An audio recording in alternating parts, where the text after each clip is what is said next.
The story unfolds in a dormitory at night, the beeping of a message notification piercing through the darkness. Now, the once serene face of a young man is etched with sorrow. True to expectations, the heart-wrenching message serves as an omen. Park Jimin, let's break up. Immediately following this message from his girlfriend, the young man becomes entangled in a web of emotions. His ability to compose messages accelerates 100-fold. Why, Rose, did you perhaps engage in a little mischief with our roommate? Please don't be like this. I am serious about our relationship. Is there something I haven't done well? But I have plans for our future. Our future will be a happy family, with 2 admirable children, our own home, and a car. I can strive to make everything happen. Was it because I didn't buy the magic potion you mentioned last time?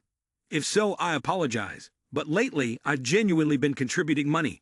Wait until next month. With the allowance, I can buy it for you. This is also the last message that Park Jimin manages to send to his girlfriend, because she has unfriended him. The protagonist is no longer her friend, and to send a message, he must first send a friend request. The other side can only engage in conversation after passing the verification process. In that moment, that notification shattered Park Jimin's delicate heart, leaving no room for remorse. Even the invitation from his friends, Jimin, join us for a game of black, we're one short, was immediately retracted with a prompt apology. Sorry, causing a disturbance. This confirmed the dire emotional state of the protagonist in the face of heartbreak. Can't take it anymore. Park Jimin pounded his fist onto the table, stormed out, and forcefully slammed the door. His roommate could only look on with disdain, remarking, he's breaking up again.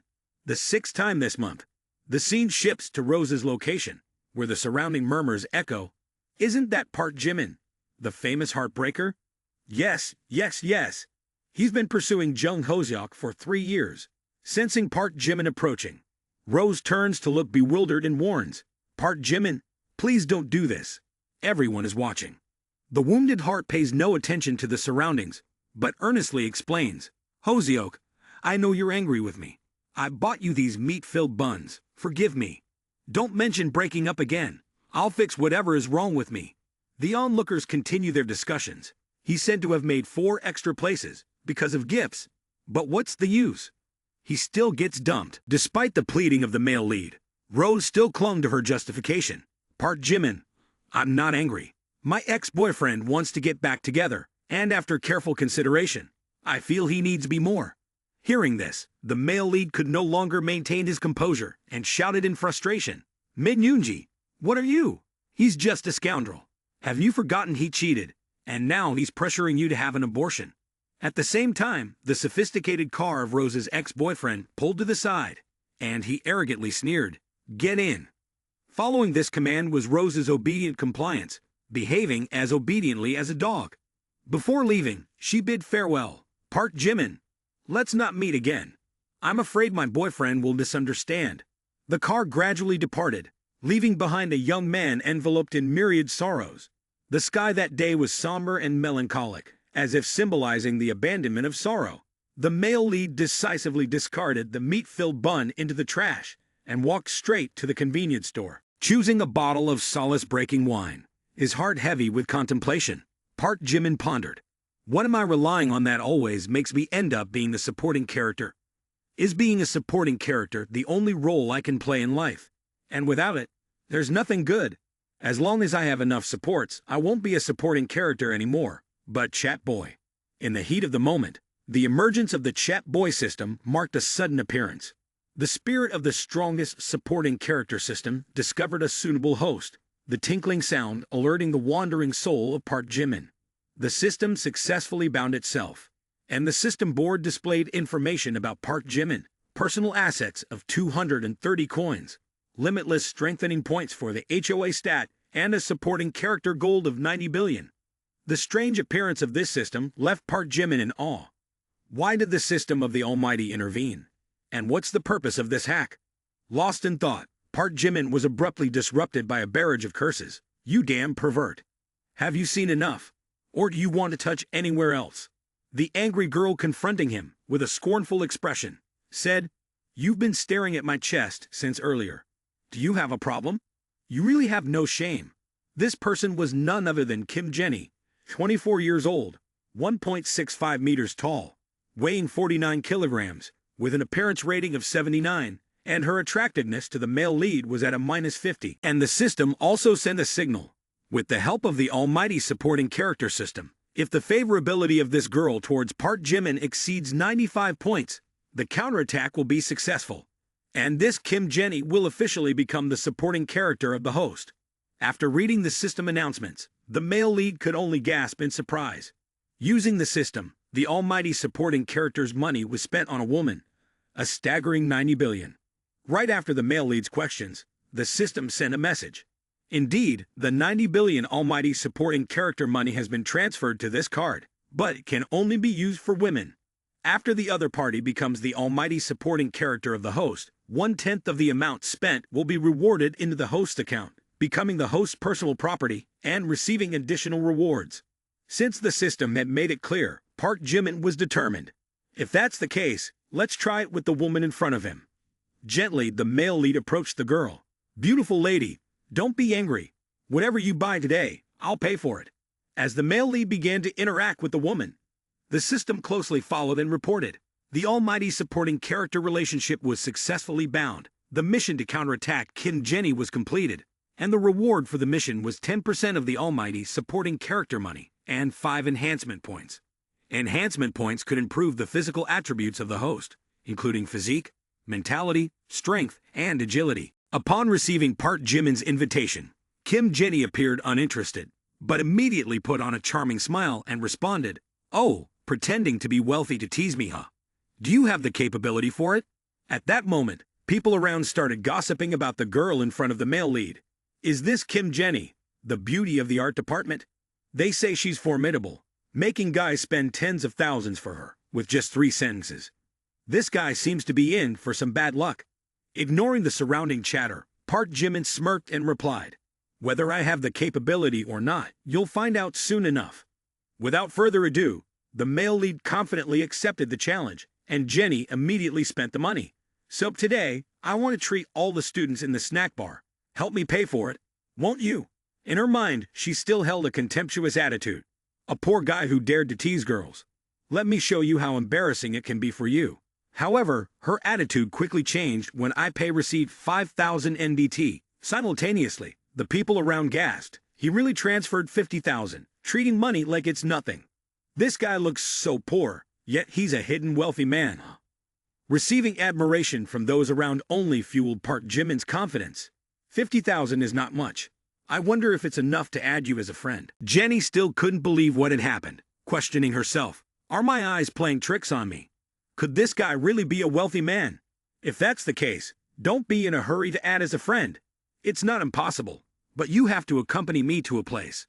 After saying that, she secretly thought about how to deal with him, perhaps with a knife. Truly, the inner world of women is unpredictable. Transitioning to a bustling urban area, stepping in front of the GUGI store, Jenny had a few words of caution. "Just to clarify, I'm not a gold digger, I just want to see your sincerity and attitude." Hearing this from Jenny, Park Jimin understood her intentions. "Well, this is clearly a test for me." Thinking back, he straightforwardly replied, "No problem. Choose carefully what you like. Be cautious in your choices. It's a treacherous world out there." At the very moment when he used her as a test for the goddess system, while Park Jimin was engrossed in admiring the items in the store, a voice echoed, "Yuji, do you think this purse looks good on me?"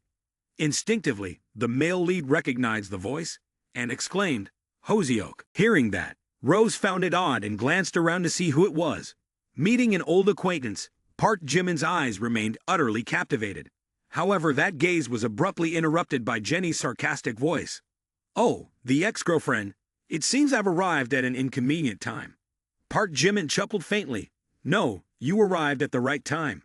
Receiving this assurance from the male lead, Kim Jenny shopped with peace of mind. "Is your store still selling the spring collection? There's only one left. I'm just trying it on." The lady mentioned by the staff was none other than Hoseok. With a resentful expression, the little follower contemplated. Park Jimin seems unaffected, even with Yuji around. Forget it. Let him see the stark contrast with Yuji's wealth. Hoseok turned to flatter the bad boy. Yuji's birthday is coming up soon. Unfortunately, what she received was his discomfort on his face. "Birthday? Didn't I just celebrate mine?" Hoseok continued with an excuse. That was the lunar birthday. People also have the solar birthday. Upon hearing this reason, Yuji's face turned gray, and he sternly said, Hoseok, listen. I know you don't like girls overly interested in material things. I'm not staying with you for money, right? These words genuinely changed Hoseok's expression. She knew she wouldn't be able to show off in front of her ex-boyfriend anymore. Due to Hoseok's hesitation in buying the bag, Jenny instantly seized the opportunity. I'm sorry, if you're not taking this bag, I'll take it. The sensation of receiving an item from someone else increased Kim Jenny's favorability by 20 points.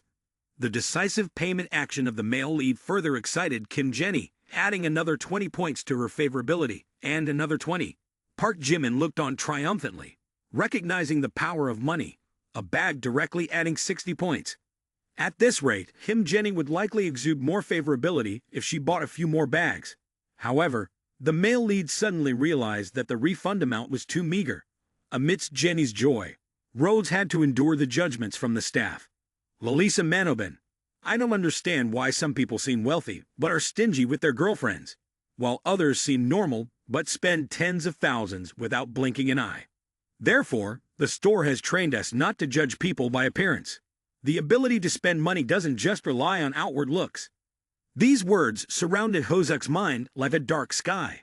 Standing outside of this gloom, Kim Jenny genuinely found the truth.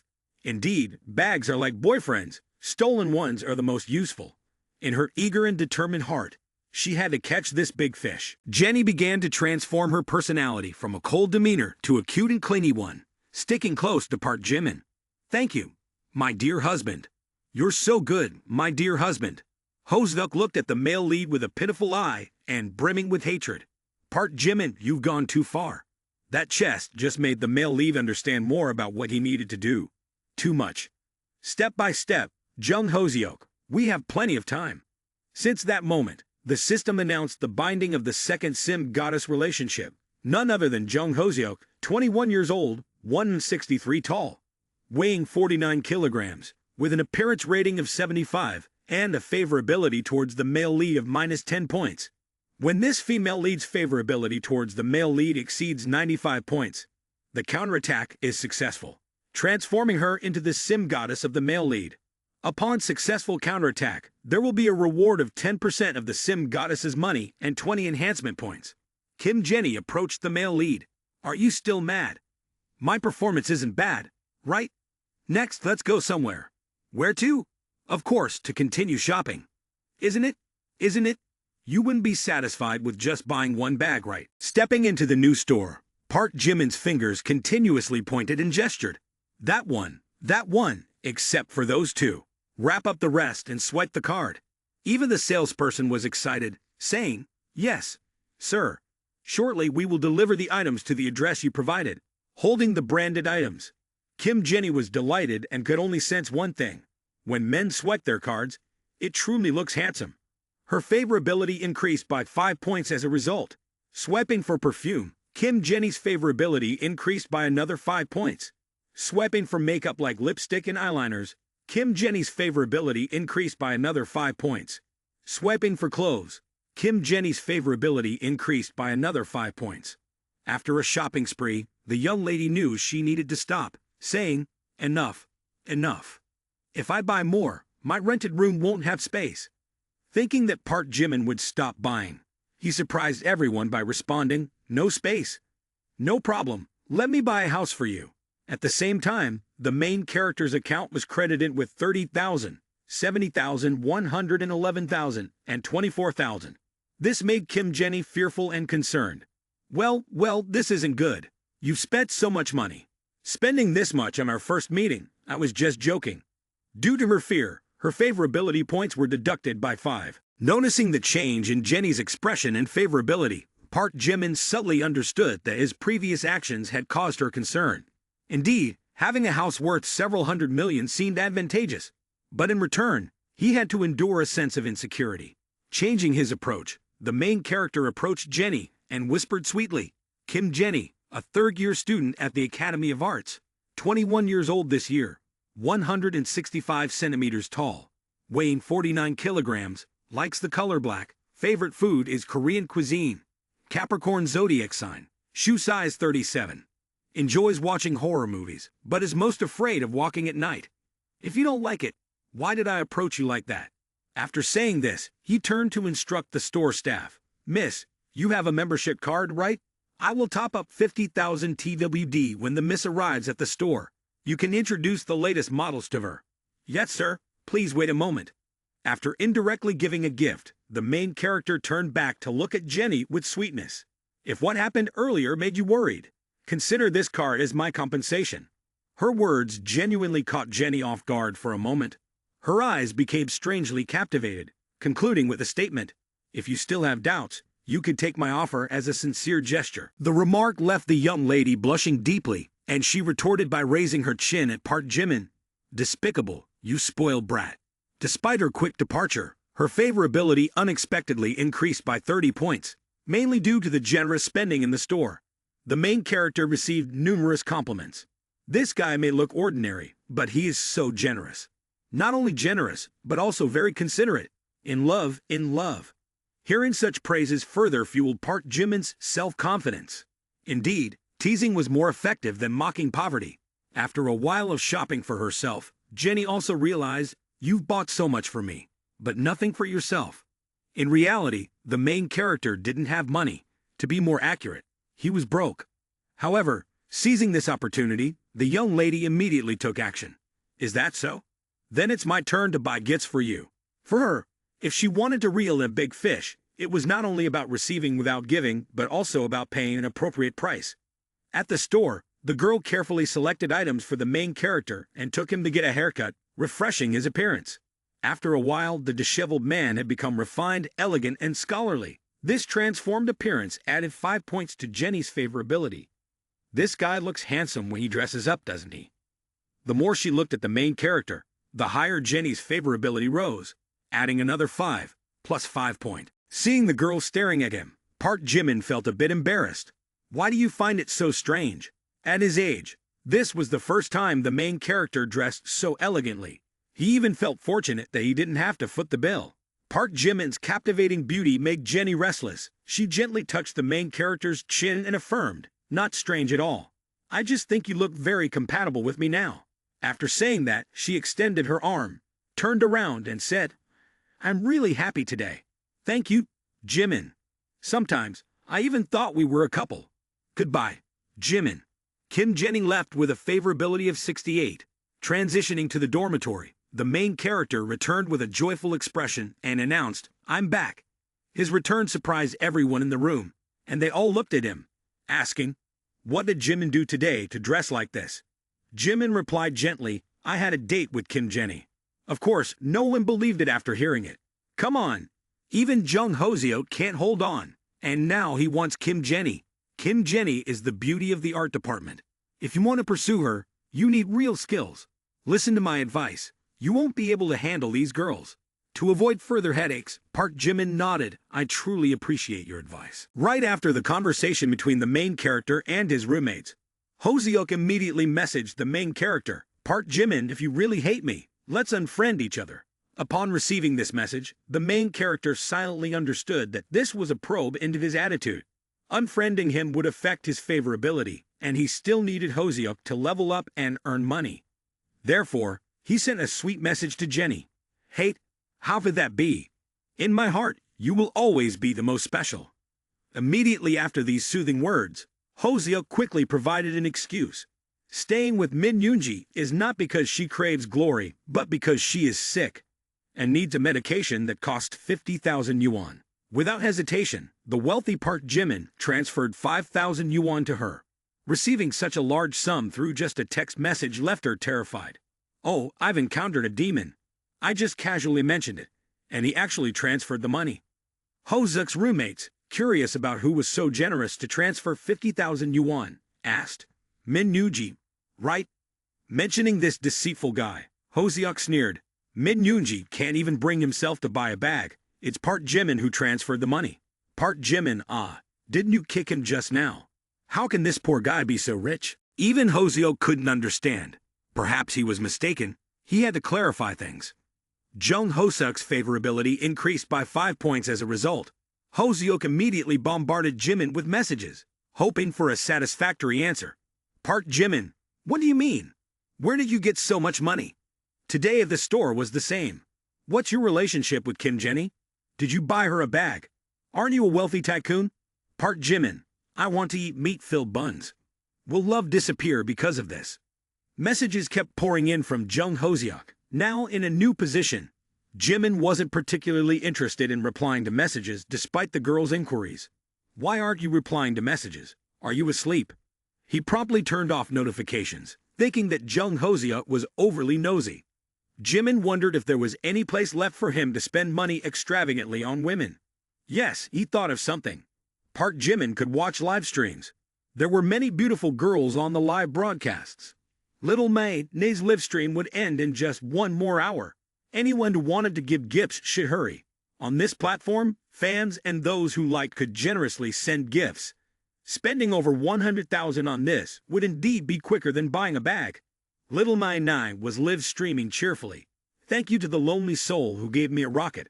Love you. So, she immediately received a shock when the gift of sticky rice turned out to be a giant rocket. It was 100 rockets, equivalent to 100,000 dong. This huge amount surprised everyone to the point of causing discomfort. Continuous comments flooded in. Oh, so the top fan is truly blind. The younger prince punished his father. Little brother, stay away. I am the true prince. These comments only intensified Park Jimin's disdain. Indeed, dog's eyes, looking down on human eyes. Let me add some money for you guys.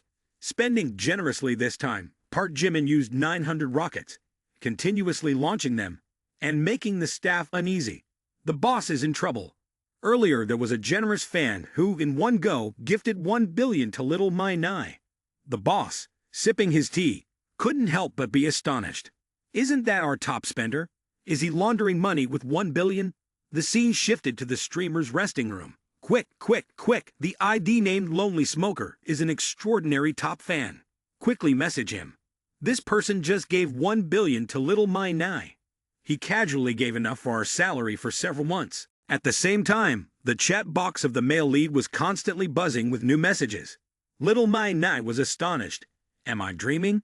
Someone gifted me 1 billion. She pinched herself and exclaimed, ouch. A knock on the door. A staff member entered Nay's room carrying a sign. The boss said that if they could grasp Lonely Smoker, Nay would receive an additional 10% commission. Nay, already having a plan, confidently replied, sure, what does he need to say? With a daddy like this, why would I let this opportunity slip away? Immediately on the live stream, Nay blinked sweetly, thanks to the rockets from my big brother Lonely Smoker. You can send me a private message, and I will promote you. Indeed, Park Jimin's chat box buzzed again. Hey, do you see my messages? In 5 minutes it will end. I messaged you. Please reply. Meanwhile, the male lead, well aware of his own value, pretended to be asleep, saying, little sister, don't be like that. On the second day at Park Jimin's dorm, his roommates were excitedly discussing the hot search topic. Last night, a tycoon generously gave 1 billion in the chubby stream. Truly rich in my hometown. I could buy several houses with that money. If I had that kind of money, life would be perfect. This guy really dared to dream. I'd laugh myself awake if I dreamt of having 100 million. The noisy chatter of the roommates woke up the male lead. While brushing his teeth, he quietly wondered, last night, I gave so much money, yet little Nay doesn't seem to want to establish a relationship. Looking at the list of relationship binds, does Jung Hoseok mean that the relationship bind requires meeting in real life? Well, consider that money gone. However, in return, the male lead received numerous messages from the ladies. So many messages. Did I become a chick magnet? At the same time, Park Jimin's 3 roommates were excitedly getting ready to go out. Oh, the highly anticipated latecomers won't get good positions. Curious, the male lead asked, hey, where are you guys going without telling me? Of course, they were heading to class. Today is a shared class. A chance to admire the goddess Kim Jisoo up close. Previously, he used to run faster than all of us after school, and still hesitated to leave. Stop fooling around, or hurry up. At this point, Park Jimin also vaguely remembered the silhouette of his beloved Q, the Vietnamese character, portrayed by the idol Kim Jisoo. The scene shifted to the lecture hall, where today's class featured Kim Jisoo, the school flower, and vice president of the student council. A dream for every male student.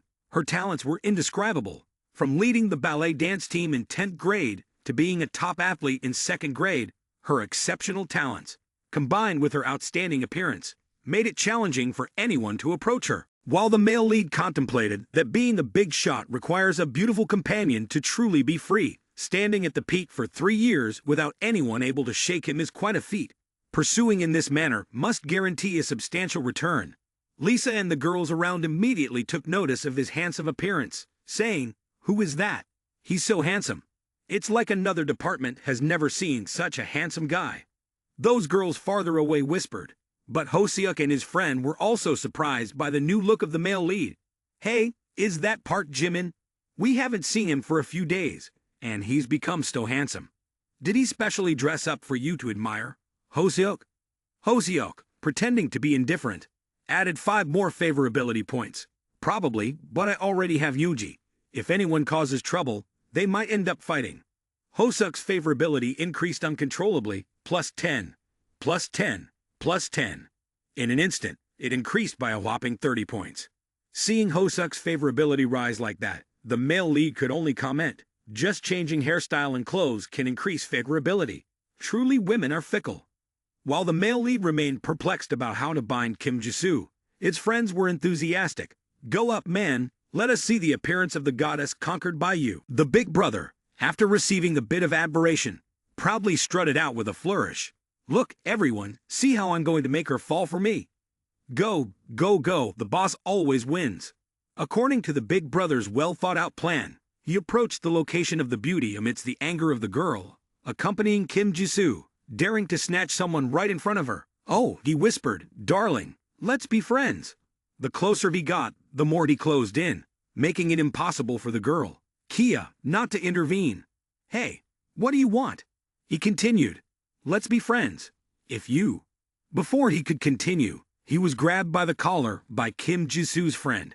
"You rotten brat, are you looking for trouble, daring to pay attention to our Jisoo?" The formidable woman was none other than Kim Minji, the roommate of Kim Jisoo. Under the pressure brought by her roommate, the big brother could only yield, "It's all just a misunderstanding. I just want to join the student council. And since Triu is the vice president, I wanted to ask for her opinion." After that failed attempt at hitting on girls, the big brother received nothing but mockery. "Even in hitting on girls, you can't come up with a better excuse than a bull.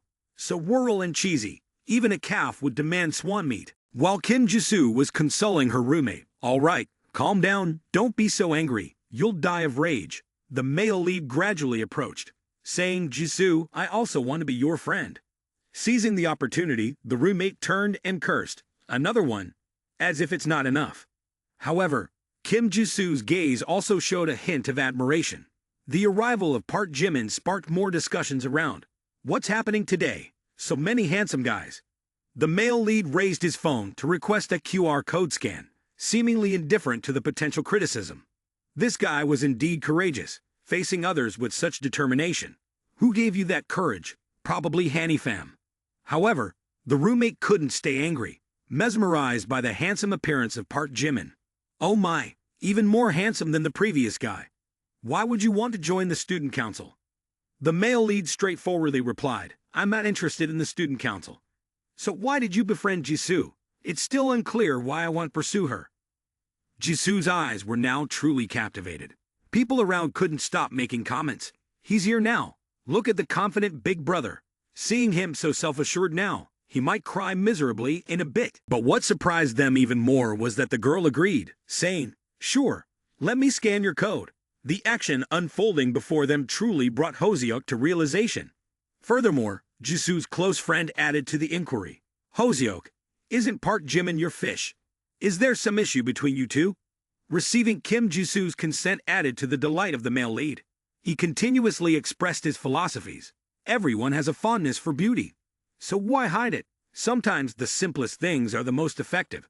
If it's a woman, why not let anyone pursue her? The success of the male lead fueled envy among his friends. "It's annoying, and yet that guy managed to succeed. My goddess got swept away by this pig's head." From that moment, Park Jimin also succeeded in binding the relationship with Sim Chua. The favorability towards Kim Jisoo is now 0. Truly, the efforts of the male lead in this journey were not in vain. After finishing classes on the campus, the male lead and his group of friends returned home. Jimin, you did well today. You even got Kim Jisoo's wet shot. That's right, moreover, you've changed a lot recently. By the way, Jimin, if you can pursue Kim Jisoo, can you introduce some sisters to us? Modestly, Park Jimin replied. Oh, I'm not even sure if she's a beauty queen. I'm nothing special. You guys are exaggerating. Following that remark came the turning backs of his friends. Huh, consider yourself. A poor guy like you should know your place. You immediately got mad. But Park Jimin now wasn't giving in to anyone, retorting sharply. Indeed, I'm quite adept at bringing humiliation upon myself. I'll study harder next time. This statement truly made his friends contemplate. The fourth boss is so arrogant. He seems to be provoking a fight, wanting to gang up on someone. I sense trouble. Then the boss-like figure stepped forward angrily. Repeat what you just said. Are you looking for trouble, or do you want a gang fight? Stay calm, boss. You've been warned. If there's a fight, it will be recorded. Park Jimin just smirked and turned away. Whatever, elementary school students.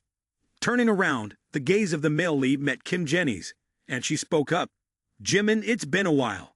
We've been waiting for you all day. Jenny's sudden appearance caught the attention of the group of friends, who exchanged curious glances. Kim Jenny, from the 6th-ranked Academy of Arts, was widely known by the nickname Jenny. She maintained a gaze full of fascination as she looked at the male lead. The male lead responded affectionately. You're truly heartless. If I make a beauty like you wait for so long, I'll have to treat you to a meal as an apology.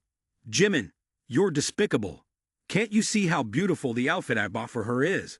The clothes can't compare to the person. And the bag she's carrying is the most beautiful. The sweet words from the male lead to Jenny unfortunately reached Rose's ears, and her face turned gloomy. Jenny and Park Jimin left. But the sweet sounds lingered. Is it real? People will believe it. Of course, it's even more real than gold. When the boss was muttering, I don't understand, I'm finally inferior. Before he could finish, someone interjected, I don't understand what's inferior about me. Surprisingly, this person was even more defeated than the boss, and it turned out to be Hoseok crying and complaining. Based on what? Clearly, I arrived before her. What kind of injustice is this? Jenny and Park Jimin went to an upscale place together. There, Jenny handed a painting to Park Jimin, saying, Jimin, this is a gift for you. It's a painting I stayed up all night to create. If you dare to throw it away, I won't let you off the hook. Receiving this meaningful gift, the male lead couldn't help but be surprised. It was the first time he had received a gift from a girl since birth. Jenny appeared adorable, inquiring, Do you like it? Jenny's cuteness genuinely made Park Jimin a bit fluttered, but he immediately had to readjust his mindset. Kim Jenny, this is the bait you've prepared for me, isn't it? The male lead secretly understands that since the moment he spent money on her, she had planned how to trap him. Unfortunately, he is no longer the same person he used to be. Noticing Park Jimin's displeasure, Kim Jenny silently questioned herself. It seems he's not very happy. Doesn't like this gift. Right after her contemplation, the male lead asked with concern, Why give me this? Hesitant, Jenny held the painting. Oh, it's a painting I stayed up all night to create. If you don't like it. Before she could finish, the painting was snatched away by the male lead. He even leaned in close to Jenny, saying in the future, if you don't receive gifts like this, then you'll have to take responsibility for me. Threatened for a moment, Jenny burst out, You damn guy, outrageous. You scared me to death. Give the painting back to me. No, you can't hide it like some precious family heirloom. In response, Park Jimin's flattery spread everywhere. He grabbed Jenny's hand, saying, Kim Jenny, compared to your gift, I prefer you as a person. Their eyes met, causing the young girl's heart to flutter for a few beats. He knew how to flirt excessively, and the favorable impression increased by 5 more. Holding Kim Jenny in his arms, Park Jimin schemed in his thoughts. Wants to take advantage of me, obediently be my tool to make money. As the two embraced warmly, a loud call interrupted them. Kim Jenny. The person with a stern look cut their intimate hug with a forceful gesture. Kim Jenny, didn't you say you were going for a manicure with your best friend? Who is this man? The emotional-faced young man continued questioning Kim Jenny. Getting so close, even during a manicure? Is he really wealthy? You've even hugged. I've been pursuing you for so long, and I haven't even held your hand. Observing the pitiful appearance of the young man in a blue shirt, the male lead understood even more. This unfortunate lad seems to be Kim Jenny's simp, very familiar with this attitude. In response to the pitiful look of the young man, Jenny angrily retorted, "What are you to me? Whether I'm in a relationship or not is none of your business." At that moment, Park Jimin intervened to cut through Jenny's anger. He engaged in conversation with the lad. "Hello, fellow student. I'm Park Jimin. What's your name? How long have you been pursuing Jenny?" The young man replied, "I'm Feng Lao, an art academy student. I've been pursuing Kim Jenny for half a year." Hearing this, the male lead could only sigh, a lost youth. "I once pursued a female student for 3 years, working 4 jobs simultaneously. Every day, I ate steamed buns with pickled vegetables. But in the end, she chose someone else's Mercedes-Benz. Why does it have to be like that? Too much." And a sincere piece of advice from Park Jimin to Feng Lao. Those who abandon us will become the motivation for us to improve ourselves. The great husband returns to the dorm alone. Forget about her. Strive to make her regret her choices after you succeed. Encouraged by this determined advice, Feng Lao pledged, "Uncle, rest assured, I will become strong. I will earn a lot of money." Kim Jenny stood on the sidelines of the conversation, puzzled. What kind of story is this? Feng Lao is crying too. Then she turned to explain to the male lead, "Jimin, he's just a normal friend of mine. I didn't expect." But the response truly surprised her. "Jenny, I don't care about your past, but I feel you don't respect me much, and you don't respect yourself either." While speaking, he tore the painting that Jenny gave him into pieces, turned away, and as he walked away, he reminded, "The card from yesterday, you could still use it. But until you sort out your personal relationships, it's best if we don't meet." Surely in his mind, there was a reason for doing so. He genuinely wanted to know, "Kim Jenny, let's see how you handle such a tight-binding soft trick. I'm looking forward to it." The male lead left, leaving Jenny with countless thoughts. For the first time, someone is so tolerant of me. He genuinely likes me. But I ruined it. Hoo. With the favorability rating increasing by 5 points in the evening scene, the male lead returned home. He understood that he couldn't overly indulge women, or they would take advantage of it. "I've grown up again. I've finished building the second tower next to Kim Jenny, so I've switched to teasing Kim Jisoo. Just as I opened my phone, my friend's messages showed Kim Jisoo's live stream. Is she also a streamer?" Jisoo's live stream had just started. "Hello everyone, my name is Jisoo, an intern who has been live streaming for 2.5 days. My specialty is singing, dancing, and playing the piano. Please pay attention to me."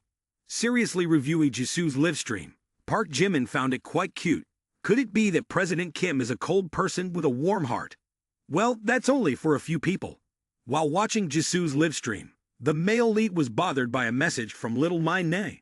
"Oh, darling is online. Hey." Their chat was full of unfamiliarity. "Who are you? Haha. Yesterday, I gave you a bunch of money. And today you've forgotten me? Haha. I've been teasing her lately. Let's meet up when you're free.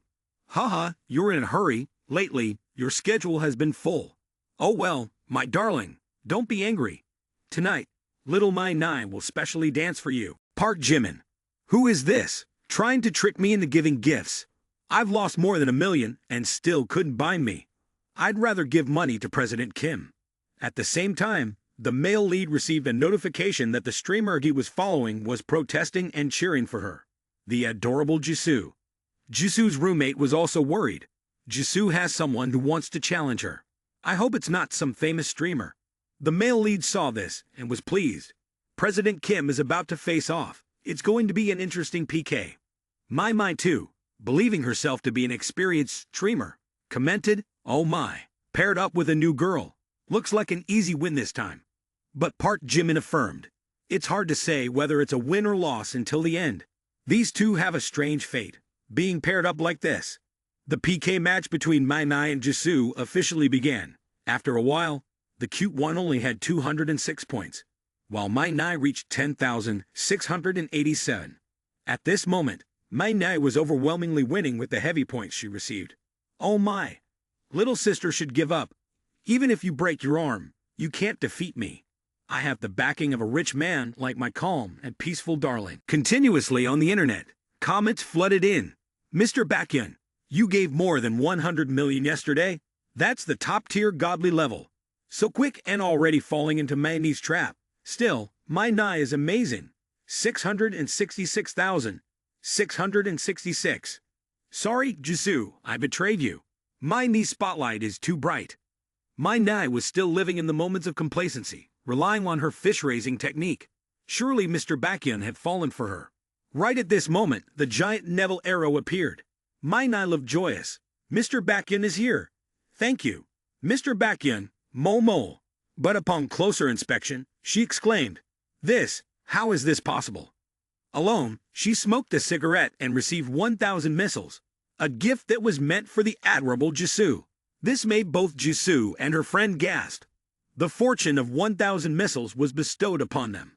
In contrast to Jisoo and her friend's joy, my Nai seemed to be silenced, so hateful, not meant for me. The sound of knocks echoed as usual, a staff member bringing news from the boss. The boss called and demanded an explanation. After losing a massive amount, my Nai was flustered. Sorry, dear Mr. Tuong, I have a little issue. I had to end the live stream earlier. Commentary continued to pour it in. Haha, got slapped in the face, didn't you? Baekhyun is too powerful, and my Nai is on her own now. She used to say that Boss Baekhyun was her reliance. Turn around and see Boss Baekhyun giving gifts to others. Meanwhile, Park Jimin found this ending quite satisfying.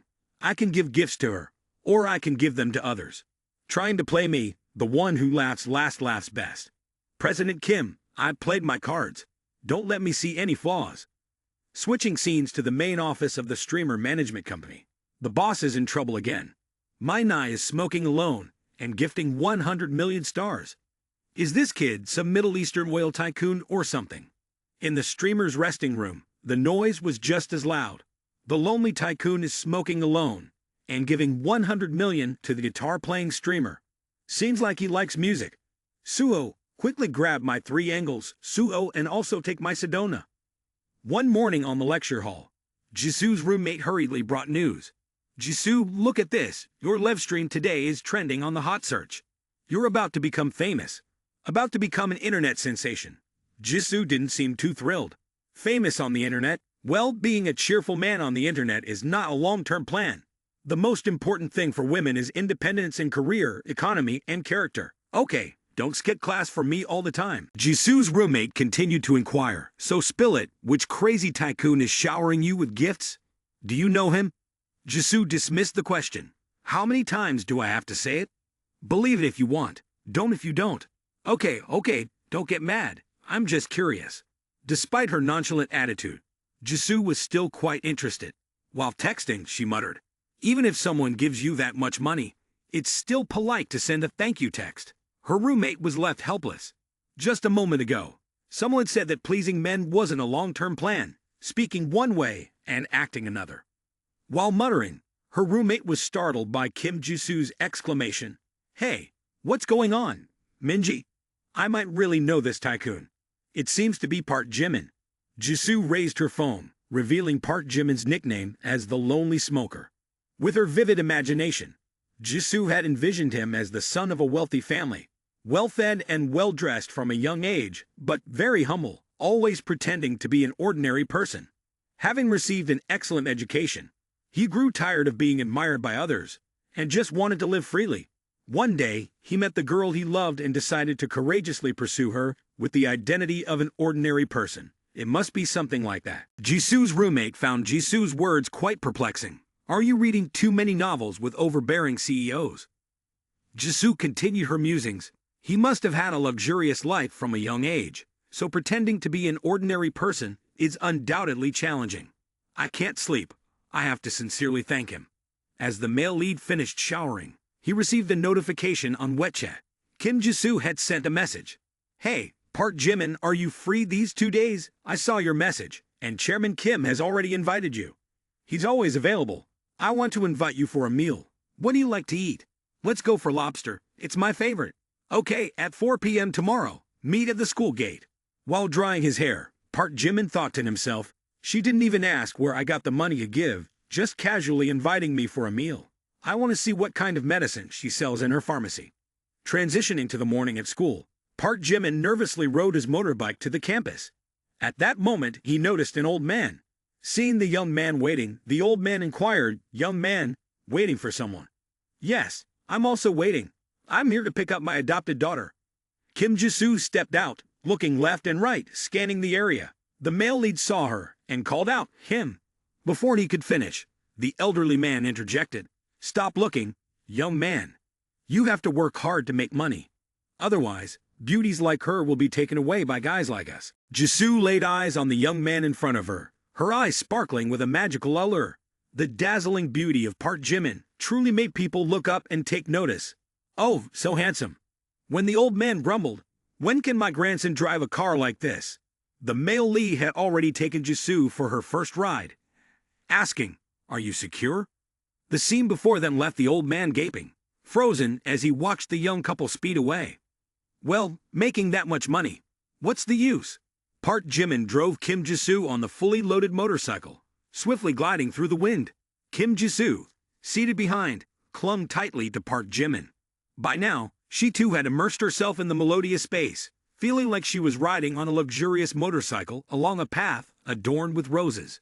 Her heart raced, her face flushed. Suddenly, Park Jimin said, "We're here."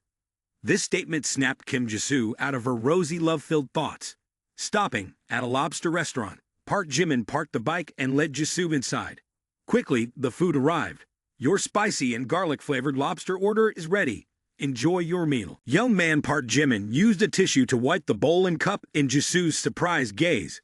She, with heart-shaped eyes, admired even in a regular restaurant, he doesn't forget elegance, truly the demeanor of a wealthy man. The young man continued to offer a tissue box to Jisoo. "This tissue is careful not to get your hands dirty." Jisoo accepted it and replied, "Thank you." In her thoughts, she pondered on the balance in behavior. Too much would seem overly caring. Too little would come off as cold. Truly, family upbringing was quite strict. The young man took advantage of the moment to put a lobster into his mouth, savoring it. Meanwhile, Jisoo reflected, "This must be the smallest lobster he has ever eaten. Despite being so rich, he chooses to eat at a roadside restaurant with me, probably to avoid pressuring me. He truly is a gentle and considerate flower." Kim Jisoo's favorability rating increased by 10 points. As the young man was biting into the lobster, he received a notification that startled him. What? How did the favorability increase just like that? Right after, Kim Jisoo peeled a lobster and handed it to him. The young man was extremely surprised. She effortlessly peeled the shell while saying, "Park Jimin, thank you. I'll help you peel the shrimp." The young man froze in amazement. Later, Jisoo carefully handed each peeled shrimp to him. At that moment, 2 other guests arrived, and it happened to be Park Jimin's ex-girlfriend, Rose. As she looked around, she noticed the intimate scene between Jisoo and Park Jimin. Rose's eyes widened, and she exclaimed, "I can't believe it. Kim Jisoo is peeling shrimp for Park Jimin." With a darkened expression, Rose contemplated. First it was Kim Jenny, and now it's Kim Jisoo. How does he have the courage? To avoid another embarrassing situation like the previous one, Rose turned to her boyfriend and suggested, "Yuji, it's crowded here. Let's go eat somewhere else." Yuji quickly recognized the issue and asked, "Crowded with people or familiar faces?" Then, he smirked and continued, "I like places with a lot of people." Approaching Park Jimin's seat, he leaned over the table from above and declared, "Hey, your name is Park Jimin, right? Here's 500 yuan. Give up your seat for me." The bills scattered onto Jimin's food. Jimin looked up and thought to himself, "Is he going crazy? He acts as if he's so handsome." Yugi continued with a smug look, "Do you need an extra 1,000 yuan to convince you to move?" Suddenly, Jisoo stood up, her whole demeanor fiery, her eyes and expression filled with anger. Jimin, looking at this unexpected scene, was extremely surprised. He wondered if he was the one being provoked, as she seemed furious for some reason. Jisoo thought to herself, "This little brat's audacity. How dare he disrupt my perfect date?" Yuji, seeing Jimin still seated, took out his wallet to grab more money, saying, "You complained about the amount. Well, let me show you." As Yonhee was about to continue, 2 hands appeared, snatching the money from the table. "Big brother, this money is mine. Let me handle it for you. I'll add a table for you." Yuji gritted his teeth and grabbed the troublemaker by the collar, angrily muttering, "What a copycat." For the second time, Yonji was interrupted mid-sentence. as a wallet came flying out of nowhere, smacking him in the face. He cried out in pain, blood streaming down. The owner of the Kaya wallet was Kim Jisoo, who acted as if nothing had happened, saying, "I'm fine. It wasn't me. I don't know anything." Jimin silently thought, the girl throwing stones while hiding her hand is quite impressive. Suddenly, a giant figure approached with a booming voice. "Mother of Min Yuji, you eat my food, wear my clothes, drive my car, and now you're using my money to flirt with girls." This statement shocked both Jimin and Jisoo, leaving them curious and bewildered. A woman with a sumo wrestler's build, a face resembling a cell, and a massive body size made Jimin lose his composure. "Threatening my life." Yuji, holding his bloody face, trembled. Park Chanyeol, why are you here?" The sumo lady blasted her voice through the speakers, shouting loudly, "If I weren't here, how could I catch you flirting behind my back, you worthless scumbag?" Yuji quickly approached, trying to appease her. "Chanyeol, you've misunderstood. How could I flirt with someone else? Everything on me is given by you. How could I betray you?" Rose, standing nearby, eyed Yuji like a bullet. In a tricky situation, Yuji turned his car and faced Rose, grabbing her head, and yelled, "You actively seducing me. You insignificant escort, get lost." In pain from her hair being pulled, Rose cried out, "Where am I going to die? What nonsense are you spouting? I clearly didn't know you were going to meet me, and you even said you were single." Exposed, Yuji became furious, swinging his hand to slap Rose, saying, "Shut up, you convenient woman for me." Frustrated but helpless, Rose could only look at him and utter, "Min Yuji, you." Yuji continued to act tough. "Why are you looking at her? If you keep staring, I'll slap you too." He raised his hand again, but before he could strike, Park Jimin captured the moment, saying, "A man resorting to hitting women. You even complain about not losing face enough." Rose's favorability immediately increased by 20 points. In her inner thoughts, "It's him, Park Jimin, indeed still in love with me." The favorability rating increased by another 20 points, and continuous system messages notified the second-ranked dog licker, Jung Hoseok. The favorability towards the user reached a breakthrough of 95 points. Congratulations to the user for successfully activating it. The second-ranked dog licker has spent a total of 50,000 yuan. The reward for the user in the dog-licking department is 5,000 yuan. Jung Hoseok transformed into a dog licker, earning the user an additional 20 reinforcement points. Park Jimin's information board displayed by the system. Name, Park Jimin. Age, 21. Height, 1.79 meters. Weight, 63 kilograms. Strength, 9. Physical fitness, 9. Mental strength, 9. Agility, 9. Sensitivity, 10. Reinforcement points, 20. The young man quickly chose to reinforce 10 points in strength and 10 points in physical fitness. Immediately after, he twisted Yuji's arm. Yuji screamed in pain. "Ouch, ouch. Let me go. Let me go." He reached for a bottle of foreign liquor, saying, "Like to show off, don't you? Die for me." As he spoke, Yuji forcefully slammed the bottle of liquor down. The young man, Park Jimin, cast a sidelong glance. He shouted loudly, "Noisy brat, shut up quickly."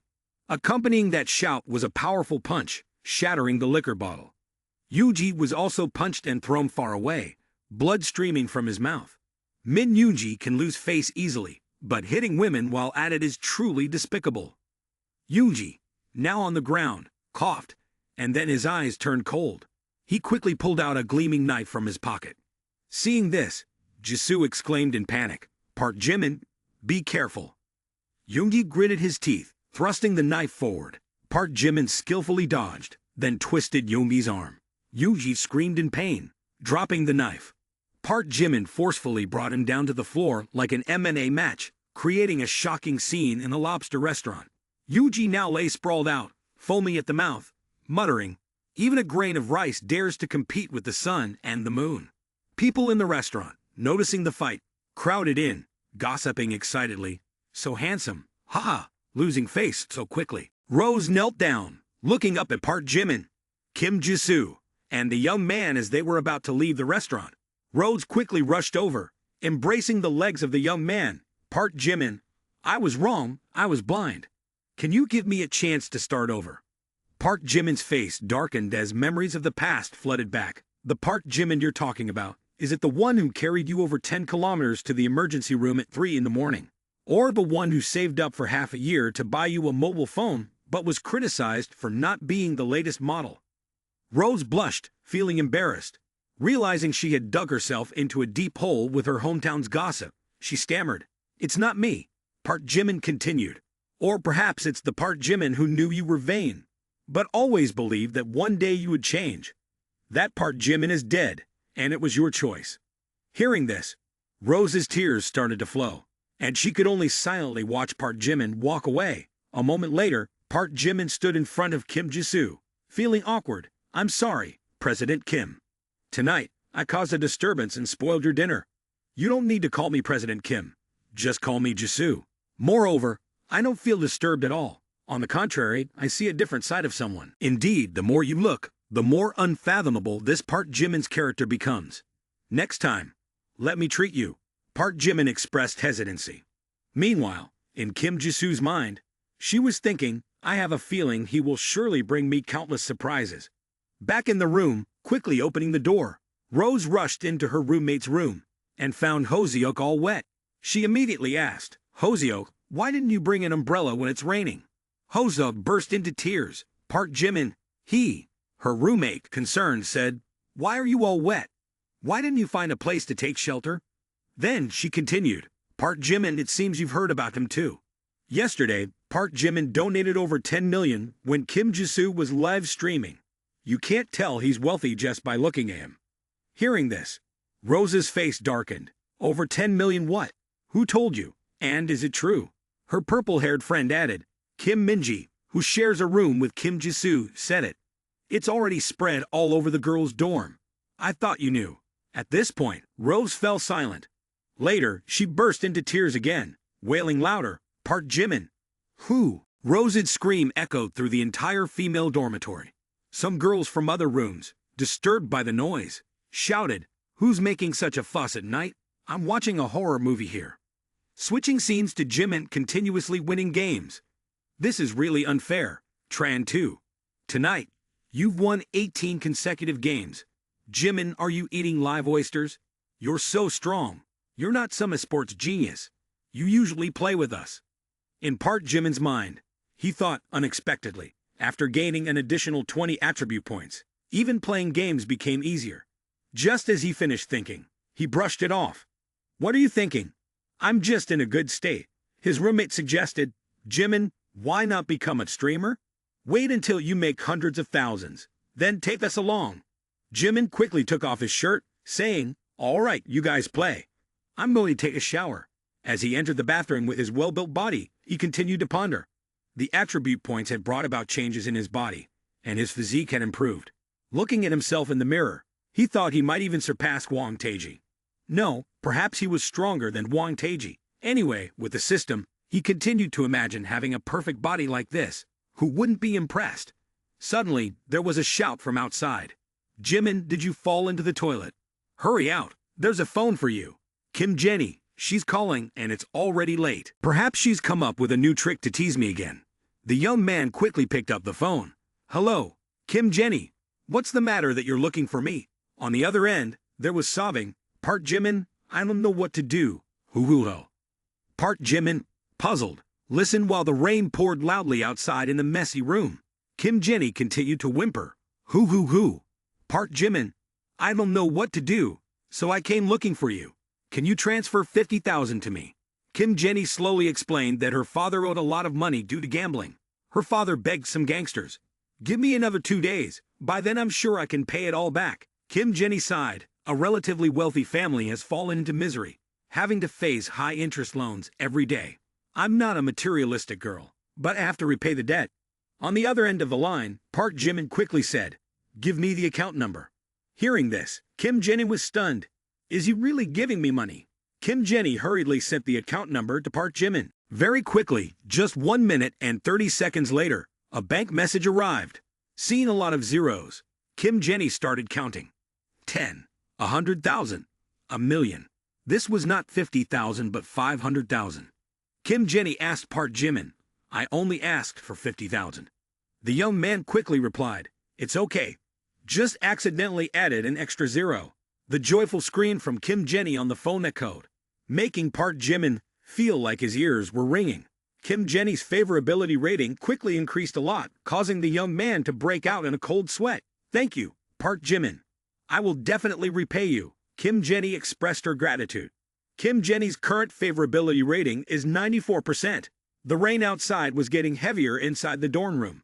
Seeing the favorability points through the system, Park Jimin couldn't help but exclaim, 94 points. What's going on that can't win her over? The young man noticed that the system hadn't updated Kim Jenny on the licking dog list, so he immediately thought of a bold idea. Why not confess? After some internal struggle, he decided against it. Those who reveal their desires first often face disadvantages. Confessing first means losing the game. The young man was quite cunning when thinking about confessing, imagining a scene where two armies clash, and the standoff creates a tense atmosphere, with neither side making a move. He decided not to follow that tactic. The next morning at the South Dormitory, the young man, walking with his friend draped over his shoulder, said, "I'm telling you, with the two of you acting like this, no girl will be impressed. Hurry up and make a move, buddy." Suddenly, there was a call for Park Jimin, and the young man turned to ask, "Who's that?" Jung Hoseok, holding a bag of food, replied, "Park Jimin, I brought breakfast, got some buns for you. Let's go to class together." One of Park Jimin's friends exclaimed in surprise, "What's going on? The sun rises in the west, and yet Jung Hoseok is buying breakfast for Park Jimin." Unexpectedly, another girl's voice chimed in, "Jimin, I also bought breakfast for you." The three young men behind stood frozen, as if in silent shock. What on earth is happening? I guess Jimin got bored of the cafeteria food, so they specially cooked seafood porridge for him. The two girls faced off, their jealousy evident, ready to engage in a bloodthirsty battle. Seeing this scene, Park Jimin broke into a sweat. "I was just saying, ladies." At the climax of the commotion, a girl's voice added to the mix, calling out, "Park Jimin." Park Jimin's friends widened their eyes and exclaimed again. The chubby guy in green spoke up, "Let us have some too." The guy in white in the middle chimed in, "Life is so unfair." The guy with 6 milk boxes didn't get a single one straight. The bespectacled guy on the sideline seemed calmer and responded, "Enough, stop dreaming. Those 2 or 3 over there won't get anything without paying. Listen to my magic spell and open your eyes. Life is inherently unfair, so hair strands never grow straight. Life is inherently unequal, so don't ever try to straighten a hair strand." Meanwhile, Park Jimin was silently wondering who it could be this time. Kim Jisoo stepped forward and said, "Park Jimin, I brought beef noodles for you." Both Rose and Kim Jenny looked at Kim Jisoo. Rose wondered why she had come. Both girls sensed Kim Jisoo as a beauty preparing to enter the boxing ring. Rose and Kim Jenny blushed slightly even without trying. The girl before them radiated a strong yet captivating aura, the presence of the school's second-rank beauty. As Park Jimin took the bag, he asked in surprise, "How did you know I like beef noodles?" Kim Jisoo smiled gently as she stepped closer. "Yesterday, when we had land lobsters, I figured you like spicy food. Then I happened to find an authentic Australian beef noodle shop, so I got some for you."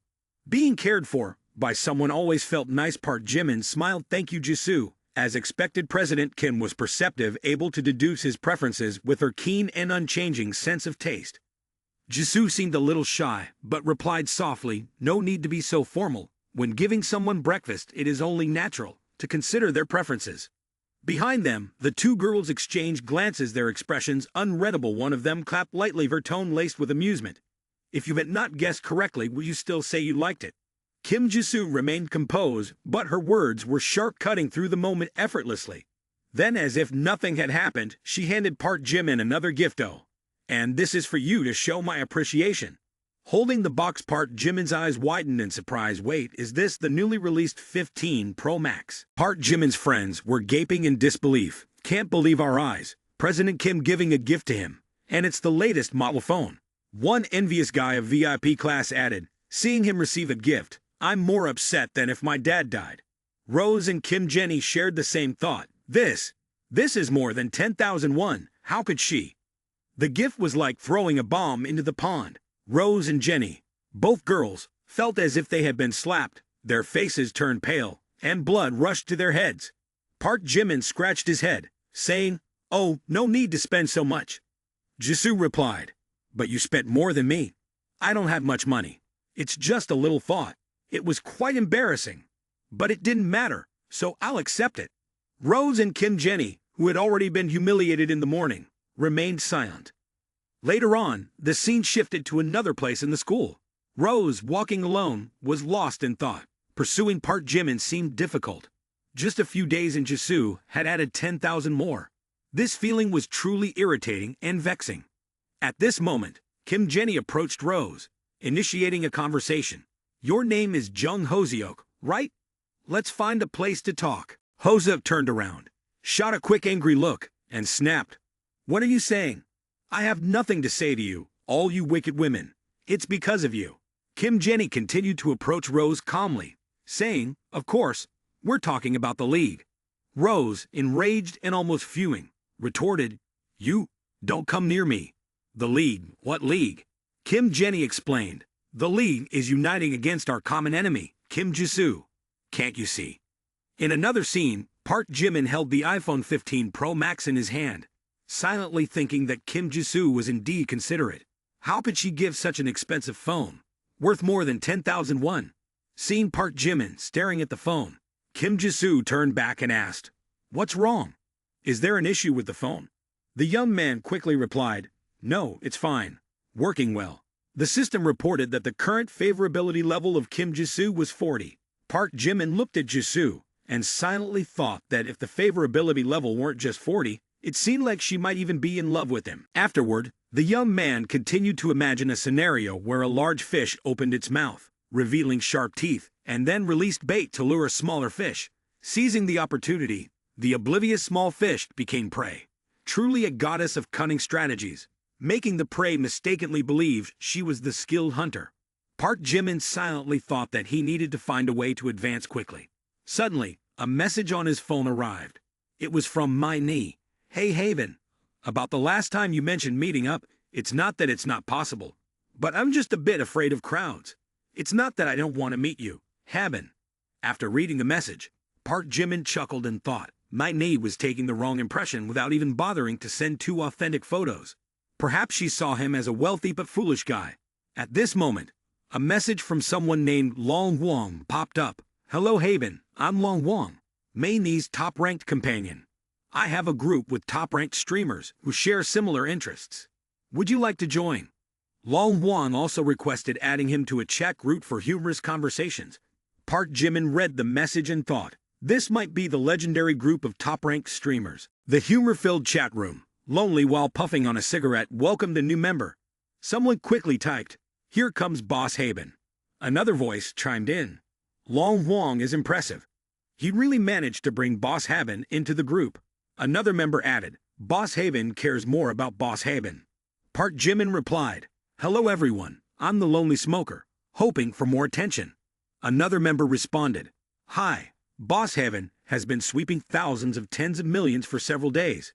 Do any of us have the qualifications to get his attention?" Park Jimin quickly replied, "It's all just for some fun money. Boss Haben is so extravagant that thousands of tens of millions are just a small amount. My brothers are in business, and you might find some interest in it." After reading this message, Park Jimin thought to himself that it seems these tycoons want to test his quality, so he'll play along a bit. The young man quickly replied, "Taking care of things that can't be discussed might help me in joining your private chat." Another message arrived, a Cool Breeze indicating a good friend. Cool Breeze informed me that he has a villa for sale, and he wonders if Boss Haben is interested. Park Jimin immediately inquired, "What's the location like? And what's the structure?" The Vinhomes area of the Vingroup Corporation is renowned for its luxurious villas. One of the villas here is priced at hundreds of millions of dong. Park Jimin responded, "I might have considered buying a villa to stock up on some miscellaneous items and possibly use it for future occasions." When Baldhead read this message, he was astonished. It seems the intention to buy is indeed calculated. We might have misjudged Long Wong. He's not a scammer, but truly wealthy. Long Wong immediately spoke afterward. Whether the wealth is real or fake will become clear over time. Even if we misjudged, befriending and spending a moderate amount of money is not an issue. This could be beneficial for us. Send him the address, and when he arrives, we can investigate his true situation. The other person immediately sent the address to Park Jimin, Vinhomes Area 8, Vinfast Villa, House C66. This young man was thinking to himself, I wonder how much giving her a villa will increase her satisfaction.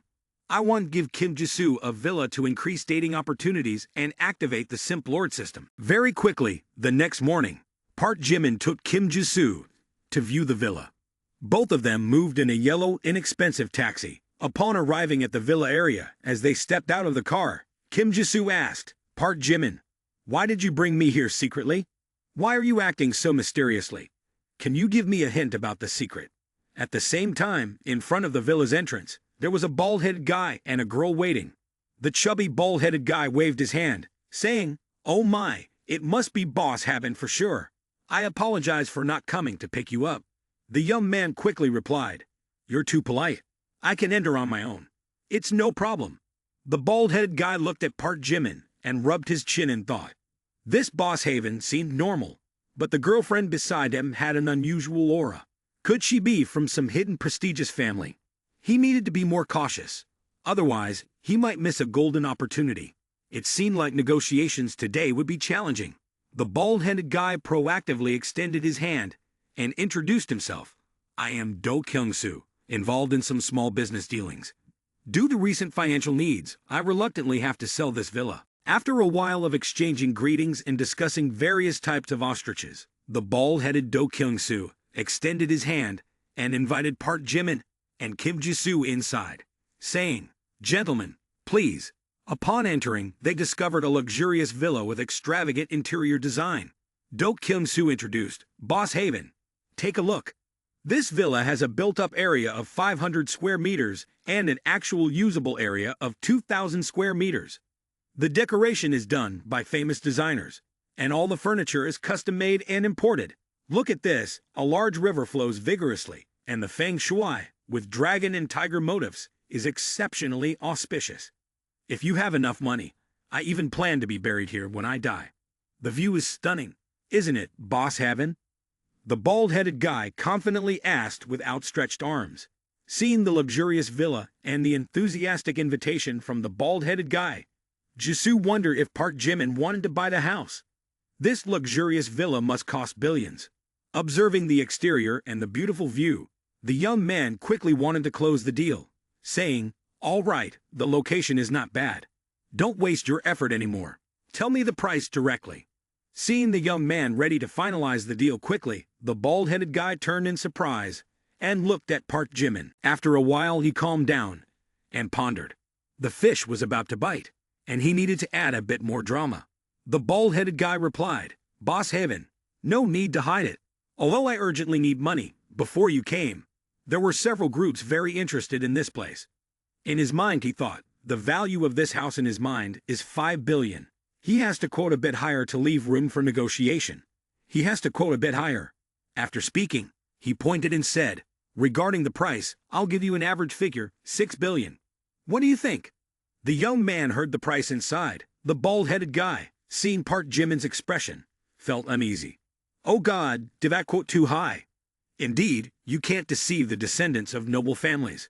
However, the young man didn't complain about the high price. Instead, he said, It's not too bad. 6 billion is acceptable. Surprisingly, it's quite cheap. Do Kyung-soo and the girl beside him, hearing Park Jimin calling it cheap, were shocked. They exclaimed, What's going on here? My goodness! And there's someone buying a house and complaining it's cheap.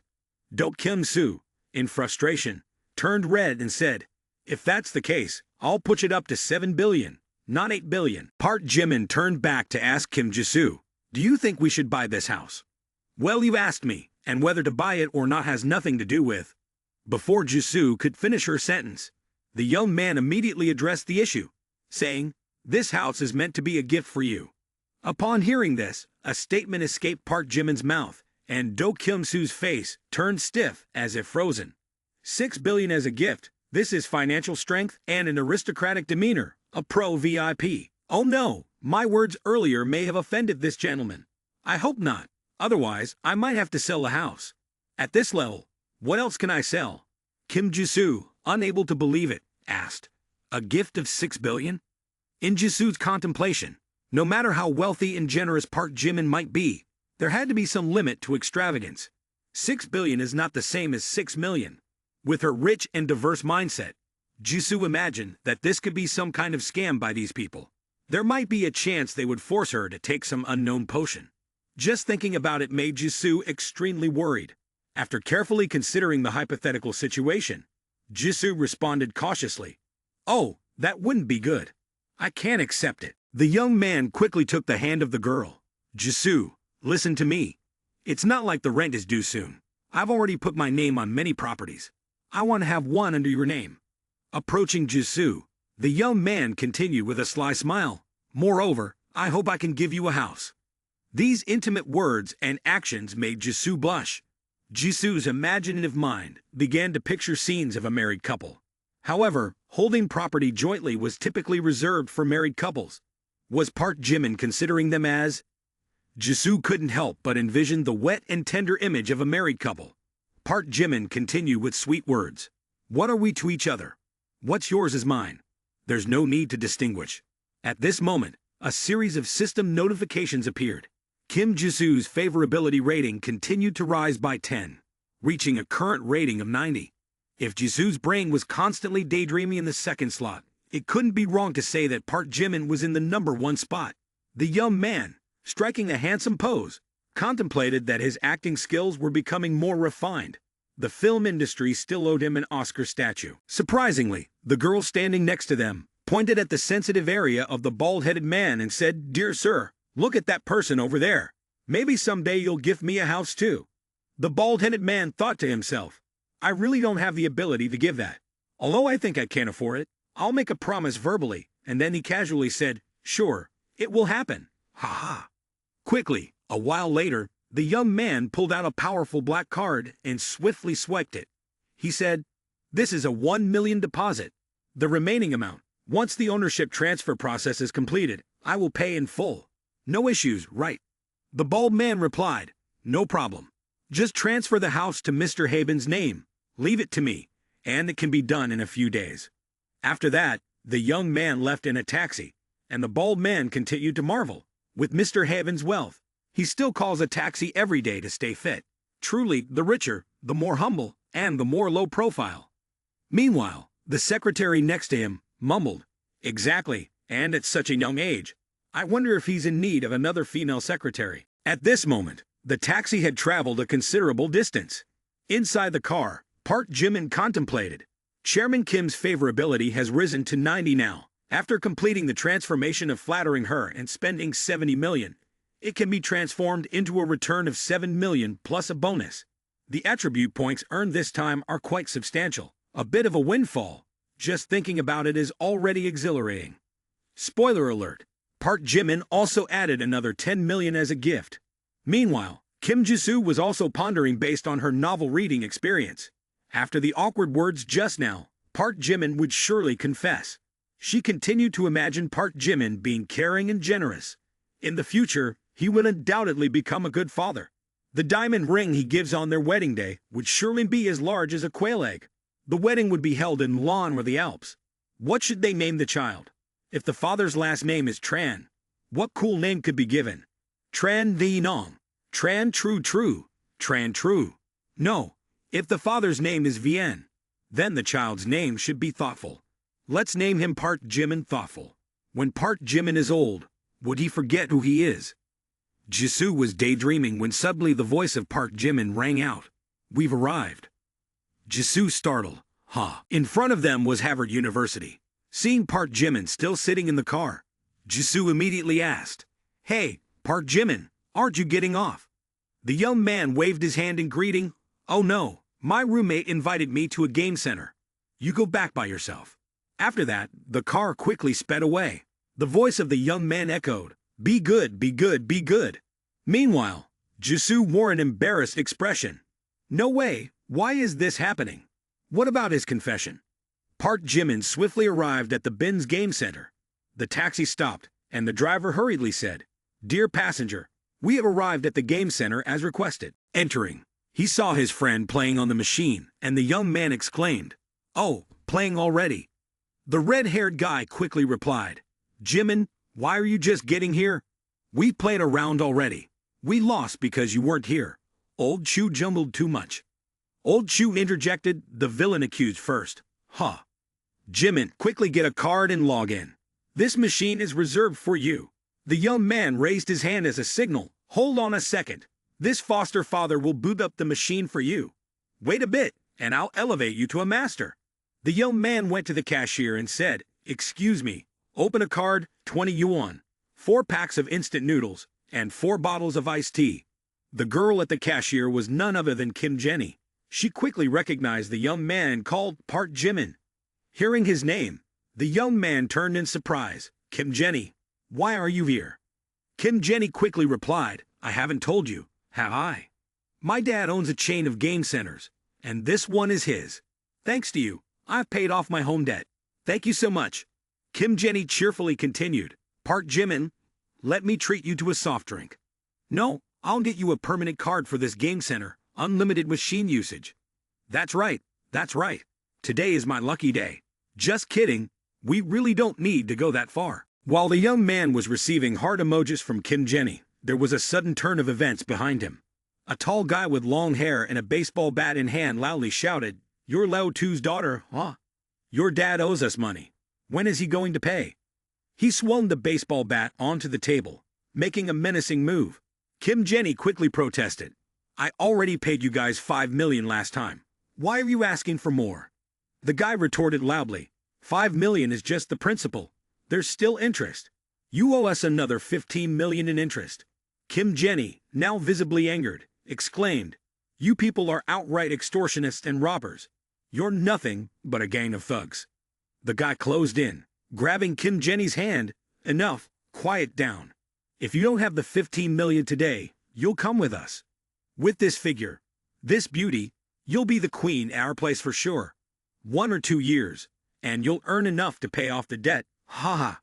Suddenly, like a gust of wind, Park Jimin swiftly approached, twisting the gang leader's arm from behind. All right, that's enough. Take off while I'm still in a good mood." Witnessing this scene, Kim Jenny joyfully exclaimed, "Park Jimin, you saved me." The gang leader, in pain and anger, shouted, "You mutt, interfering in our affairs. Come at me, I'll deal with you for him." The young guys quickly armed themselves with knives and sticks and rushed in. Park Jimin cast a sidelong glance and then delivered a kick with his foot to the chest of one of them. The onlookers, who were avid fans of action movies, exclaimed, "This kick is just like a move from a Jackie Chan film. When did Jimin become so skilled in martial arts?" The League of Legends enthusiasts, having witnessed Park Jimin's impressive kick, visualized it as a victorious move. Someone, amazed, exclaimed, "So the martial arts expert has brought the game into reality. Our failure wasn't in vain. Now, with Jimin here, we're in good hands." The guy who got beaten up by Jimin warned, "You punked. You got lucky today. Don't let me catch you again." The followers quickly retreated, shouting, "Don't push our boss too hard. Run fast. The 36th strategy is to run away. Otherwise, you'll end up as a torn blanket."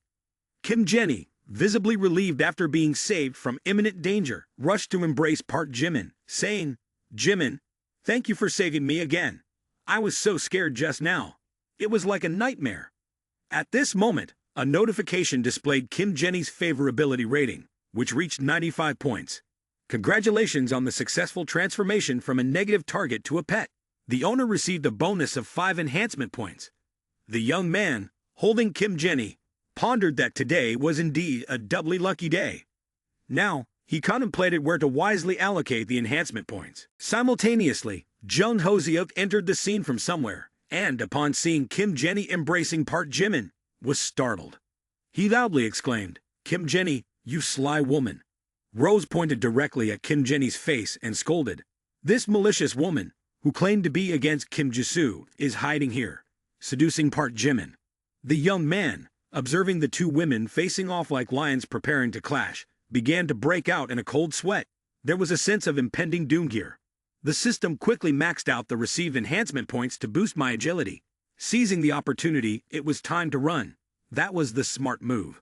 So the two lions rushed at each other, ready to engage in combat. Jimin's friends, witnessing the scene, intervened, saying, "Calm down, we're all friends here. There's no need for this. You two, don't start pulling hair and tearing clothes. Don't rip each other's clothes. It's really fantastic, or rather, it's not fantastic at all."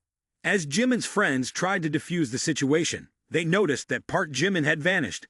Just a moment ago, this livestock guy was here, and now he's disappeared. Well done, Park Jimin. Indeed, I must add everything to agility promptly. After some time, the young man entered a sports field to find some new attractive girls. As he walked, he pondered that Jung Hoseok and Kim Jenny had both completed their tasks. Chairman Kim's turn was just a matter of time. Taking advantage of this time, he needed to find some new targets. Otherwise, he would end up in a situation with no one to flirt with. While walking and thinking, the young man was suddenly tapped on the shoulder and a girl's voice came from behind. "Excuse me, can you walk on the side? You're blocking others." The girl pointed and continued, "Our physical education field is reserved now. We're about to have a short distance running competition. Could you move a bit?" The young man saw a girl with a beautiful face and figure, and he jumped in surprise. Oh, it's a girl. In his head, the young man thought, despite being a bit fierce, this female student is quite attractive.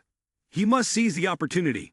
So the young man pulled out his phone and smoothly said, "If you want me to move, it's very simple. Just add my wet chat." Before he could finish, a voice interrupted, "Stop, what are you guys doing?" A tall and sturdy guy stood between the young man and the girl. He introduced himself. "I'm her boyfriend. If you're smart, step away a bit and leave quickly." The young man looked at him and felt a sense of familiarity. This person seemed somewhat recognizable. The young man recalled a previous encounter when he was insulted by a tall guy. "You don't even look in the mirror. Only you think you can pursue Lee Hyori." After throwing a punch, the guy pretended to be sympathetic and continued stepping on the young man. Back to the present. That guy shouted loudly, "The toad still wants to eat swan meat. Die quickly with regret." Old grudges and new grievances angered the young man, who clenched his fist. Park Jimin glanced at him, feeling it was an unfair situation. Suddenly, the system announced the initiation of the licking task. The guy's name was Kim Hara-won, 19 years old, 169 centimeters tall, weighing 50 kilograms, with a beauty score of 82. The girl's favorable impression of the protagonist gave rise to a level 4 licking relationship constraint. To exceed 95 points in her favor, the reward was a 10% licking fee and a bonus of 22 points. The young man chuckled as he read the system information. A 22-point enhancement. That's quite interesting. Adjusting the camera angle to the track below, that guy also joined the competition. The race was about to begin, and the participants were asked to prepare well. He glanced up at the stands, where a girl was cheering enthusiastically. "Honey, do your best. You're the best. If you perform well, I'll reward you when you come back." A guy sitting nearby teased, "Why is someone kneeling at the end of the track?" He was mocking Park Jimin, who, in his attempt to find a way to engage with the girl, had entered the running competition and was getting ready like the other athletes. With the sound of the starting gun, the athletes accelerated rapidly. Leading the pack was the tall boyfriend of Kim Hara-won, shouting encouragingly, "Go, go." He ran while thinking, "Haha, a bunch of slowpokes. If you run like that, you won't catch up with me even by New Year's. Well then, I'll run and show off a bit." At this moment, Park Jimin was accelerating from behind, swiftly overtaking with a sudden burst of speed, causing the other guy to jump in surprise. "Too fast, how is that possible? Who?" And there, emerging from the darkness, was the black shadow of the oversized Park Jimin. Park Jimin effortlessly surpassed the tall guy, sprinting ahead swiftly. The remaining guys struggled to keep up with Park Jimin, trailing behind in exhaustion, running and silently contemplating. Park Jimin thought, "Watch closely, Hyunjin Ryu. I will defeat you in your own field of expertise." Having been overtaken, Hyunjin Ryu couldn't flaunt his prowess in front of his girlfriend. Fuming with anger, he gritted his teeth, muttering, "Despicable." He reminded himself not to be underestimated, initiating the release of the golden seal on his left foot. Instantly, his left leg powered up, and he believed he had surpassed Park Jimin. With head held high and a triumphant grin, he boasted, "With my godlike speed, Park Jimin can't possibly catch up. I don't know who you are, but I'll show you the stature of an emperor." Having spoken, Hyunjin Ryu turned around, only to find no sign of Park Jimin anywhere. Bewildered, he mumbled. Where did he go? Choked on the smoke, suffocated behind perhaps. Suddenly, from behind, Park Jimin surged forward like a gust of wind, overtaking him. Hyunjin Ryu, startled, exclaimed, "What?" Park Jimin coldly stated, "I'm on your left." Just as he finished speaking, Park Jimin surged ahead, leaving Hyunjin Ryu trailing behind by a whopping 10 meters. Hyunjin Ryu was furious, exclaiming, He just overtook me in one lap. It's only been a few seconds." Witnessing Hyunjin Ryu's reaction, Park Jimin felt immensely satisfied. The young man thought to himself, relying solely on your more than 10 years of training, how could you compare to the points I gained from the system in just 1 week? The enthusiastic MC shouted, "What am I seeing here? A real flying person has appeared." In the face of his speed, even the Astro Boy would have to bow down. In just 50 seconds, he completed a lap around the track. Park Jimin crossed the finish line amidst the cheers of the entire crowd. Meanwhile, Kim Hae-won couldn't believe her eyes. Even Hyun lost. Everyone rushed onto the field, surrounding Park Jimin. The young man hoisted up like a hero who had accomplished a miracle. The MC's voice resonated. A new champion is born. He has broken records, even surpassing human limits. But now, we don't know anything about him. He isn't even a registered participant. Recognizing Park Jimin's potential, an enthusiastic coach approached and said, "Young man, I see potential in you. Are you interested in joining the track and field team? I recommend you for the national team." Hyunjin Ryu, standing nearby, tears streaming down his face, asked the coach, "Isn't this spot reserved for me?" Park Jimin coldly replied, "I'm sorry, I'm not interested." Now, Kim Hae-won began paying more attention to Park Jimin. She'd brought water for her boyfriend, Hyunjin Ryu, but secretly kept her eyes on Park Jimin, thinking, why didn't I notice this handsome guy earlier? At this moment, Kim Hae-won's favorability toward Park Jimin increased by 5 points. Seeing his girlfriend lost in thought, Hyunjin Ryu asked, "What's wrong? Why do you look so down?" Kim Hae-won shook her head, diverting the conversation. "It's nothing. I'm just a bit worried about you." Kim Hae-won's favorability toward Park Jimin continued to rise, adding 5 more points. Sensing the approaching target, the young man gleefully smirked and silently chuckled. The scene shifts to Kim Jisoo's room. As soon as she opens the door and enters, she is greeted with a question. "Jisoo, where have you been?" Surprised, Jisoo asks, "How do you know that Park Jimin gave me a house?" Her friend, utterly astonished, thinking it's a joke, raises an eyebrow and fans her mouth. "What? He gave you a house?" Filled with emotion, Jisoo's heart races. She responds, "Yes, that's right. Today is the day we're going to see the house together."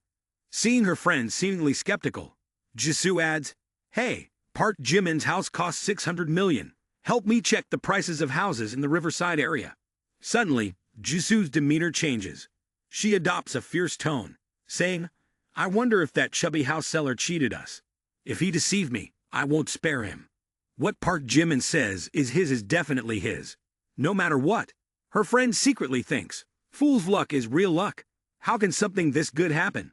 I'm so jealous. Stop bragging. I'll help you check. As her friend scrolls through her phone, she comes across a shockingly sensational piece of news, seemingly struck blind by lightning. Oh damn, what the hell is this? Jisoo, standing nearby, unaware of what's going on, is suddenly confronted with a huge exclamation mark in her mind. Park Jimin is featured on the front page of a forum, complete with pictures, with a post titled, "The #1 womanizer at Harvard University, 21-year-old Park Jimin is dating numerous girls." The other friend looks at Jisoo with a worried expression and sighs, shameless. Jisoo is puzzled, asking, "What about Park Jimin?" The scene shifts to Park Jimin, and his friend brings up the shocking news for Park Jimin to see. What womanizing? Me? The young man thinks to himself, what a joke. I'm clearly just a money waster, never deceived any girl. This is a setup. After that, he calmly returns to his thoughts. It seems like he has become too famous lately, making someone unhappy. Wonder who it is. Someone mischievous enjoying throwing stones with hidden hands. The scene transitions to another room, where the voices of a few guys chatting loudly can be heard. A heated voice exclaims, "So, is it posted? Is it posted yet?" The guy with glasses excitedly exclaims, "It's posted." "Oh, It's already on the top. This post is so hot. The guy with a high-pitched voice cheers. Haha. Now the bad reputation of this loser is spreading everywhere. Let's see if any girl dares to pursue him now. Suddenly, Sun Hyungmin approached and inquired, "What are you guys doing? Pulling the curtains and turning off the lights like this in the middle of the day? What mysterious business are you up to? Hurry up and spill the beans." The short-haired guy exclaimed, "Oh, my goodness, you scared me to death, coming in so quietly." The guy with glasses continued, "Sun Hyungmin, recently, there's a guy named Park Jimin in our literature department who's quite cunning. We are teaching him a lesson he'll never forget." Sun Hyungmin, upon seeing Park Jimin's picture on the computer, felt a sense of familiarity. "Oh, isn't this the guy who used to run away? Park Jimin. Could it be the same kid I once fought with?" After a moment of thought, he smirked. "Park Jimin, I know him." Sun Hyungmin continued, "We went to the same high school. Since childhood, he's been a troublemaker, blindly in love, and quite annoying. I have a lot of information about him. Deceiving girls may not suit him. More likely, he sticks to some girl and won't let go, causing trouble and bothering others." Hearing that, the guy with a high-pitched voice spoke up. "Sun Hyungmin, slow down. Emphasize the part about chasing girls." The chubby guy grabbed a chair. "Sun Hyungmin, take a seat and spill it slowly." "Yeah, I like it this way. Expose this guy bothering the girls clearly." The guy with glasses grabbed a pen. "I'll record everything and add it to the article." "Ha ha." Sun Hyungmin, with fiery red eyes filled with dark thoughts, gritted his teeth in anger. "Kid, even if you win in the race, no matter how the coach likes you, I will make you lose your honor." Based on the information from Kyunjin Ryu, the article about Park Jimin was quickly updated. The #1 womanizer at Harvard University, Park Jimin is currently studying literature. According to reliable sources, he is involved with many girls, dating multiple women, objectifying and regularly harassing and demeaning women. Female students, be vigilant against this type of wolf. The thread starter edits and updates additional information. According to a credible source, some girls involved with Park Jimin are not doing so willingly but are forced to accept him due to relentless harassment. This action is even worse than infidelity. It's truly disgusting. The thread owner continues to edit, revealing more about Park Jimin, who has earned the nickname Three-Headed Hound since high school.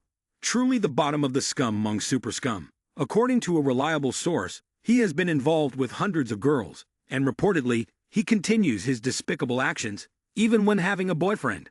It is said that his lecherous behavior has adversely affected everyone's studies, causing a 10% decrease in the university admission rate compared to previous years. After reading this news, everyone, from students to teachers and parents, was shaken. Cut to the principal's office. A powerful hand slammed down on the desk, coincidentally hitting the iPhone 15 Pro Max. "Bob, this is too much, truly outrageous and unreasonable." The furious principal shouted, "I cannot tolerate those who harm the community in my environment. I will thoroughly investigate the matter. If the information in the article is true, this vile student will be expelled from the school." A male teacher standing behind, tears streaming down his face, quickly lifted his phone and silently thought, "Can that old man please not smash my phone next time? I just bought this new phone." When asked about Park Jimin, Kim Jisoo provided detailed information, recounting the positive things Park Jimin has done. Park Jimin from Harvard Literary Institute is a very special person. He once said that what he hates the most is seeing girls suffer. Despite his noble background, he is very generous and hopes to help others alleviate their worries. According to Kim Jisoo's account, Tan Vien detests harming women. Each nightfall, he transforms into a dark messenger, launching powerful attacks to eliminate evil. He is a mysterious and powerful figure, safeguarding the city from desire and sin. Jisoo believes that Park Jimin is a hero. Surprised by Jisoo's response, the interviewers asked again, "A hero? Isn't that a bit exaggerated? Where does your conclusion come from?" Jisoo calmly replied, "Based on a girl's intuition." The principal took a puff of his cigarette and asked, "Is Kim Jisoo's statement reliable?" The vice president of the student union said, "Although she seems a bit peculiar, she probably wouldn't lie. Park Jimin could be a good person." The principal then instructed, "Ask the kid in the same class again." But deep down, he couldn't accept it. "I don't believe it. I don't believe it. I can't believe that someone could be better than me." This morning, the entire Harvard campus was buzzing with discussion. Two individuals came to find Hoseok. I am the police. Hello, this is a student. We need your assistance in investigating matters related to your classmate, Park Jimin. Come with us for a trip. Transition to the interrogation room. At the start, Hoseok burst into tears. Hoo. Park Jimin is a good person. Unfortunately, I'm not worthy of him. Hoo. I'm greedy for glory. I've changed abnormally. Park Jimin doesn't want to choose me, and I understand. Hoo. I'm sorry for losing control a bit, but Park Jimin is really good. I'll miss him terribly. Can you give me more tissue? That's why I like Park Jimin. Even though he rejected me, I still feel he's a good person. Hoseok cried even louder. I'm a wretched person. I'm not worthy of love. Park Jimin is, of course, a good person, and he hasn't done anything wrong. He just doesn't love me, that's all. Seeing this girl crying so much, the principal remained silent, not saying anything more. Quietly stepping out, he lit a cigarette and thought to himself, perhaps I was wrong. Park Jimin is innocent. The online forum is just trying to smear him. He truly is a good person.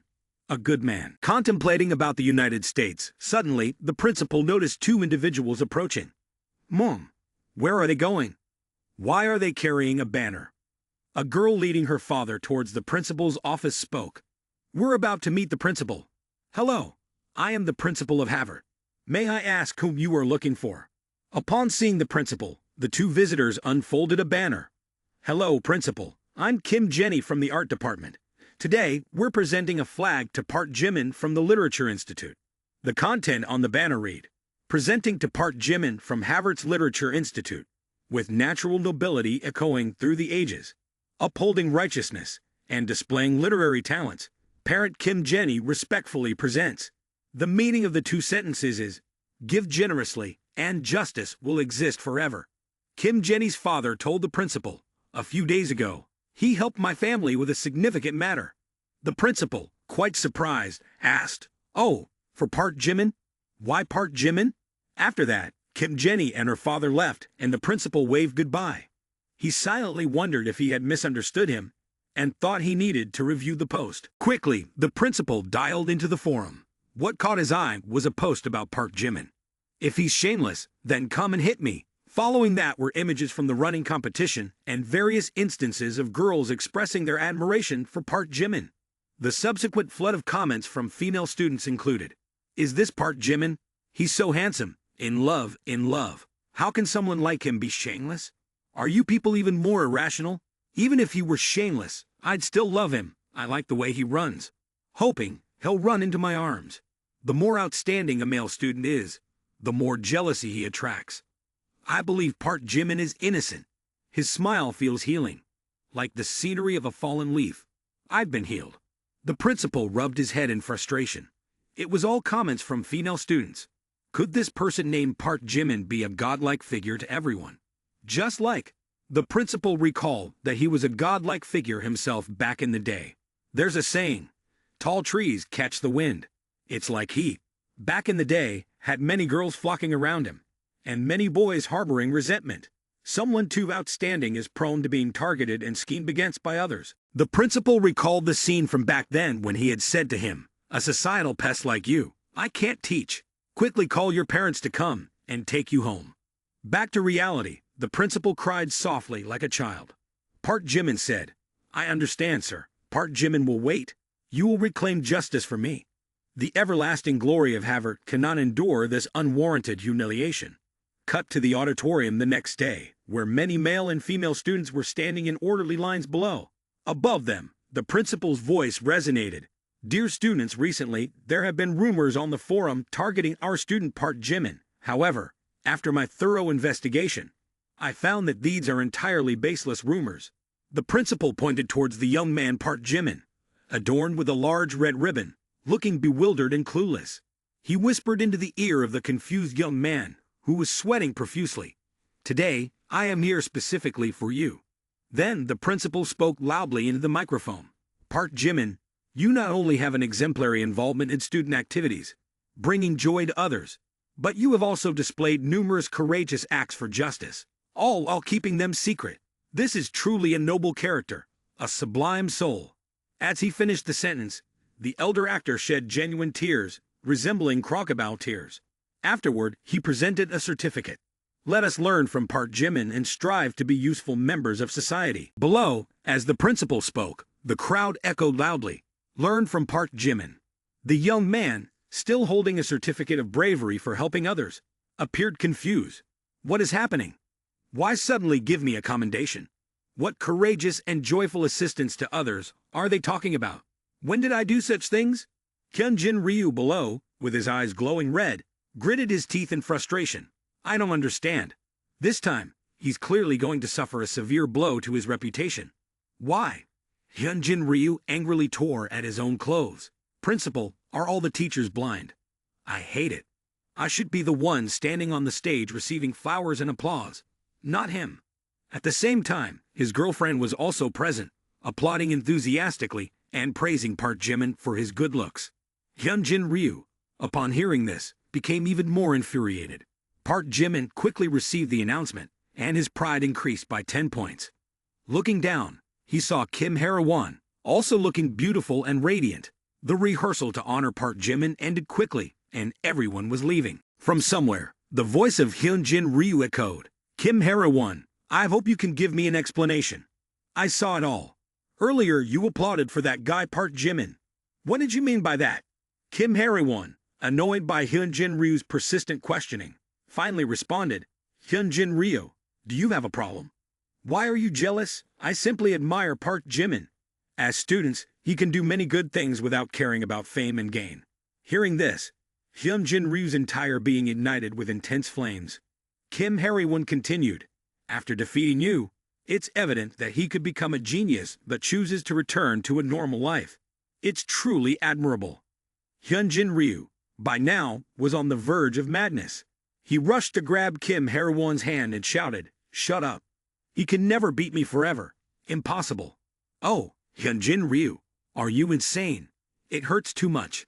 Hyunjin Ryu, you're hurting me. Let go. With a grimacing face as if ready to devour her, Hyunjin Ryu said, Park Jimin is just a worthless pawn under my foot. So what if the coach likes him? In this society, whoever has the money wins. My dad bought me a Tesla. What does Park Jimin have? Unexpectedly, at this very moment, Park Jimin was passing by, answering his phone. Mr. Do, oh, you're here.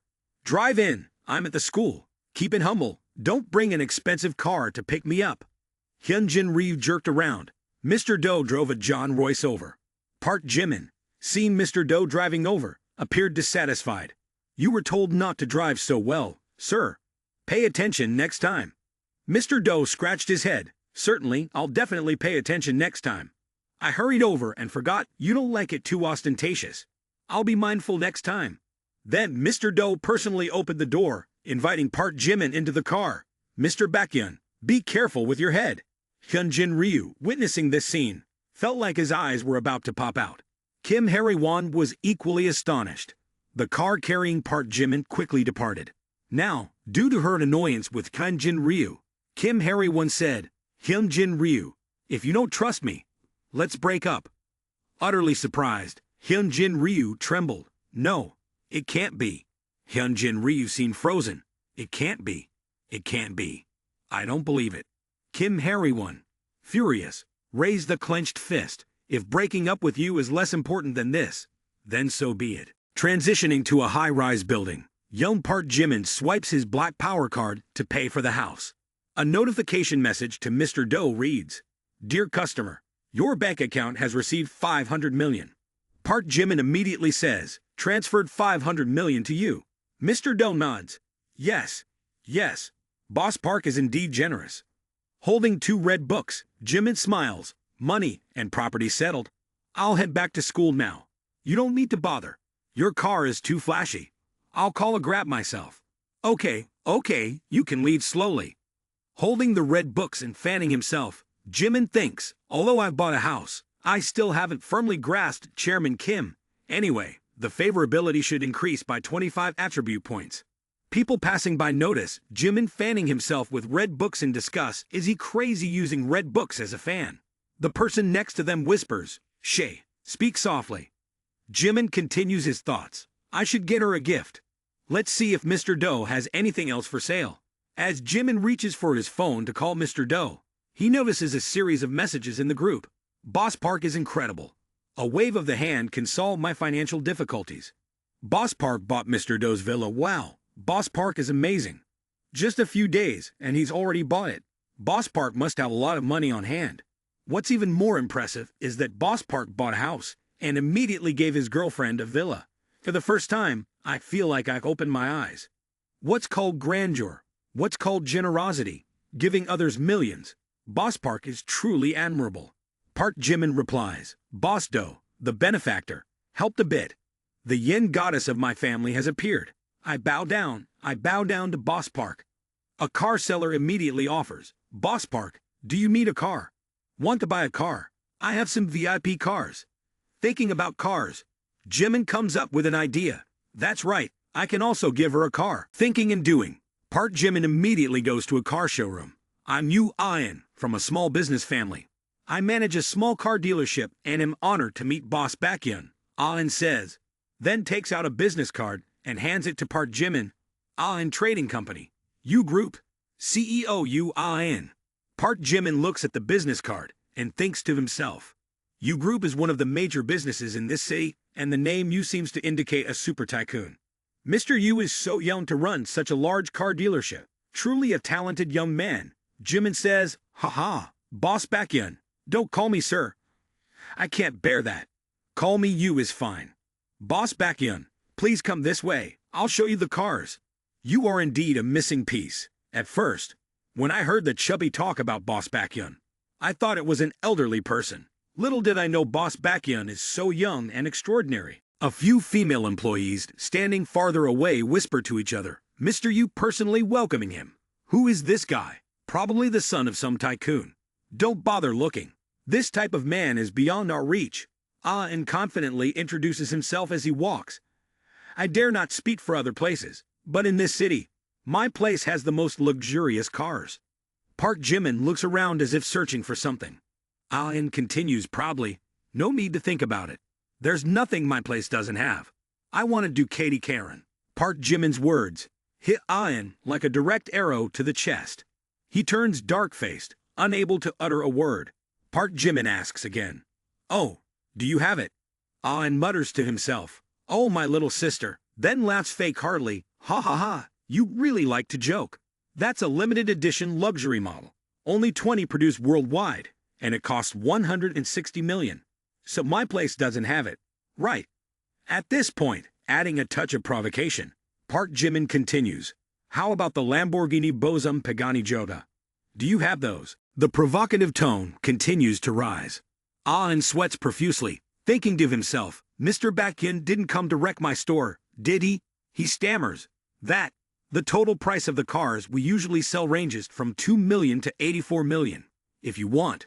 Park Jimin interrupts him, saying, so you don't have them either? Nothing at all. Your business isn't that big, is it? But a moment ago, it was like an explosive hit. Turning away, Park Jimin leaves, and mutters under his breath. You might be able to buy a house for a few $100 million, but I still don't believe you can afford a $1 billion car. Watch me unveil a treasure right here. He approaches a tightly covered car, saying, though I don't have many of those, I do have a precious one. He grabs the cloth and pulls it off forcefully, declaring, behold, the Ferrari is mine. The naturally aspirated 12-cylinder engine, with a capacity of 6.3 liters, can generate a maximum power of 588 kilowatts. The independent electric motor produces 120 kilowatts, with a maximum combined power of 800 horsepower, coupled with a 7-speed dual-clutch transmission.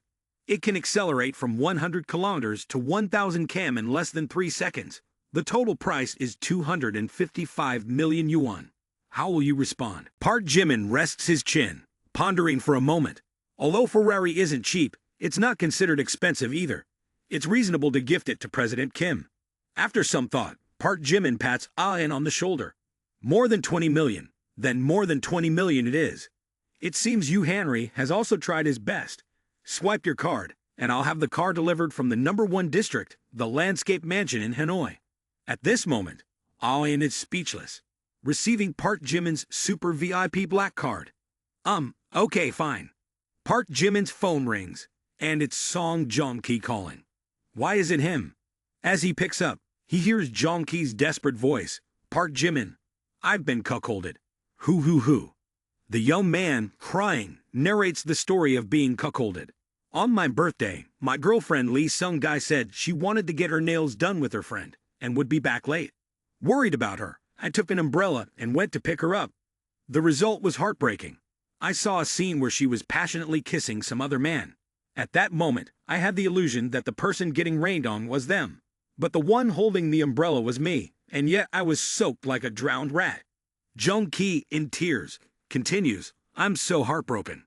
After 5 years of a relationship, I was planning to take her home to meet my parents. Stop drinking. You've had 8 bottles already. Look around you. Ignore me and let me drink myself to death.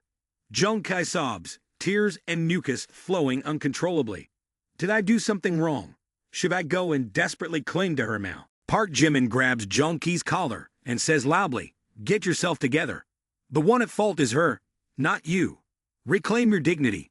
Don't act like a spoiled brat. Due to excessive drinking, Joong-ki's legs are unsteady. I know, he replies.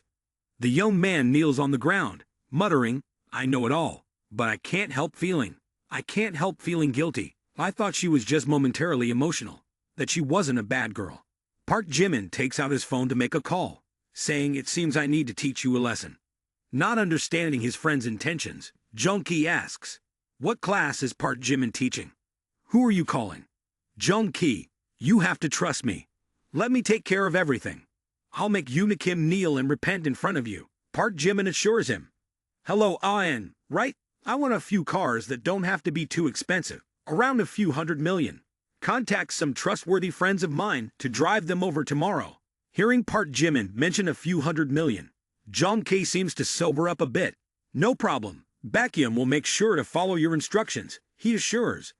Seeing Park Jimin using both hands to operate his phones, Joong-ki mutters, he's multitasking with both hands again.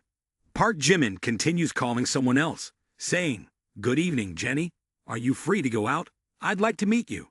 Joong-ki stares at his friend, remarking, Park Jimin seems different now. Yeah, I'm waiting for you at 30. Transitioning to a restaurant scene. As soon as Park Jimin enters, Jenny snuggles up to him, saying sweetly, Jimin, people miss you a lot. Seated at the dining table, Joong-ki stares at Park Jimin, silently thinking, a phone call to an 8-point girl. Is this still the Park Jimin I know? The gods sim. Jenny, sitting beside him, takes meticulous care of Park Jimin, saying, let me pour your drink. Thank you. Observing their affectionate interaction, Joong-ki senses that Park Jimin might be the one with the coveted sim. Seeing Joong-ki's hesitation, Park Jimin introduces, Jenny, this is my good friend, Song Joong-ki. The tense young man raises his hand and says, hello Jimin. Is it so urgent that you called me out here just to introduce me to her? Jenny secretly rejoices, thinking that Park Jimin is introducing some of his close acquaintances to her. This means she holds a place in his heart. Park Jimin replies with a cold tone, of course not. I need you to help me with a performance tomorrow. Transitioning to Joong-ki's girlfriend, her car speeding down the road. Sung-gi, don't be upset anymore. Being with a loser like Song Joong-ki won't bring you happiness. A few days from now is my birthday, and I'll get a new handbag from him. Regardless, it's been a few years of emotions. Kan, you better treat her well later. Suddenly, a red sports car overtakes them at a high speed. In the blink of an eye, it pulls in front of Kang's car. He curses loudly, can't you drive? Then he hits the brakes and swerves to the right. Not done venting his frustration, Kang sticks his head out of the car, pointing and shouting, can't you drive? However, he freezes when he sees a beautiful woman stepping out of the car, accompanied by a luxurious sports car. He is in awe.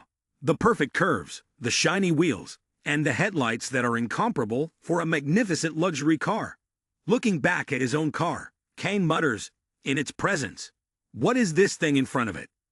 Stepping down from the car, Song Joong-ki exudes an extremely elegant demeanor. Lee Sung-gi is surprised and exclaims, Song Joong-ki. Jenny walks up, embracing Joong-ki's hand, and says playfully, Jung Kai almost scared me to death. The new car he bought for me almost got damaged by someone. Jung Ki, at a loss where to put his other hand, speaks casually, if it gets damaged, it gets damaged. A small matter. I'll buy you a new one. Kang finds it perplexing. Haven't seen each other for a day. How did Song Jung Kai change like this? Is this guy a hidden super tycoon?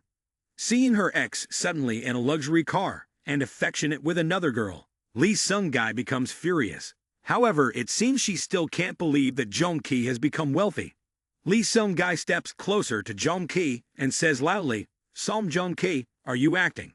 In this scene, Jung Kai is quite into his role. He laughs loudly and tells Jenny, "Ha ha ha, who's barking like that, my dear? Let's get on the car and go a bit more. I've known him for so long. I don't know about his family background. I really misunderstood him about the affair. But let's put the truth aside. Today, he's truly scared me with this play. Is he not right? Baekhyun, this girl has seen through it. It's not wrong to let your brothers go out first." Next is the main act. A multitude of supercars is speeding towards Jung Kai. A fleet of supercars suddenly appears, shocking Kang and Lee Sung Guy. A person in white steps out, greeting, "Oh, Jung Ki, you're here too. Right. Only now does Kang believe that Jung Kai is a super tycoon. Seeing Kang, the person in white says, "I thought who it was. Turns out it's Kang Hodong. Remember me, Chung." The person in white approaches the pair of Lee Sung Guy and Kang Hodong, whispering, "Miss," he claimed his name is Kang Chin-ha, from a wealthy family with a coal mine, studying abroad in the US. Ha ha ha. This scoundrel is just a scam artist, pretending to be a rich man to deceive women into bed. Did you really think he was some kind of tycoon?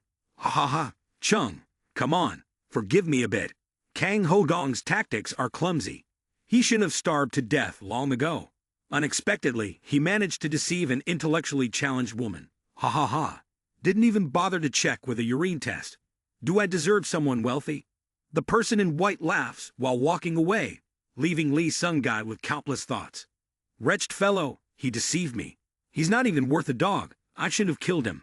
Kang Hodong runs and cries, Sister, I was wrong. Song Jung Ki's eyes filled with sadness as he said, "Let's go." Jenny uttered a brief okay and walked alongside him. While walking, Jung Kai suddenly halted. Curious, Jenny asked, "Why did you stop?" It turns out Lee Sung Guy had embraced his legs, crying and pleading. Hoo, Jung Ki, don't leave me behind. It's not that I'm greedy for glory. I'm just afraid of poverty. Please give me another chance. Jung Ki coldly brushed off Yoona Kim's hand. Don't call me like that. Today, we sever our ties. Don't contact me again. The guys who hadn't seen each other in a while chatted lively. Chung is still as eloquent as before. It's a pity, considering she's like a little beauty. Well, go console her. That's enough. Taking advantage of the moment when Chung was chatting with the others, Kang sneaked away. However, Park Jimin arrived just in time. Where do you think you're going? Planning to run. Letting you go is not impossible. Slap yourself 100 times. With no other option, Kang Hodong slapped himself in the face. Smack. With everything settled, the group headed to a club. Today's toasts might be an opportunity to get acquainted with the legendary boss Baekhyun. Truly, fortune has smiled upon me, and I must express my gratitude to those who helped.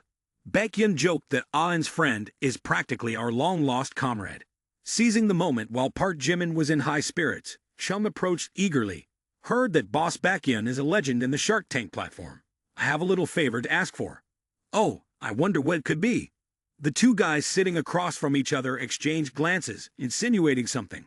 I also have a favorite streamer and want to support her.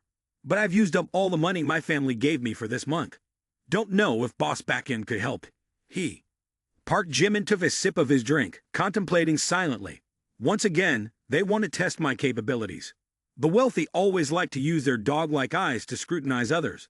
A couple of Chum's cronies added, provoking Park Jimin. Boss Baekhyun was just joking. Don't take it seriously. Chum supports your girl. Based on what should Boss Baekhyun spend money? Your request is too much. Go to the other side to play. Park Jimin forcefully slammed his glass onto the table, causing the others to recoil in fear. Angry now, and someone wants to provoke me. Park Jimin quickly unlocked his phone and said, All right, So it's not just about giving gifts. Huh. He tossed the phone to the other side, saying, I'm going to freshen up. Feel free to use my account to gift as much as you want. Don't worry about saving my money. Gift freely. The others were bewildered by Park Jimin's attitude. What kind of development is this? Jung grabbed the phone. Surprised, he gave me his phone to gift freely. He must really trust me. Well, I'll genuinely gift as much as I want. As Park Jimin walked away, he thought to himself, if I were the one paying, it would be truly heartbreaking. I don't feel tired when spending money on gifts because the system still reimburses me for it. Inside the restroom, there were a few guys hanging around, while Park Jimin was relieving himself. One guy glanced over, then jumped in shock, feeling inadequate compared to Park Jimin's dragon. The guy even raised his hand to give a thumbs up, saying, that's huge, quite impressive. Park Jimin thought to himself, who is this person? Outside, a crowded group cheered. 1,200. Hurry up, almost 1,300. Keep going, keep going. After spending a considerable time in the restroom, Park Jimin came out only to hear them shouting, gifted up to 1,400, 1,600. Park Jimin quickly joined in. What's going on? Why is it so lively around here? Boss Baekhyun, you finally returned. Quickly rescue the poor girl. It took so long, and you gifted nearly 2 billion. Quite impressive. Hearing Park Jimin, the others turned pale. Who is this Boss Baekhyun, with such an extraordinary status in the house? Richer than the heavenly bank. Jung was sweating bullets. Normally, I'd only gift around 10,000 or a bit over 1 million. Unexpectedly, I've gifted more than a few sports cars. My heart feels like it's cracking. 200 million doesn't sound that good. I'll contribute 6 million for you. Hearing Park Jimin's words, Jung was struck by lightning. Don't worry. Stop. It's enough. It's enough. She doesn't truly deserve that much money. You should hold back your divine generosity. Know your limits. Quickly, raise a toast to Boss Baekhyun. Being a deity isn't that simple. Today, let her get addicted. Boss Baekhyun is truly magnificent, and I, as a subordinate, am sincerely impressed. In the future, if I'm wrong, you can punish me accordingly. The others chimed in. 1 toast won't be enough, at least 2 glasses. How about 3? 3 bottles should do it. Does this kid want us to drink ourselves to death? The girls at the nearby table also began to pay attention to Park Jimin. They whispered in excitement. Who is this guy? He seems very sophisticated. The one with white hair and wine glasses earlier, Chung-hee, belongs to the Chung real estate family. It feels like the top-notch circle of Hanoi has gathered. If you can casually sit next to someone, half of your life's worries about eating and drinking are solved. That guy named Baekhyun must be a mysterious figure. He made it to the hot search by gifting 1 million before. His life is a dream come true for me. At this moment, Park Jimin's phone rang with a melody. Not wanting to see his friend go through similar pain, he learned to pamper. Park Jimin glanced at his phone and said to the others, you guys go ahead and drink. I have something to attend to. Let's meet again next time. As Park Jimin turned away, a sarcastic voice remarked, why is Boss Baekhyun leaving in such a hurry? Is he afraid of the bill? What kind of status does Boss Baekhyun have that he can't pay for a meal? Jung immediately hit the speaker on the head and said, that's right, kid. Don't use someone else's annual income to challenge their financial capacity. Boss Baekhyun doesn't lack that little money. Be careful not to provoke me. I might turn hostile. Walking, Park Jimin read the girl's message. Baekhyun, I've arrived in Hanoi and can't wait to meet you. Let's meet tomorrow. Taking advantage of her hesitation, it was time to unveil another layer of her feelings. Shifting to the airport, a girl had just landed, but her face didn't express much joy. She confidently thought to herself, it's not just about a meeting. As long as I release a bit of determination, that Baekhyun godlike figure will become my fish in my pond. A message from Jung Hoseok came in. Can we start over? Park Jimin? Last night, I dreamed that we got married. We lived together in a Vingroup villa. You taking care of the children with 6 nannies. My bag filling up the entire house. I took you to Paris every year to enjoy wine, to Iceland to see the northern lights. Waking up, I felt so sad because I had no bag, no northern lights, and no you, as I had taken you away. I knew I had hurt you before, but I didn't pay attention. Temporarily possessed by the devil, I was deceived by Min Yuji, failing to notice the one who truly cared for me. loved me, was by my side. Now that I have thought it through, I promise to treat you doubly well in the future. Please forgive me, I made a mistake, every man will. Park Jimin had just read this when the voice of Mai Nai rang out. Heaven, what are you watching? The young man was deleting messages from Jung Hoseok. Afterwards, Park Jimin replied to Mai Nai. Oh, nothing. Just someone who wants to eat, asterisk.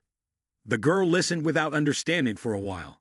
Park Jimin innocently asked again. Oh, what were you talking about just now? Mai Nai recalled the words of the boss. The top 10 list is adding up, and he's increasingly dominating. Even if I strip myself naked and give it to him on the bed, I have to control him.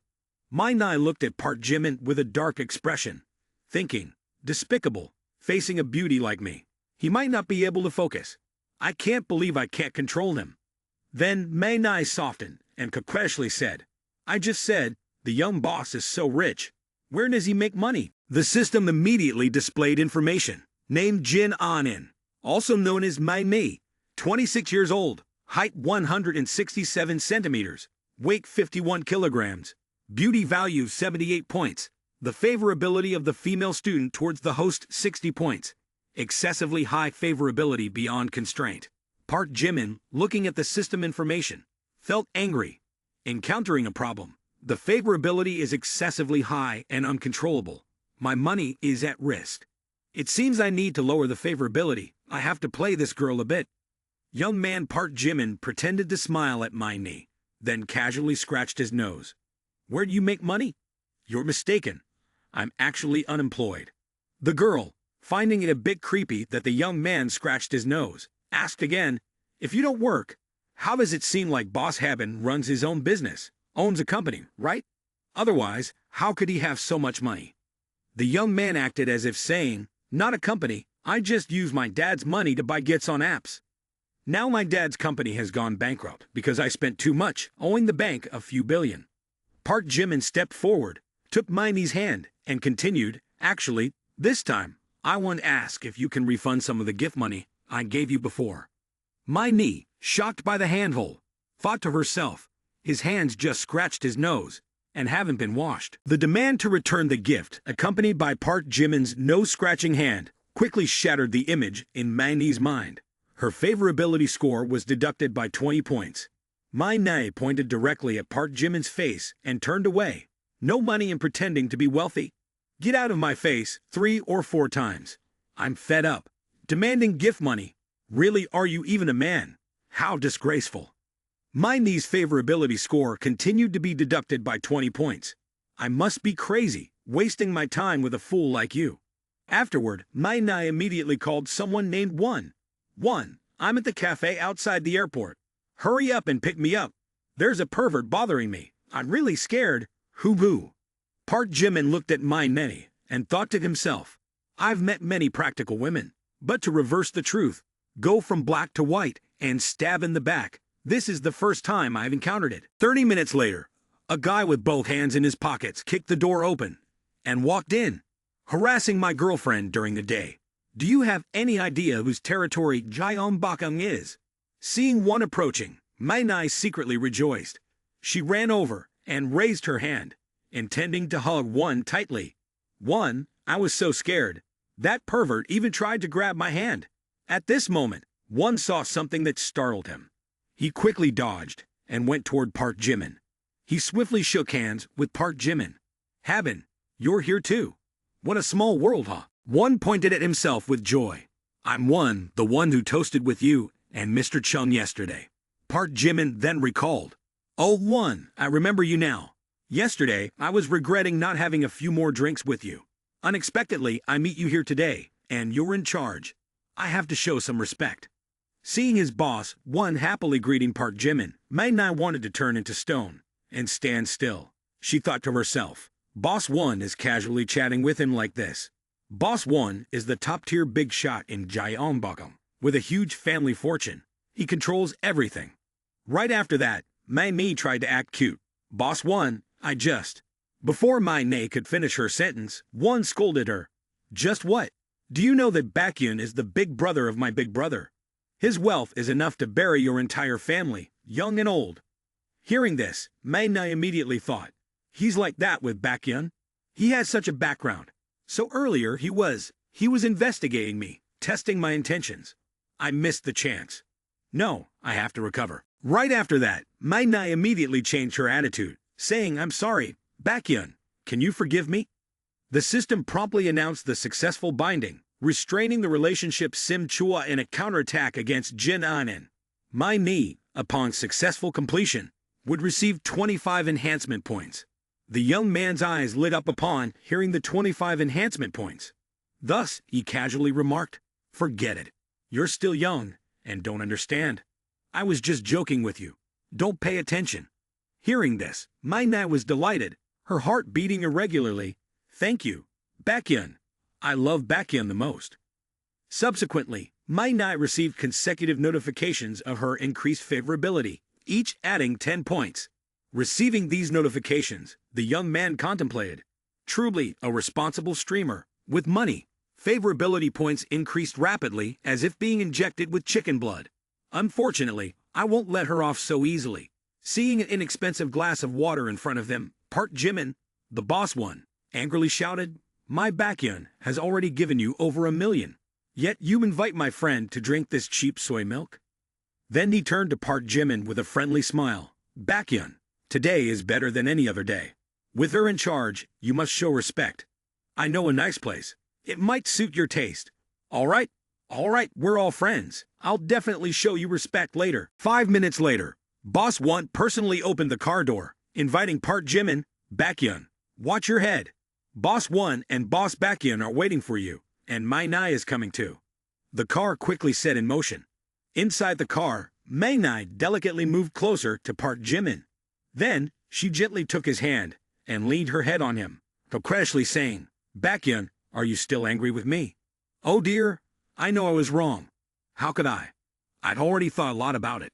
At this moment, the young man, who was watching the live stream, noticed Park Jimin's phone screen. Mai Nai thought to herself, a shark live stream. What does he want to do? On the phone, the girl's voice echoed, brothers who like Van Hai, don't forget to follow. Park Jimin was currently admiring the VIP gifts. Mai Nai was slightly startled. It wasn't for him. Mai Nai was contemplating when the young man started sending a series of lavish gifts to the other girl. All of them were the most expensive combo gifts in the app. Mai Ni, witnessing this scene, was left gaping in astonishment. The phone screen seemed on the verge of shattering as the barrage of rocket gifts continuously soared. 50 rockets, 100 rockets, 2,000 rockets, 3,000 rockets.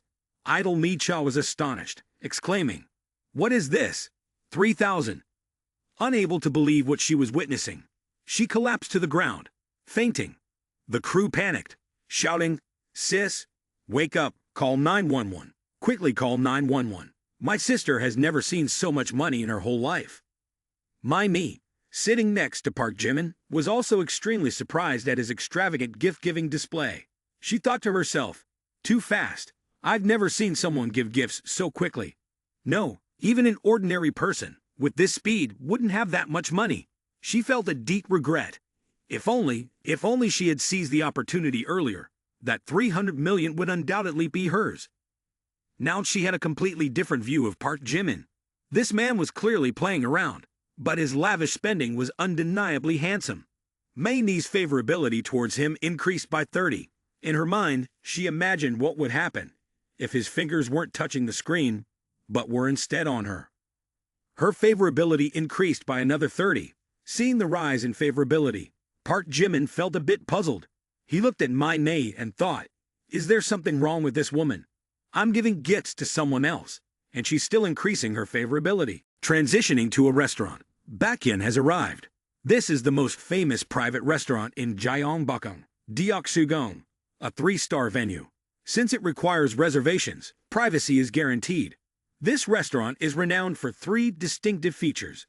Curious, Park Jimin asked. 3 distinctive features. 1 is outstanding cuisine, and 2 is a unique landscape, right? What about the 3rd one? Baekhyun, you've experienced the first 2.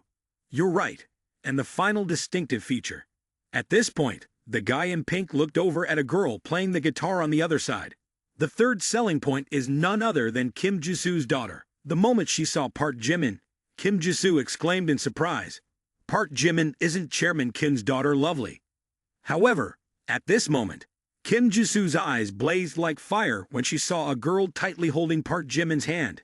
Kim Jisoo's favorability dropped by 5. Fuming with anger, she forcefully slammed the guitar against a pillow, breaking it in two. Then she turned around and ran away, her eyes glistening with tears.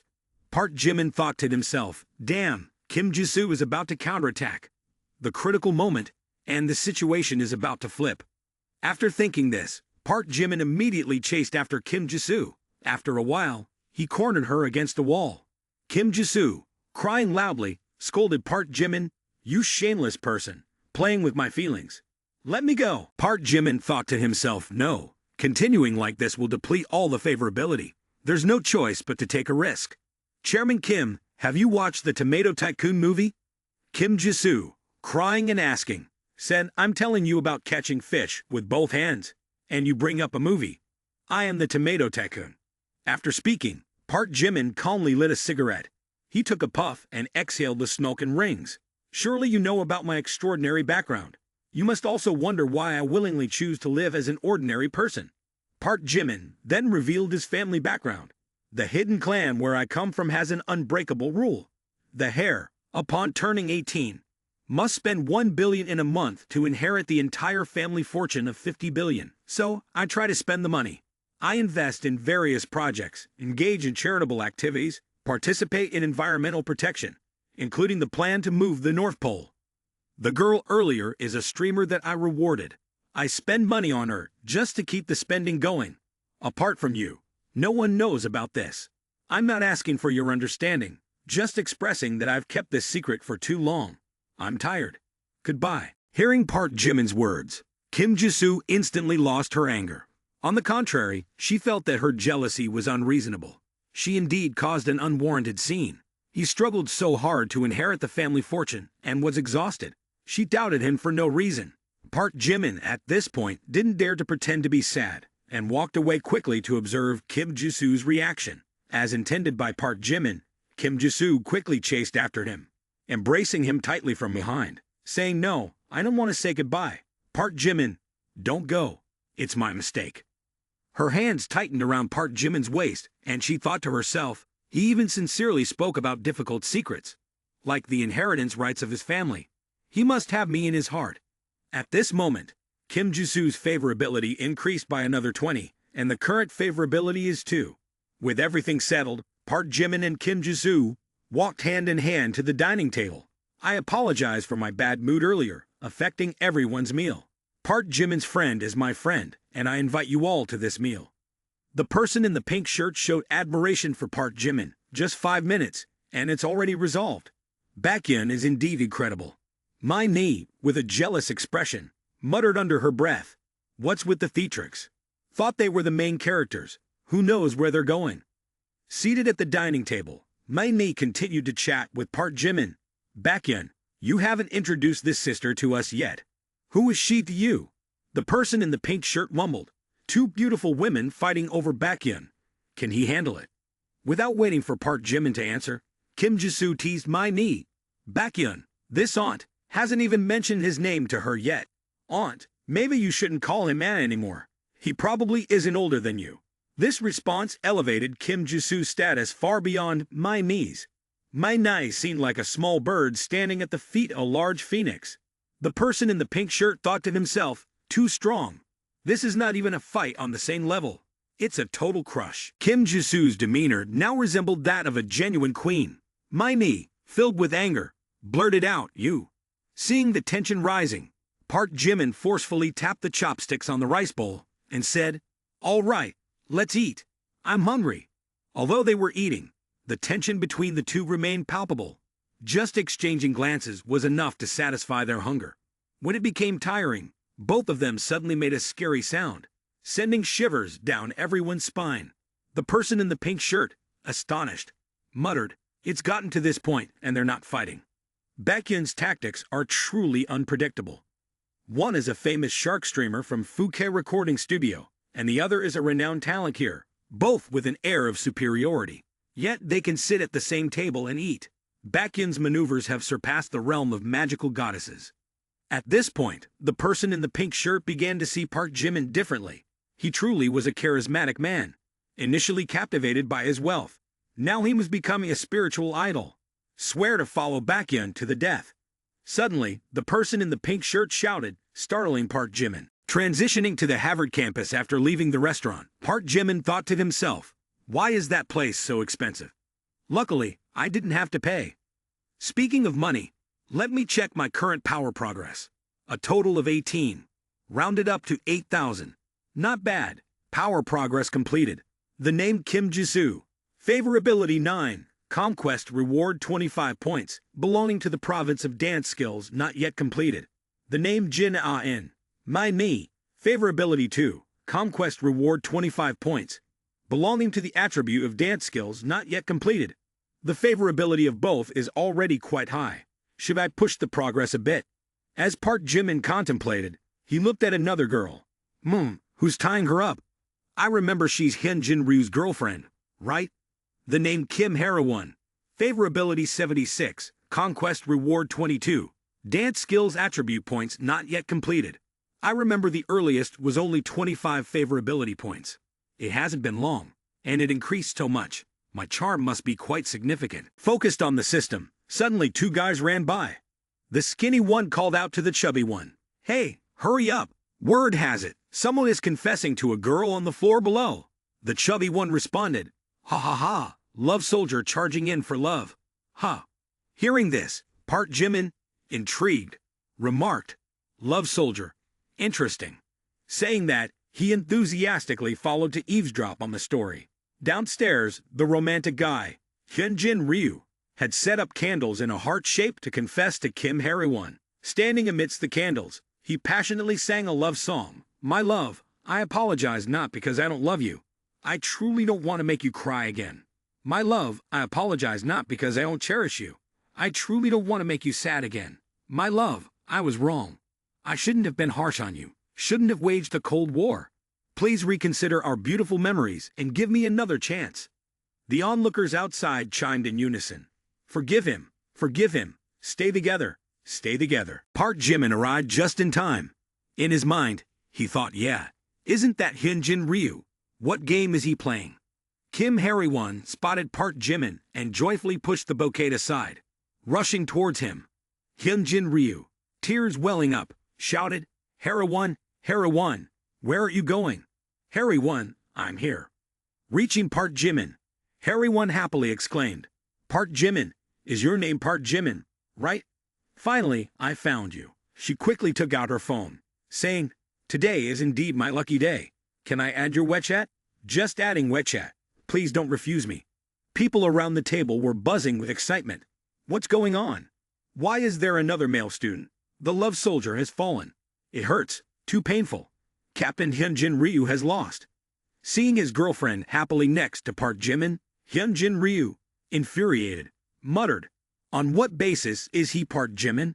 I don't respect that. Kim Hara-won, you've betrayed me too much. Park Jimin looked towards Hyunjin Ryu. It seemed like Park Jimin understood Hyunjin Ryu's feelings. At this moment, Park Jimin approached to explain his mistakes. Hyunjin Ryu, do you feel uneasy, unable to understand? Feel like Kim Hara-won is playing both sides? What's the point? Still want to humiliate me? Hyunjin Ryu, actually I always admired you. A handsome, athletic guy like you is easily noticed by the opposite gender. You see love from girls as something natural. But when you realize you're losing your shine, you panic, and in your mind, it's only about winning and losing. Ignoring your girlfriend's emotions, it's you pushing her away bit by bit. At this point, you want to pretend to be pitiful to demand a comeback. Don't you feel like a clown? Hyunjin Ryu stayed silent for a while, and then sighed, Park Jimin is right. I did it to myself. People around the table were chattering, oh my, saying that doesn't mean it's not because of a third party interfering. Cold War is indeed terrifying. When together, you don't treat others well. And now you want to come back. What's the point? Hearing Park Jimin's words, Kim Hara-won was deeply moved. He understands me. Kim Hara-won's current favorability is 91 points. From within the crowd, Minji recognized Park Jimin. That's Park Jimin. What's his relationship with this girl? No, I have to let Jisoo know about this shameless guy. Scene shifts to Kim Jisoo's house. She was applying a face mask when Minji rushed in shouting, "Jisoo, it's not good. Park Jimin is having an affair." "Minji, don't be crazy. Anyone can have an affair, but not Park Jimin." Just now, there was a girl on the lower floor confessing to Park Jimin, and they even exchanged glances. While others may want to confess, Park Jimin himself can't control it. Talking about this doesn't represent anything. So what about this? How do you explain this? He gives crazy amounts of money to another woman. Oh, about that, Park Jimin already told me. Moreover, the total he gave is not just 3 million. He gives gifts to the female streamer and tells me, yes, the basis of harming people together is trust. He trusts me, and I trust him. Is it irrational? Forget it. Minji, you've been single since inside your mother's womb. You won't understand this kind of divine intervention. Minji felt helpless and muttered, someone who was doing so well, how could they become so foolish? Why did Park Jimin finally give in to some kind of love potion or something? Park Jimin yawned, short and wide. Park Jimin, focus a bit. No one plays a game subduedly like this. I don't want to come, but you insisted. The girl sitting nearby teased, Lee Min-ho, you're so loud, threatening Park Jimin like that. We like to watch Park Jimin sleep. Why wake him up? Exactly. That's right. Park Jimin, are you okay? Are you free tonight? Park Jimin, you seem a bit tired. I'll buy you a latte. Lee Min-ho spoke while wanting to shed tears inside. Look, they say if you don't come, they won't come either.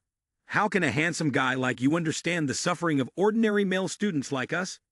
Park Jimin pointed at Jung Hoseok and asked, so can you explain why she's here too? Hoo, I am Kyung Mai. I gave up on my childhood sweetheart and pursued Kim's grandson. Then I got killed. Hoo. But I feel like I deserved it. No need to find some killer. My crime caught up with me. Hoo. Fellow students, calm down. With you like this, we have no other way to play. Jung Hoseok heard you were here, so she wanted to come. I have no choice. What are you doing with her? I heard she recently went for a checkup. Seems she's pregnant. Park Jimin thought to himself. Am I being too much? Although she hurt me after the entanglement, it seems like she genuinely regrets it.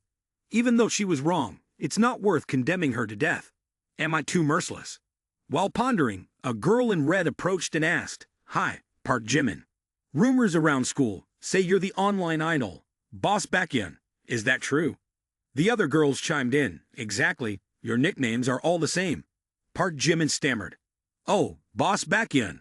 Jung Hoseok overheard and looked at Park Jimin with a smirk. Ha. If Park Jimin is Boss Baekhyun, I'll bow down for you ladies, ha. At this moment, Jin Hung-min appeared. Boss Baekhyun is a legendary figure, throwing hundreds of millions on the shark. Park Jimin, what are you compared to Boss Baekhyun?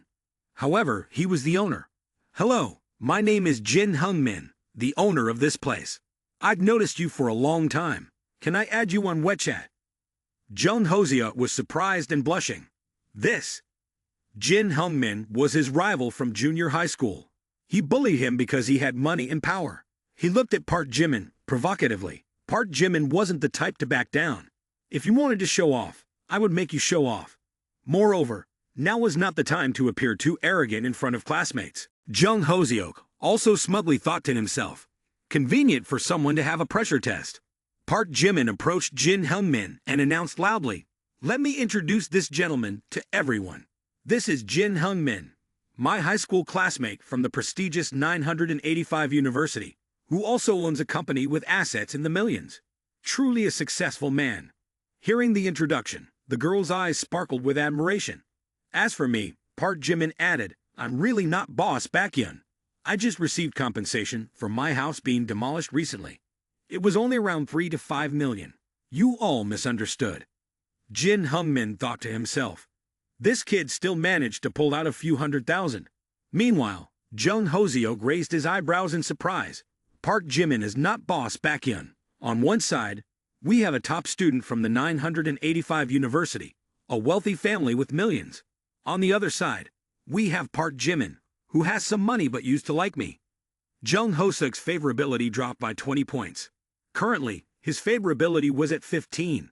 Jung Hoseok took out his phone and said to Jin Hung-min, All right, I'll add you. In her heart, she silently thought, even fools know how to choose. Jin Hung-min chimed in, Park Jimin, this fate is truly strange. The little sister you called added me on WeChat. He laughed triumphantly, ha ha ha. Then whispered to Park Jimin, I used to treat you like a dog, and now I can only step on you. Hearing Jin Hung-min mention the past, Park Jimin felt a bit irritated. After that, Jin Hung-min turned to pat the shoulder of the guy in the red shirt, Suga, saying, this Park Jimin is my friend today. He makes me happy. This table is on the house. Yes, yes, of course, sir. Suddenly, Park Jimin burst into laughter, covering his face. Everyone was surprised, exclaiming, Park Jimin, are you okay? What's going on? The young man chuckled to himself. Jung Hoseok, you wanted a chance, and I've given it to you. Unfortunately, you haven't changed that attitude of yours. From now on, I won't have any feelings for you because you're not worthy. You've left so quickly. Tomorrow, there's a high school reunion at the Jeju restaurant. Will Park Jimin dare to come? How about attending the reunion? If Jin Hae invites me, of course, I'll go. Transitioning to Jeju restaurant, Jin Hung-min raised his glass and exclaimed, it's been years since we last met. Everyone, let's cheers. Today, enjoy your meal freely. It's on me. Don't help me save money. Money is meant to be spent. Ha ha ha. Boss Lee is generous. Thanks, Boss Lee. Still, my friend Hung-min is on top. I used to look down on him, but don't underestimate him. Later, when Yang Weibai arrives, help me say some nice words or compliments. Turns out, Boss Jin is still waiting. Boss Jin, rest assured, you and Yang Weibai are a pair of outstanding talents and beauties. We brothers will definitely help you win her over. Park Jimin thought to himself, this guy never misses any chance to show off. The door opened, and Yang Weibai entered, saying, I apologize for keeping everyone waiting. Today, the driver at home asked for time off, so I called a car, which made me a bit late. Looking at Yang Weibai, Park Jimin recalled his rebellious youth. Yang Weibai, Chung-hee, was the only one who illuminated his high school life. Back in grade 3, she was mysterious and noble, like an unsolvable equation, making all the male students lose their minds. You little brat, stay away from my goddess a bit. You should keep your distance from her, he remembered saying. Spotting a beautiful girl, young Park Jimin eagerly approached. Long time no see. Can I add you on WeChat for convenient communication? Jin Hung-min cursed under his breath. Indeed, as persistent as a sticky dog. In a little while, I'll turn you into a dead dog. Well, no problem for now. Although he agreed verbally, deep down, he thought, who is this person? Feels like I've never met them before. The system announced the successful binding of the Sim-Chua relationship. The target bound was Yang Weibai. Beauty value 92 points. Current favorability 0. Successful counterattack rewarded 35 attribute points. And proficiency bonus of 4 for mastering English, French, Russian, Korean languages. In reality, Park Jimin wasn't as courageous as he seemed. How did he become so extraordinary now? Already harboring resentment, Lee Sung-ga coldly said, being the running dog for super-rich tycoons, Park Jimin, do you think I don't know? You work as a lackey for those super-rich guys. Rolling around with Song Joong-ki, those super-rich guys are notorious scoundrels. You don't know how many innocent girls they have deceived. Song Joong-ki also spoke up. Lee Sung-ga, you're talking nonsense. Clearly, you were in the wrong first. What nonsense am I talking about? Song Joong-ki teased my feelings, and then broke up.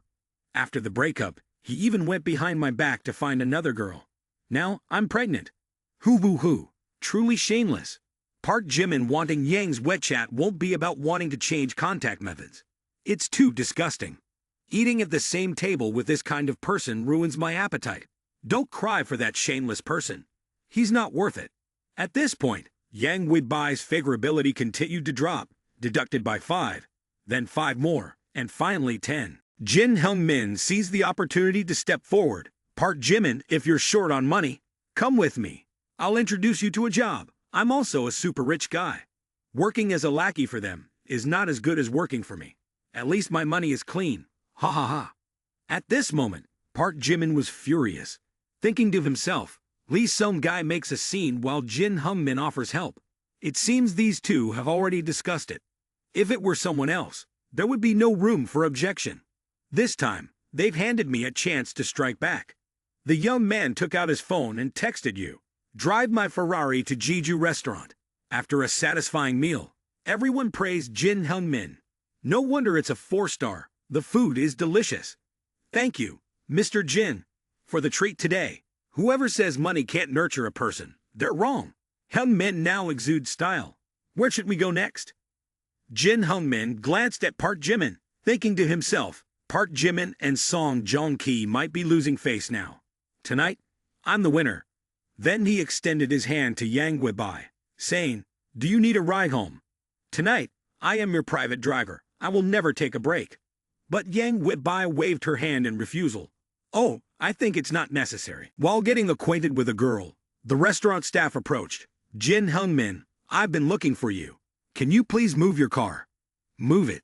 It's illogical to spend at your friend's hotel and not be able to park. Jin Hyun-min, our parking only opens for VIP guests after 9 p.m. There's a VIP who wants to park now, so I need you to move your car. We want to see how important this VIP is, want to see who has a significant background. Seeing the approaching car, he seemed to widen his eyes. It was a Ferrari, valued at over 2 billion, something he only saw at auto shows. It's you, Ah-in, from the U conglomerate. No wonder he has such an impressive background. They say this person is not easy to mess with in the famous Gyeongbokgung super-rich circle. Luckily, I haven't clashed with him yet. Before he could finish his surprise, he saw Park Jimin shaking hands with Yu Ah-in. Jin Hyun-min felt like crying out, Park Jimin, what's going on? Park Jimin playfully put his arm around Yu Ah-in, saying, no need to trouble yourself, boss you, coming all this way to bring my car. It's not a bother at all. We're all like brothers. Being able to chauffeur for Boss Baekhyun is an honor for me. Hearing this, Jin Hyun-min's eyes seemed to drop to the ground. This car belongs to Park Jimin. Why is Yu Ah-in treating him like this? Is Park Jimin, is he so wealthy? Isn't he supposed to be a mere errand boy? Maybe you haven't woken up yet. Park Jimin's Ferrari is enough to buy dozens of my cars. Well, let me introduce you to my schoolmate. He's also a tycoon. Lee Jia at this moment looked pale, bombarded with questions from her friends. What did Lee Sung-gai say earlier? Does Park Jimin need to be an errand boy with this status? She stammered, I. Yang Webai also figured out the situation. It seems like Jin Hyun-min and Lee Sung-gai are trying to frame Park Jimin. But clearly, his extraordinary status doesn't justify itself. This person is truly interesting. Yang Weibai's favorability towards Park Jimin began to rise. The current favorability is 10. Yang, may I have the honor of giving you a ride home? Sure. The car sped away, leaving behind the murmurs of the crowd. Park Jimin really has talent. Wow, he's so handsome. Absolutely admirable. Praises continuously poured out. Receiving Song Joong-ki's words, Jin Hyun-min felt like he was being stung to the core. Yu Ah-in, you're right. Sometimes the distance between humans and dogs is even greater. The car sped down the road. Sitting inside, Yang Wei felt a bit overwhelmed, as if experiencing some emotions. Me and Park Jimin aren't close at all. Ya casually hopped onto his car, asking for a ride. Park Jimin glanced at Yang Wei's bag and asked, I've noticed for a while, Jimin, the necklace pattern on your bag seems to be dichotomous, right? Yang Wei, surprised, replied, yes, that's correct. You know about this because I also like watching Taman, especially Dikao. I find his transformation state very handsome. Talking about idols, Yang Wei was no longer shy. Exactly. I've been watching since I was little. Unfortunately, the girls around me don't like watching this. Park Jimin involuntarily stared at Yang Wei, making her blush and turn away. The young man thought to himself, I didn't expect Yang Wei to have such a lively side. Her usual cool demeanor must be her protective state. Seeing her cheerful demeanor made others unable to resist protecting this lovely creature. For the first time in my life, I felt a romantic feeling, and shortly after, I arrived at Yang Wei's house.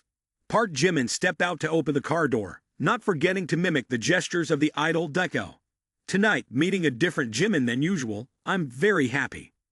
Yang Wei also made other gestures in response. Just call me Yang Wei. That's fine. Thank you for taking me home. The two whimsical individuals performed many of Deco's transformation gestures. Meeting someone with similar tastes. Both felt very joyful. When Park Jimin returned, Yang Gui observed him and thought, "This Park Jimin is quite interesting. Yet he doesn't seem childish like me. Different from those men who act all mature and oily." Upon entering the house, Yang Gui heard her mother's voice echoing out, "Haven't I told you for the past few days not to wander around? Why are you back so late? Tell me, how was the meeting with the potential match that we discussed last time?" Yang Gui remained silent without answering. Her mother continued, "You also know that your father's company is currently in a very bad situation. The investment from the G family this time is crucial. We're running out of options. But my dear, isn't your marriage, your happiness essential? Why should you marry that snobbish young master from the G family? What basis do we have? We've supported your growth, your meals, your clothes, and your playthings. All from us. If your father's company collapses, our family will also fall apart." Seeing Yang Guibai's father coming downstairs, the mother immediately changed her tone, walking over and taking Yang Guibai's hand. "Jia Yun from the G family is truly beyond compare, but more powerful than words. They said that men become more diligent after marriage. Do you want your mother to kneel down and beg you?" Yang Guibai felt sad. "I know, Mom." A tear rolled down, wetting the necklace she loved the most. As Park Jimin arrived home, the messages in the business Tycoon group chat kept buzzing. "There's a new watch. Is this a new streamer? She seems pretty ready to go live. Drama is coming." Park Jimin, while eating, thought to himself, "What drama is you in up to?" The young man lowered his phone and saw news related to Yang Guibai. Whether it's a debut or an engagement, a strong alliance or coercion, suspicions about the Lee conglomerate's financial chain being broken, and Yang Guibai, the eldest daughter, about to marry the young master of the J conglomerate. Park Jimin spat out the fruit he was eating and exclaimed, "Inhaling drama and inhaling it into myself. Yang Guibai is about to go on a blind date." The young man, lost in thought, recalled Yang Guibai's demeanor from that day. Yang Guibai is lively and adorable, making people feel like they want to protect her. Even Park Jimin was moved by her. The young man held his phone, contemplating for a long time before deciding, "No, this time I won't be afraid anymore. I don't want to be a passerby in her life." As Park Jimin was about to go look for Yang Guibai, two people, one man and one woman, were coming to find him. "That person is Park Jimin, it's not wrong. He's the guy at the end of the market, wearing wide shorts and short sleeves, just like in the video." The girl raised her hand to stop Park Jimin and said, "Hello, Park Jimin, my name is Siu Hyun. Are you interested in becoming an online celebrity?" Saying this, she handed him a business card from the Dream Media Company. The cold young man replied, "Sorry, I'm not interested." Refusing decisively, "Did you already sign with another company? Well, let me try a different approach. Your schoolmate is waiting. Our company is a regular MCN, with considerable strength, and we will offer you a generous salary. More importantly, our company has the extraordinary Baekhyun as the president, vouching for our salaries. Do you know President Baekhyun, the undefeated legend of the Shark platform? If you don't sign with us, beware of President Baekhyun's vengeance." Fuming and encountering a nagging woman, Park Jimin shouted directly at her face, "Why bother? Baekhyun, the president. I am Baekhyun, the president. Don't delay his affairs any longer." The persistent girl still didn't stop. "What?" Park Jimin, furious, said, "Does this lady think she can mess with me? Just because I can't do it doesn't mean others can't."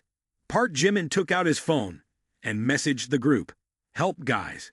Do any of you know about the media congratulations? There's someone named Siu Hyun bothering me, using my name for fraudulent schemes. Can you help me solve this? I'll check if President Baekhyun assigned this to me.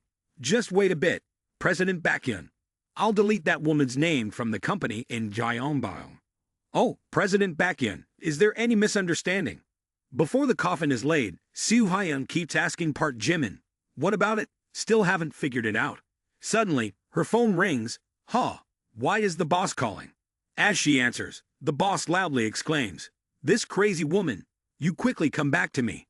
If you really don't want to do it anymore, then don't." "Foolish, the boss.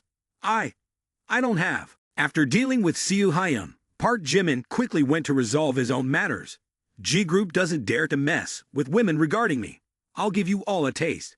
Yang Guibai. This time is just for attending the matchmaking event for the G family's kid. Don't be upset anymore. The capital chain of our charm group has been broken. My father's hair has turned white as he goes everywhere to seek help. This time, Uncle G willingly offered to help us with money. The request is not too much. Let's just consider it as making friends. Moreover, this Jae-yun kid seems quite sincere, and we can give it a try. The phone bell of Yang Guibai beeped, and she reached for her phone. It was a message from Park Jimin. Yang Guibai, where are you? On the way to Sena Hotel. Settle things at home, and later tell me the specific location to wait for me. Yang Guibai thought to herself, does Park Jimin know that I'm going for a matchmaking? Recalling the way Park Jimin looked at her in the car, that night she had some misunderstandings about him. If she had to be with someone, compared to the repulsive Jae-yun, Park Jimin seemed more. While contemplating, her father called. Yang Guibai, I have never asked you for anything, but I only ask you to stay calm when facing this situation. Can you consider helping me? I know, Dad. A while later, the whole family arrived at Sena Hotel. Hello, President Yang. President Jai is in conference room 305 waiting for you. Please follow me. Sorry for the inconvenience, said the manager, licking his lips greedily. Rumor has it that Miss Yang, born beautiful, is indeed a sight to behold. Unfortunately, she is soon to become a piece of meat in the mouth of Mr. G. While walking, Yang Guibai noticed her father carrying a large briefcase. Isn't this a matchmaking meeting? Why is Dad bringing so many documents? President Yang, please come inside. President Yang has arrived. Jae-yun, come and pour tea for your uncle. We are about to become a family. Yang Guibai glanced at the pile of documents on the table, thinking to herself, this is definitely not a matchmaking meeting. What is Dad really up to? G Corporation, one of the largest conglomerates in Gyeongbokgung, is involved in various business sectors, even linked to many gray industries. The head, Ji Cho-hee, is renowned for being a cunning and shrewd man. Ji Cho-hee looked at Yang Guibai and praised her charm, saying, Yang Guibai has truly grown up, becoming an elegant and charming young lady. Yang Guibai politely bowed, you're too kind, uncle. At the same time, Yang Guibai sent a message to Park Jimin. I'm in conference room 305. Jae-yun, a plump guy, quickly approached Yang Guibai, holding her hand and speaking sweetly. Hey, Yang Guibai, you're here too. Since I met you at the bar last time, I couldn't eat well or sleep peacefully. I dreamt of you too. Rest assured, this time my father will definitely help your family through this difficult situation. Yang Guibai quickly withdrew her hand, saying, oh, thank you. Jae-yun, the plump guy, pressed closer. Yang Guibai, why be so distant with me?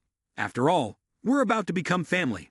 He reached for her hand while talking, and Yang Guibai, startled, shouted, show some respect. Who's becoming family with you? Keep your hands off me. Observing Yang Guibai raise her voice at Jae-yun, her father wore a displeased expression. Why is Yang Guibai talking to Jae-yun like that? Really impolite. Dad, he said before turning to speak to Mr. G, Chairman G. My daughter doesn't understand these matters. Please don't calculate with the little girl. I see Jae-yun and my daughter as a perfect match. If that's the case, let's all have a seat.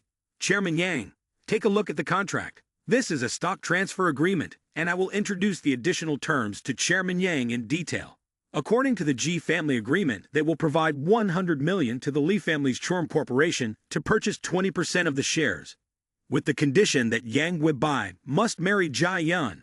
100 million will be transferred to the public account of Chorm Corporation in installments until the daughter of Chairman Yang, meaning Yang Guibai, gives birth to a child for the G family. Then, the final amount will be transferred. Upon hearing this, Yang Guibai was stunned, grabbing the paper and exclaiming loudly, a wedding?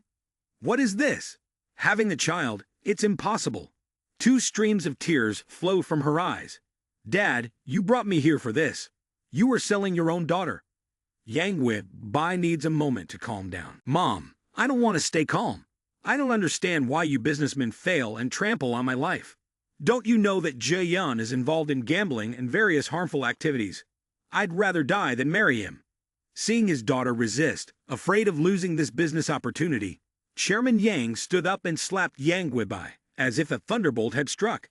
At this moment, Yang Weibai could only stand in shock, looking at her father, tears streaming down her face. Chairman Yang scolded Yang Weibai, "I've been too lenient with you. When the Yang family faced difficulties, you only thought of yourself. How did I raise such a rebellious child?" Yang Weibai, with tears streaming down her face, said, I only think of myself." Her mother also stepped forward to advise her daughter, "Yang Weibai, you have to understand your father. He's doing this for our family. You've known this since you were little, right? If Chorm Corporation collapses, our family will collapse too." Feeling disappointed that even her mother thought this way, Yang Weibai expressed her frustration. "Mom, how can you think like that too? Even if Chorm collapses, we can work together to lift it up. With me, with you, with Dad, our family is still here. Chorm won't." Before Yang Weibai could finish her sentence, her mother knelt down. Mrs. Lee grabbed Yang Weibai's hand and pleaded, "Yang Weibai, please, do you love your mother?" Seeing her mother kneeling, everyone was stunned. In this situation, Yang Weibai could only stand there in silence, looking at her mother. "Mom, what are you doing? Please stand up. Mom, we've run out of options. If I don't agree to the marriage, you won't get up." Cornered and emotionally overwhelmed, Yang Weibai cried in frustration. She stammered, unable to find the right words. Dad, Mom, Jia-yeon's parents, who were behind her, also chimed in. "Yang Weibai, he really likes you. As long as you marry him, he will fulfill any wish you have. Look, your older sister has already agreed. What about you?" Helpless, Yang Weibai thought to herself, "Is this my fate? Born into a family like this, there's a corresponding price to pay. I'll have to live like a caged bird forever." Then she said to her mother, "I agree, please stand up. Whatever you and Dad say, it's fine." Hearing this, Yang Weibai's parents were overjoyed. "This is our obedient daughter. Good girl, Yang Weibai." Earlier, Dad was just angry, so he said those things. Don't keep it in your heart. This is our first time being parents too. Sometimes, we may not handle things properly. Seeing that everything was in order, the old man Ji Cho-hee immediately lit a cigarette, saying, "If the princess has no objections, let's proceed with signing the contract, President Yang." Yes, an important contract, President Jia Code. Signing the contract early means Jia-yeon and Yang Weibai can get married sooner, allowing the Yang family's finances to stabilize. Jia-yeon's father gleefully thought to himself, "She's not even my wife yet, and she's already looking down on me." He then entertained inappropriate thoughts. Such a noble and cold woman in bed would be. While everyone was happily discussing the contract, Yang Weibai stood there in silence. Suddenly, there was a loud noise, and Park Jimin burst in, saying loudly, "Which dog dug up Mr. G's corner? Get out here." Everyone looked at Park Jimin in surprise. "Who dug up my corner? Show yourself." Realizing it was Park Jimin, Yang Weibai felt relieved, thinking to herself, "It's Park Jimin. He really came." Jia-yeon rushed forward, raising her hand to hit Park Jimin. Where did this crazy dog come from, barking like this? Unexpectedly, before Ji-yeon could retaliate, Park Jimin swiftly punched him in the face. He tumbled several meters away, resembling a fallen celestial being. "Leave before I really lose my temper," Park Jimin warned. Jia-yeon, nursing his pain, shouted, "You dare to hit me! You!" Security personnel quickly intervened, berating Jimin. "How dare you lay hands on Mr. Han without regard for your life? Do you know the status of the person sitting in that chair? Are you tired of living?" Park Jimin, with an indifferent expression, retorted, "Status? Isn't it these two old men? One selling a daughter and the other buying one. Touch me and see. I'll make the Ji family disappear from Gyeongbokgung." Mr. Jai raised his hand, signaling his guards to stand down. He thought to himself, "This deal with the Yang family is highly confidential. Other clans might think it's a simple matchmaking. This kid not only knows about it, but also managed to track us down." Approaching Park Jimin, Mr. Jai inquired, "I don't know which noble family you belong to. When I visited Ji's house the other day, you didn't have the right to refuse. You should have a proper identity." Jia-yeon, with a swollen face, stood up and scolded Park Jimin. "Such a temper! How did your parents teach you? Think twice before acting.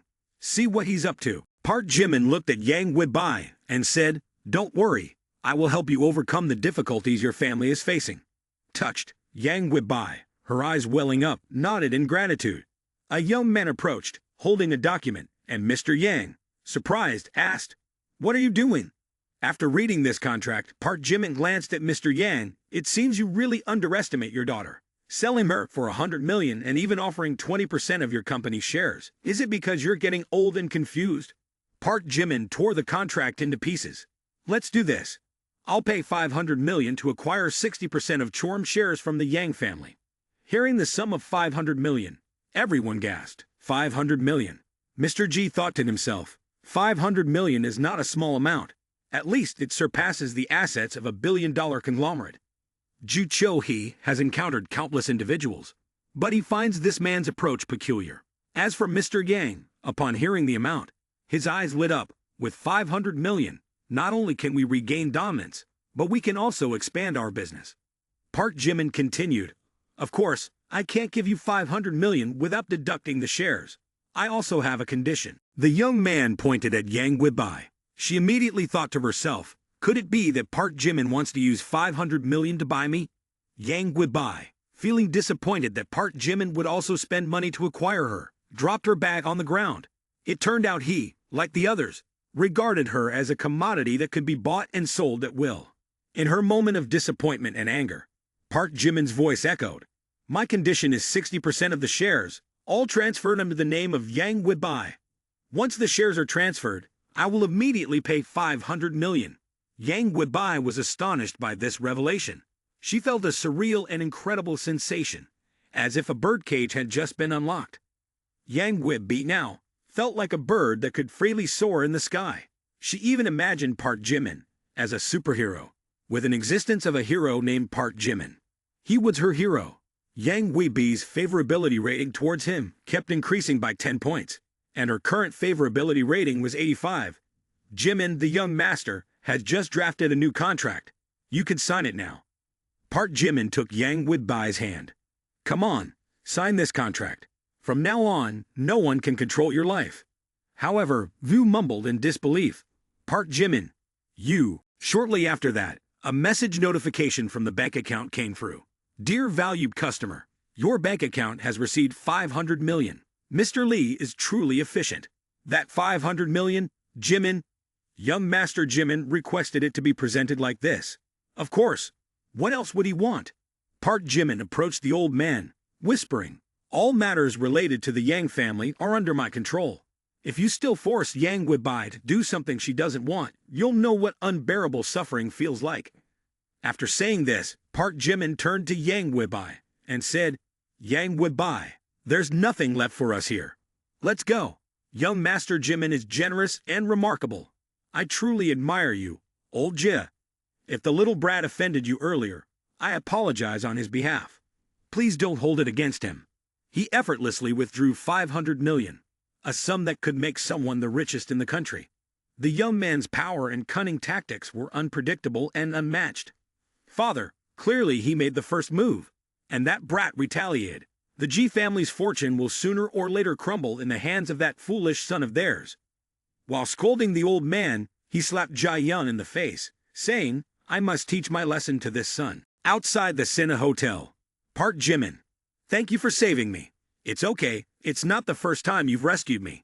The young man was focused on finding the music play button in the luxurious car when he suggested a little, and immediately a wave of memories rushed into Yang Weibei's mind.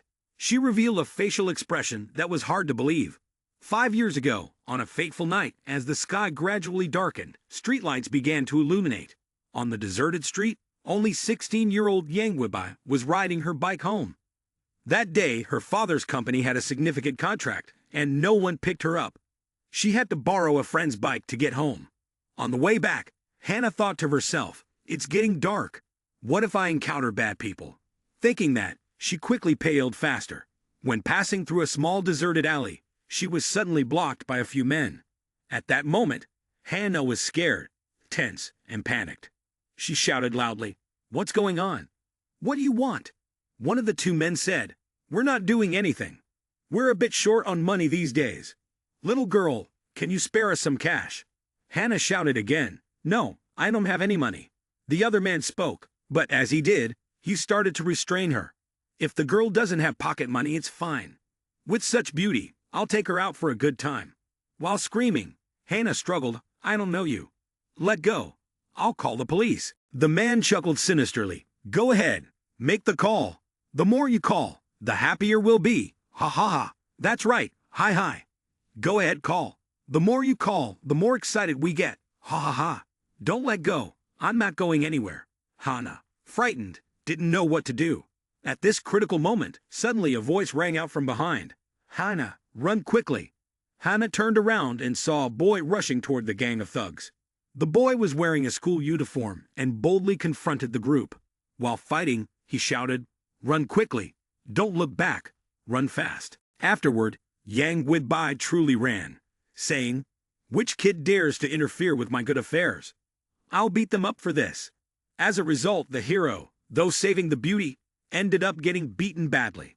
It was a very dark night with no ray of light. Moreover, the incident happened suddenly, and I only knew that it was a student who sacrificed himself for me. At that moment, I just ran away from the chaotic scene, and I couldn't clearly see who had saved me. When I regained composure and reported to the police, by the time the police arrived, that male student and the gang had disappeared. Internally, she felt extremely embarrassed. Someone had helped her, but she basically didn't know who that Ultraman was. Even though she had gone through 5 years, she still didn't dare to walk alone on the street at night because the lingering shadow haunted her every night. She buried this secret deep down, never thinking about it or discussing it. Yet, Ultraman appeared to save her once again. Oh, I thought I would never meet the person who saved me again in my whole life. Never expected it to be you, Park Jimin. 2 encounters made a direct assault on her unstoppable emotions. The emotions of Yang Widbai and Yuna, filled with gratitude, began to erupt intensely. Yang Weibei's goodwill score increased by 10, and the current goodwill score is 95 points. At this moment, Park Jimin was shocked. Who could have thought that merely mentioning a small incident from 5 years ago would directly lead to a successful goodwill attack? It should be noted that achieving a goodwill score above 90 is extremely difficult. Despite him spending 500 million, Yang Weibei's goodwill score has only increased to 85 points. System announcement. Congratulations to the owner for completing the successful reversal. Upon inspection, the owner has spent a total of 500 million and receives a reward of 50 million.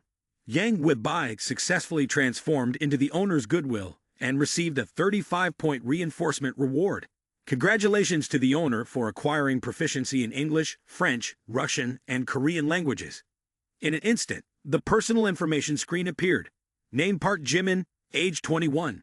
Height 181 centimeters. Weight 70 kilograms. Strength 29. Physique 29. Spirit 15. Agility 19. Extremely powerful state. Proficient in dance, English, French, Russian, and Korean languages. Reinforcement points. 35 points. Park Jimin looked at the dynamic system board and thought, this is a successful reversal. Too fast.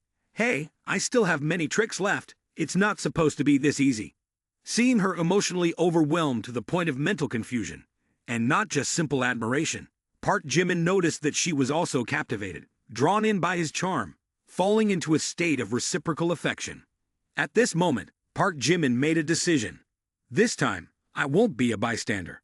This time, I have the courage to stand in front of her, to pursue her. This time, you didn't disappoint me, the girl, my good friend. Let's enjoy the fruits of our efforts. Now the atmosphere slowly began to heat up, and Park Jimin and Yang Weibai looked at each other, immersed in the moment. In their eyes, there were countless flames of passion, both of them radiating a continuous, intense warmth, their faces flushed with heat. The timing was unprecedented, an opportunity not to be missed.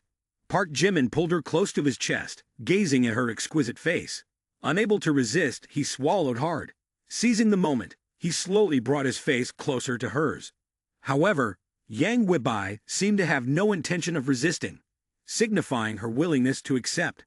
As they approached about 10 centimeters, Park Jimin could even sense the rhythmic sound of her breath. Their lips, drawn together like magnets, met in a gentle, lingering embrace. At this crucial moment, the mobile phone suddenly rang, startling both of them. and adding a touch of embarrassment. Park Jimin and Yang Widbai, their faces flushed, instinctively turned away. A few seconds later, Park Jimin looked down at the phone screen. Kim Jisoo was calling. As he picked up the phone on the other end, Kim Jisoo cheerfully exclaimed, "Hello, Park Jimin. I've moved into the villa. I've been shopping for household items these past 2 days." Pausing for effect, she inquired, "Do you know what tomorrow is?" Park Jimin calmly replied, "Of course I know. Tomorrow is your birthday, and I'd already prepared your gift." He had not forgotten this, as gift-giving was part of his lifestyle. The only hitch was that he hadn't yet presented the gift, given his penchant for courting various women around town. Sitting with one girl while talking to another made his face appear somewhat unnatural. Park Jimin glanced at Yang Widbai with a hint of regret, thinking, "Oh, why did Kim Jisoo have to call at this exact moment?" Hearing this, Kim Jisoo immediately interjected, "Oh, right. Tomorrow, don't give me an overly expensive gift, okay? This time, for my birthday, I've invited many friends, and I feel uncomfortable receiving expensive gifts." She felt that Park Jimin might be considering a very expensive gift, so she preemptively mentioned it. Kim Jisoo seemed to have a keen intuition, and this was the second time she sensed this from Park Jimin. After listening, Park Jimin remained silent for a moment before reluctantly saying, "Well, okay, I'll think about what to give you." Despite his words, in his heart, he was quietly lamenting, "Oh my! Why did she block my path so early? What should I do with this Lafiji now?" Indeed, this situation presented a bit of a challenge for him. But anyway, a pricey gift like this would be more suitable for someone else. Park Jimin speculated that with Kim Jisoo's high favorability, she often saved money. In his eyes, she hoped to leave a better impression. Besides, her close friend, Kim Minji, was busy being dragged into work as a courier, and her other close friend seemed to be hesitating or unresponsive. Seeing this scene, Kim Jisoo, feeling annoyed, exclaimed, "Jisoo, don't answer the phone anymore. Where should I hang this up?" Hearing this, Kim Jisoo quickly said, "Okay, I won't talk anymore. I have to go to work now. Goodbye. Give a kiss." After saying that, she hung up abruptly, saying, "Come here, come here." Then, intentionally teasing in front of Kim Minji, "I think in the future, I'll have my own house. A house worth 60 million. So cozy." Her mood seemed quite good, probably because she had just moved into the villa. After hanging up, Park Jimin looked at Yang Widbai with a bit of curiosity in his mind. She didn't actively ask who called her? At this moment, Yang Widbai had an extremely normal expression, neither asking anything, nor saying anything.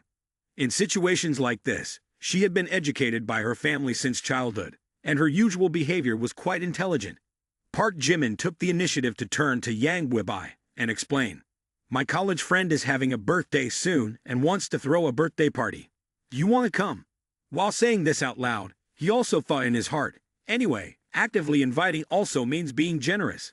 Being open-minded will make the other party less suspicious. Half-truths and half-lies are the most difficult to detect, right?"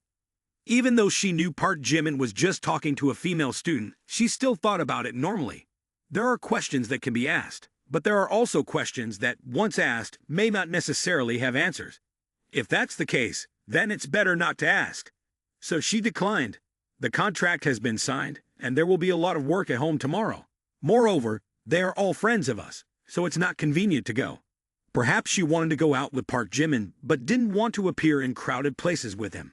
Because Yang Widbai was too beautiful. She was like an electric pole that made many male students look at her as if they were being electrocuted. Furthermore, many eyes were focused on her, making her a bit uncomfortable. Hearing that, he immediately adopted a dejected posture and said, "What a pity. If you go, you'll definitely stand out." Yang Widbai responded, "If there's a chance in the future, I will definitely visit your school." Park Jimin didn't know if she was genuinely envious, but in his heart, he sighed with relief, thinking, "I'm just a passerby. If she really goes, then I'm off the hook." Meanwhile, Yang Widbai was incredibly confident in her thoughts. Outstanding men always have butterflies around them. Whatever is mine will ultimately remain mine. I trust in my own charm. Yang Widbai was internally proud. Regarding her thoughts and beliefs, as long as she was beautiful and talented, the one to be jealous of should be Park Jimin's girlfriend, not herself. Therefore, she didn't need to be jealous. As soon as they got off the car, Yang Weibai expressed her gratitude once again, saying, "Park Jimin, I really appreciate today. It's been a long time since I've had such a good time. I don't know how to repay you for helping in my house." Upon hearing this, he approached her and said, "If you really feel uneasy, just pay me a little interest, haha." Before he could react, she immediately placed a kiss on his cheek, catching him off guard. His cheeks turned red in an instant. After the kiss, she spoke up, saying, "This is the interest that I've stamped on you. From now on, it's mine." With that, she turned and walked into the school, not looking back until Yang Weibai's figure disappeared. Park Jimin was still savoring the moment, thinking, "This Yang Weibai woman is truly amazing." At this moment, in front of Seoul School's gate, many male students looked at Park Jimin with resentment. In a split second, Park Jimin could feel intense waves of hostility directed towards him. In general, this place seemed a bit dangerous. It's better to leave quickly. Park Jimin walked to his car with a cheerful mood, thinking, hee, today was a complete success. Time to go home and play some games. Later in the evening, Jung Hoseok and Min Seo went shopping at the shopping center. She officially forgot about him and went shopping to compensate for the pain of her past relationship. However, as they were passing the gate of Seoul School, Jung Hoseok suddenly exclaimed, "Park Jimin, this is your car." Hearing someone calling his name, Park Jimin turned around and noticed Jung Hoseok in disbelief, trembling as he pointed towards him. Min Seo's mouth was wide open in shock. Park Jimin got into his car, closed the door, and ignored Jung Hoseok without looking back. Then, he revved the engine and sped towards the parking lot near Harvard University, the powerful roar of the engine resonating strongly in Jung Hoseok's heart. She looked incredulous. Originally, Jung Hoseok had determined to completely forget about Park Jimin, even going as far as blacklisting Park Jimin on WeChat, wanting to cut off any connection with him. But who would have known that just as she made this decision, Park Jimin suddenly appeared so handsomely. Min Seo's expression changed at this moment, looking at Jung Hoseok with disdain and saying, "Certainly, we were deceived by Park Jimin last time. He is probably much wealthier than Jin Hyun-min. Last week, he claimed to have a gift for you, but it hasn't arrived yet. Perhaps he was testing you, Jung Hoseok. He wanted to see if you had the patience to wait for his gift." Hearing this, Jung Hoseok immediately opened her pupils wide. Then, she took 2 steps back, her face turning pale momentarily. With a little more, she might have involuntarily collapsed to the ground. At this moment, Jung Hoseok also emerged from her daydream, sinking into deep thoughts. He must be testing me. Back then, I was too foolish and messed it up. I truly am a fool. Thinking about it, Jung Hoseok felt a tremendous loss. Recently, Park Jimin had become extremely arrogant, making Jung Hoseok uncomfortable. She felt her dignity and character were humiliated and trampled upon. Because of this, in just 2 days, her goodwill towards Park Jimin had plummeted. There was even a tendency towards negativity. She thought she could forget about Park Jimin and focus on plans to raise larger fish. But why did it hurt so much? Jung Hoseok regretted it. She truly regretted it. Since the moment Park Jimin drove the Ferrari in front of her, everything had been too shocking. After that, Jung Hoseok immediately hugged Min Seo, sighing and crying, "Park Jimin can drive a Ferrari, and giving gifts to a female streamer is just a number. I missed it. I missed such an important opportunity. Surely, Park Jimin will never forgive me again." Min Seo pondered. At first, she doubted whether Park Jimin rented the car to tease Jung Hoseok, but Park Jimin's attitude towards Jung Hoseok seemed to have changed. He didn't even look at Jung Hoseok anymore, so she immediately dismissed this hypothesis. At the same time, seeing the relationship between Park Jimin and Jung Hoseok deteriorate to this extent, she no longer needed to pretend or play the fool. Thinking about it, Min Seo smirked. Her eyes slowly filled with resentment. Then, she casually remarked, "Oh, right, Jung Hoseok, you've missed your chance. The opportunity to date him has passed. Now it's too late. You don't have a chance to redo it. But if it were me, maybe there's still a chance."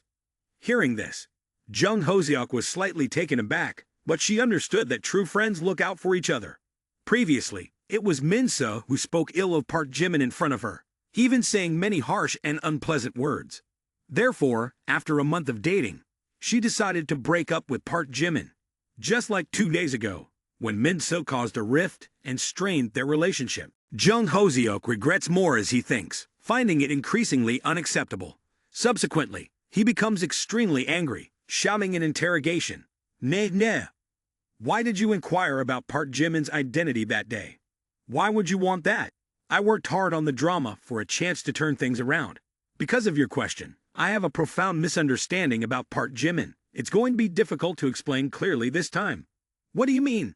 Do you have intentions with Park Jimin?" Min-soo, with an indifferent expression, responds, "Exactly, Jung Hoseok. Don't speak so harshly. I usually tolerate you. Now you want to shift responsibility onto me. He's so charming, and it's reasonable for me to pursue him. Why can you, and I can't?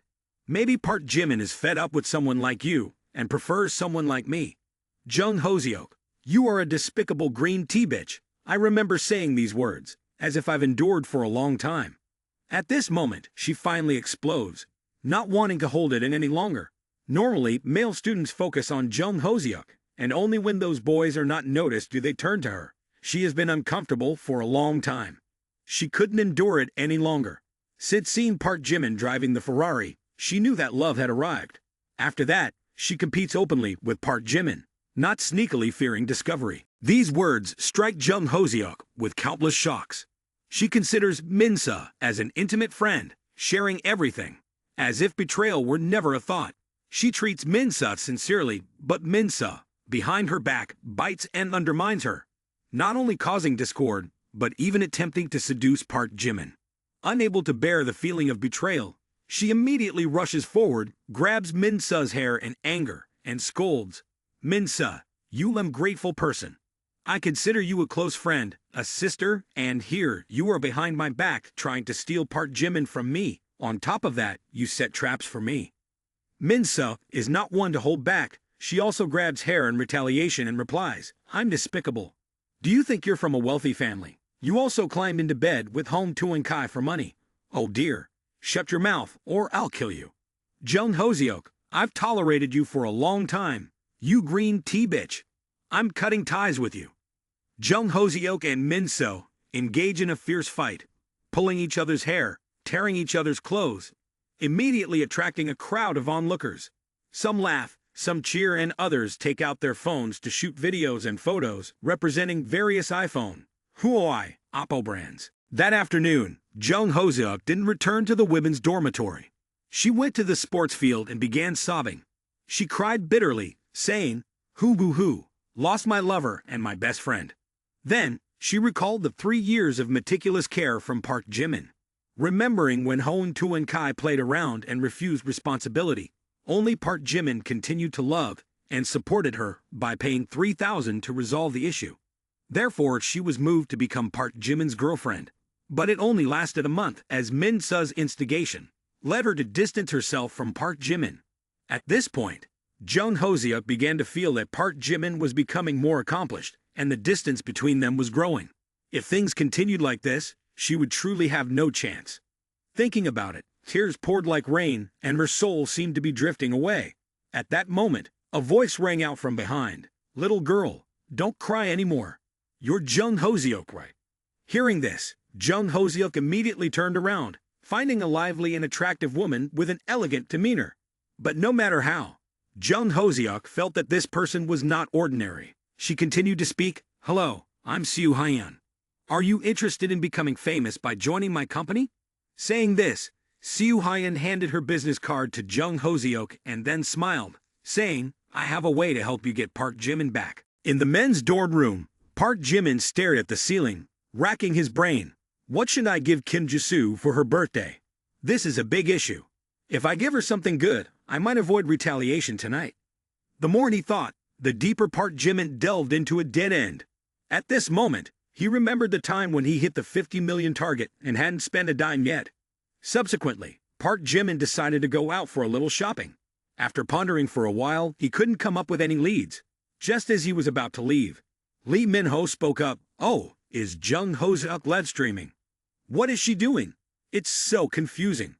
At the top of the livestream room, the title read, "Something between me and President Baekhyun." Park Jimin looked at the computer screen, unable to shake the feeling of confusion, thinking, What on earth is going on? At this moment, on the live stream, Jung Hoseok was both crying and recounting. I was President Baekhyun's first love. We met during our first year of university when he pursued me. At that time, I was unaware of his wealthy status. I only saw him as sincere. Consequently, I agreed to be his girlfriend. President Baekhyun often bought dumplings for me, and he even worked an extra 3 months just to purchase a new phone for me. We were deeply in love and experienced many sweet moments. But then, he no longer needed me. Hoo. When the broadcast topic related to President Baekhyun, the audience immediately shared this message. In a flash, viewers flooded the room, engaging in heated debates. Below the comments, many people wrote, "You Jae-suk, the streamer should see a doctor. Does President Baekhyun know about this story? Another scoundrel is tarnishing President Baekhyun's reputation. Jang Minho, dear streamer, find an honest job. President Baekhyun gives phones, but you still have to work extra?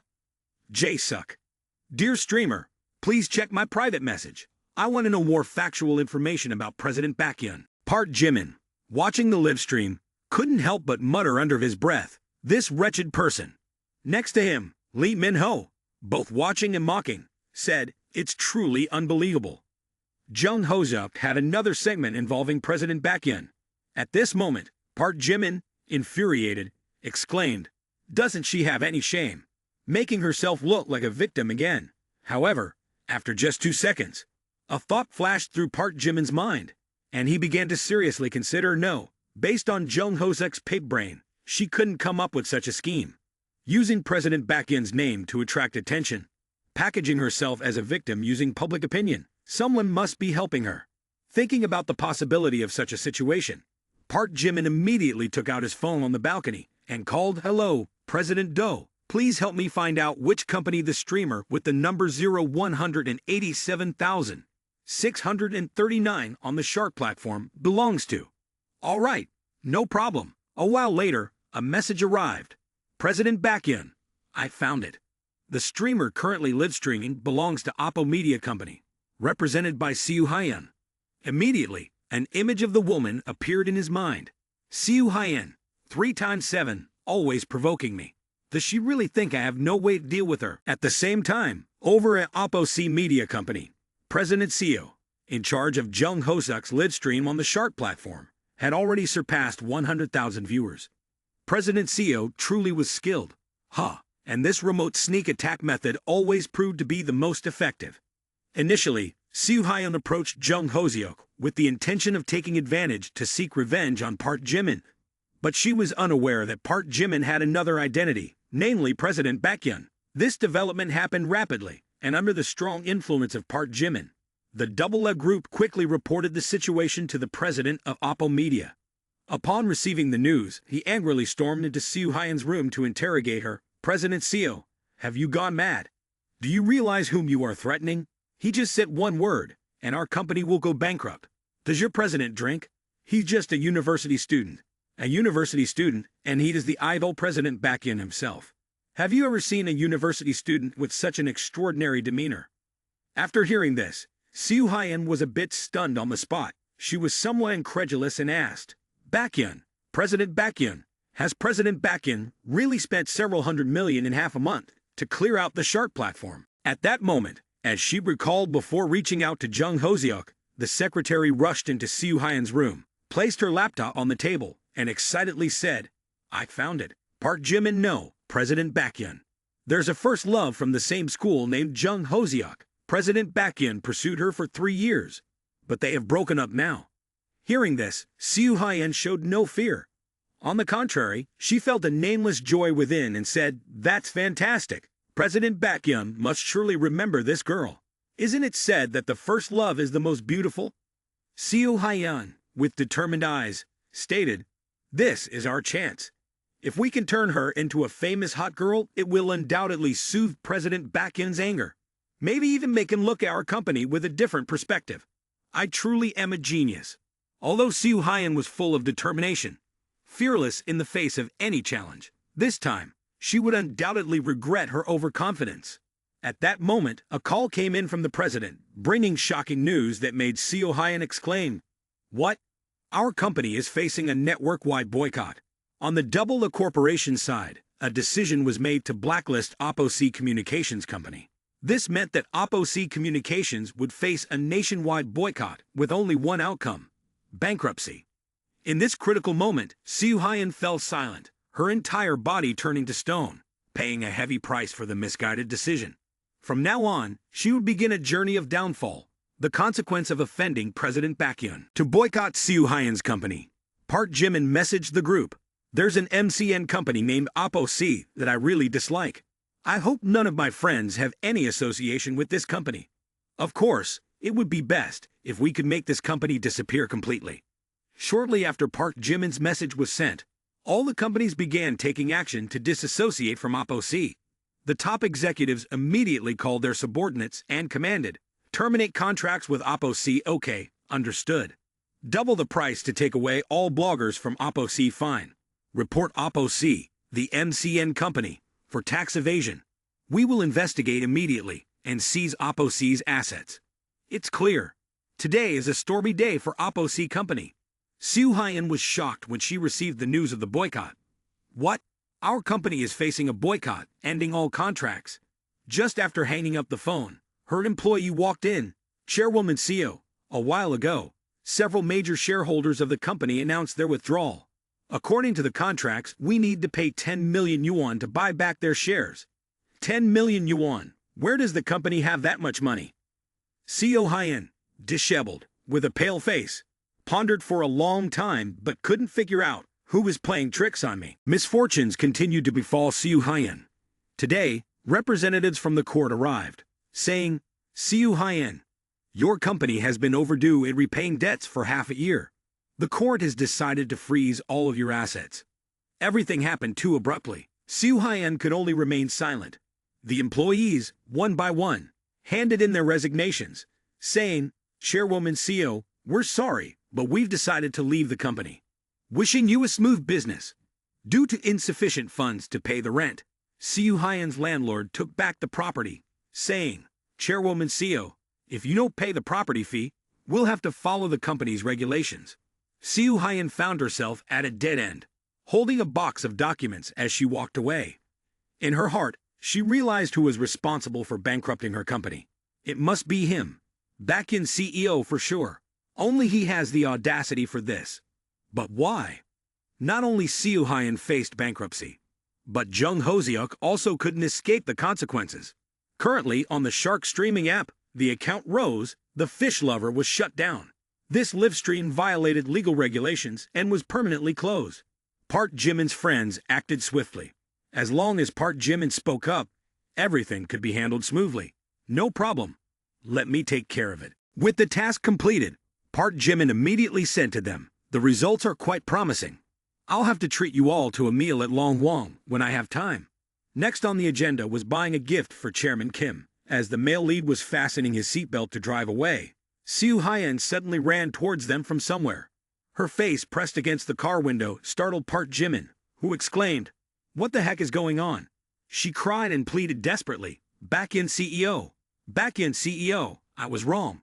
I shouldn't have been so cunning. Please forgive me. Give me a way to survive." At this moment, the system sent a notification. Target Seo Hyun has been tied up, and the hostile action has begun. The current favorability is 0. Park Jimin slowly lowered the window, thinking to himself, "Why bother tying her up? I have no interest in this woman." Thinking so, Park Jimin coldly told her, "Auntie, consider this a warning. Understand your position clearly and don't cause any more trouble for me. Go away."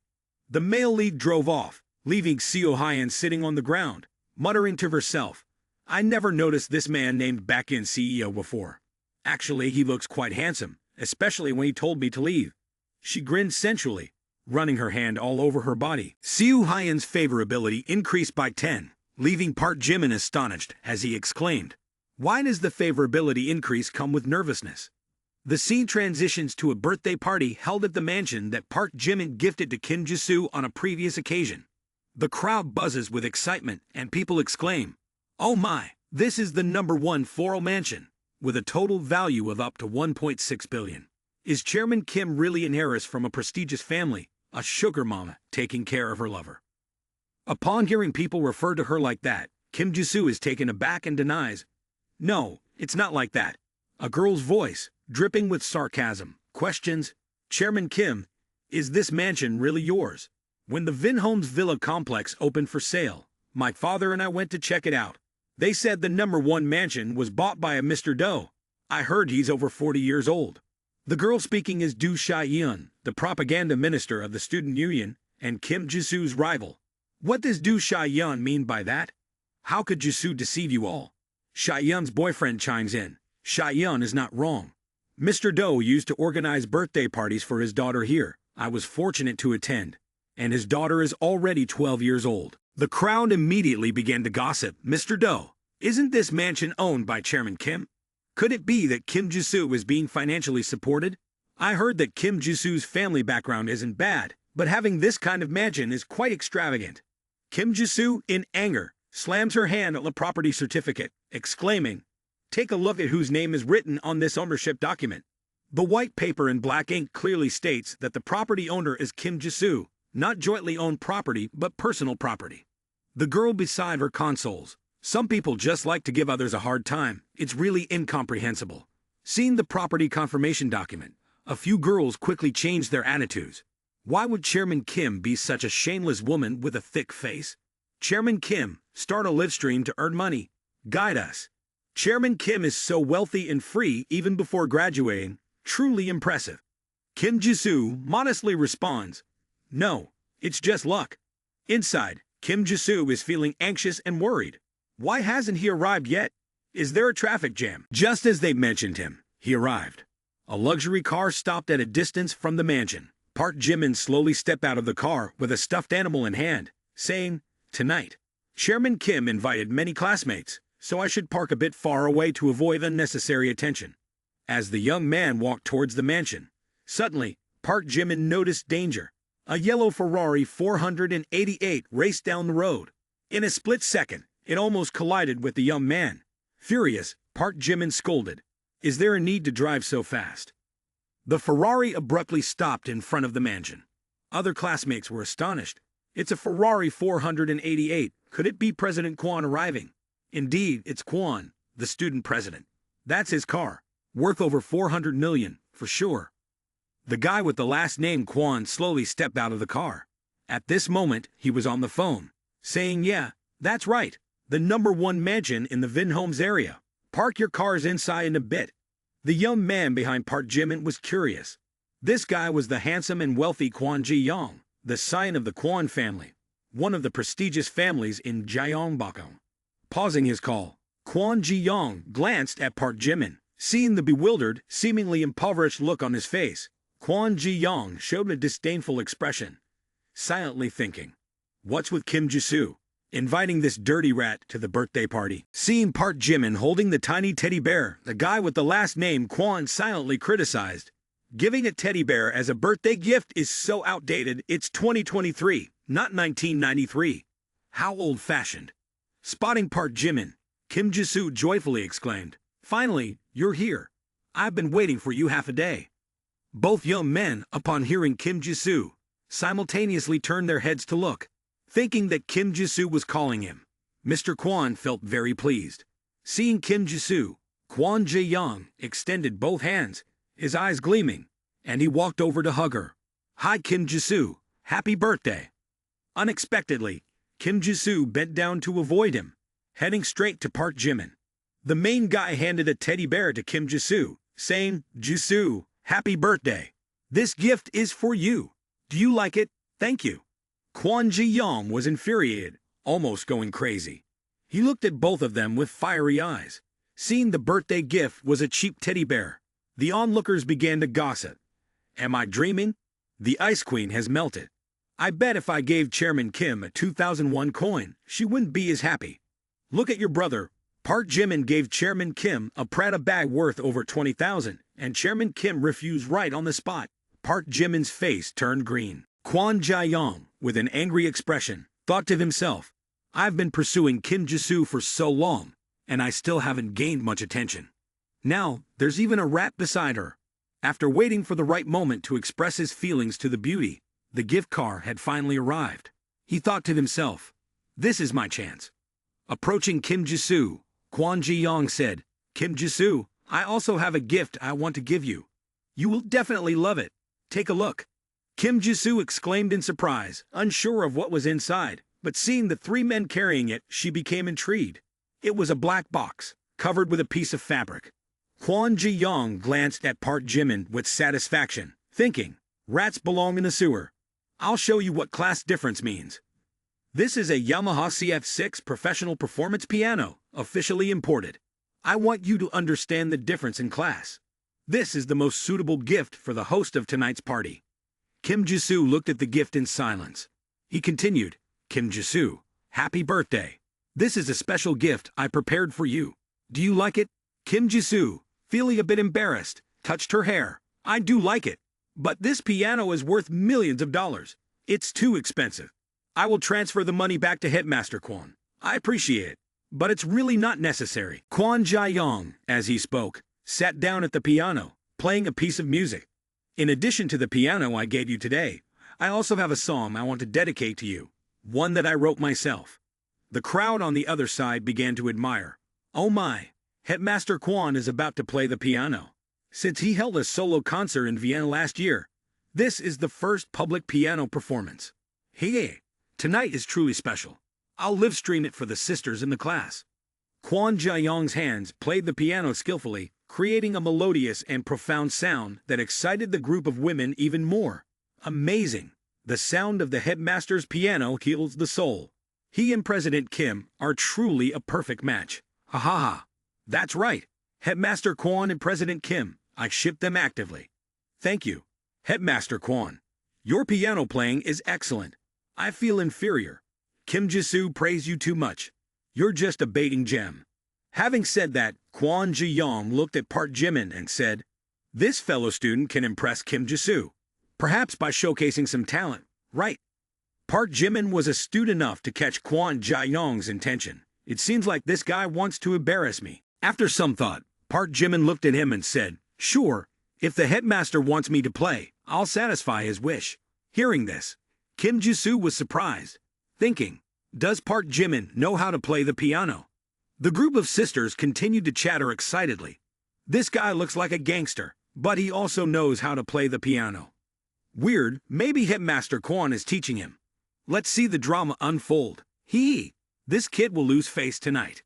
In reality, our male lead doesn't actually know how to play the piano. Park Jimin raised an eyebrow and began to bluff. If I don't know how to play, I'll improvise. At this point, the system also announced, checking, you don't have the piano skill. Enhancing this skill requires an additional 10 enhancement points. Park Jimin sat back, smirking to himself. Using attribute points makes me skyrocket. What's on your mind, sweetheart? The system enhanced my piano experience to 55. The sound of Park Jimin's piano echoed, surprising Kwon Ji-young. What's going on? This kid's demeanor has changed. As Park Jimin's hands moved across the keys, it resembled a true piano player. The male lead chose to play the same song Kwon Ji-young had just played. He suddenly exclaimed, his face changing. This isn't the song I played. How is this possible? No one can remember the entire piece of music in such a short time. Park Jimin glanced at the confidently self-assured Kwon Ji-young, thinking, even with that surprise, the real masterpiece is yet to come. The hands of the male lead moved faster now, the music emanating from the piano making Kwon Ji-young realize he's picking up the pace, so fast, yet not a single note is wrong. Kwon Ji-young, now sweating profusely, stared at Park Jimin, muttering, playing one instrument but feeling like a do-it, here. Kim Jisoo's classmates were in awe, each staring at Park Jimin without blinking. Are my eyes playing tricks on me? How can there be 4 hands? Could it be some long-lost magic trick the teacher once mentioned? The high-speed legato technique of Beethoven. Mastering this cruel technique requires an indomitable will and an innate talent that can't be lacking in any aspect. Once mastered, each played note is extremely precise and intense, touching everyone's heart like a Gatling, ruthlessly attacking the listener's soul. The music became intense, and Park Jimin, pulling his hands vigorously to both sides of the piano, concluded the piece. The male lead sighed lightly, it's done. The entire room suddenly fell into an unusual silence. Everyone looked at Park Jimin as if he were an extraterrestrial being visiting Earth. After finishing playing the piano, Park Jimin took out a pack of cigarettes. He placed a cigarette on the piano strings and pulled it sharply to create a distinctive and cool aroma of tobacco. Afterward, he walked over to pat the shoulders of the headmaster in consolation, saying, "Ji Yong, actually, your skill is excellent. Keep trying, and you will achieve success." Handing a lit cigarette to Ji Yong, Park Jimin continued, "However, a piano is a means to express one's heart, not a toy used for power struggles and jealousy." Saying this, he walked away, leaving Ji Yong standing there in silence, muttering, all right. People around were amazed, commenting, "Profound and unpredictable. Such talent. No wonder President Kim looks at him differently." "That's right, he's already dug his own pit." Teacher Kwon set himself up. Ha ha ha! This time Teacher Kwon kicked an iron plate. Meeting a genuine master, he brought humiliation upon himself. Kim Ji-soo looked at Park Jimin with an immensely admiring gaze. Indeed, I didn't mistake the person. Park Jimin not only possesses extraordinary talent, but also a profound artistic cultivation, like a towering 23-story building. This man is truly a treasure among treasures, a genuine and precious son. The system immediately announced, Kim Ji-soo's favorability increased by 5, Simp Lord target number 3. Favorability towards the breakthrough target increased by 95 points. Congratulations on the successful counterattack by the master. Upon receiving the notification, Park Jimin was extremely surprised. Congratulations on the master's piano mastery reaching level 60. Kim Ji-soo transforms into the master's Simp Lord, rewarded with 26 enhancement points. Simp Lord target number 8 spends a total of 78.16 million Simp Lord coins, rewarding the master with 7.18 million yuan. The young man, upon hearing this, was overjoyed, the biggest refund after 6 million. His expression at this moment was quite amusing. Buying this mansion is truly worthwhile, and there are still 25 enhancement points left. As the young man was contemplating the enhancement points, he suddenly heard a call. "Park Jimin, you've truly surprised me a lot." Park Jimin looked over, and Kim Ji-soo had nestled into the young man's arms, saying, "I'm really happy tonight." The young man teased lightly, "Consider it as your second gift to me. How should President Kim express her gratitude to you?" Kim Ji-soo blushed at this remark. "You're really annoying." In stark contrast to Kim Ji-soo's emotions, Ji Yong's face appeared blank, looking dumbfounded and terrifying. Tears streamed down his face, and he still held the cigarette in his mouth like no one else. After everyone left, he sat alone in a daze, completely lost. Surprisingly, everyone was astonished. "Oh, that's Park Min-young. Sister Min-young, she's here too." Park Jimin, upon hearing the 3 words Park Min-young, was also very curious. As the figure of Park Min-young appeared from outside the door, the top-ranked beauty for 4 consecutive years entered. "Oh my goddess, the first time I've seen the real person." Seeing Park Min-young, people started gossiping. The beauty Park Min-young, standing first in the beauty rankings for 4 consecutive years. At the same time, she is the president of the student union at Harvard. But her most famous characteristic is not her beauty, but her hostile attitude towards her male classmates. Whenever she enters, all the guys tremble. So many people speculate that Park Min-young is a lesbian, and because she and Vice President Kim Ji-soo both had high beauty values, many people pair them up. But according to Park Min-young's roommate, when she was young, she was once kidnapped. Even though the police arrived in time, nothing happened to her. But she developed a strong hatred for boys because of that incident. At this moment, Kim Ji-soo held Park Jimin's hand and asked, "Park Jimin, do you find Sister Min-young beautiful, or do you find me beautiful?" Park Jimin replied with a sentence that made the girl want to faint. "In the vast sea of 3,000, I only choose one. In my heart, you are the most beautiful." At first glance, Park Jimin knew, a woman like Park Min-young, I would rather keep my distance. Looking at her flawless face, I only want to be a simp lord, not a playboy. Seeing Park Min-young approaching, Kim Ji-soo called out loudly, over here, Sister Min-young, come over here. You're late." Park Jimin looked surprised and thought to himself as he observed Kim Ji-soo. Why bother calling her over? Apologize for the traffic, Kim Ji-soo. It's fine. Let me introduce. This is Park Jimin. Oh, Park Jimin, say hello. Sister Min Young had heard about him for a while. You're the one who played the piano. Yes, yes. I've heard that you've become quite popular at school lately, teasing bees and butterflies everywhere, flirting with many girls. People like you, talented but morally rotten. Just met and already received harsh criticism. Park Jimin felt like he was pierced by several arrows through the heart. Does this lady have a problem? Aware of Sister Min Young's straightforward personality, Kim Ji-soo hugged Park Jimin tightly, saying, Sister Min Young is like that, tough on the outside but soft-hearted. Don't take it to heart. At this moment, the system sent another notification. Simp Lord action initiated. Name, Park Min Young, 22 years old, height 171 centimeters, weight 52 kilograms. Beauty score, 23 points. Female student's favorability towards the protagonist, minus 80 points. Upon successful counterattack, you will be rewarded 10% of the Simp Lord expenditure, 35 enhancement points, and the combat proficiency skill bonus. Park Jimin almost wanted to cry out loud to this system. Are you broken? Last time, it was Seo Hyen, and now it's Park Min Young. I don't want to simp for her. And what's this minus 80 favorability? I only said one sentence to her. How can the favorability be minus 80 points? After being frustrated with the system for a while, Park Jimin secretly looked at Park Min Young and thought, could it be that I'm really a lustful person? Perhaps being a lustful person is just the system after all. Tonight, the mansion of Kim Ji-soo glittered with lights and the birthday song echoed. Happy birthday to you. Happy birthday to you. With candles lit, Kim Ji-soo closed her eyes in prayer. Afterward, she performed the cake-cutting ceremony, sharing the cake with everyone, saying, eat lots of cake and let's have a joyful celebration today.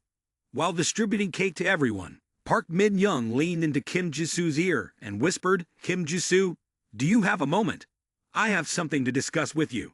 Not knowing what it was about, Kim Ji-soo could only follow Min Young. Kim Ji-soo, I feel that you should maintain some distance from Park Jimin in the future. Why? There's no specific reason. Park Jimin is entangled with many girls in the school, and I hope you won't get caught in this shameless guy's romantic whirlpool.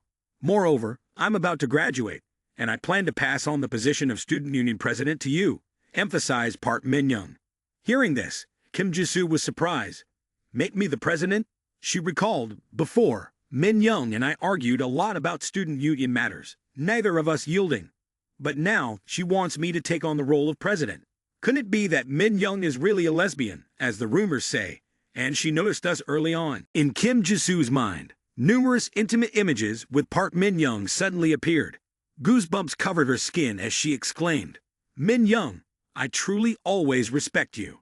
My abilities are not sufficient to lead some student union. Moreover, Park Jimin is not as you think. Before Kim Ji-soo could finish her sentence, Park Min Young coldly interjected, your point is clear. You don't need more words. As time passed, Park Min Young approached even closer, making Kim Ji-soo more uncomfortable. Love opens one's eyes. Look at your current appearance, far from that of a senior official in the student union, embodying seriousness and discipline. Actually, I've been considering resigning from the student union. That way, I could spend more time with Park Jimin. How foolish of me to act like this. Where is my sense of responsibility and career? Shameless people truly cause significant harm. At this point, Park Min Young's favorability continued to decrease by 5 points, then another 5, reaching a current negative 90. Upon seeing the notification that Park Jimin was eating a pastry, she coughed a few times. The male lead responded, Hey, what's going on, Granny? Are you teasing me again? Is eating a pastry a crime now? The favorability has dropped by another 10 points. As the party came to an end, Kim Ji-soo bid farewell to everyone, saying, Has your ride arrived? Be careful on the way. Thank you, everyone. Noticing that Park Jimin was about to leave, Kim Ji-soo quickly said, Park Jimin, wait a moment, I have something to tell you.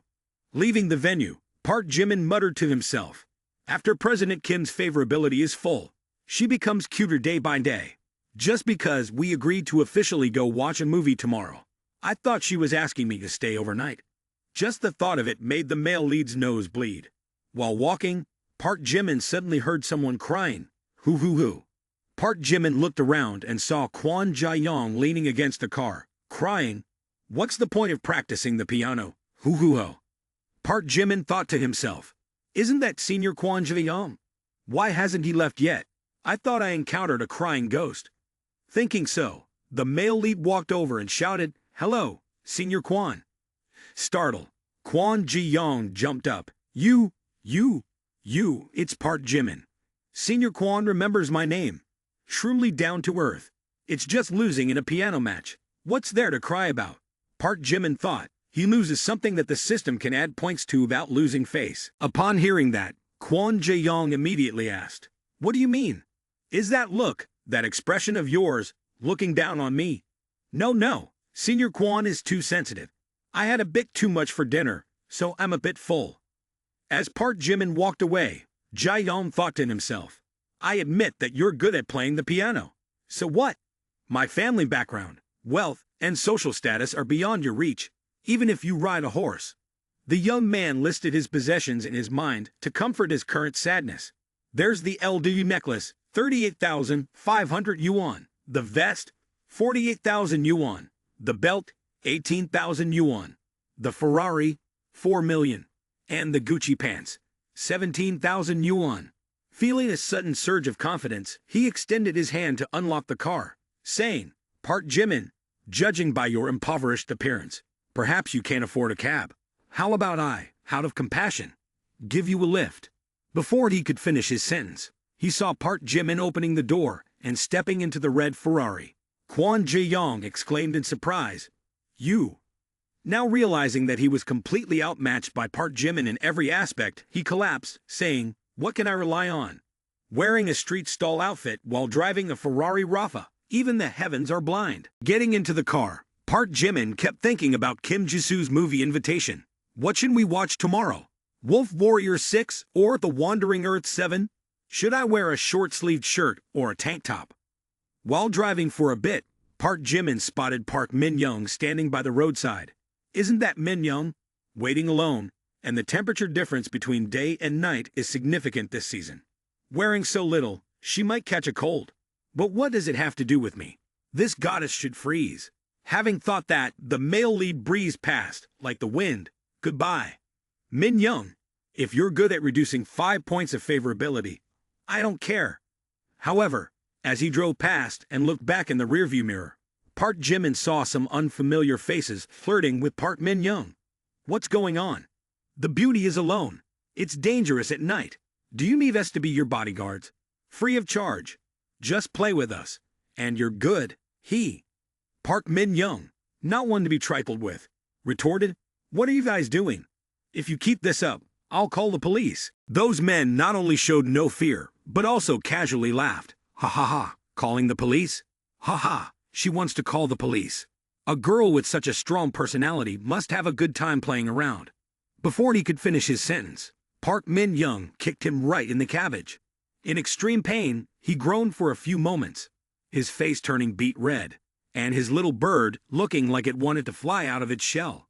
Then, Park Min-young turned and ran, saying, "Oh, Scene, are you okay? Scene, what's up? Catch this guy for me. Don't run, stop." Running away, Park Min-young thought to herself, a bunch of despicable scoundrels. If there weren't so many of them, with my combat skills, I could definitely make them cry and regret their actions. Suddenly, Park Jimin appeared in front of her, making her jump. "Are you okay?" It's him.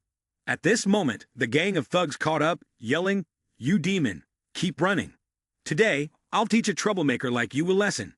As he mentioned Scene's name, he twisted his face, bringing his hand down to check his injured cabbage. Park Min-young looked at them with disdainful eyes. Over the years, she had regarded such men this way. No good comes from these shameless, low-class men. Even this Park Jimin is the same. If it weren't for him, I would have escaped a long time ago. Excess in deeds is as harmful as deficiency. Park Jimin looked at the gang of thugs and gently advised, "That's enough, guys. Society and the law are not the places for your bravado. I'll give you 2 minutes to leave." The guy named Scene smirked, "A hero rescuing a beauty. I'm not going anywhere." Truly, some people only appreciate a good beating when they see an empty coffin and feel a cool breeze under the moonlight. After dealing with the whole bunch, Park Jimin brushed off his hands, saying, "People, It's always better to take advice. Then, he turned back to ask Park Min-young, Min-young, are you okay? At this moment, the system sent a notification. Park Min-young's favorability rating is -5. Park Jimin was furious. The current favorability rating was -95 points. He looked at Park Min-young as if he wanted to devour her alive, saying, I can't understand what's happening. I saved someone, and still got my favorability reduced. When Park Min-young felt her goodwill diminish, she looked at Park Jimin with eyes full of hatred. It was as if she wanted to shred him into hundreds of pieces to express her anger. Park Jimin, on the other hand, was at a loss about how to appease her. On one hand, he felt uneasy and thought to himself, my senior saved her. Isn't that enough? If her goodwill doesn't increase, why does it have to decrease? In my senior's eyes, what's the difference between a -95 and a positive score? If I had known this earlier, I would have let her face her own demise. Truly, doing good brings resentment. Meanwhile, Park Min-young observed the group of ruffians lying unconscious on the ground. Afterward, she looked at Park Jimin and questioned coldly, Park Jimin, do you find joy in doing this? Do you think I'm like other knave girls, easily deceived by you? Please, next time you play the hero, act a bit more convincingly. I was just waiting for a ride when I encountered those thugs, and then you conveniently appeared just in time to play the hero. You overestimate your intelligence and underestimate mine.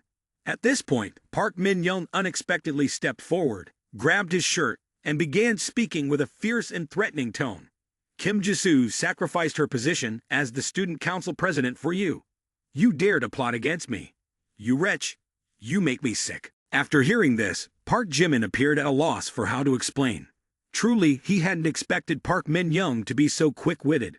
She believed that these individuals were there because Park Jimin had invited them, intentionally collaborating with him to stage a drama. In reality, the idea of handling 8 people in a minute was unbelievable. Even Park Min-young, with her exceptional background, recognized that Park Jimin was putting on an act in front of her. As Park Jimin pondered this, he had to breathe in oxygen urgently, thinking, this guy's imagination is too much, isn't it? Is he delusional? Subsequently, Park Jimin attempted to explain, it's not true. The student council president can confirm. I truly have no acquaintance with these people. However, before Park Jimin could finish his sentence, Park Min-young directly shattered his words, saying, no need for explanations. The truth is clear before my eyes. I hope next time you won't play such childish games. Otherwise, it will only make me hate you more. And I hope you treat Kim Ji-soo with respect. If you deceive her again, I'll make sure you regret it. After Park Min-young finished speaking, she immediately left, leaving Park Jimin standing there bewildered. He had no intention of chasing after her or offering further explanation, simply watching her silhouette, silently reminding himself. Misunderstanding begets misunderstanding. At that moment, Park Jimin felt extremely angry, but didn't know how to vent. Fortunately, Puka also regained consciousness. As he sat up, holding his head in pain, Park Jimin promptly punched him again and angrily exclaimed, damn it, this unlucky woman. Don't cause any more trouble next time. Whatever I hit just now, let it be. Park Jimin's anger swelled, muttering to himself a few words before turning and walking away. Meanwhile, Puka lay motionless on the ground, blood trickling from his nose and mouth.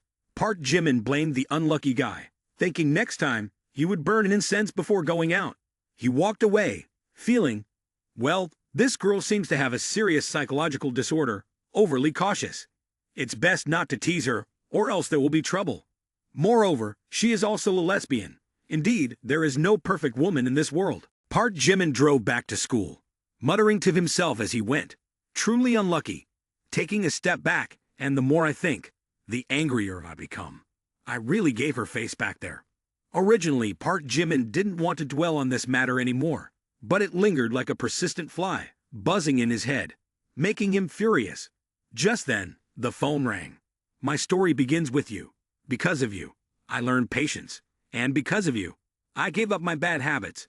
He mumbled while retrieving his phone from his pocket. Who could it be at this hour? Upon checking, he discovered that Yang Weibai was calling him. Park Jimin was quite surprised. He hadn't expected a call at this late hour. Yang Weibai continued calling. As he answered, Yang Weibai hurriedly asked, hello, Park Jimin. Do you have time tomorrow? Oh, what's going on? Oh, well, I don't have class tomorrow, and I wanted to invite you to watch a movie. Upon hearing that Yang Bai wanted to watch a movie together, Park Jimin exclaimed in surprise. He was left gaping, not knowing how to respond. In his mind, Park Jimin began to ponder. Tomorrow, Kim Ji-soo also invited me to watch a movie, and now Yang Bai here wants to watch a movie with me too. What a coincidence. Why do these things overlap like this? The crucial point is that both girls took the initiative to invite him, and moreover, it's the first time they both want to watch a movie with him. It's really hard to refuse. Before he could decline, Yang Bai choked up and added, "This is the first time I've asked you to watch a movie. Please don't reject me." After Yang Bai said that, it was truly difficult for Park Jimin to refuse. After a bit of calculation, he decided to agree, saying, "Tomorrow, right? No problem. How could I reject Yang Bai's request? However, I have a bit of work tomorrow, so I might not have a lot of time. It's okay if you've had something else, just arrange it. I'll let you know when I'm free." Yang Bai seemed to understand, not pressing for more. Park Jimin also didn't want to continue finding excuses, saying, moreover, watching 2 movies in a day is quite comfortable in terms of time. If it's the same day, let it be the same day. So 1 in the morning and 1 in the afternoon, that's fine. A talented person should be willing to make an effort, right? The next morning at dawn, Park Jimin went to school as usual. In the afternoon, he had plans to watch a movie with Kim Ji-soo and Park Min-young. However, as people often say, man proposes, God disposes. A significant change occurred. When the clock struck noon, and Park Jimin was having lunch in the school cafeteria, Song Joong-ki suddenly called. As soon as he answered, Jimin could hear Song Joong-ki's distressed groans, his voice filled with despair.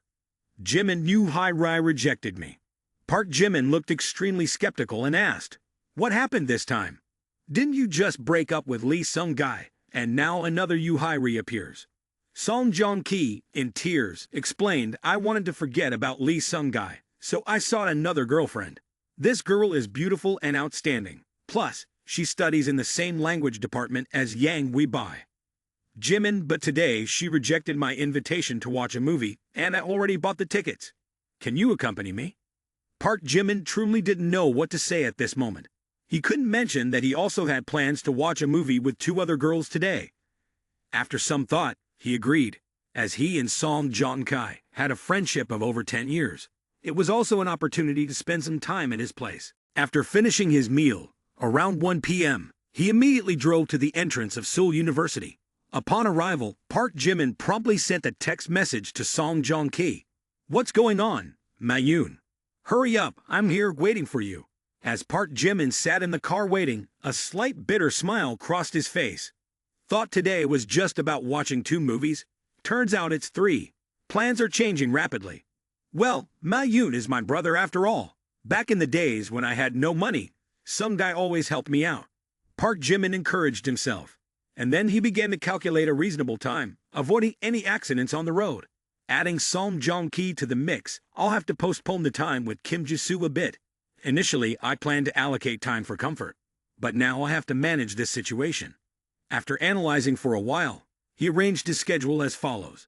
At 2 p.m., I'll watch a movie with Sung-gi. In the afternoon at 5 p.m., I'll watch a movie with Kim Ji-soo. I think this time is quite fitting. Not too early nor too late. The movie should end around 7 p.m., and I can invite her for a meal, then find an excuse to leave. At 8 p.m., I'll watch a movie with Yang Bai. Feeling settled, Park Jimin sighed and thought to himself, want to organize the time reasonably, but today can only be like this. A day with 3 movie sessions. After waiting for about 5 minutes, the car door suddenly opened. Park Jimin thought it was Sung-gi and turned to say, "Mayun, you're a bit late." However, what met his eyes was a girl he didn't recognize. Not only that, but she casually got into the car and started doing her makeup. Park Jimin, somewhat bewildered, asked, "Ah, who are you?" She pretended to panic and replied, "Oh sorry, I was so absorbed in my makeup that I got into the wrong car." Park Jimin could tell she was doing it intentionally, mainly because he was driving a Ferrari, leading to such a significant misunderstanding. Afterwards, Park Jimin responded coldly, "No problem. Get off the car, and be more careful next time." She opened the car door to get out, but suddenly turned back and said, "Little brother, even though I got into the wrong car, who knows, I might meet the man of my dreams." Speaking out loud, but in her mind, she was thinking, "Get off the car, huh? If I get off, how can I possibly flirt with him? He drives such a luxurious car, and looks handsome like this. I can't miss this chance." After considering, she decided to take out her phone and open her WeChat account. Then, facing Park Jimin in the front seat, she said, "Little brother, can you add my WeChat? I think we match well." The intention was too obvious, but Park Jimin remained steadfast in the midst of life's myriad changes. Despite holding the phone, he deliberately said, "Oh, it's inconvenient. I don't have a phone." How could she resist? Park Jimin stopped her in her tracks. Looking at the phone in Park Jimin's hand, she felt a bit frustrated, but she understood the message. Subsequently, Park Jimin added coldly, "Haha, unlike Ma Yoon, a traditional man who adheres to societal norms, doesn't have independent thoughts. Men of our generation will never fall into the traps set by women." She listened with extreme anger. While opening the car door, she loudly exclaimed, "Fine, I give up, I'm getting off the car." At the same moment, Song Joong-kai walked out from the school gate and coincidentally witnessed this scene. He was a bit startled and immediately asked, "Hi Ri, what are you doing here?" Park Jimin and Yoo Hai-ri were both stunned, simultaneously turning to him and saying, "Song Joong-kai." Song Joong-kai couldn't imagine. Yoo Hai-ri was with Park Jimin, and he couldn't accept it. His face turned pale, and he asked, "Didn't you say you had to visit your mother in the hospital this afternoon? So you can't go to the movies with me. Now you're in his car. Could it be that you too?" Listening to this, Park Jimin understood the situation. In his heart, he couldn't help but curse silently. Damn, it turns out this girl rejected Ma Yoon. He won't misunderstand, will he? Indeed, in this situation, it could easily lead to misunderstandings. Moreover, Yoo Hai-ri used the excuse of refusing to go to the movies with Song Joong-ki, and now she was in Park Jimin's car, making the situation awkward. Park Jimin immediately got out of the car and turned to Song Joong-ki, saying, "Na Yoon, listen to my explanation." Song Joong-ki quickly grasped the situation after a moment of thought. Park Jimin just drove here. Sent a text to him 5 minutes ago. It's 100% Yoo Hai-ri taking the initiative to pursue Park Jimin. After Song Joong-ki finished analyzing, he immediately interrupted Park Jimin, who was speaking. Indeed, the two are strangers, and have no relationship. He didn't think that, despite her innocent appearance, she would create such a situation. Then, Song Joong-kai angrily pointed at Yoo Hai-ri and interrogated, "Hai-ri, you saw my friend driving a Ferrari, so you wanted to pursue him. But he didn't like you, so he asked you to get off the car. The two have no relationship. It's entirely because you desperately clung to my friend, isn't it?" Park Jimin nodded in agreement as if confirming, "Ah, that's right, absolutely right. Some guy, get on the car." Song Joong-ki gave her a sideways glance, then turned and got into the car, slamming the door without any sympathy. Yoo Hai-ri asked hesitantly, "Song Joong-ki, how do you keep making wealthy friends like this?" But in her perception, he's not some guy in tattered clothes, living on only 800 yuan for living expenses each month. If I had known earlier, I wouldn't have refused his invitation to watch a movie today. At this moment, Yoo Hai-ri looked at Song Joong-ki with a bit of admiration. On the way, noticing Song Joong-ki's sadness, Park Jimin took the opportunity to share some philosophical insights. Money is the measure of a person's value. Having money means having power. Money is the door to all opportunities. Without money, everything becomes difficult. After hearing this, Song Joong-ki felt that Park Jimin's words were quite profound, and he relaxed a bit in his heart. Soon, Park Jimin and Song Joong-ki arrived at the enchanting cinema. Here, Park Jimin noticed that the majority of people were couples, with a few pairs of sisters. Only he and some guy were the two lone males relying on this cinema. Song Joong-ki's mood was similar to Park Jimin's.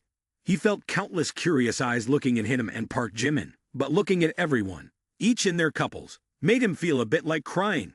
Then, he confided in Park Jimin, "Jimin, am I too naive? How do you always manage to attract high-class girls, while my love life is always so unlucky?" Park Jimin didn't want to dwell on this issue too much, but still responded to him, "I don't really know about that. But if I were to say, why should women pursue men? What's so noble about men that women have to pursue them? Do men have some kind of ancestral altar to worship? At this moment, two girls behind them observed Park Jimin and Song Joong-ki with a somewhat amusing look. Then they turned to each other and whispered, "Those two are so strange, two guys going to the movies together. Hey, whisper a bit, they might be gay." Although they spoke in hushed tones, it seemed like the two girls wanted Park Jimin and Song Joong-ki to hear this mocking remark. Upon hearing this, Park Jimin's mouth curled into a smile, and he deliberately spoke a bit louder for the two girls behind to hear. The faster you reveal your needs, the more vulnerable you become. The dating scene is like a battlefield. It's not all fun and games. The more you flatter, the more women feel you're pathetic. The key isn't the tactics, but whether you are strong enough. Giving money to women to spend is a foolish man. Being a provider is what makes a real man.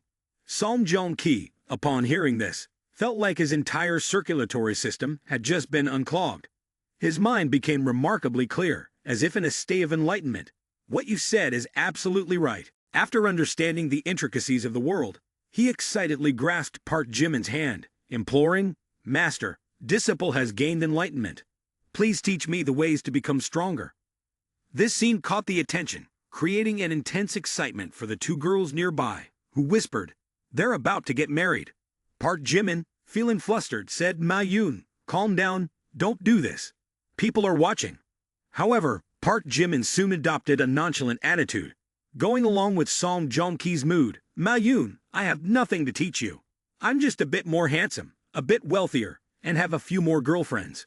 In reality, you struggling like this are quite perplexing to us ordinary men." Song Joong-ki glared with disdain, feeling a bit annoyed that Park Jimin was deliberately showing off. Then, in a cold tone, he said, "Jimin, stop talking. If you keep going, I'm afraid I won't be able to resist stabbing you to death." Having said this, the two focused on the movie in front of them. After leaving the theater, Song Joong-ki looked at Park Jimin and said with a smile, "Talking with you, Jimin, makes me feel much better. Lately, I've been bothered, always worried that I might." Park Jimin didn't pay much attention to his words, glancing at his phone to see it was past 4 o'clock in the afternoon. Turning to Song Joong-ki, he interrupted, saying, "Don't talk about this later. If you want to repay me, do it right now." Having said that, Park Jimin paused, then earnestly took Song Joong-ki's hand and continued, "In about 2 hours, call me.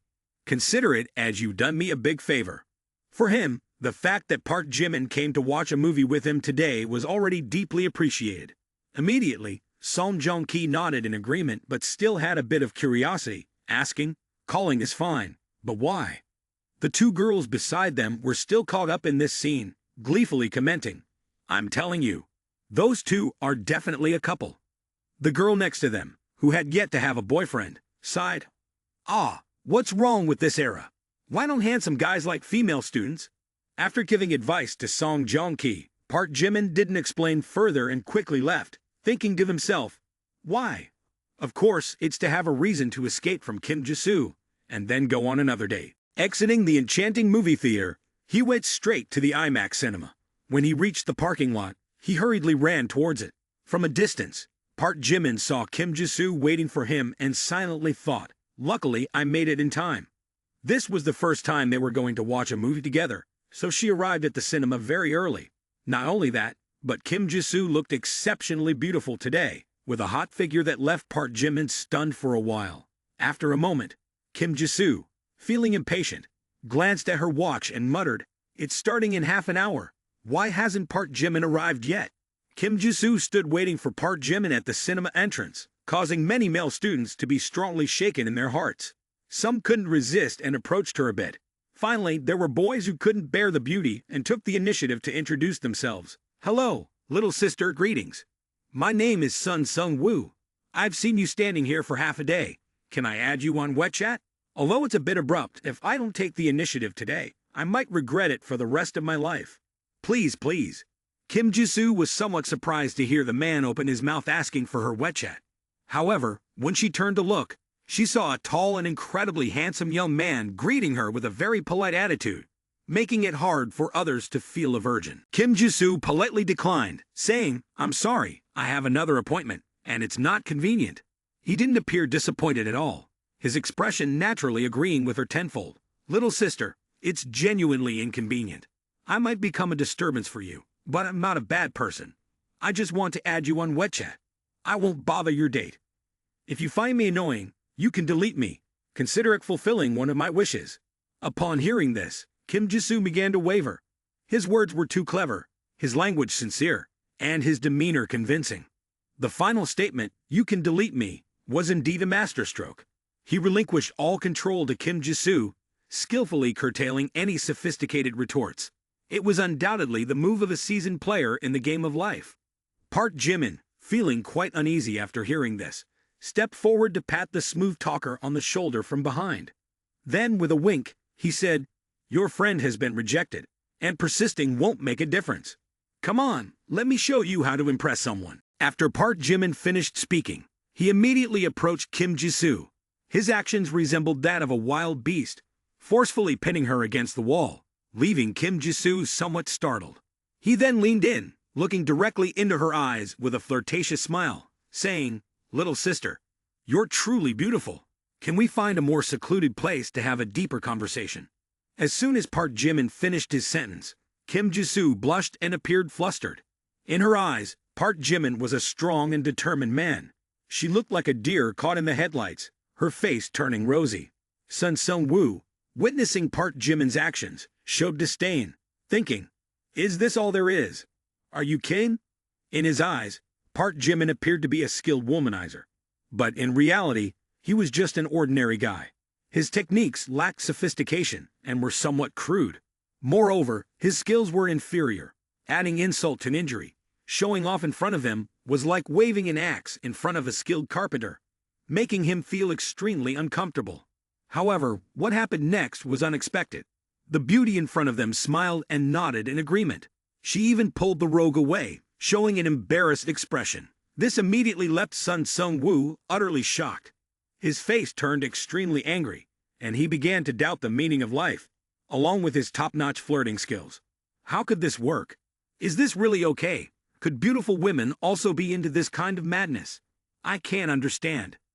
Even the boys who had been observing her since earlier couldn't help but widen their eyes and drop their jaws, falling into a state similar to his. So this works, huh? Sun Sung-woo pondered but found no solution. He decided to add Park Jimin's flirting method to his encyclopedia, and eagerly wanted to test it out immediately. Inside the theater, the screening wasn't scheduled to start until 5 p.m., and with half an hour to spare, Kim Ji-soo and Park Jimin took their time. First, they went to the ticket counter together, also grabbing 2 drinks. While waiting for the theater to open, a moment later, room number 5 became accessible. After a short wait, the film began. At this point in the movie, it was the most intense scene. The protagonist was using his foot to kick a missile, with the ground cracking and spreading beneath him. It was a highly dramatic and captivating moment, but Park Jimin showed little interest. Each time Kim Ji-soo glanced over, she noticed him glued to his phone. Observing this, Kim Ji-soo inquired, "Park Jimin, do you like this movie? I see you're constantly on your phone. I thought you might enjoy this genre." In reality, Park Jimin had just finished watching the film with Song Joong-kai. Rewatching it was a bit reluctant for him, but he could still accept it, considering it as a recap of the screenplay. However, when Kim Ji-soo asked, Park Jimin couldn't bring himself to say that. He quickly came up with an excuse, saying, "Oh no, it's not as you think. Lately, my family has been a bit busy, dealing with some bothersome matters." The speaker is unintentional, but the listener is attentive. Quickly, within her mind, she starts to speculate. He has a huge family fortune that needs to be inherited. Surely, the pressure must be enormous. We, ordinary people with carefree lives, don't realize how much he silently endures. Everyone sees Park Jimin's extraordinary talent and skills, but they don't know how much sweat and effort he has put into it behind the scenes. He inherits a 50 billion legacy from his family. He plays the piano so well. One can only wonder how much time he spent practicing. He is so skilled, and it's the result of rigorous training from childhood. He is an aristocratic heir, someone who has been educated excellently in the noble class, carrying the expectations of the family. But he never complains, only silently bears his responsibilities.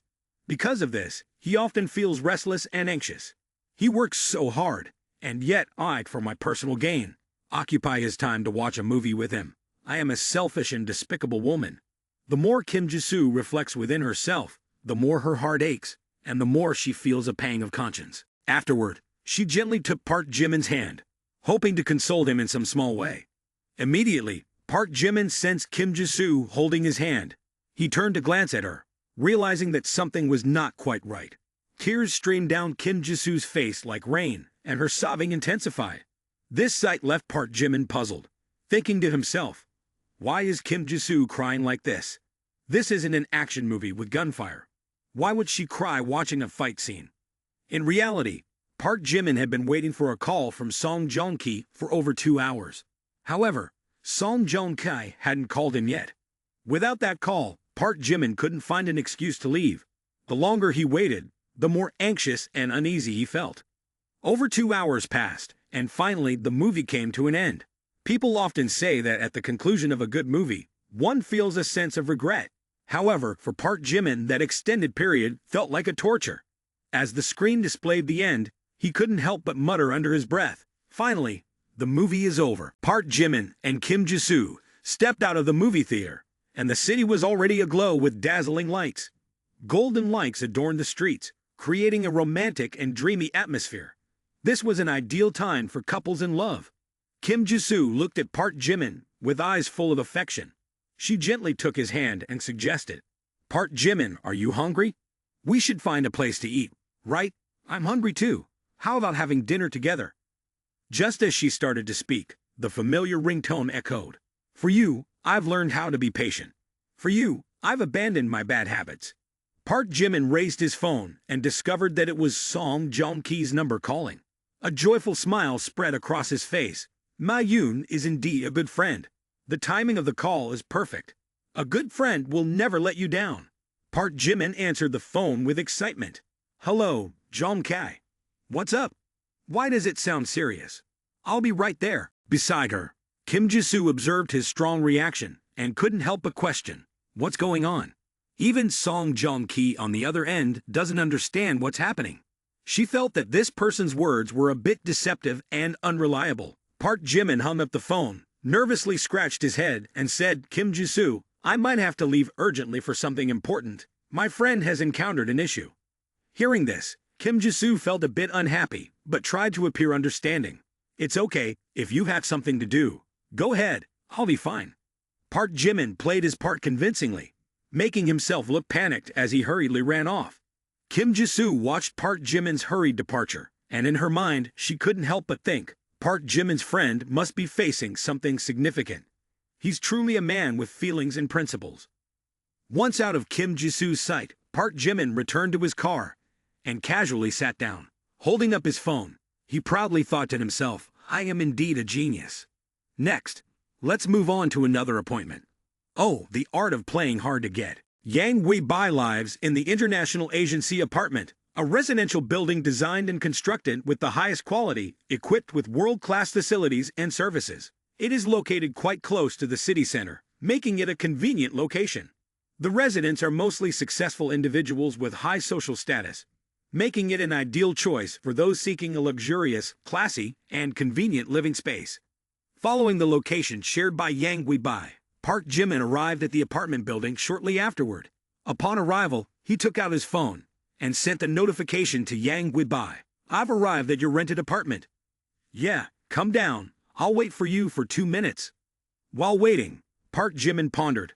Finally, only one more appointment left. The whole day has passed like a whirlwind.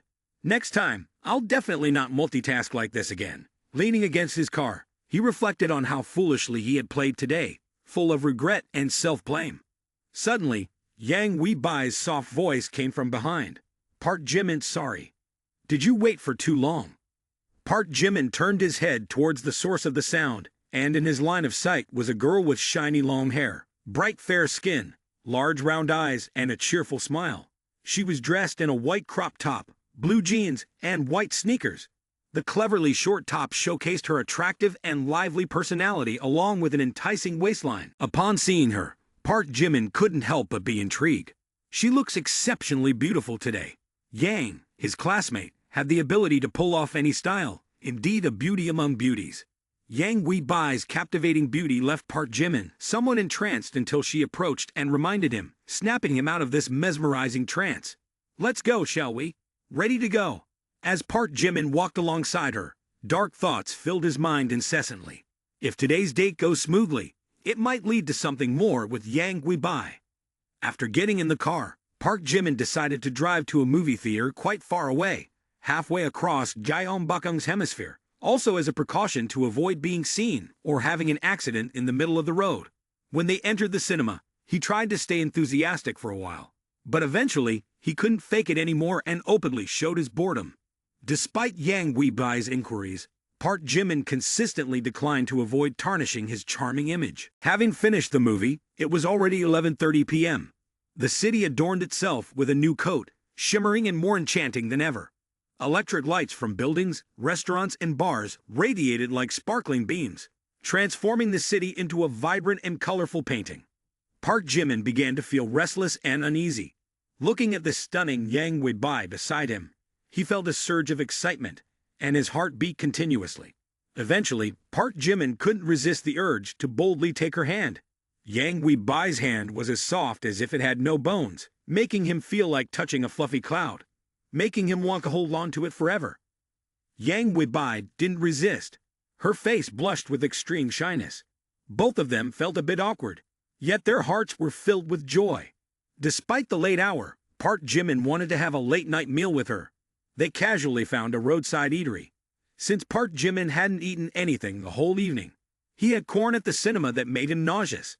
At the restaurant, Park Jimin and Yang Weibai looked like a loving couple, enjoying grilled skewers. The two exchanged affectionate glances, engaged in cheerful conversation, and shared laughter, reveling in their happiness. Around 1 a.m., Park Jimin and Yang Weibai finished their late-night meal. Afterward, he drove Yang Weibai back to the Asian Sea International apartment. Everything had gone smoothly that day, and the unexpected incidents or accidents were avoided. The success was beyond expectations. Despite the fatigue from running around, it was all worth it. As Yang Weibai got out of the car, she looked at him with blushing embarrassment and said, "Oh, Park Jimin, you should go home and rest early. Thank you for hanging out with me until so late. I had a great time." However, after she had taken a few steps, Park Jimin suddenly called out, "Oh, Yang Weibai, can I come over for a drink?" Park Jimin didn't know how he ended up saying that. Perhaps some unlucky fate was playing tricks on him.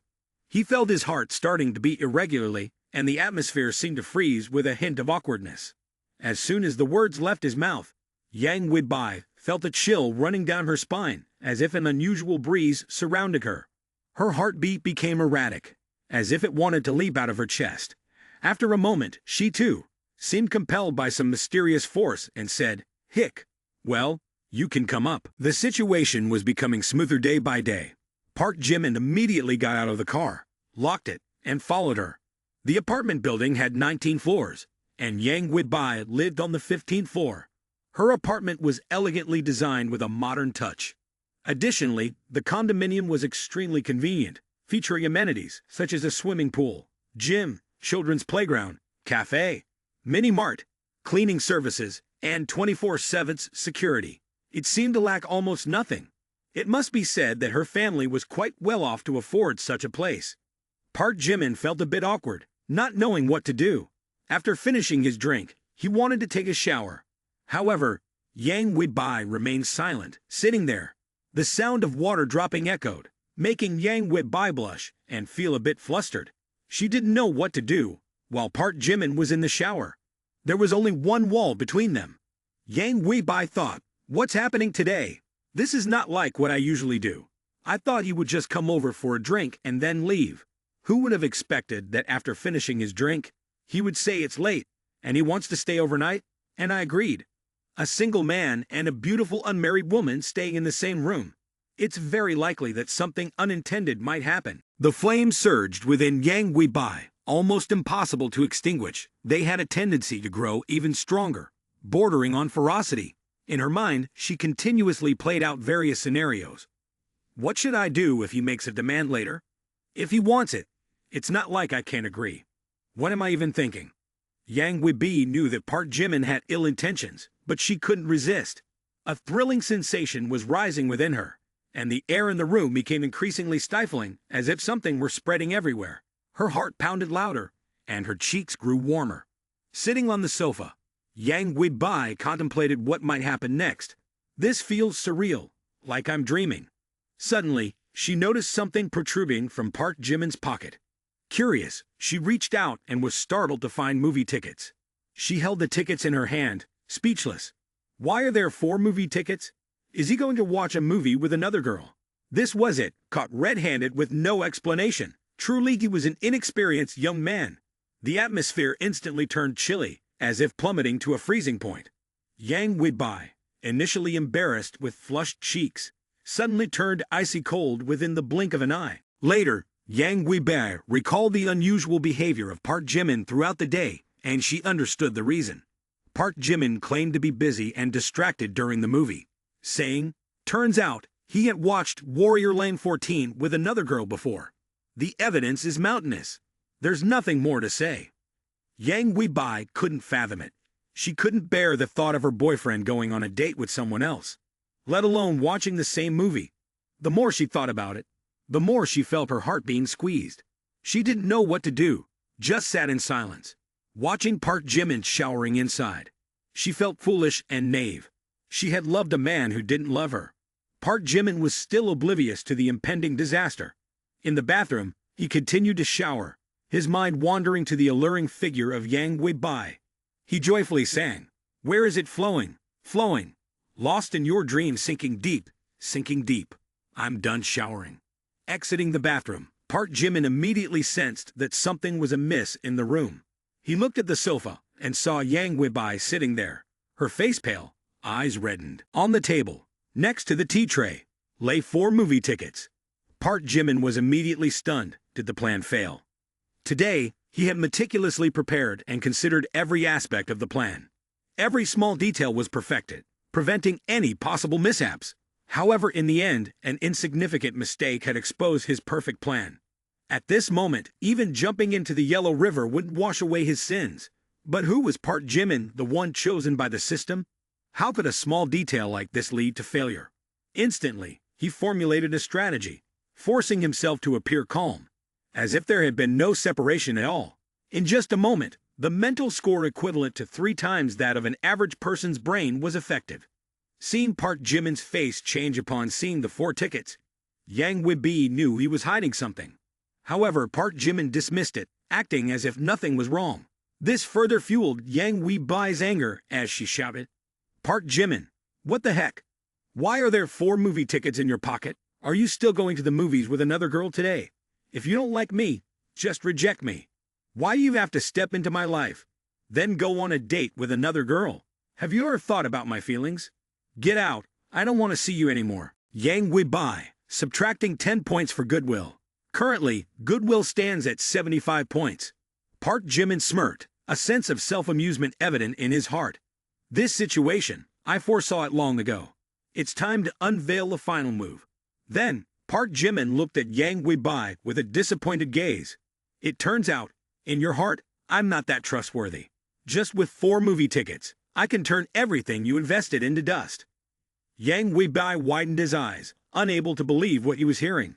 He then shouted with determination, "Do you still want to deny it? How do you expect me to trust you? The truth is as clear as day. Your front foot goes to the movies with other girls, while your back foot goes with me. Moreover, it's the same movie. You are truly outrageous. Do you think I'm so foolish not to see through it?" She couldn't imagine how. With evidence as mountainous as it was, Park Jimin still refused to admit.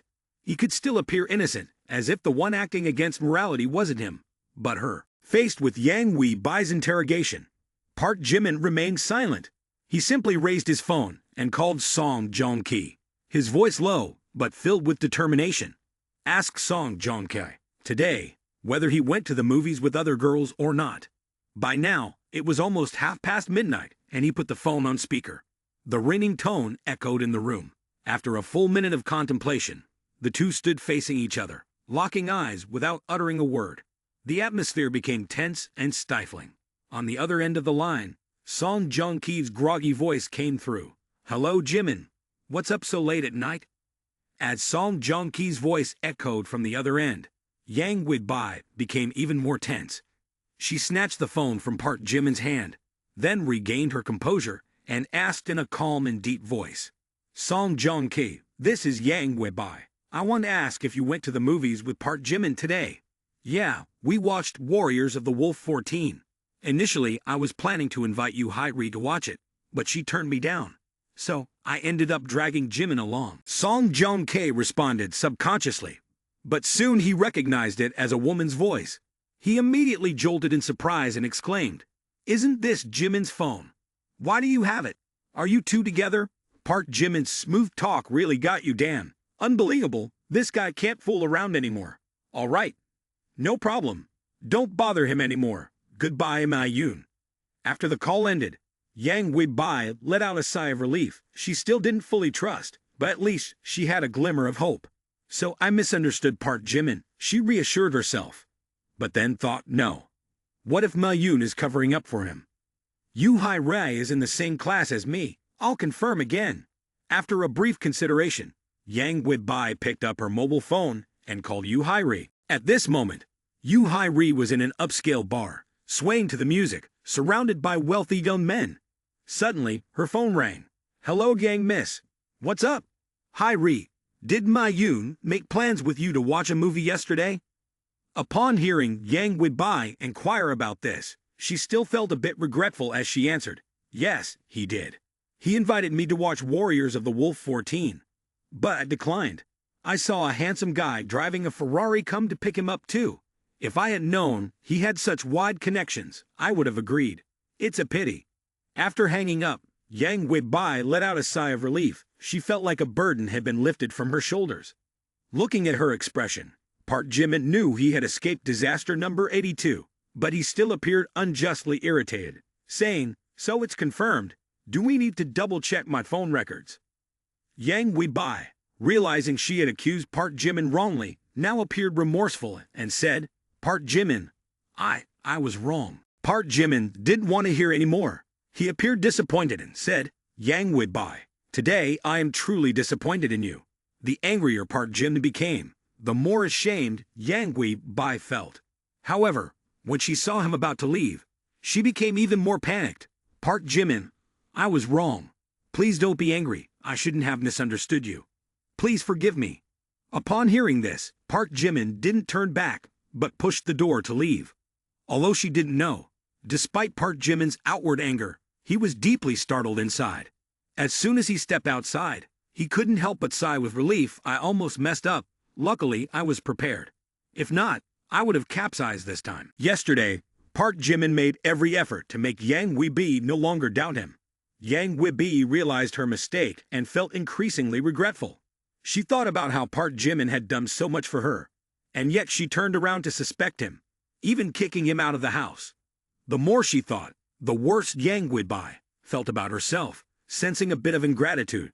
She was afraid that Park Jimin might be hurt, so early in the morning, she took the initiative to send him an apologetic message. "I'm sorry for misunderstanding you last night. You were right. We should trust each other. I've reconsidered. Please forgive me." "It's okay. Yang Wi-bai, this is also because you didn't explain clearly. I'm sorry too." After sending this message, Park Jimin immediately stashed his phone in his pocket, wanting to pay no further attention to the matter. However, he didn't know that this message left Yang Wi-bai feeling puzzled. "Even though it was my fault, he took the initiative to apologize. He's really warm." Yang Wi-bai's goodwill increased by 10. Yang Wi-bai's goodwill increased by 10. Yang Wi-bai's goodwill increased by 1, bringing her goodwill score to 96. Hearing the system's reminder, Park Jimin sighed deeply. The goodwill has increased again, now 1 point higher than before. Next time, I shouldn't be so romantic. I almost caused harm to myself.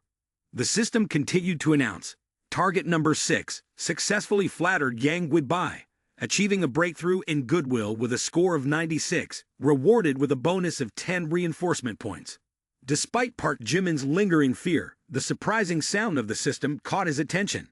Park Jimin suddenly realized that the goodwill not only stopped at 95 points but could continue to increase, and each goodwill point could even bring 10 reinforcement points. With this revelation, Park Jimin's thought process became clearer. He reminded himself to distinguish how he treated the flattery target. Therefore, Park Jimin classified targets into two types. The first type focused on being a tool for reverse infiltration, earning the system's rewards, and the second type involved nurturing a good relationship, aiming to raise the goodwill to a level that would make her completely enamored, even if it meant spending tens or hundreds of billions without hesitation. Regardless, it's the system's money, and even kids know how to choose. I want everything. Who wouldn't dream of having a harem full of beautiful women? As Park Jimin walked and pondered, a few excited girls began chatting. I heard Kwon Jae-young, the head of our school, is sponsoring the basketball team and organizing a street basketball tournament. That's right, at the school stadium. Let's go watch. The basketball team has many handsome guys. Hearing this, Park Jimin felt intrigued. Kwon Jae-young, the street king, sounds interesting. Let's go check it out. The girls spoke while running towards the sports field, and Park Jimin quickly followed. Oh, it's crowded like this in winter. Little did Park Jimin expect that the basketball court, usually deserted, was now packed with people, lively and unusual. Everywhere were girls, constituting more than 70%. Kwon Jae-young changed into his game jersey and stepped onto the basketball court, displaying excellent skills. Immediately, he caused countless girls to scream and shout, "We love you," head Kwon Jae-young. "Keep it up. We want to have your babies," head Kwon Jae-young. Park Jimin stood amidst the crowd, the screams of the girls behind him causing a ringing sensation in his ears. Unable to resist, he spat and muttered to himself, Kwon Jae-young organized this tournament, probably just to show off. Maybe this guy didn't hire a bunch of actors to improve himself. He's too sick. Finally, someone recognized Park Jimin. Their face showed a momentary surprise, followed by an expression of joy. Park Jimin. Kim Jenny shouted and then vanished on the spot. Jung Hoseok stood there, only hearing Kim Jenny scream, turning towards the now vanished figure. Kim Jenny ran to his side, pulling his arm shyly, saying, "Oh, you're here too. What a coincidence. Nice to see you. I'm here too." This scene caught Jung Hoseok's eyes, making her extremely angry. However, she quickly ran over to him. Suddenly, another girl appeared, slim-waisted, long-legged, and endowed with ample bosom. She ran up, patting Park Jimin's shoulder from behind, looking delighted. "Hello, Park Jimin. Do you also like basketball?" Park Jimin felt dazed, silently cursing under his breath. Damn it, one more girl. Oh God, today's luck is not on my side. More than half of the lick targets are all gathered here. He sensed a bit of bad luck today, and this scene made the male students around him go wild with excitement, discussing fervently, "Is that Kim Jenny? So beautiful. Who's that guy with her? Oh, he's Park Jimin from the literature department. Look, not only Kim Jenny, but also Kim Harry-won dumped her old boyfriend from him. Wait a minute, isn't that Jung Hoseok? Rumor has it that she and Park Jimin have some ambiguous relationship." Just as the crowd was animatedly discussing, the unexpected voice of the school's big sister echoed from behind. "Discussing others like this makes me sick." It startled the guys, who quickly dispersed to the sides, saying, "Oh, sorry, Madam President, forgive us. We won't do it again. Please forgive us." Then, from the literature department, the #1 beauty Kim Ji-soo, accompanied by the chemistry department's reigning beauty Park Min-young, strolled onto the basketball court, instantly elevating the atmosphere. The cheers from the male students echoed everywhere. Men are disgusting. This stadium is full of foul smells. Okay, stop talking. Let's watch the game later. On the basketball court, Kwon Jae-young had just snatched the ball and was about to sprint towards the basket when he suddenly spotted a familiar figure. Not only that, but the guy was standing amidst a crowd of female students, chatting and laughing. Seeing this scene, Kwon Jae-young became furious. He muttered under his breath, "Damn it, that coward Park Jimin is here too. Surrounded by so many girls, can't they see me, a high-level male god? Luckily, Kim Ji-soo is here. This is a chance for me to show off. I've been practicing basketball for 2.5 years. That timid Park Jimin can't possibly defeat me." Thinking so, Kwon Ji-young smirked, his eyes carrying a hint of disdain. Then, he aimed the basketball towards Park Jimin. If it were an ordinary person, attacked unexpectedly like this, they would undoubtedly not react in time. But Park Jimin was different. His reaction was as quick as lightning. The ball was only inches away from him, When he raised his hand to block it, Park Jimin tightly gripped the ball in his hand, his face suddenly turning fierce. In the heat of the moment, Park Jimin was genuinely furious. He exclaimed, "Kwon Jae-yong, what do you mean by this? You lost to me in piano, so now you're resorting to cheap shots for revenge. Isn't that too childish?" Kwon Ji-yong shook his head, his gaze icy as he looked at Park Jimin. "You don't even have the right to seek revenge. Dare to come out here and face me one-on-one. I'll give you 3 basketballs." Kwon Ji-yong was not joking. The guy seemed clueless. The humiliation from the previous encounter seemed to have deeply imprinted on Kwon Ji-yong's mind. Determined to use this match to redeem himself, he questioned whether it was an opportunity for revenge or just another means of enduring more disgrace. As time passed, the stadium became increasingly crowded. People flocked to witness today's basketball match, drawn by the presence of the school's principal, Kwon Jae-yong. Moreover, many beauties of the school gathered, adding more excitement to the atmosphere. "If you like to play, I'll play with you." Park Jimin tossed the ball back to Kwon Jae-yong. However, this throw carried 3 times the strength of an ordinary person. Observing Jimin's movements, Kwon Ji-yong prepared to catch the ball, thinking, a little basketball throw can only be so powerful. The throw of this clueless guy. However, Kwon Ji-yong underestimated the strength and speed of the throw. When his hands touched the basketball net, an immense force surged through, causing him to curse in pain. Damn it! His arms went numb, and his legs, standing upright, struggled to withstand the impact. He fell to the ground, rolling in agony. No one expected that a basketball throw could make Kwon Jae-yong, a person with a robust physique, tumble down in such a humiliating manner in front of numerous beautiful girls. The situation was truly embarrassing, and even Kim Ji-soo found it hard to believe. Oh my, Kwon Ji-yong is the captain of the basketball team. How could he miss catching Park Jimin's throw? Park Min-young's playful lips commented, "Yeah, it's just brute force. Men always love to fight." A group of players rushed to surround Kwon Jae-yong, asking, "Captain, are you okay? Is there anything wrong?" Kwon Jae-yong got up from the ground, his face even more difficult to look at, simmering with anger internally. With such strong force, this Park Jimin looks frail, but his power is enormous. Park Jimin responded to Kwon Jae-yong's challenge with a confident and composed demeanor. "What's the point of a one-on-one? How about we play 5-on-5 to test the skill of the school's basketball team?" This statement shook the entire school, and the stifling atmosphere made it hard to breathe. All eyes were now on Park Jimin. Kim Harry-won couldn't hide her surprise. She had only seen her idol running, not knowing Park Jimin played basketball. Kim Ji-soo also showed a hint of concern. She truly didn't want to see Park Jimin ridiculed by everyone. Park Jimin understands the piano, and his skills aren't bad. But when it comes to basketball, he might not be that good. The onlookers began to express sympathy for Park Jimin and took a few moments to commemorate him. However, Park Jimin was genuinely only momentarily stirred. During his high school years, he had dabbled in basketball for a while, but the lack of perseverance was the limiting factor. In terms of basketball technique, he couldn't compare to Kwon Jae-yong, but his physique surpassed Kwon Ji-yong by a considerable margin. Reaction strength and flexibility, not to mention his systematic approach, were always ready to buff additional strength. Kwon Jae-yong cast a gloomy look and then flashed a sinister smile. 5 versus 5, on the court. The referees are all on my side. Do you dare to play 5-on-5 with me? Ha ha ha ha. Foolish Park Jimin, this isn't 5-on-5. It's more like 1 versus 9. The match swiftly kicked off, with Kwon Ji-yong on the offensive and Park Jimin on the defensive. The basketball court became vibrant, with every gaze concentrated on the 2 male students standing opposite each other, Park Jimin and Kwon Ji-yong. One, a professional basketball player, and the other, a novice just starting to learn the game. As the referee's whistle sounded, the 2 teams began to move. Kwon Ji-yong held the ball, and the basketball in his hands seemed like an extension of his body, his graceful movements captivating the spectators. His speed was remarkable, skillfully and sharply maneuvering the ball. "Now you're definitely going to lose, ha ha ha ha, a basketball novice like you. I'll show you how I'm going to torment you.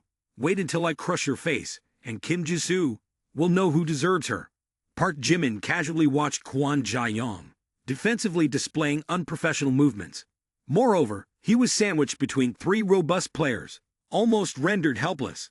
The 4 players on Park Jimin's side had also sold out, and the match unfolded unlike expectations, lacking any suspense.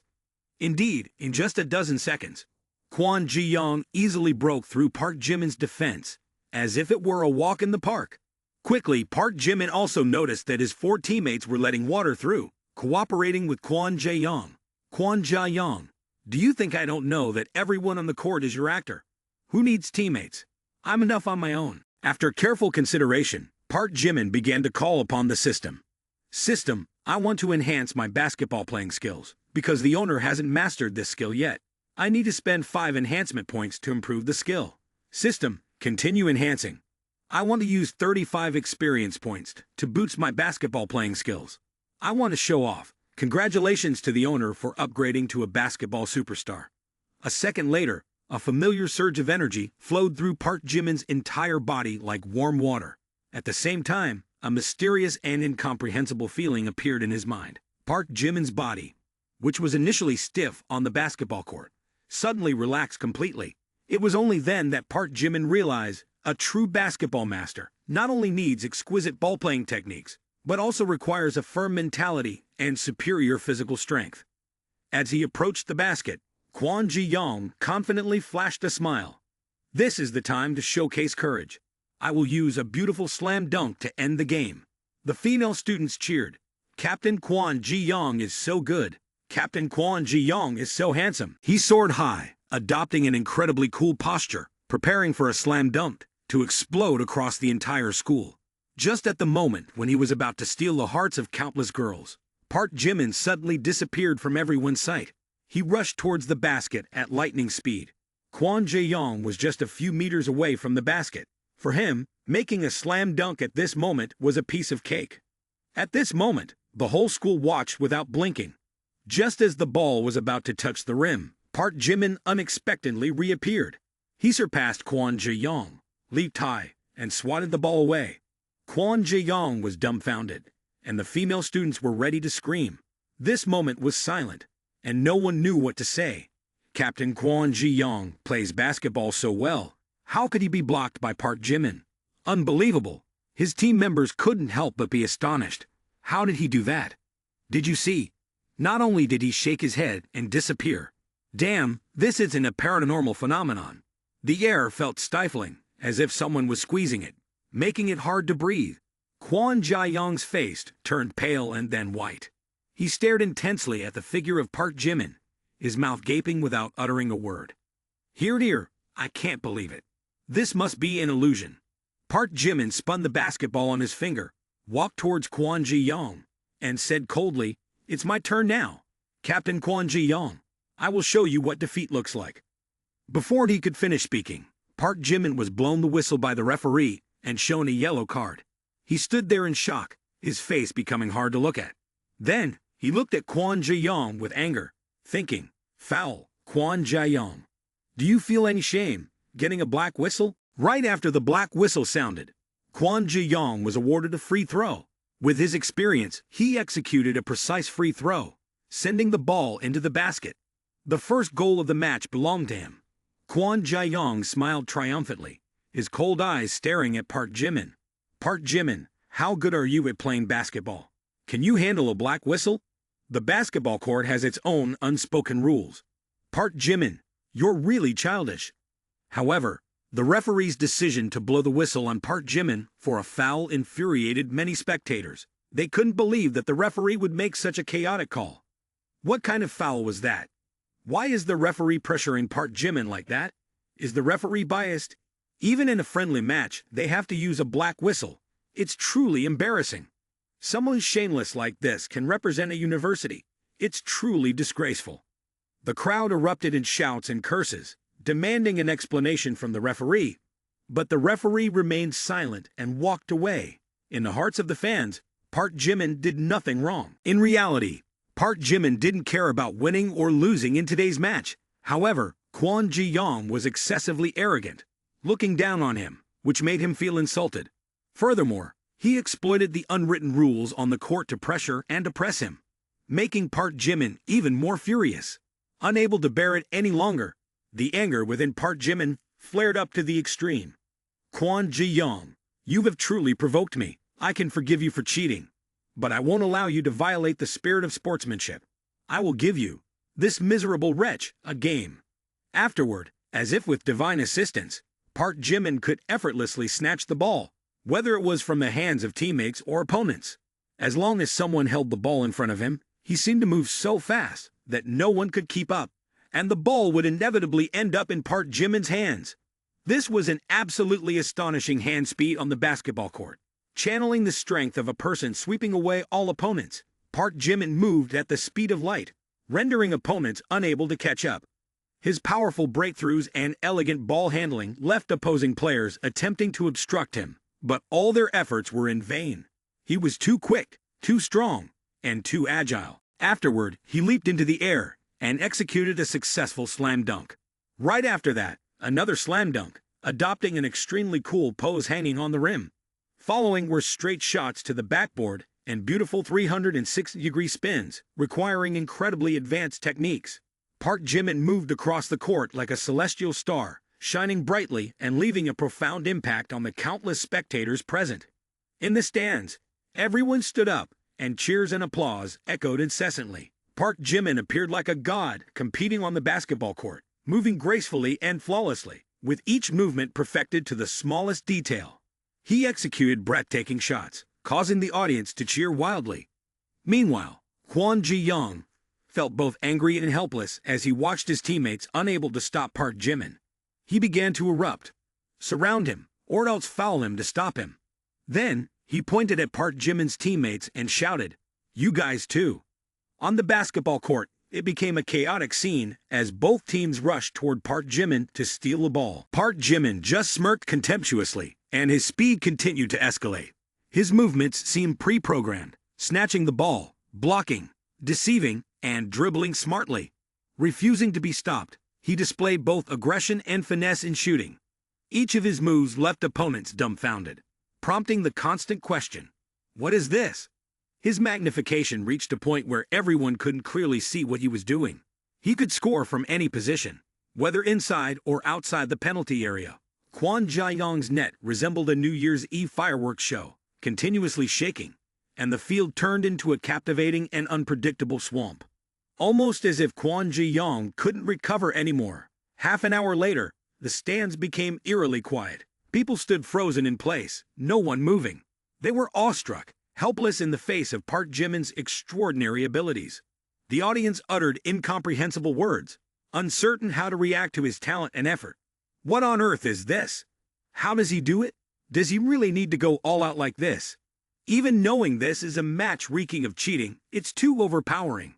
I don't know what to compare it to for coolness. Why is he trying so hard for? At this moment, all players and referees on the field could sense an involuntary force deeply affecting them, even making them start to doubt the meaning of life. Park Jimin, this freak, is basically not human. How can someone elevate basketball to such a realm? This surpassed their imagination. Without challenges, there would be no injuries. Park Jimin was an embodiment of sportsmanship, always giving his all, facing any difficulty head-on. He served as inspiration for all basketball enthusiasts. The referee recalled the lessons he taught his son. "Son, a referee is the boundary of a match. When the whistle blows, you must act in a way that leaves you with no shame." The father smiled, patting his son's head, believing his son would uphold that. However, the son did not live up to his father's expectations, and the father began to feel remorseful. For respect, you say, is a match's outcome not about the score, but whether you gave it your all or not, or is it for the passion? Everyone remembered the matches they had participated in. There were victories that didn't bring joy, and there were defeats that still left them satisfied because they had given their all, carrying a spirit of sportsmanship. But now, they have lost their passion, only chasing after money, ready to compromise their conscience for victory. This makes their emotions complicated, full of contradictions. When Park Jimin enlightened the masses, they felt small, ordinary. All bowed their heads in shame, regret, and emotion. Compared to this man, we are so hideous it's indescribable. Simply an insult to the game of basketball. The size of these people echoed in the dim atmosphere of the stadium. The stadium lights shone down on them, making them look even more dejected. On the vast basketball court, Only these people remained standing, looking at each other in dismay. At this moment, Park Jimin felt no more obstacles, turned around, and found everyone had stopped.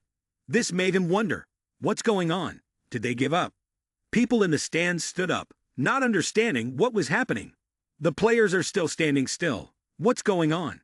Has the basketball team gone crazy? Are they not going to continue? Though Park Jimin didn't understand why everyone gave up, he knew he had won. Kim Ji-sum looked at this man with a brilliant light, her eyes filled with admiration. Park Jimin used ethics to convince others.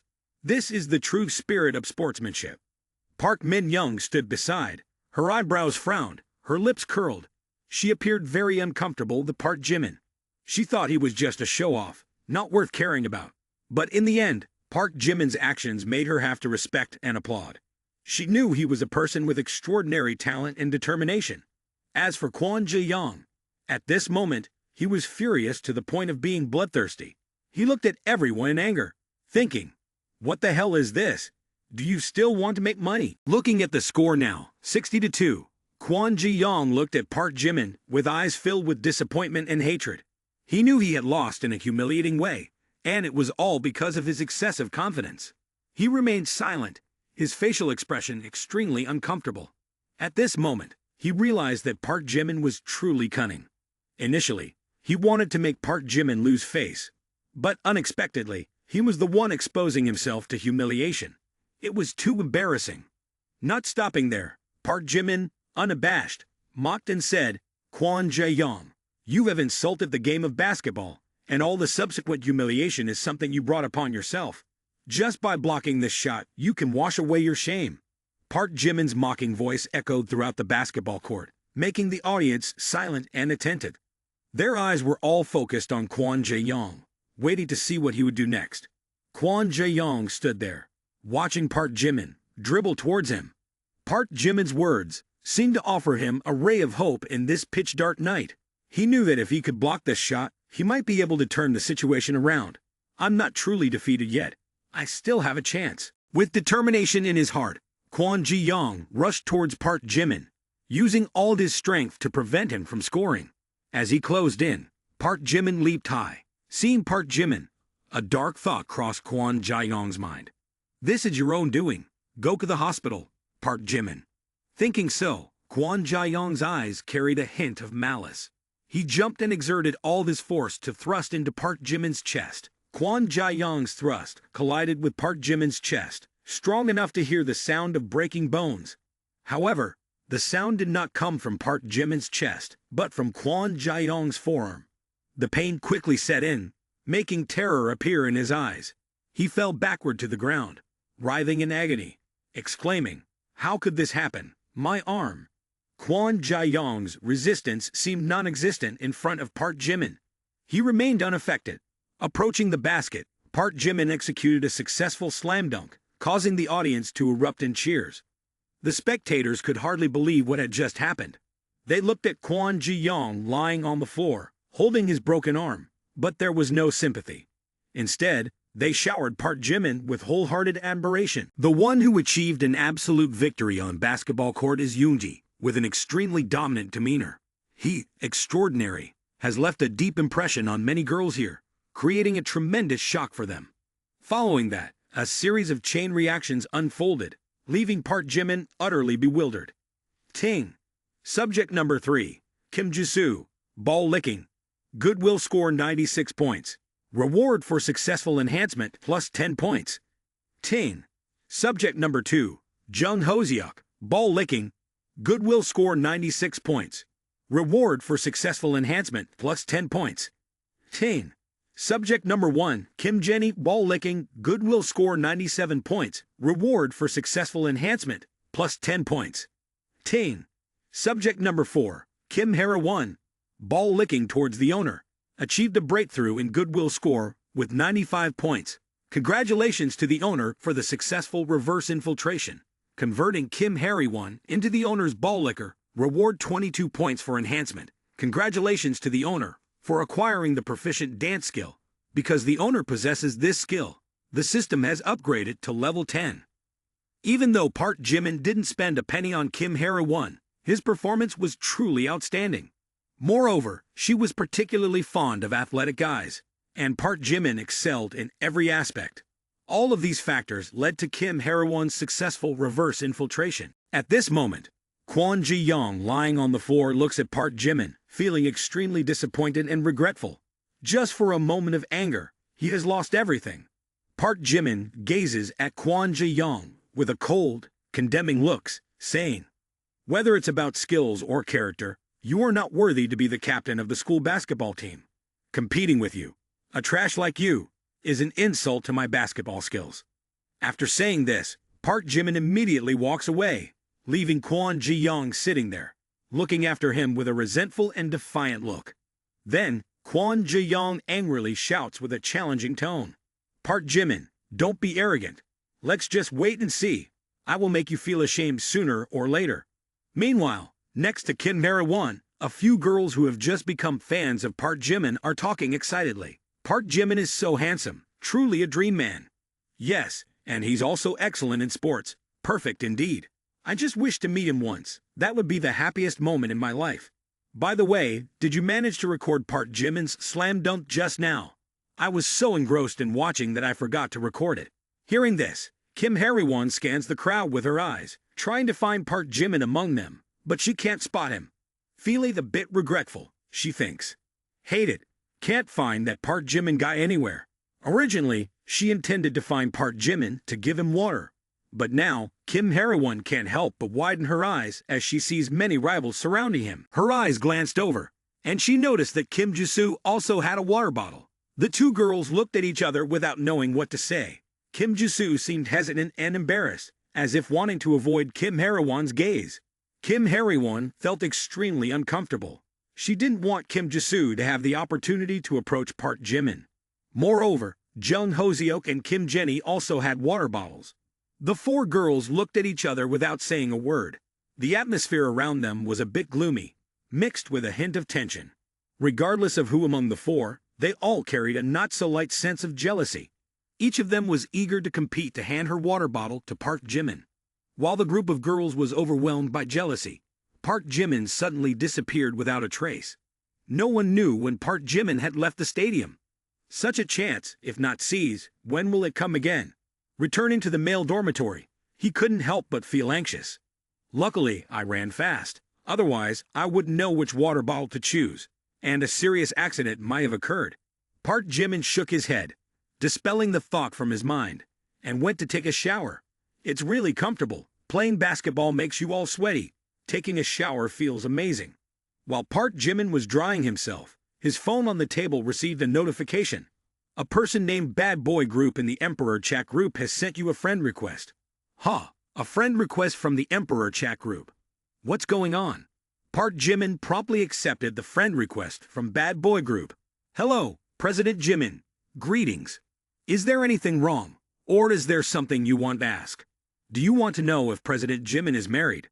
Hearing that, Park Jimin couldn't help but be surprised. What on earth is this? A few days ago, President Jimin, a well-known entrepreneur in high society, generously donated $500 million to assist the struggling Import-Export Corporation on the brink of bankruptcy. However, the true purpose of President Jimin was merely to win the heart of the young lady from the Yang family. This incident became a hot topic in the Emperor chat group, sparking lively discussions. The legend of President Jimin made people increasingly perceive him as an extraordinary person. Not only was he wealthy and powerful, but he also demonstrated great generosity, willing to help those in need. Therefore, a user with the ID Bad Boy Group, named Oh Young, sought President Jimin's assistance to help his sister, Oh Young-sil. Oh Young-sil, a famous actress in the film industry, is only 22 years old this year. She has won the Best Actress award and is hailed as the top goddess of the domestic entertainment industry. However, she recently became embroiled in a scandal, experiencing a decline in social media ratings, a decrease in her reputation, and facing a $30 million compensation for breach of contract. The biggest mistake in her life was not adhering to the unspoken rules, leading her into a difficult situation. Despite being the daughter of the O family conglomerate, their family is facing difficulties, and $30 million is a significant amount for them. Oh Young, with tears streaming down his face, choked up and clasped his hands as he looked at Park Jimin earnestly. Oh Young-sil is my older sister. In setting up this meeting with Chairman Jimin, besides seeking your forgiveness, Chairman Jimin, please take my sister as your wife. Oh Young, the second son of the O family conglomerate, explained clearly. He not only recounted the incident, but also highlighted his sister's connections with those who had harmed her in the film industry. Listening to Oh Young's account, Park Jimin roughly understood the situation. The incident where Oh Young-sil was banned from acting for a year seemed to leave no hope for her return to the film industry. Due to the On family being a prominent clan with numerous connections in the entertainment industry, even backed by Jin, one of the 4 tycoons in Mado, they had the power to manipulate everything in the entertainment world, including well-known figures like Oh Young-sil. As long as there were unclear reasons, the On family could easily control everything. Park Jimin sipped his coffee for a while before responding. Take your sister as my wife. Are you trying to have me marry into the Kseo family? Hearing Park Jimin speak, Oh Young panicked and refuted, no, not that. I was just joking. I was afraid you wouldn't pay attention to me, so I brought up my sister to capture your interest. Now that public opinion doesn't support her, and there's a need for compensation, I want you to buy my sister's villa. Oh Young's voice grew increasingly quiet, ultimately becoming a mere whisper. Park Jimin could also see the disappointment on his face at this moment. If Park Jimin intervened to help, the On family would have to show some signs of submission regarding this matter. Because Chairman Jimin possessed the talent and authority to face any challenge, no one doubted his capabilities anymore. However, in the end, Oh Young only addressed the issue of selling the villa to raise compensation money. Park Jimin took a sip of his coffee, his eyes gleaming brightly. Buying the house. I actually need a private residence. Recently, there hasn't been any goal to spend money on. Moreover, Oh Young-sil is a movie star. Surely she knows how to spend money, right? This thought made him even more enthusiastic. Oh Young-sil appeared at this moment, indeed the ideal target for him, buying the house for compensation. Moreover, she's entangled in a scandal. Whitewashing certainly requires a lot of money. In the context of a 90 trillion won entertainment system, the amount spent on her is just a drop in the bucket. Park Jimin placed the coffee cup on the table, appearing serious as he looked at Oh Young and said, I can help. Set a time for me to meet her, and I'll take a look at the house while I'm at it. Oh Young stood in shock, eyes wide open, unable to believe what he had just heard. He quickly nodded with joy. All right. Afterward, Oh Young, overcome with happiness, tears streaming down, took out his phone and said, I will help you schedule a meeting right away. Chairman Jimin indeed seems like a legendary hero, offering a warm hearth on a snowy day. Timing couldn't be more perfect. I heard Chairman Jimin recently invested a significant amount in the Yang family conglomerate. If my sister marries him, it's not entirely impossible. For him, having such a brother-in-law is a stroke of luck. Thinking so, Oh Young excitedly hugged the phone, feeling immense joy in his heart. He knew that with Chairman Jimin's assistance, all the difficulties his family faced would be resolved, and his sister, perhaps one day, would transform from a carp, swimming through the Dragon Gate, soaring across this land of flowers and prosperity. Meanwhile, his sister was currently under tremendous pressure from the billions of netizens who were mocking and ridiculing her from all sides. Not to mention the enormous compensation she had to face. She felt she could hardly bear it any longer. The phone bell continued to ring insistently, urging her to make a decision. Tell that Mr. On to leave. I know he holds power, and not all the rumors outside are his doing, but I can't bow my head. At this point, she couldn't bear it anymore. She hung up and slammed the phone down on the bed. In a fit of anger, she screamed as if trying to release all the resentment and pain bottled up inside. The old man with a decaying body wants to sleep with me. Damn it. But what should I do now? There's too much compensation money for the contracts. I just want to be a simple actress. Why does it have to be so difficult? She began to sink into deep thought, and the more she thought, the more her psyche was severely affected. A compromised solution began to take shape in her mind.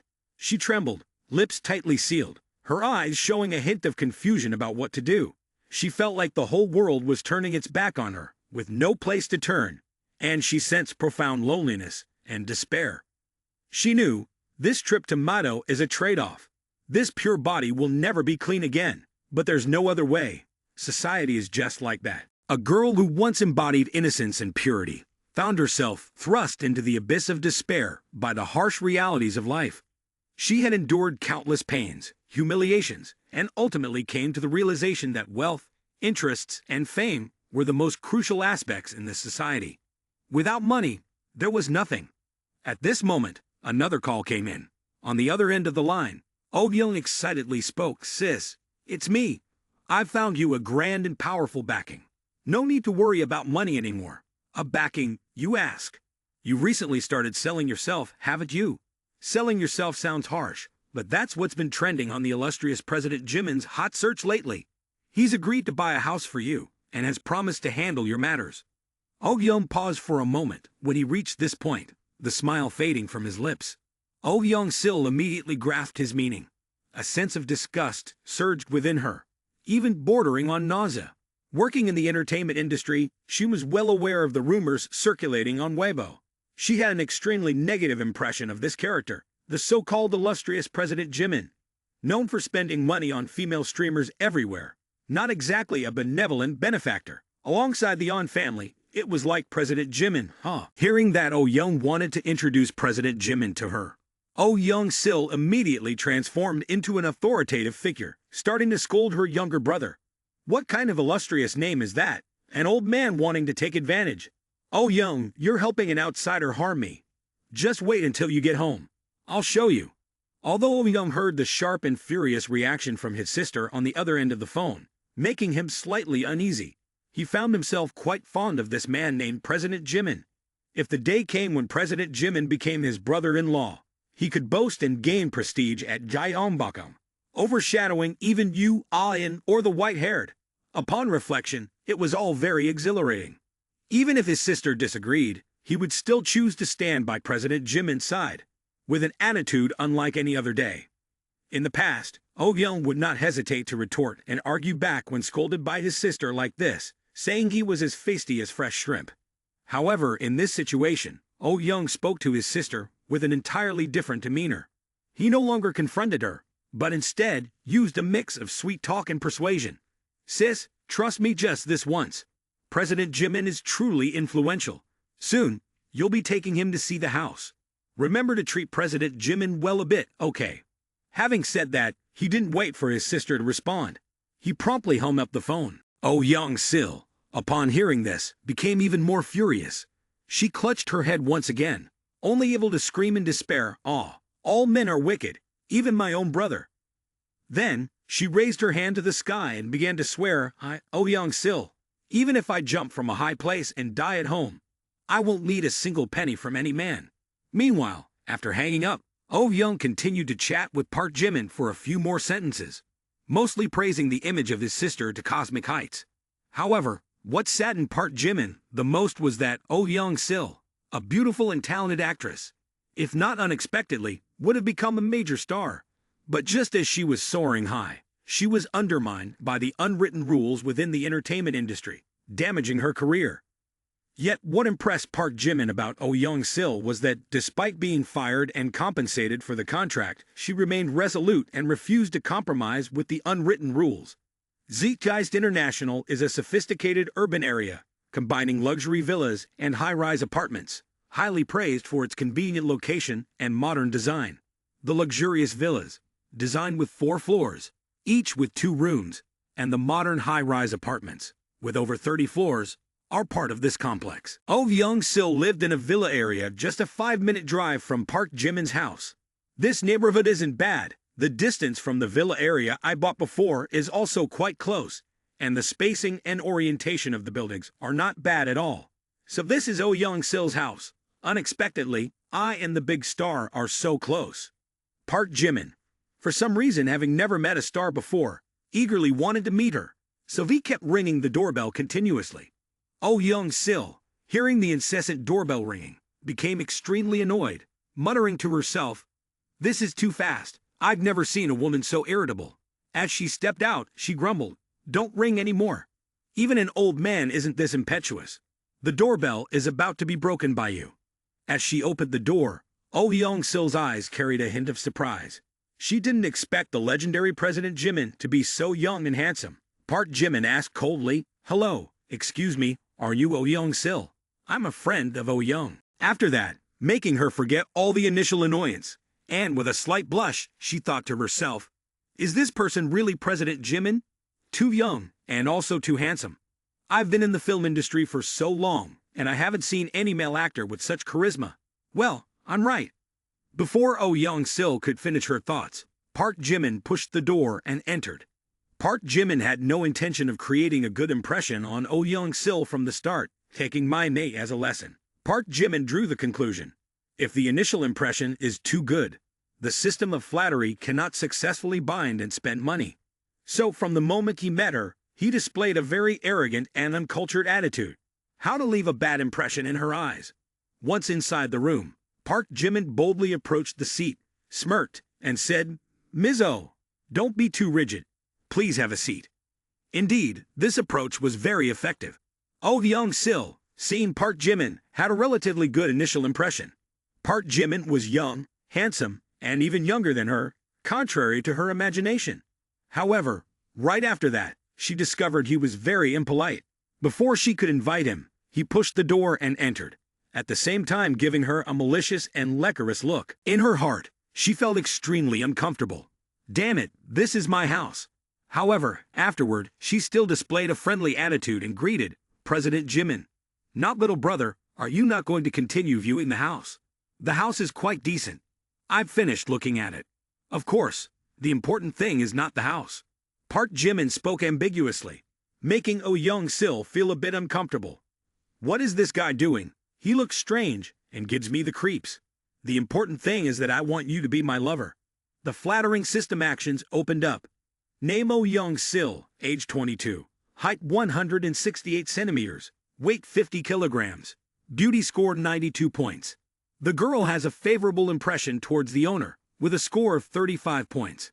Binding the flattery relationship creates a charming woman. With a favorable impression surpassing 95 points towards the owner, it will successfully reverse. Identity transformation.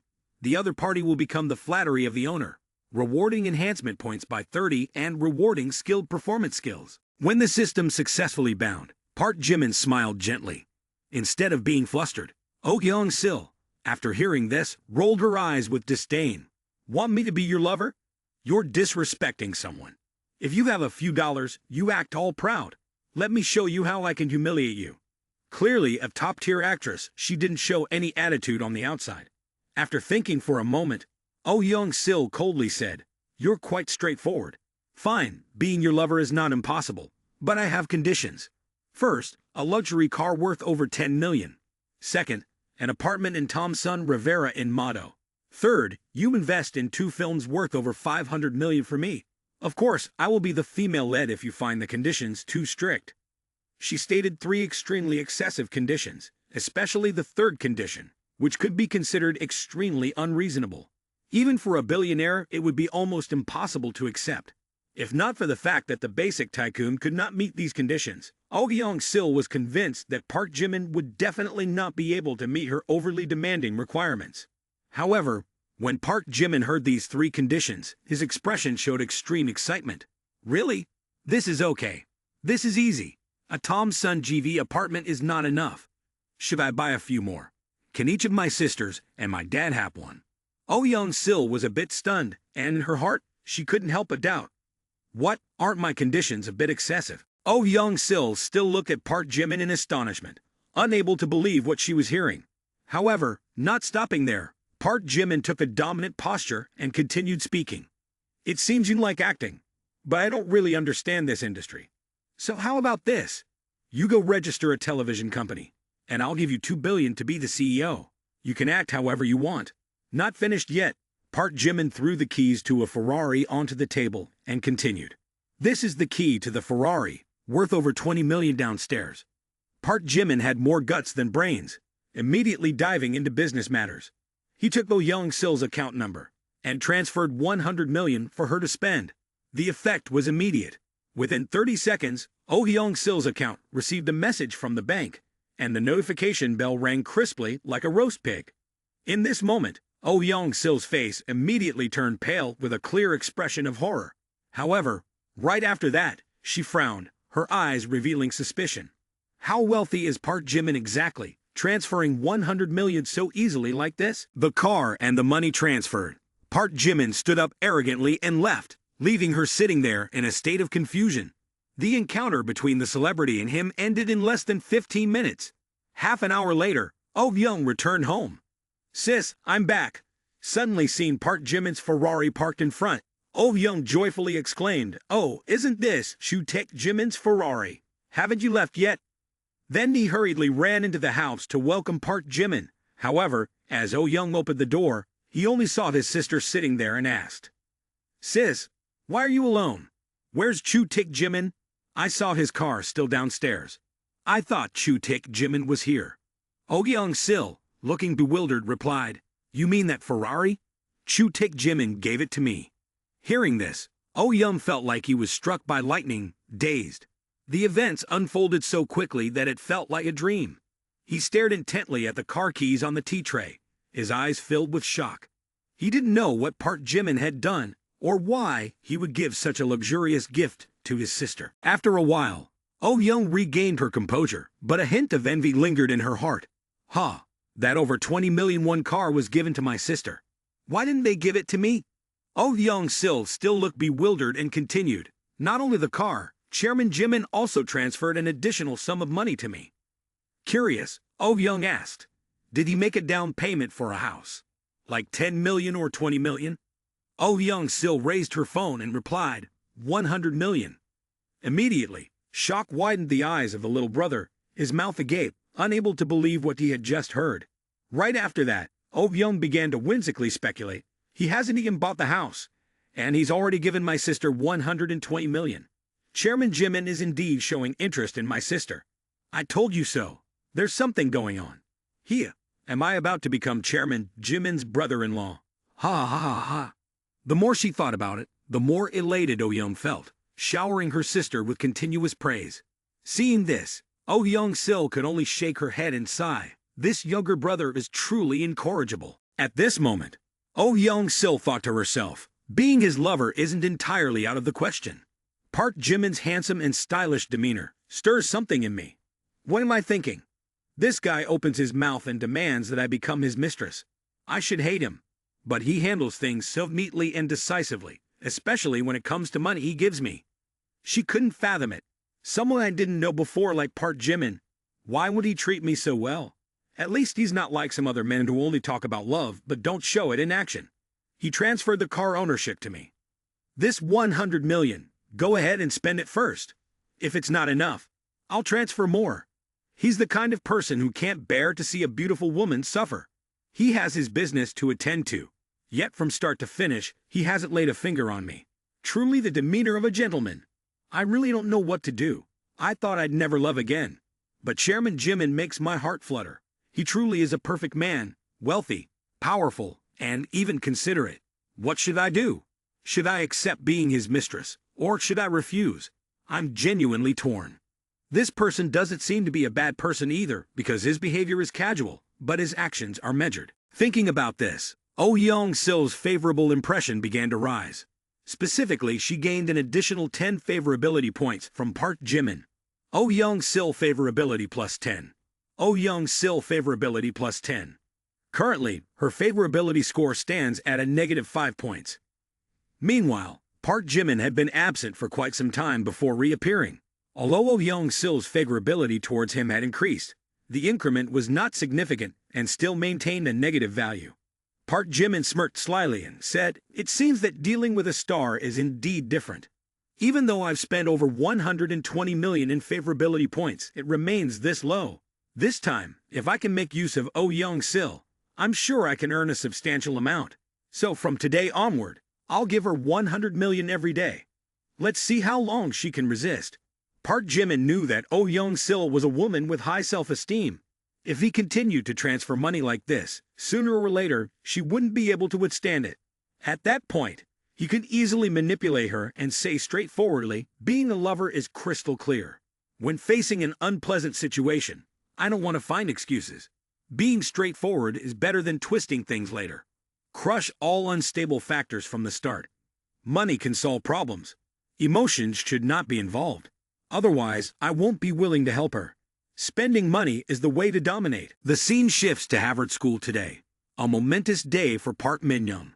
Her graduation ceremony is taking place, marking the end of her academic journey and the beginning of the challenging road ahead in the real world. After the commemorative photos, she announces relinquishing the presidency to Kim Ji-soo. Unexpectedly, Kim Ji-soo willingly steps down, and ultimately, Do Sha-yeon steps up to take the position. This leaves Park Min-young extremely uncomfortable, feeling that Kim Ji-soo might be willing to give up everything for Park Jimin. After pondering throughout the session, Park Min-young decides to pull Kim Ji-soo aside for a heart-to-heart talk. Kim Ji-soo, Park Jimin is not a good person. You should leave him soon. After today, when I graduate, I won't be able to protect you anymore. However, Kim Ji-soo remains steadfast. Park Jae-han, Park Jimin is really not as you think. I've seen him at the basketball game, with countless girls offering him drinks. This proves he's not a promiscuous person lacking in male integrity. Kim Ji-soo confidently continues, you've seen it yourself. Park Jimin doesn't accept drinks from just anyone. He handles things well, and you see nothing wrong. Perhaps you have a problem with your perception. If I may tell you, on your birthday night, Park Jimin created a heroic tale of rescuing a damsel in distress on the way home. If you want to flatter yourself, go ahead. Do you still see anything wrong? She believed that when she said this, Kim Ji-soo would have an awakening. However, to her surprise, there was no change in Kim Ji-soo's expression. Park Jae-han, I think you sometimes have excessive prejudices against men. I'm concerned about your mental state. As she spoke, Kim Ji-soo took out her mobile phone, searching for news about Park Jimin on the school forum. People praise Park Jimin everywhere. It's just that his sense of justice is too strong. He acts heroically, not just once or twice. Look at this. He didn't even know you would come that day. He couldn't have staged it himself. Park Min-young began to feel conflicted internally, thinking about Park Jimin's strength on the basketball court, capable of defeating all. And then considering how he handled troublemakers, it seemed not impossible. Could it be that I really misunderstood Park Jimin? The more she thought, the more awkward Park Min-young appeared on her face. Maybe I've been too extreme toward men. Afterward, she hastily ran off. Oh, Park Jae-han, where are you going?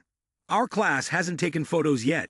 As Park Min-young ran, her face turned red, and she felt embarrassed, thinking to herself, too shameful, it's all because of my ridiculous self-esteem. Vinova is a software company established less than 2 years ago, boasting a team of young, enthusiastic technical experts. Their application, named Vinova App, has received highly positive reviews from the market. However, in the competitive market, facing fierce competition, Vinova is focused on enhancing the quality of its products and services. Simultaneously, they are expanding their market internationally. Park Min-young, with outstanding academic achievements and capabilities, coupled with her beautiful and attractive appearance, was immediately welcomed by the Vinova software company upon graduation. She was appointed to the position of assistant to the general director. Today, Park Min-young steps into the company for the first time with a very awkward feeling. She still vividly remembers the conversation with Kim Ji-soo yesterday. Every time she thinks about it, realizing her misunderstanding of Park Jimin, Park Min-young feels extremely embarrassed, her cheeks turning hot. So shameful, I am too ashamed. I told Kim Ji-soo that Park Jimin wanted to pursue me, and it's been a day, even when going to work, she still can't forget that sense of shame. What should she do? Moreover, every time she recalls that embarrassment, Park Jimin's face appears in her mind. Especially, his gaze seems to be questioning her, making her feel both embarrassed and remorseful. She doesn't know how to face Park Jimin. Does he know that she misunderstood him? It's strange. Park Min-young was deeply lost in thought when the voice of the CEO echoed, Min-young, come over here for a moment. There's an assignment for you. Immediately, this startled Park Min-young.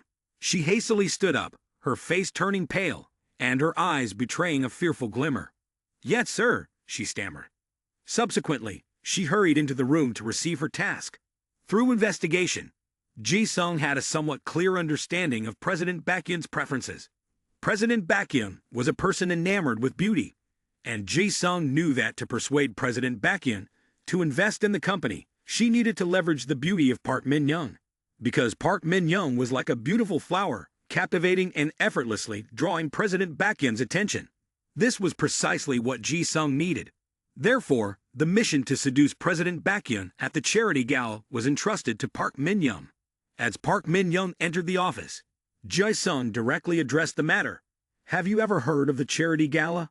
After hearing this, Park Min-young, with suspicion in her voice, asked, "Charity gala?" CEO Ji-sung is an independent woman, over 30 years old. She looked at Park Min-young with a confident gaze and explained, "That's right, recently the business community in Gyeongbokgung will organize a charity gala. By that time, major conglomerates like the Yu family, Kwon family, Mu family, Ji family, along with some renowned artists in the entertainment industry, will all be in attendance. My assistant, Yu, have meticulously prepared invitation cards and formal evening attire. At that time, please represent me as my assistant. Additionally, I have another task for you. I heard that this charity dinner has managed to invite a mysterious tycoon named President Baekhyun. This is a great opportunity for the company to expand relationships and seek potential partners.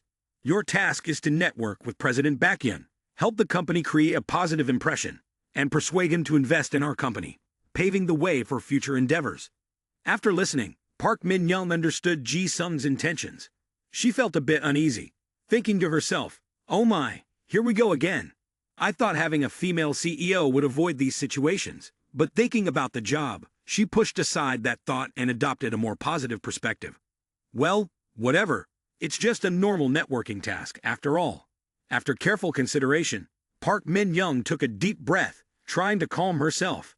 Then, she accepted the invitation card, nodded in agreement, and said, "Yes, I will do my best." Upon hearing this, Ji-sung's serious gaze served as a solemn reminder.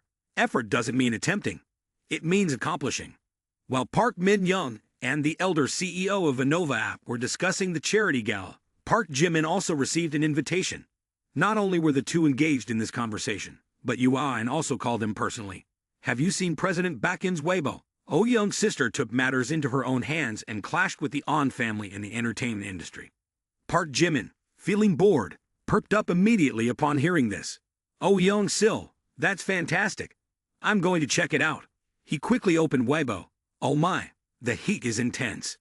The news, reporting that Oh Young-sil took action to shatter the entertainment industry tycoons, currently topped the charts with over 270 million views and more than 600,000 conflicting comments. Among them were supportive comments for Oh Young-sil. "The situation has reached this point, and I can't stay silent anymore. I have to speak up for those who have been harmed by these scoundrels. Support our sister.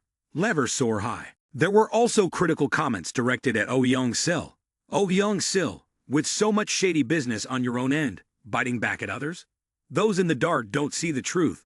These are all baseless accusations. Oh Young-sil is innocent." In the entertainment industry, there's an unspoken rule that artists aspiring for fame must endure the pressure from industry tycoons. The On family also sought to impose these unwritten rules on Oh Young-sil. She boldly refused and, as a result, faced sabotage and ostracism. Oh Young-sil is a woman with a strong spirit in the entertainment industry. Quite extraordinary. She is someone willing to stand up and fight for justice, regardless of the difficulties and threats. Yu Ah talked for a while, finally bringing up the topic he cared about the most. There will be a charity auction, and all the prominent figures in Gyeongbokgung will be attending. President Baekhyun must come for sure. Upon hearing this, Park Jimin couldn't help but be skeptical. A charity auction. However, in his mind, he kept thinking, it's probably a place to spend money freely. It's worth checking out, but there's something to do before that. Since the day Park Jimin left, Oh Young-sil has been contemplating through the night. Ultimately, she decided to accept his terms. Being a former lover is preferable to being labeled a homewrecker, facing public scorn, and being treated like a rat running across the street. As long as Park Jimin fulfills his promises, she is willing to pay any price. She is a clever person, understanding that in her current situation, to make the comeback, she must clear her name. There are numerous ways to clear her name, but the most effective one is to publicly expose the unwritten rules of the On family, the ones that ruined her life. However, the On family is not an easily squeezable soft fruit. If they engage in mudslinging, she might end up with a torn net and dead fish. Quickly, Oh Young-sil faced opposition when she touched the fierce tiger. Quickly, the lackeys of the On family are starting to run rampant. They are releasing filthy comments to smear my reputation, create fake accounts to push down their comments. I don't believe the truth can still be deceived. Mrs. O, the On family's forces are much stronger than ours. They can hire people with technology skills to attack us online. We're about to collapse. Hurry, contact the fans. They are our last strength. The On family is spending a lot of money to hire a team of PR professionals and internet trolls to tarnish us. Mrs. O, the funds in the company's account are running out soon. Oh Young-sil's eyes suddenly reddened, tears welling up in the corners, and she felt an overwhelming sense of injustice in her heart. The situation was getting worse. Yet amidst the boiling turmoil, Park Jimin continued to transfer money to her. Immediately, Oh Young-sil received a message from the bank with a crisp sound reminiscent of a turning pig on a spit. Your bank account has been credited with the amount of 100 million. After reading, Oh Young-sil stood frozen in place, finding it a bit hard to believe her eyes. Another 100 million. Could it be that he thinks his money is not enough to worry about the Weibo dispute? At the moment when Oh Young-sil felt most helpless and vulnerable, she suddenly felt like she had found a refuge. Not only that, this refuge seemed incredibly sturdy, giving her a sense of safety. However, right after that, her inner self vehemently denied. Wretched guy, flaunting a few pennies, as if he's so rich, as if he's the only one with money. Despite the denial, Oh Young-sil still carried an appreciation in her heart that was hard to conceal. Oh Young-sil's goodwill increased by 10 points. Indeed, financial wealth had a magical charm that was not ordinary, and not everyone could resist it. The charity event took place at the Lemon Tree Hotel, one of the top luxurious hotels in Gyeongbokgung, the capital and a large-scale one nationwide. The Lemon Tree Hotel is designed in a classic European style, with intricate and elegant details. The attendees of today's charity event are all successful and well-known figures in the upper class of Gyeongbokgung, including business people, investors, artists, and politicians. At this moment, the Emperor chat group is gathering and engaging in lively discussions. Yi Ryun looks at Oh Young and smiles inquiringly. Oh Young, you seem to be in high spirits lately. You used to worry about your sister all the time, but today it's like you've become a different person. Normally, no one would bother to pay attention to him, but lately, his sister has become famous, so it's only fitting to ask. Oh Young hears people talking about him, and he joins in the banter. Poor my sister, luckily she got to know Chairman Baekhyun. Now, consider me his half-brother. Meeting someone cheerful lifts the spirits.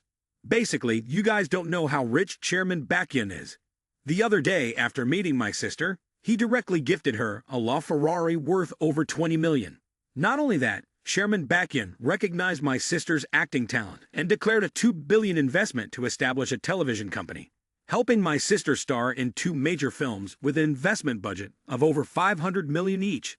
Moreover, Chairman Baekhyun not only talked big, but he also transferred 100 million to my sister, and yesterday, another 100 million. My sister will soon be able to return to the peak. Oh Young boasts excitedly, leaving the wealthy elites of Gyeongbokgung speechless. As Oh Young stated, Oh Young-sil had been absent for a while, suddenly reappearing and openly criticizing the director Ji Ho. Her actions created a shockwave, causing a stir in the entertainment industry. Without Chairman Baekhyun standing behind her, would she dare to do such a thing? Oh Young, the one who spent 500 million to buy shares of the T family, right? Indeed, I heard that Chairman Baekhyun holds significant power and influence. Even Ju Cho-hee, the president of the Han Group, was humiliated by Chairman Baekhyun. No wonder, yesterday I saw your sister on the internet quarreling with half of the entertainment industry. With such a solid support, she is truly formidable. I heard Chairman Baekhyun is a very mysterious person, and no one knows much about his background. But regardless of his background, he is a person of immense power and influence, capable of dominating in the entertainment world. Oh Young, if you have the chance, introduce me to Chairman Baekhyun a bit. My grandfather has been wanting to meet Chairman Baekhyun for a long time. Poor my brother-in-law. A few days ago, he even invited me for a drink. He was so delighted. Hearing this, Kwon Ji-young stood up and left. Yi Ryun looked after him inquisitively and asked, Hey, Kwon Ji-young, where are you going? Just tell us, I need to freshen up a bit. As Kwon Ji-young left the room, someone immediately became curious about him, saying, Who is that? Kwon Ji-young, the second son of the Kwon family. He joined the Emperor chat group a few days ago, and everyone is interested in his elder brother, Kwon Young-ae, a remarkable figure. He revitalized the Kwon family business from a declining state. Under Kwon Young-a's leadership, within just 5 years, the Kwon family conglomerate has become a powerful corporation with a personal net worth reaching 9 billion. However, when compared to Kwon Young-a, Kwon Ji-young still has a huge gap. Kwon Ji-young left the room feeling uncomfortable, muttering to himself, "Huh, what's so impressive about it? It's just because your sister decided to become a lawful wife. She acts all high and mighty. Without Chairman Baekhyun, you wouldn't even be worthy of being my butler."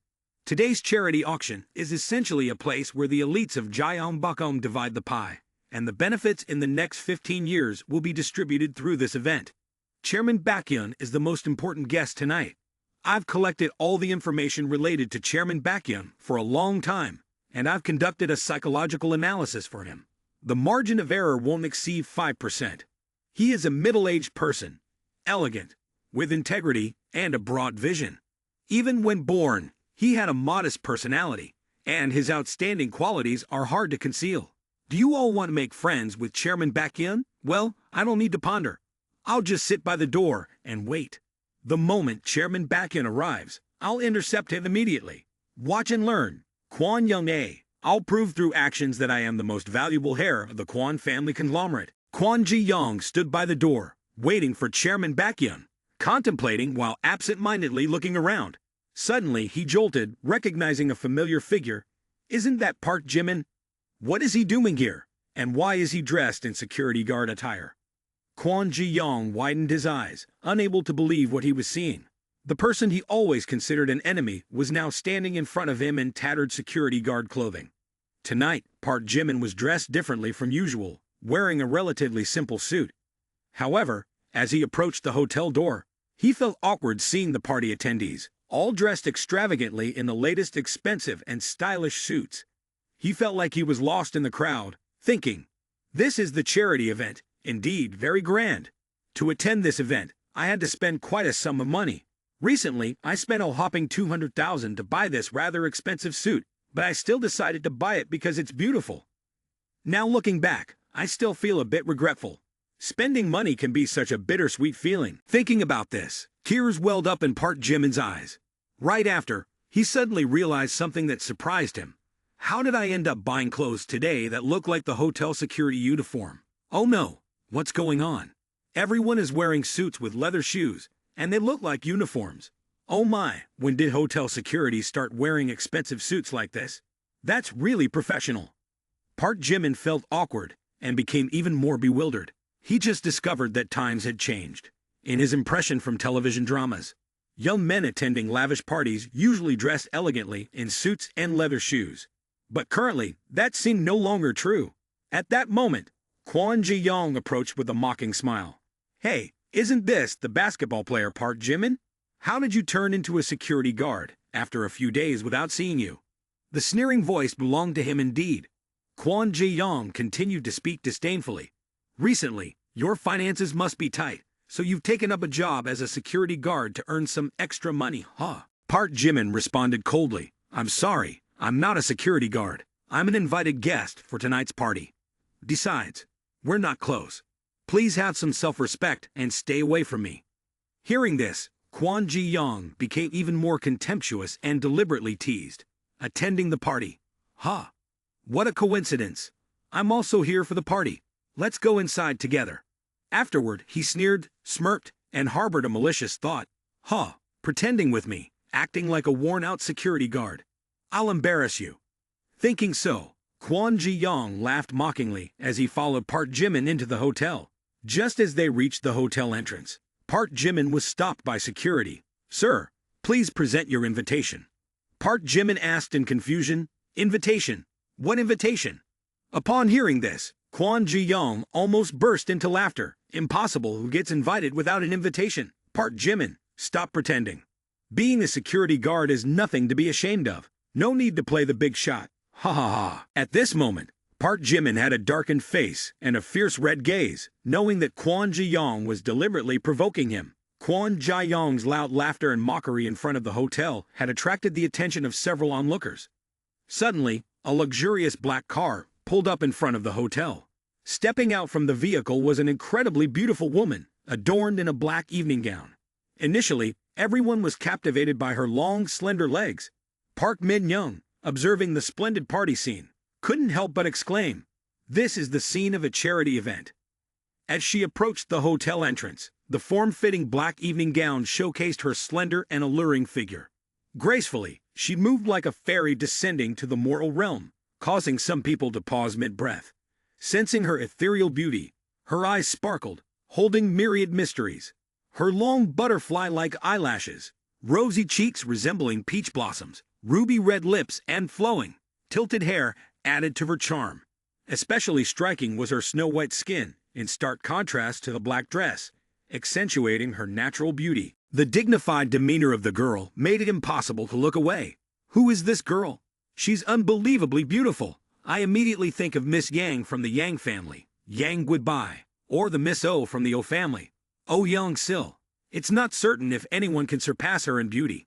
In the upper class of Jeonbakong, I've encountered many exquisite beauties, but this woman is an exception.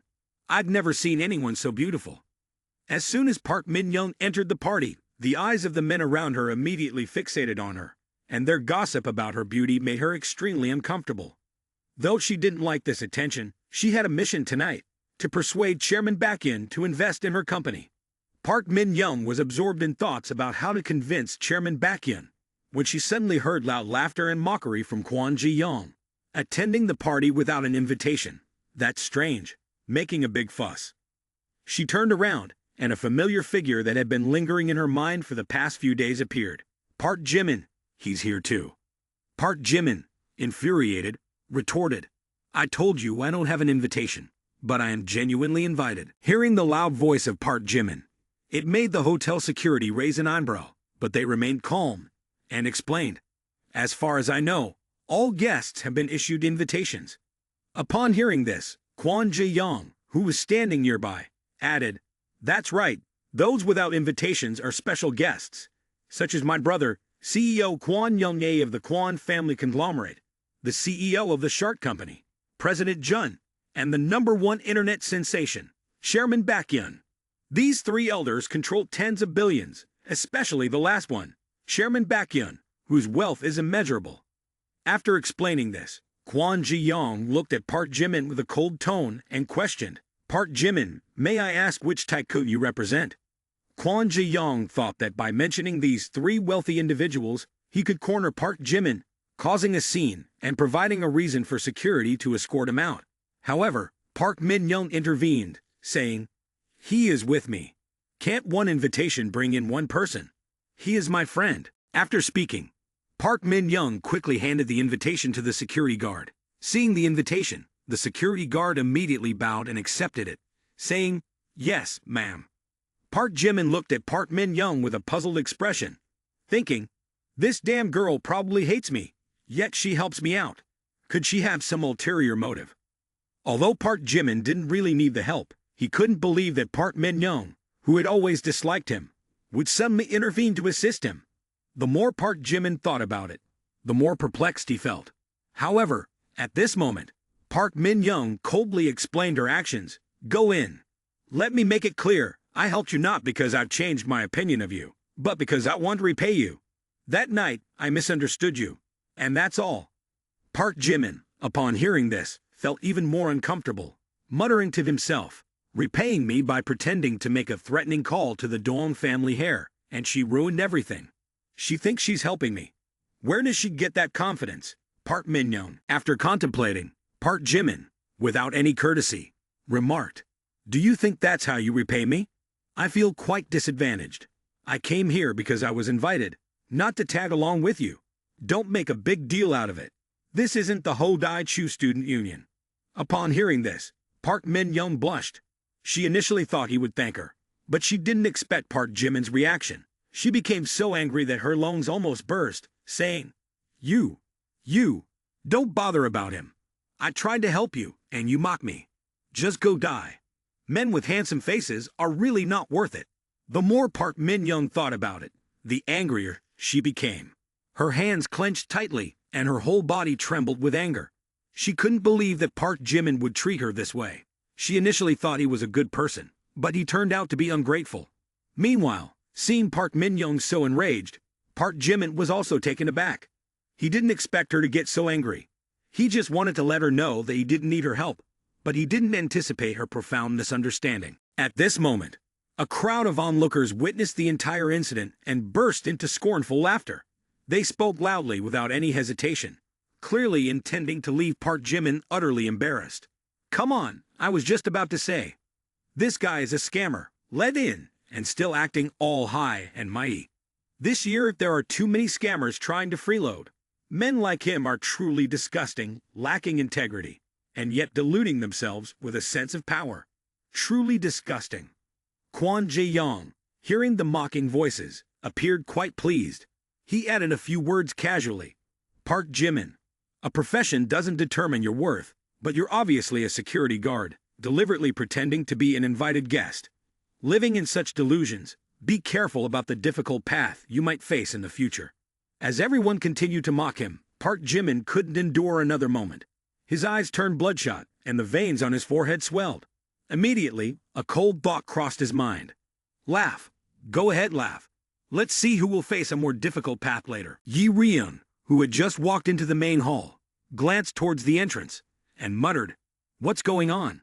Why is there such a crowd here? Is there something interesting to see?"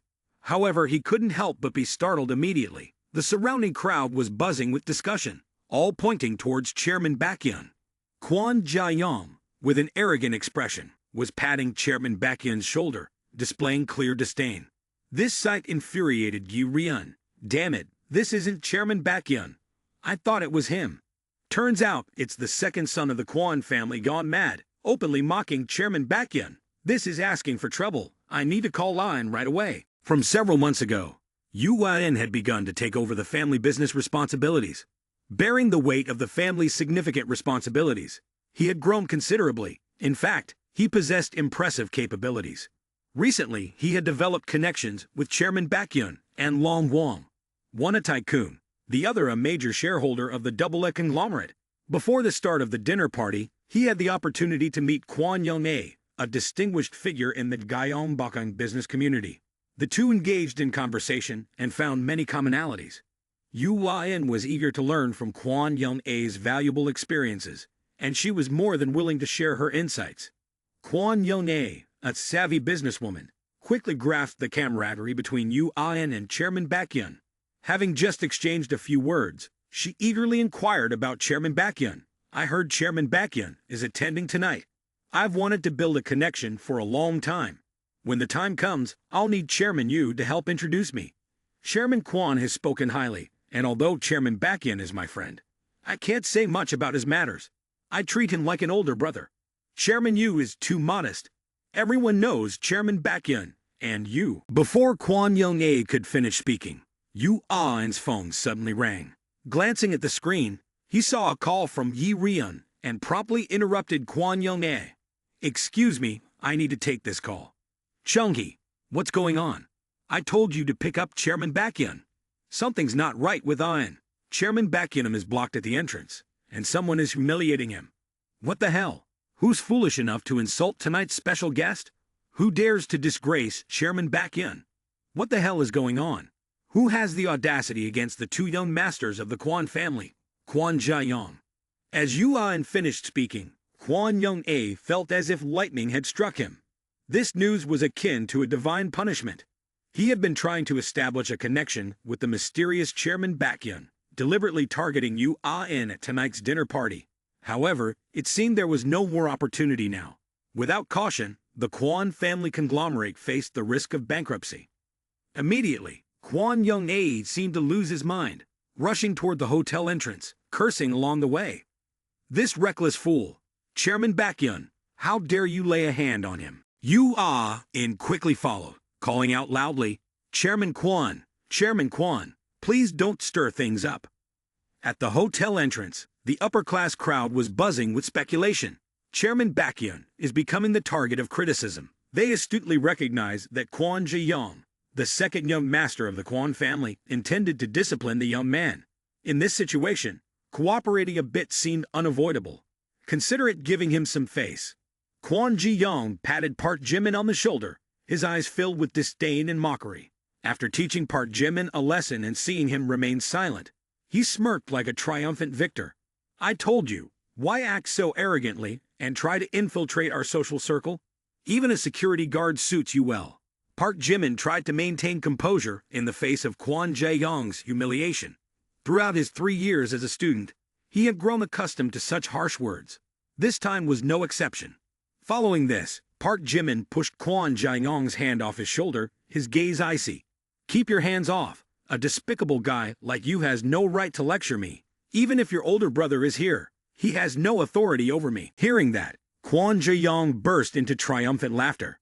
He flaunted his arms arrogantly, his tone full of confidence.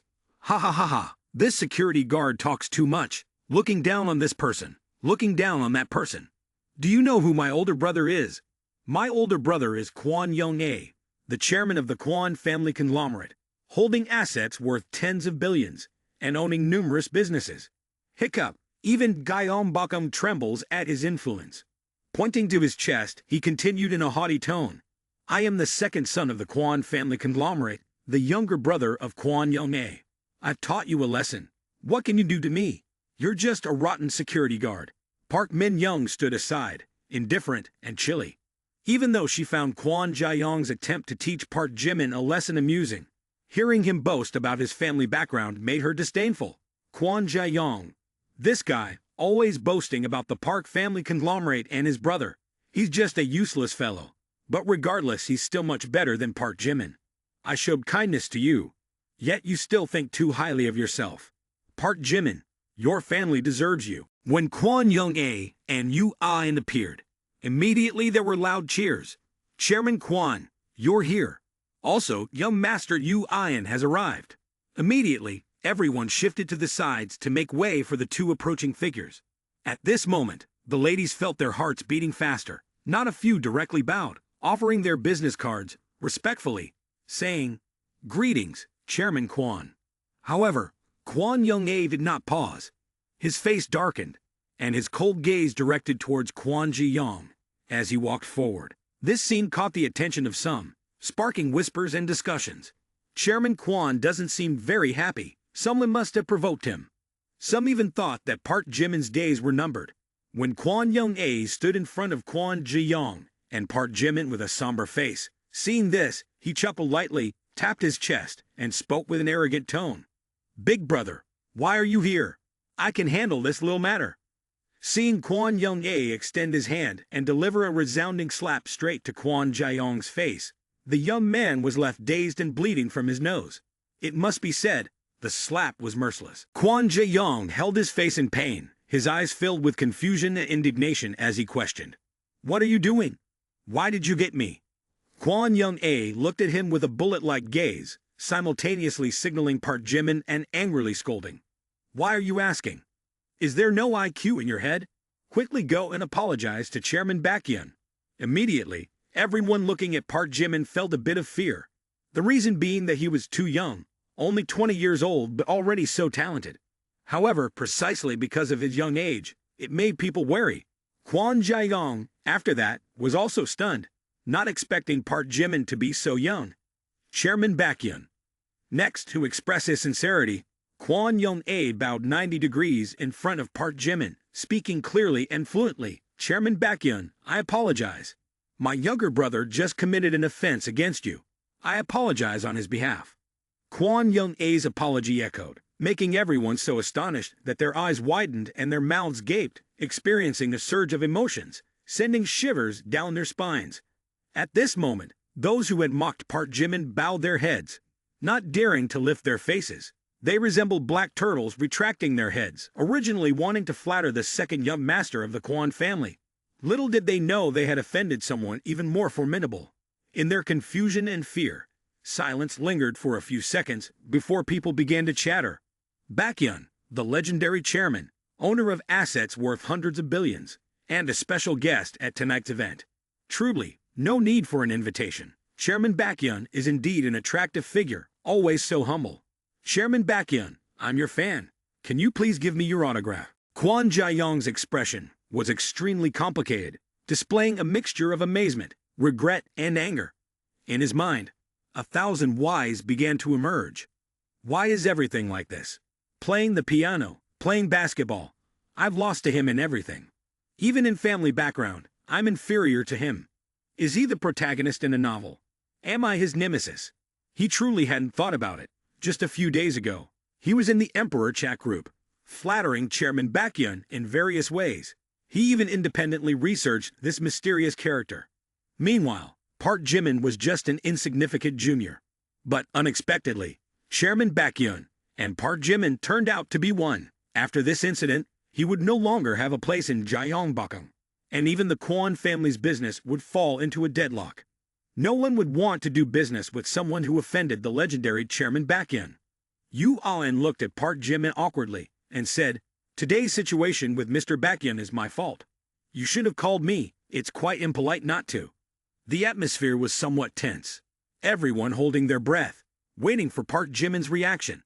They couldn't imagine how someone of such high status would respond to such a humiliating situation. However, right after that, an action by Park Jimin made everyone feel relieved.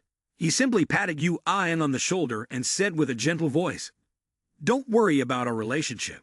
I won't blame you for these things. The lack of manners is on the part of the Yu family's patriarch. The dinner is about to start. We shouldn't stay here any longer.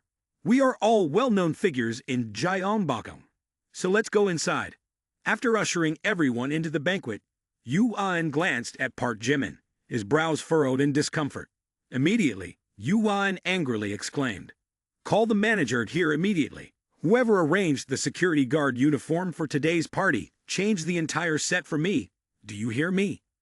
Yu Aon's voice echoed throughout the hotel, startling everyone. At this moment, Park Min-young looked at Park Jimin with wide eyes, feeling as if she were being swept away by a strong wind, making her unable to remain calm. I thought Park Jimin was arrogant and shallow, but he turns out to be genuinely humble. If Park Jimin wanted, with his legendary status, countless girls at school would be chasing after him. He doesn't need my help at all. I've done too much. Now, I feel really embarrassed. How can I fulfill my boss's assignment now? Do I really have to rely on my looks? Originally, Park Min-young came here with a mission. She represented Vinova Software to approach and get acquainted with Chairman Baekhyun. However, Park Min-young never dreamed of the scenario where Chairman Baekhyun would turn out to be Park Jimin. She felt like the heavens and earth were collapsing, and a higher power was playing a joke on her. After settling into the VIP seats at the auction venue, Yu Aon began addressing the main issue. Anyway, clinging to the past is not a good approach. The charity auction is about to begin, and tonight Baekhyun is hosting the first event, a charity auction. It includes not only antique jewelry and company shares, but also land. You'll surely find it intriguing. Yes, land. This time, the city of Gyeongbokgung has selected a prime piece of land to support the charity auction. Baekhyun is unaware that most bankrupt companies have already been mortgaged to the bank. This move aims to relieve pressure on the industry in the city and provide additional job opportunities. These companies won't disappear, but will be auctioned by the bank to stimulate economic growth. Politicians have even selected a high-quality plot of land to auction. This is the most crucial act of the day. Both the Jai and Yu families are very interested in this piece of land. Even the Kwon conglomerate and President Jun's shark-like conglomerate show great enthusiasm for this land. Investing in a high-quality plot is almost a foolproof deal, without losses, so they are sure not to miss this opportunity. Park Jimin nodded subtly, internally amused. This auction seems quite interesting. A good place to spend money, and the system is not short of funds. Companies in land are quite pricey, only a few tens or even hundreds of billions. I'm worried about where to spend money. Ha ha ha. Ideas were forming in Jimin's mind, but he felt a bit hesitant at this moment. After buying those companies, I have to stand on the nominal side of the target, so who to give them to? Yang Guibai, Kim Ji-soo, or? Thinking of this, his gaze stopped at Park Min-young, silently contemplating, with Park Min-young already here. The thought emerged, but was quickly dismissed as Jimin shook his head. Park Min-young is stunningly beautiful, but her personality is too stubborn. She basically doesn't like men, and even if someone actively approaches her, she may not appreciate it. So let's forget about her. Supporting a woman with mental issues would make sense even if I spent money on her. As Jimin pondered on which target to lavish money upon, a breathtakingly beautiful woman entered the hotel. Her appearance caught the attention of everyone inside. She's here too. Dressed in an elegant white evening gown, radiating an ethereal charm, her graceful steps flowed like gentle winds, creating an incredibly alluring presence. Oh Young-sil. It's her. As Oh Young-sil entered, there was an immediate buzz of gossip. Isn't she the actress who had a scandal, playing high-end brands as a third party on the film set? Truly a little fairy. I can't believe Oh Young-sil, who has fallen from grace like this, isn't afraid to show up here. She doesn't fear being pointed fingers at. What is she afraid of? Haven't you been following the entertainment news? Oh Young-sil has started attacking director Ji-ho, exposing his perverted acts of coercing female artists. Currently, the two are fiercely battling, creating an overwhelming atmosphere. This might also be her declaration of a comeback. Oh Young-sil wore a confident and proud expression, paying no attention to the gossip around her. She appeared at the charity event in Gyeongbokgung today, not just to attend. According to the information she knew, among the celebrity guests, there was a second-tier actress named Soo Jung-yu. Soo Jung-yu had previously collaborated with the director from the On family and was one of the victims of his unspoken rules. After enduring those rules, Soo Jung-yu had been nurtured by the On family into a renowned artist in the entertainment industry, with over 2 million followers on Weibo. Up until now, Soo Jung-yu's influence far surpasses that of Oh Young-sil. If she can persuade Soo Jung-yu to stand up together and expose the truth about director Ji-ho's unspoken rules, she will have a chance to turn the tide in this battle. Therefore, Oh Young-sil must personally appear at this banquet. Park Jimin, upon seeing her, couldn't help but be astonished, but shortly after, he broke into a smile, saying, "With her here, it's going to be interesting. Maybe tonight, just buy everything. Buy it all." At this moment, Park Jimin also took notice of everyone's seating arrangements. But honestly, how were the seats arranged today? In the fifth row, the couple Lee Hee-jun also made an appearance. Unfortunately, Yang Weibai was absent from tonight's wine party. Someone like Ji Cho, he only deserved to sit in the second row. Park Jimin glanced at the first row, seeing Chairman Jun and Kwon Yum-ae sitting there. Additionally, there were some senior figures that Park Jimin was not familiar with. The seat next to him was still vacant, with the guest's nameplate behind the row. Kijun, isn't this the name of the head of Gyeongbokgung, the capital stronghold? After scanning through, Park Jimin also understood. The auction is organized in order, based on the identity and status of the guests. Influential elders in the upper class will be seated in the first row. So it seems my reputation, being Chairman Baekhyun at Gyeongbokgung, is quite valuable. Feeling proud of his reputation, Park Jimin suddenly heard a voice beside him. "Sorry for borrowing this for a moment." Park Jimin glanced over and found a girl who surprised him a bit.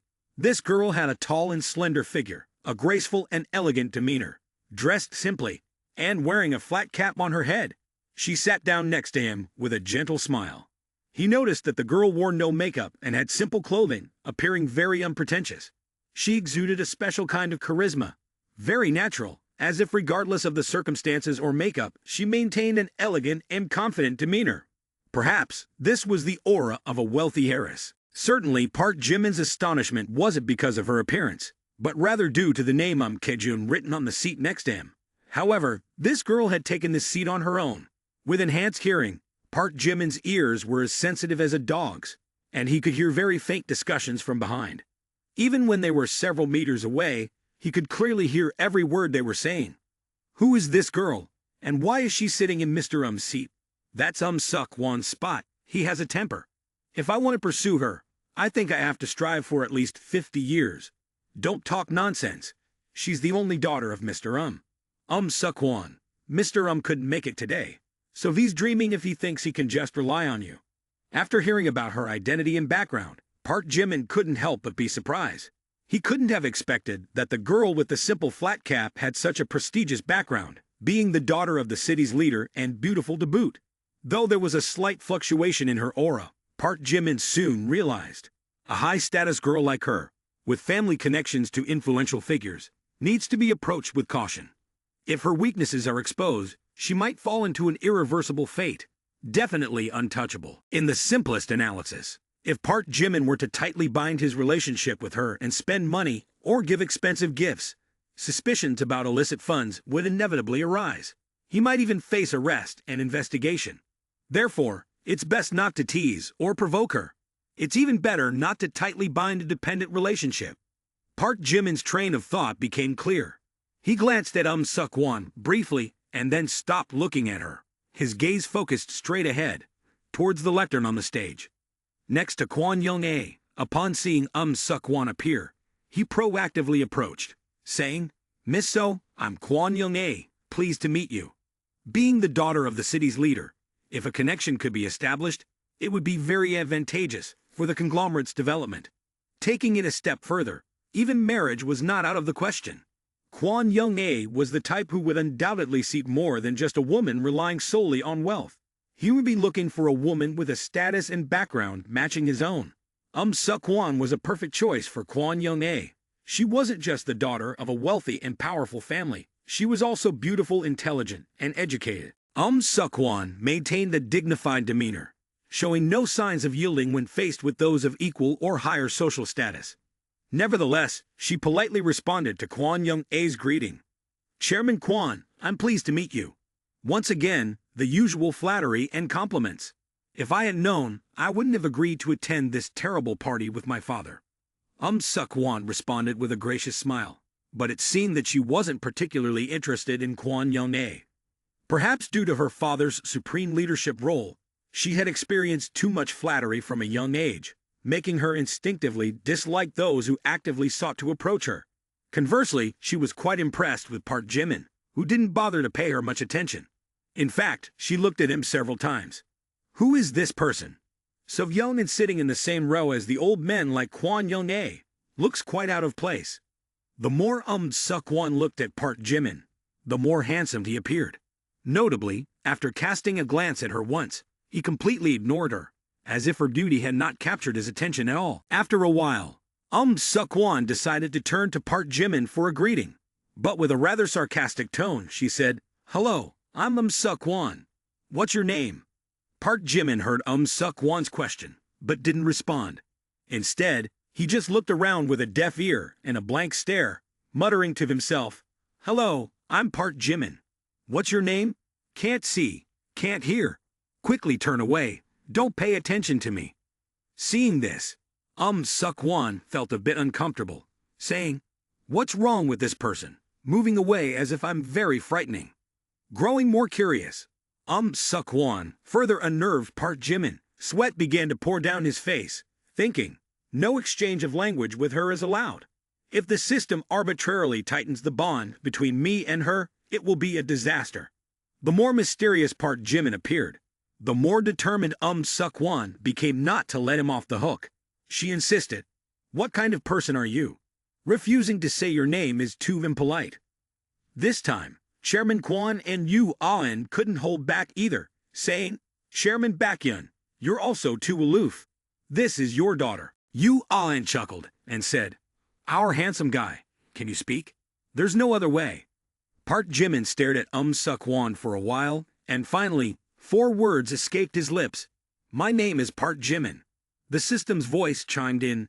Name: Suk-won. Age: 22. Height: 173 centimeters. Weight: 54 kilograms. Beauty score: 91 points. The female student has a favorable impression of the host. Establishing a tight bond with the fangirl raises the host's favorability to over 95 points, successfully reversing the attack. Identity transformation complete. The target will become the host fangirl. Successful reverse attack. Reward: 10% of the fangirl expenditure. Favorability boost of 35 points. Mastery in marksmanship, combat, chess, English, guzan, paipa, and painting. After the system tightened the bond, leaving Park Jimin helpless, he sighed. The system really fooled me again. Thinking about being tightly bonded with the daughter of the Gyeongbokgung leader, Park Jimin felt troubled. He worried, if this relationship continues to develop, her father might cause trouble for me, even expose all my secrets. At that point, I'll have no way out. "Oh, Park Jimin, I remember you." At this moment, a beautiful host stepped onto the stage, causing the audience to erupt in cheers. Is this host not Sun Ju-won from HBO TV? I thought today's host would be from the provincial television station, apart from the nationwide CCTV. More than 20 television stations belong to HBO TV. Right, she is a famous actress from the movie Divine Dragon Armor. Her real name is Soo Jung-yu. I always found it extremely classic. Indeed, this film was personally sponsored by the On family. Originally, the female lead was said to be Oh Young-sil, but later changed to Soo Jung-yu. Since her appearance in the banquet hall, the guests sitting in the back rows began to discuss fervently, their eyes filled with boundless admiration. Only one person sitting in the highest position remained extremely calm. Ladies and gentlemen, I am Soo Jung-yu, and I will be your host for tonight's auction. Please welcome our first auction item of the evening. As Soo Jung-yu finished speaking, a middle-aged man in formal attire ascended the stage. Next, a staff member brought an item to display on the podium, accompanied by a specialized projection screen to introduce the origin and value of the item. This necklace is a reproduction of the original Heart of the Ocean necklace from the movie Titanic. It is produced by a renowned jewelry company and designed by a top designer. The necklace features a rare heart-shaped blue diamond, set in white gold and surrounded by nearly flawless white diamonds. This unique necklace is one of a kind in the world, symbolizing eternal love. The starting price is 120 million. As the auctioneer finished speaking, many in the audience took a sharp breath. No one expected that the opening item would be the Heart of the Ocean, a world-famous piece of jewelry. Without further words, its value was self-evident. This necklace is valued at up to $2 million on the international market, and even with the money, it's not easily attainable. Especially for the women present, their eyes began to sparkle. Even Oh Young-sil, who was typically cool-headed, showed a hint of fascination. Oh, it's the Heart of the Ocean, only one in the world. Whoever buys it for me, I'll agree to a higher bid. Oh, how detestable. Hating my father isn't enough. If I can't buy this necklace, without it, my figure, beauty, social etiquette, and even my soul will be destroyed. After the cheers of the girls, the scene suddenly fell silent. Within just 10 seconds, finally, a voice echoed. 130 million, 140 million, 150 million. The price of the Heart of the Ocean necklace quickly soared. This necklace held immense value, and over time, its worth seemed destined to increase. Among the auction participants, there was a determined and assertive woman.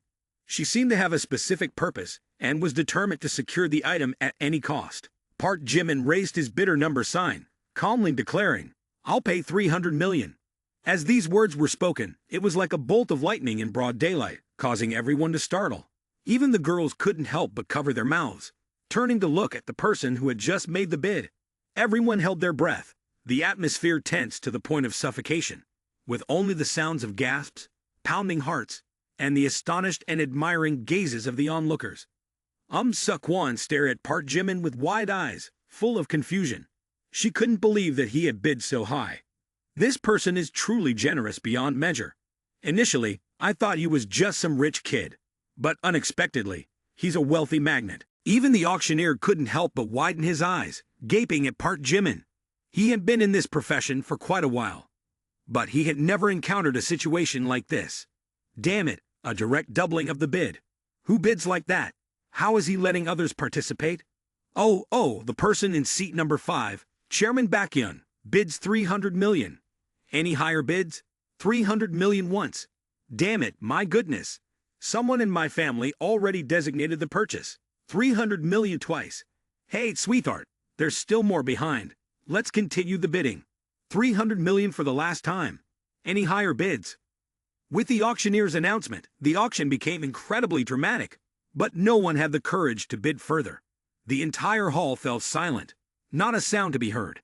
The auctioneer decisively struck the gavel, sold for 300 million. As the staff went to settle the payment for the necklace, Park Jimin coldly commanded, "This necklace, after repackaging, send it to the actress, Oh Young-sil in the back. This is a gift from me to her." The staff nodded respectfully. Yes, Chairman Baekhyun. Immediately, half of the eyes in the hall turned towards Oh Young-sil. Among them, the predominant emotions were longing and envy. Oh Young-sil was stunned to the point of speechlessness. The audience started buzzing with discussions. Isn't that her? The rumored girl. Chairman Baekhyun is paying attention to her. Is this some CEO romance plot? Is it really happening? Chairman Baekhyun is so generous, almost inhuman. I used to think it was just a rumor. But now seeing it with my own eyes, I realize how formidable Chairman Park Jimin is. Beside Oh Young-sil, Oh Young also exclaimed, seemingly wanting everyone in the hall to know, "Sis, Chairman Park Jimin just gave you that Heart of the Ocean necklace. Oh my god." At this moment, Oh Young-sil truly didn't know how to feel. It's so strange. I know he's a player with women, but when he gave me this necklace, I still feel embarrassed, even happy. This isn't like me. Since entering the hall, Oh Young-sil had been subjected to verbal abuse and character assassination, making her feel that living was worse than death. However, when Park Jimin openly gifted her the 300 million won Heart of the Ocean necklace in front of everyone, it truly moved her. Her heart seemed to skip a beat, then suddenly pounded as if it wanted to leap out of her chest. Oh Young-sil's favorability increased by 10 points. Oh Young-sil's favorability increased by 10 points. Oh Young-sil's favorability increased by 10 points. Her current favorability was 35 points. But after thinking about her status as just a lover, she felt like a bucket of cold water had been poured over her head. She tried to control her emotions. No, Oh Young-sil, I must not fall into his trap. I am an independent woman with ideals and dreams. After a while, her inner self steadied like a rock. She decided to draw attention to herself. I must not easily be moved by Park Jimin. It's not like he wants to use money to suppress me. Then I will use his money to the end, to show him how formidable I am, to make him feel pain. In the blink of an eye, the auctioneer began the second bidding session. Ladies and gentlemen, the next item is the second auction item of the evening. One of the main highlights for today, a grand piano. However, this is no ordinary piano. It's a glass piano from the renowned Helso brand, ranking among the top 2 in the list of the world's most famous pianos.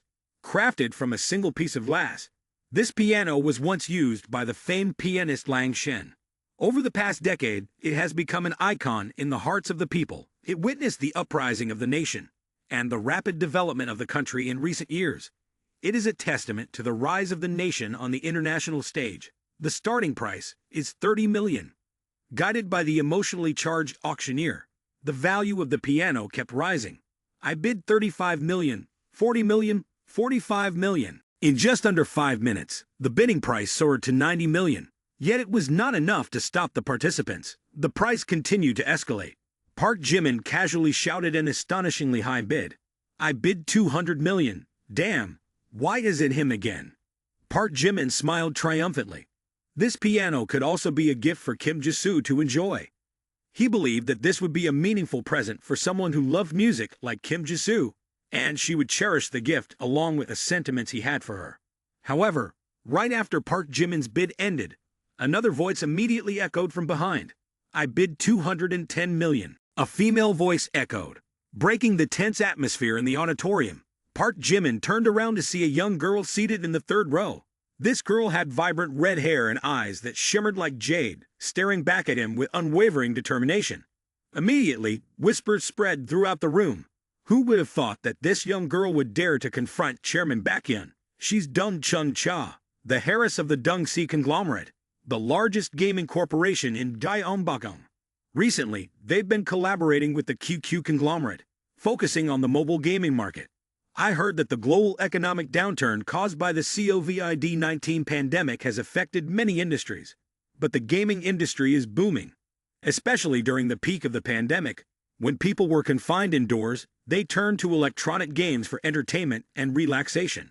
This led to a tremendous increase in the revenue of gaming companies. Park Jimin's ears perked up like a dog's. It seemed like every bit of the whispers had found its way into his ears. So, she's the daughter of the Dongsi conglomerate, a gaming company making a fortune. However, Jimin thought he might need to reconsider this piano gift for Kim Ji-soo. He felt that presenting her with a piano might not be a bad idea. It could enhance his favorability towards her. Park Jimin coldly exclaimed, 300 million. His voice commanded the attention of almost everyone present. Seated in the third row, Dung Chun-cha glanced at Park Jimin with a hint of surprise. Then she shot him a challenging look, indicating that she had no intention of backing down, stating, 310 million. At this point, Park Jimin began to feel a bit irritated, his gaze turning icy. He then shouted an exorbitant price, 500 million.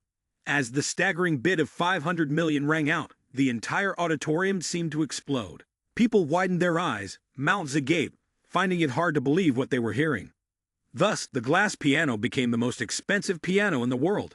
This price not only propelled the glass piano to fame, but also overshadowed Chairman Baekhyun's reputation, creating a shocking event that would be remembered for years to come.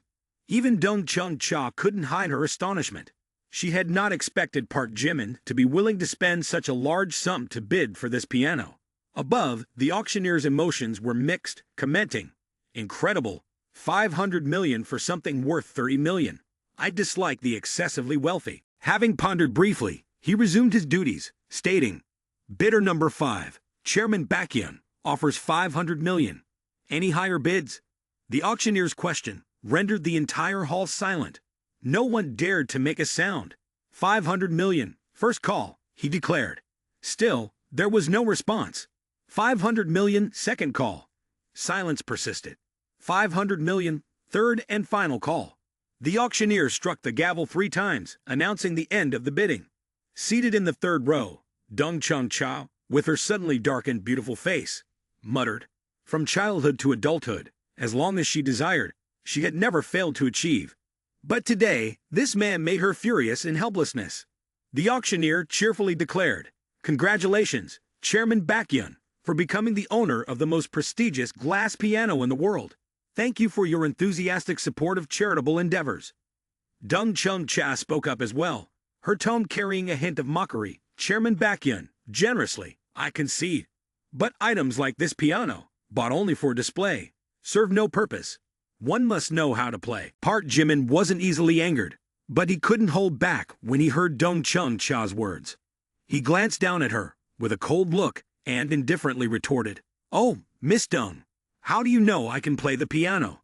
Though he said it aloud, in his heart, he thought, "This girl, teasing me like this, seems like she won't stop until I give her a taste of her own medicine." With these thoughts, Park Jimin stood up, smiling as he looked down at those paying attention to him. Then, while heading towards the performance stage, he spoke with a challenging tone. "Since Miss Dung insisted so much, I'll play a piece and take the opportunity to test out this exquisite piano."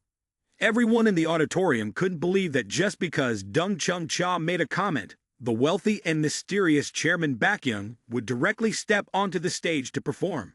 As Park Jimin settled into the seat of the glass piano, the atmosphere in the hall gradually became quiet.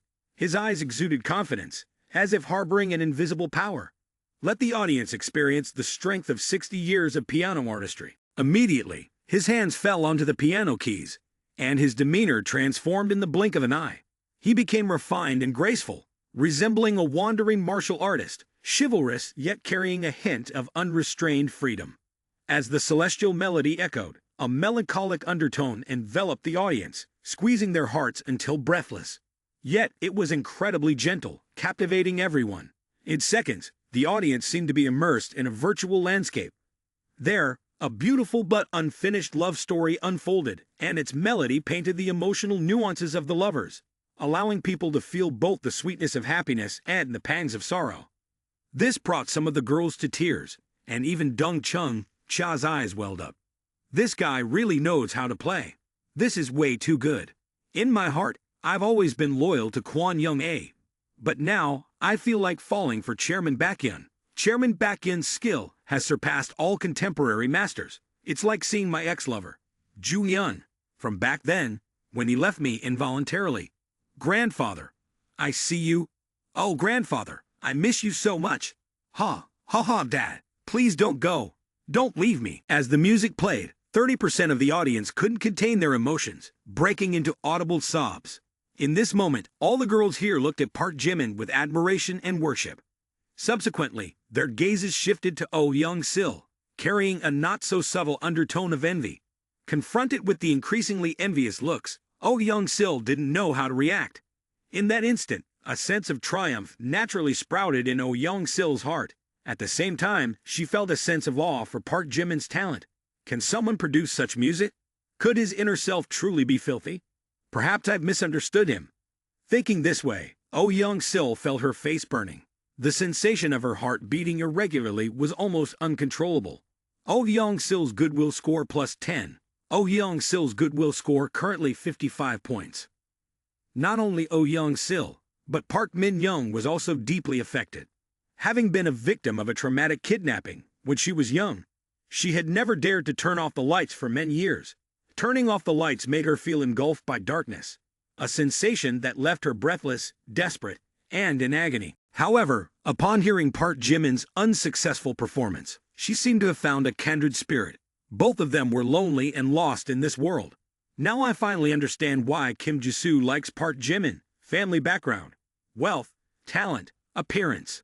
He perfectly meets every criterion for a male god. It's quite shallow of me to judge him without knowing the full picture. To be able to play such music, he must have a sorrowful story. What right do I have to evaluate him? Park Min-young's goodwill score increased by 100. Her current goodwill score now at 5 points. When the system announced this, it almost startled Park Jimin. What on earth? A 100-point increase? Is this woman so emotionally volatile? Could it be that my talent has conquered her? Indeed, in some cases, talent is more effective than money. Park Jimin returned to his seat, but Suk-won still wasn't ready to let go. She took the initiative to strike up a conversation. I didn't expect you to play the piano so well. How about we connect on WeChat? Actually, I have some technical questions I'd like to ask you. After Suk-won spoke, she even raised her business card towards Park Jimin. At this moment, Park Jimin felt a genuine headache. She's paying attention to me. Unfortunately, I don't want any involvement with her. Park Jimin awkwardly tried to decline. Oh no, sorry. I didn't bring my phone.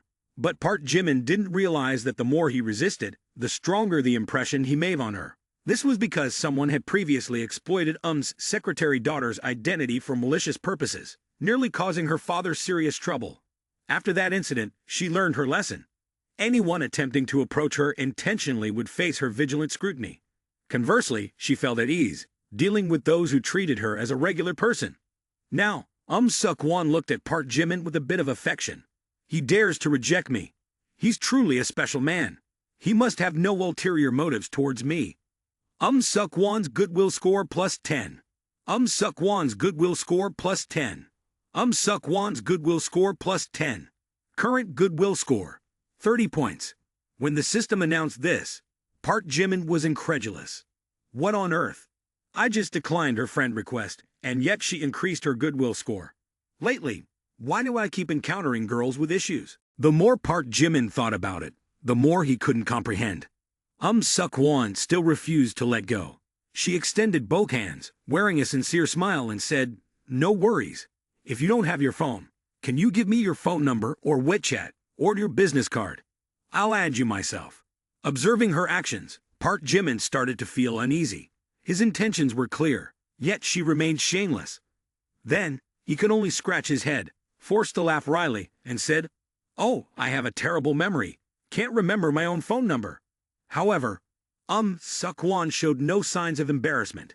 After being rejected, she seemed to appreciate Park Jimin even more, saying, "That's okay. Give me your ID card number, and I'll have someone find your phone number for me."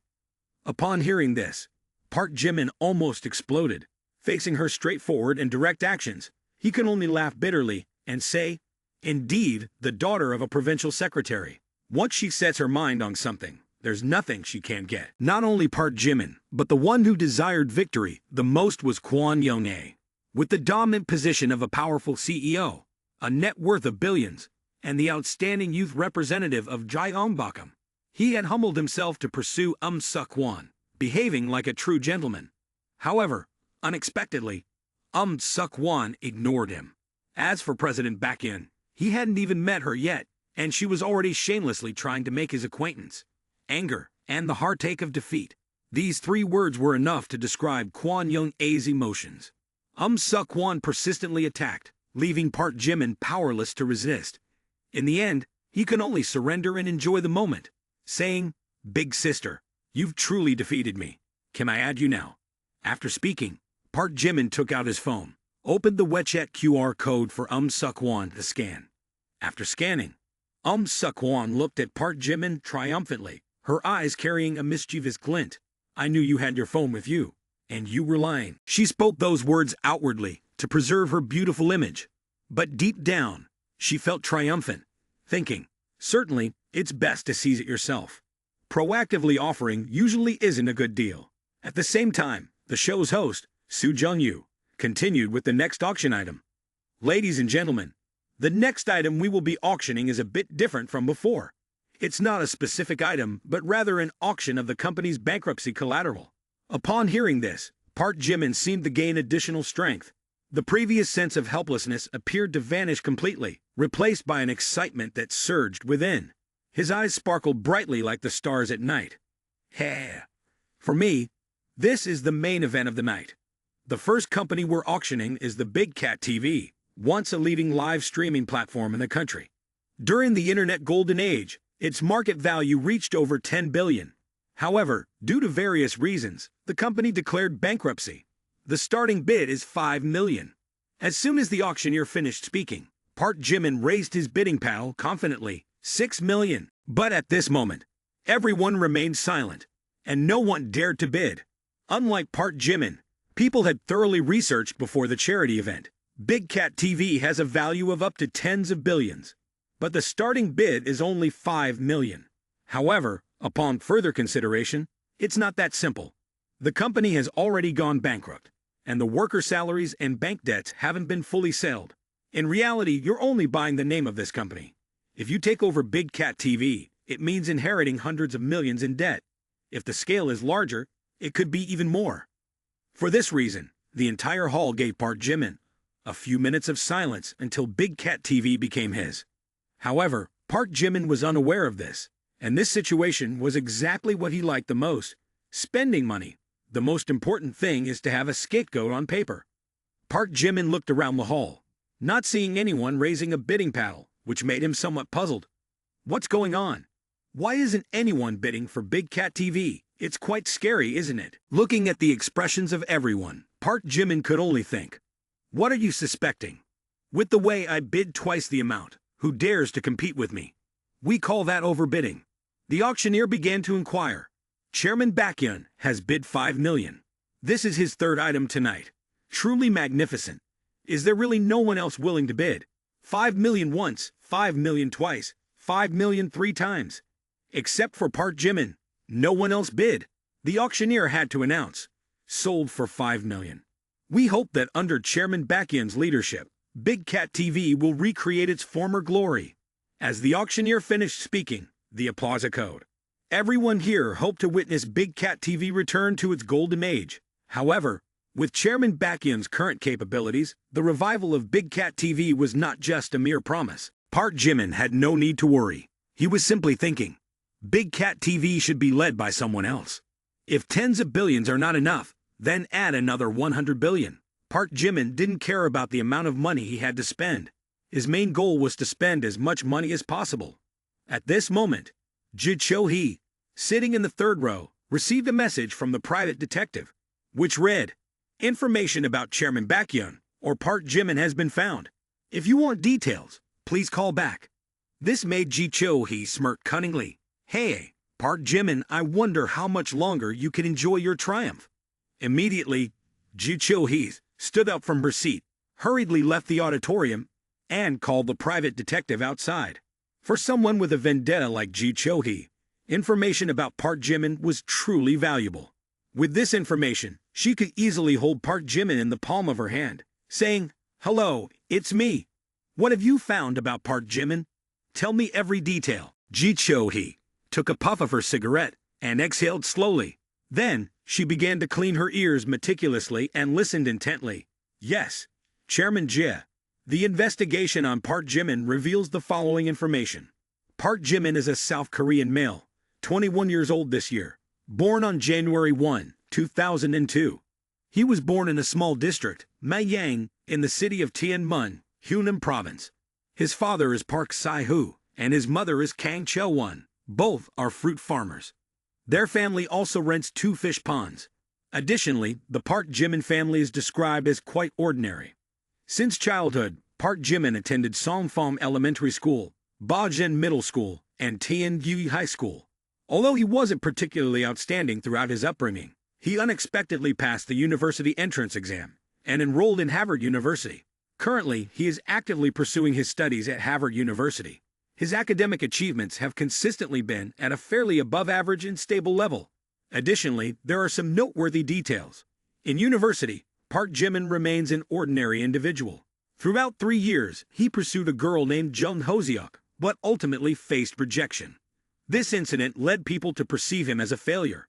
However, from that point on, he began to reveal his true self. When I investigated his bank account, I discovered that it is a top-tier VIP account in the world, owned by fewer than 50 individuals globally. This type of account has no payment restrictions. Even transferring billions is not an issue. Typically used for large-scale national expenditures, this account is not just a symbol of financial power, but also a significant influence. Furthermore, Park Jimin's financial source is legal, and the account is linked to his identity. From what I've learned, even Chairman Kang, one of the 4 wealthiest individuals in China, doesn't have the privilege of holding such an account.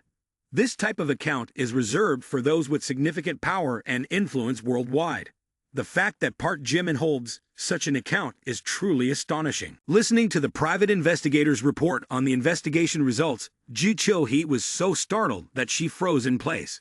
Not only did she feel a sense of fear regarding the extraordinary identity and circumstances of Park Jimin, but she was also haunted by the thought, it's fortunate that he hasn't done anything foolish with someone like that. As the private investigator continued, Ji Cho-hee began to ponder deeply.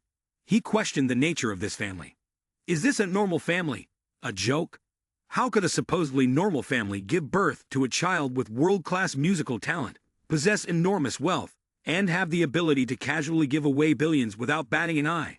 He realized that what was called a normal family was merely a facade to deceive the public. Ji Cho-hee considered the possibility that Jimin's records had been tampered with. Only a powerful and frightening force behind the scenes could achieve such a feat. He began to suspect the extent of the influence of Jimin's family lineage. At this point, Ji Cho-hee dared not continue his thoughts. Contemplating a family capable of concealing someone's identity so perfectly filled him with an overwhelming sense of dread. At this moment, Ji Cho-hee broke into a cold sweat, drenching his body. He felt a fear from the depths of his soul, causing him to shudder. Too terrifying, too dreadful. This is a force he cannot possibly contend with. Immediately, he abandoned all intentions regarding Park Jimin. Cease the investigation immediately. Stop right now, do you hear me? Ji Cho-hee said with a solemn tone, leaving the private investigator somewhat puzzled. Yet in their line of work, detectives understand that knowing too much can lead to unforeseen troubles. Yes, Chairman Ji, replied the detective. With the call concluded, the detective didn't inquire further. After hanging up, Ji Cho-hee returned to the party room with an angry expression. He muttered curses while pacing. Surely, something significant has occurred. However, when he laid eyes on Park Jimin, his gaze couldn't help but be wary, and an overwhelming sense of fear filled his heart. Simultaneously, Kwon Young-ae, who happened to be in the restroom, overheard half of the phone conversation. Though, he too had gained some understanding of the situation. He observed Ji Cho-hee's expression, unable to help but furrow his brows in thought. Huh?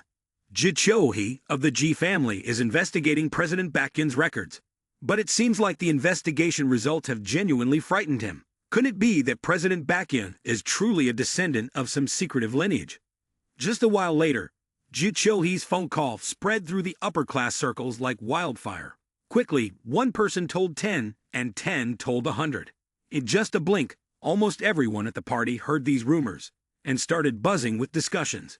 They even added embellishments, weaving various tales.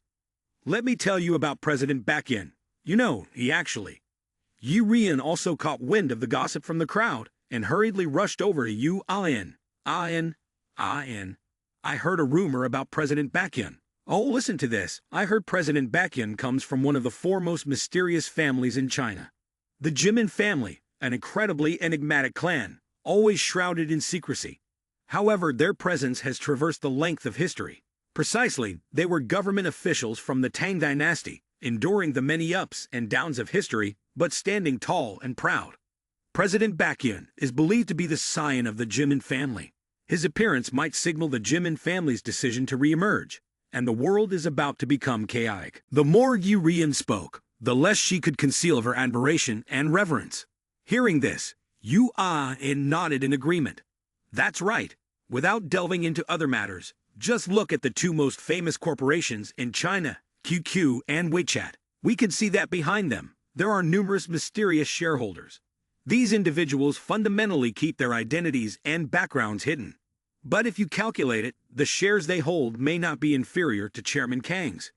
No wonder President Baekhyun exudes an extraordinary aura. Turns out, he is truly a descendant of a secretive family. There are heavens above and earth below. My Yu family is just a small clan in Gyeongbokgung. Compared to those ancient and historical secretive families, we truly can't compare. Park Jimin felt extremely uncomfortable being scrutinized. Young master, the heritage of secretive families spans many years. My father is not in the fruit business. You all seem to be exaggerating a bit. Coincidentally, Park Jimin shares a surname with the four major aristocratic families of wealth and power. Furthermore, his extravagant display of wealth at the party aligns well with everyone's speculations. Park Jimin felt incredibly tired and helpless, unsure of how to address the spreading rumors. Good news travels fast, bad news travels even faster. Immediately, Park Jimin was discovered by the group of younger sisters. That's right, it's President Baekhyun. President Baekhyun, can I invite you to dance? Park Jimin was immediately surrounded by the beautiful ladies. They looked at him as if he were a mountain of gold, their numbers increasing rapidly. They swarmed towards Park Jimin like bees to a broken hive. President Baekhyun, here's my phone number. I'll be waiting for you in room 2706. President Baekhyun, I forgot my phone. Can I borrow yours to make a call? President Baekhyun, my cat can do somersaults. Would you like to come over and see? President Baekhyun, I just bought a new sports car. Do you want to come and test drive it? These ladies were extremely enthusiastic, both proactive and daring. They looked at Park Jimin with admiration and desire, leaving him feeling bewildered. What's going on here? Inside the ballroom, the atmosphere was incredibly lively with melodious music blending with sparkling lights, creating a highly romantic setting. Couples entwined and began to sway to the music. At this moment, Park Jimin became the focal point of every gaze, surrounded by beautiful girls, tightly packed around him like sardines in a can. They adorned themselves in radiant evening gowns of every color, resembling blossoms showing off their beauty in a garden. The girls made alluring gestures to capture Park Jimin's attention. Occasionally, they'd flip their hair or intentionally swayed their seductive figures in front of him, hoping to catch his eye. Unfortunately, Park Jimin remained indifferent, unmoved. President Baekhyun, let's go dance. No, President Baekhyun, you have to dance with me first. Park Jimin was at a loss about how to escape this situation. The girls treated him like a delicious treat, vying for his attention and causing him considerable annoyance and embarrassment. Suddenly, Oh Young-sil appeared in front of him, engaging in a conversation with some other celebrities at the party. From a distance, Park Jimin saw her, feeling so relieved that he almost cried. Ah, Oh Young-sil, there's a way out now. Right after that, Park Jimin calmly maneuvered his way out of the crowd, saying, "Oh sorry, I already have a dance partner over there." As Park Jimin rushed towards Oh Young-sil, he looked at her with eyes full of affection. Then, he extended his hand and said sincerely, "Young lady, may I have the honor of inviting you for a dance?" Oh Young-sil hesitated with a bewildered look. She had only met Park Jimin once at her home, and it lasted for a short 15 minutes. Furthermore, his attitude then was quite arrogant, leaving her with an unfavorable impression. But now, he appeared as a true gentleman, gentle and caring, giving her a completely fresh feeling. He's inviting me to dance, should I refuse? What if he takes advantage? Just as Oh Young-sil was still contemplating, Park Jimin, feeling a burning desire, took the initiative like a charging stallion. Before she could consent, he grasped her hand and placed the other on her small waist. His actions were sudden, daring, yet incredibly natural. This scene made the surrounding crowd of girls feel awkward. Subsequently, the girls quickly dispersed due to Park Jimin's unexpected actions. Oh Young-sil was startled. Her body trembled slightly, and she felt the contact between their bodies, causing her face to blush in an instant. Hey, what are you doing? With their bodies close together, Park Jimin felt Oh Young-sil's unparalleled beauty. Her oval face was elegantly charming, and her fair skin seemed as if it could release moisture with a gentle squeeze. The fragrance of flowers lingering on her made people's hearts flutter. Tonight, I turned down 18 girls to dance with you. If you don't say anything, I'll consider it as your agreement. Dance skill upgrade system reaching the supreme level. Immediately, Park Jimin was buffed with additional strength, and the scene underwent a noticeable transformation. His movements became flawless down to the smallest details, soft and flexible, while maintaining stability. The smooth coordination between them captivated the audience, making it impossible to look away.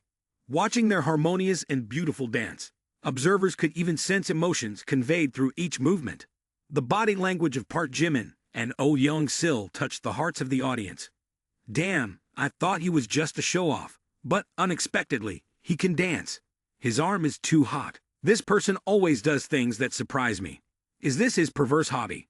But I seem not to dislike him that much, even kind of enjoying this feeling. At this moment, Oh Young-sil finds herself increasingly conflicted within, under the intimate contact with Park Jimin's body.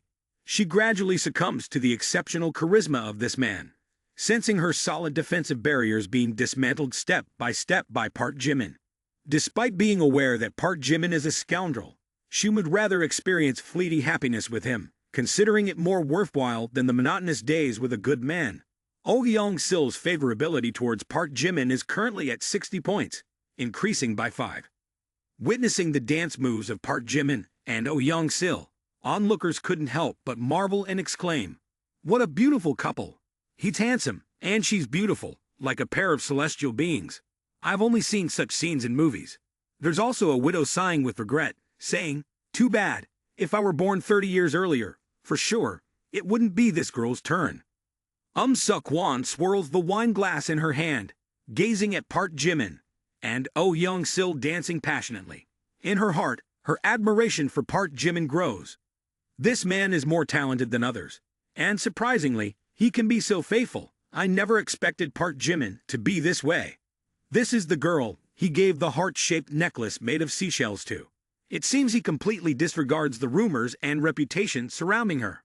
I thought he would fall into the clutches of those cunning socialites. It appears he is a responsible man. There aren't many like him, but he rejected me. Oh, I don't lose to Oh Young-sil in anything. It's so frustrating. The more the Harris thought about it, the more she appreciated Park Jimin. However, simultaneously, there was a hint of anger within her, creating an uncomfortable mix of emotions. Observing Suk-won sitting alone, drinking, Kwon Young-ae approached with confident politeness. "Harris, may I invite you for a dance?" Immediately, Suk-won glanced at him disdainfully, then bluntly declined, "No, I don't know how to dance. Besides, I'm not interested in old men. Don't try to approach me anymore." With those words, she stood up and walked away. Suk-won's rejection hit Kwon Young-ae like a cold splash of water, leaving him stunned, then overwhelmed with a sense of awkwardness, muttering, "Old man? Am I an old man?" Some young men without dance partners, seeing Kwon Young-ae being rejected so bluntly, felt a twinge of sympathy. At this moment, Park Jimin, having just finished dancing with Oh Young-sil, accessed the system with a hint of satisfaction, increased the favorability by 5 points. This dance was not in vain. Thinking this, Park Jimin was about to take a short break when Suk-won's invitation sounded from behind. "Hey, Park Jimin, wait a moment. Don't mind dancing one more with me, will you?" He turned around, and she extended her hand invitingly. The sight nearly made Kwon Young-ae spurt blood. Subsequently, he buried his head in despair and exclaimed, "Didn't she say she didn't know how to dance?" Not only Kwon Young-ae but also Kwon Ji-dong couldn't bear it.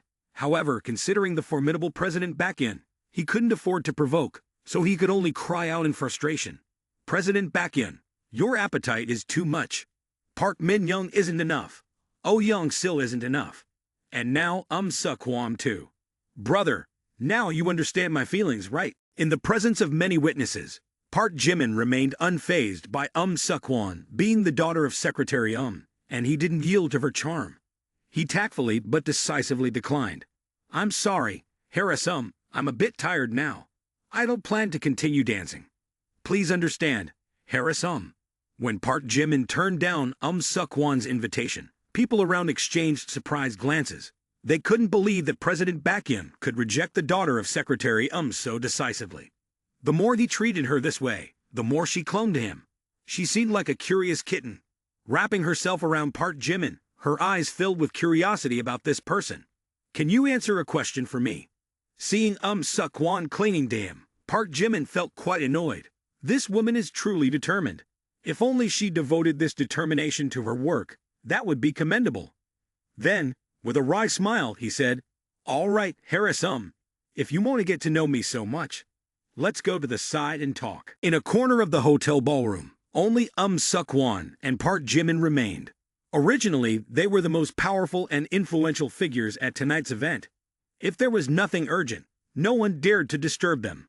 Despite Park Jimin having gifted a luxurious necklace to Young-sil, Suk-won couldn't help but be curious about the relationship between the two. After attentively observing Park Jimin for a while, her eyes filled with contemplation, she finally straightforwardly asked, "Do you have a girlfriend? I mean, is Young-sil your girlfriend?" Park Jimin answered directly, "Yeah, not at the moment. Young-sil hasn't agreed to be my girlfriend yet. Why do you ask?" Hearing this, Suk-won was overjoyed. Her heartbeat quickened a few beats. The relationship hasn't been established, meaning I still have a chance. Thinking this, Suk-won's beautiful face shone with determination. Then, she looked at Park Jimin with a probing expression. "So, do you know about the rumors concerning Young-sil? Aren't you concerned? Recently, she and the director of the On family have even been arguing online. Do you not care? Please share your thoughts." Park Jimin paid no attention and casually replied, "I'm not concerned. She will be cleared soon. Besides, I've given her money." At this point, Suk-won felt Park Jimin was somewhat foolish. Money? Why does that seem inadequate? Despite thinking so, Suk-won couldn't hide her curiosity. She looked at Park Jimin with eyes full of suspicion. "How much money have you given her?" Park Jimin remained indifferent, his tone nonchalant. "Not much. She initially asked for a car worth tens of millions, a house in an upscale urban area, and investment in 2 films worth 500 million. I found her demands quite modest, so I voluntarily doubled the amount." Suk-won, hearing this, was momentarily flabbergasted. These demands are too unreasonable. It's either he's incredibly wealthy or overly simplistic. Perhaps this woman sees him as easy prey. For a moment, Suk-won looked at Park Jimin with a trace of agreement. That's right. Like him, born into a wealthy family, trained in professional skills since childhood, dedicating time to education. Basically, he doesn't know the wickedness of people. Park Jimin, a talented individual, sincerely in love, and with a compassionate heart. When he loves a woman, he is willing to give his all, regardless of money. However, even a kind and straightforward man like Park Jimin can be taken advantage of by Young-sil. The more Suk-won thought about it, the more furious and enraged she became. Clenching her fists, her eyes ablaze with anger, she exclaimed, Young-sil is manipulating him. Even an astronomical compensation is unnecessary, and those excessively unreasonable demands. Truly the lowest class, shameless playgirl, absolutely repulsive. Thinking this, Suk-won couldn't help but feel resentful towards Park Jimin. Staring at him with a tone full of indignation, she said, "Park Jimin, don't you think the conditions Young-sil has set for you are beyond reason?" Hearing this, Park Jimin remained nonchalant, nothing excessive about it. "Men providing money for women is natural. I transferred only 200 million to her. Furthermore, Young-sil is genuinely victimized. She is truly innocent. But if she wants to cleanse her image in the entertainment industry, money is a necessity." Upon hearing this, Suk-won seemed on the verge of exploding. She grabbed Park Jimin's tie, her eyes fiery red, and spoke like thunder. 200 million isn't enough. She has taken so much from you, and the relationship isn't even defined yet. Can't you see this is her scheme? She's a sly fox, and you're a fool. Oh, Harem, please don't get agitated. In this situation, Park Jimin truly appeared as a naive and straightforward individual, grappling with aspects he couldn't explain, saying, "I can't say I'm spending money on Young-sil with the expectation of receiving profits. Moreover, I have no intention of turning Young-sil into my girlfriend. It's simply a casual relationship." After the anger subsided, Suk-won felt genuine pity for Park Jimin. For a well-rounded man like Park Jimin, it's evident he has seen through all of Young-sil's schemes. Yet he willingly allows himself to be exploited. Well, you have the right to spend your money as you please, but you should still be a bit more cautious. Otherwise, sooner or later, you'll suffer. "Oh, Harem, we might have a little misunderstanding. I'm not as foolish as you think." Hearing Park Jimin asserting that he wasn't a fool, Seok-won felt a mix of frustration and amusement. She glanced at Park Jimin, her eyes filled with pity. Everyone, when love clouds their judgment, thinks they are not foolish. Love is truly a frightening thing. Observing this, Park Jimin couldn't help but feel angry. Why is she looking at me with that pitying gaze? Does she think I'm a fool, or is she trying to mock me? However, at this moment, the inner thoughts of Seok-won underwent a significant transformation. With a handsome appearance, exceptional talent, mastery of musical instruments, and outstanding dancing skills, coupled with immense wealth, Chairman Baekhyun is truly a perfect man. But who would have expected that such an outstanding man would have such a simple and even less mature inner world, not even comparable to an elementary school student? The more she thought, the more deeply Seok-won felt influenced within, and the more she pondered, the more she felt a pang of sympathy for him. Seok-won's favorability score increased by 5. Seok-won's favorability score increased by 5. Seok-won's favorability score increased by 5. Current favorability score, 45 points.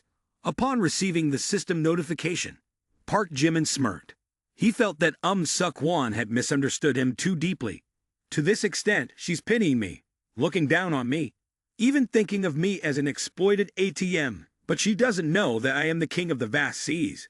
She completely underestimates my true power and status, my dear. After some contemplation, Park Jimin chuckled. If Seok-won wants to misunderstand, then let her misunderstand. After all, the one being misunderstood is Young-sil, and I'm too lazy to explain. As Park Jimin contemplated, he suddenly realized that Young-sil had disappeared. He glanced around and muttered, in the blink of an eye. Where did Young-sil go? It seems she went into the VIP room with MC Soo Jong-yu. He mentioned Young-sil again, and then continued speaking.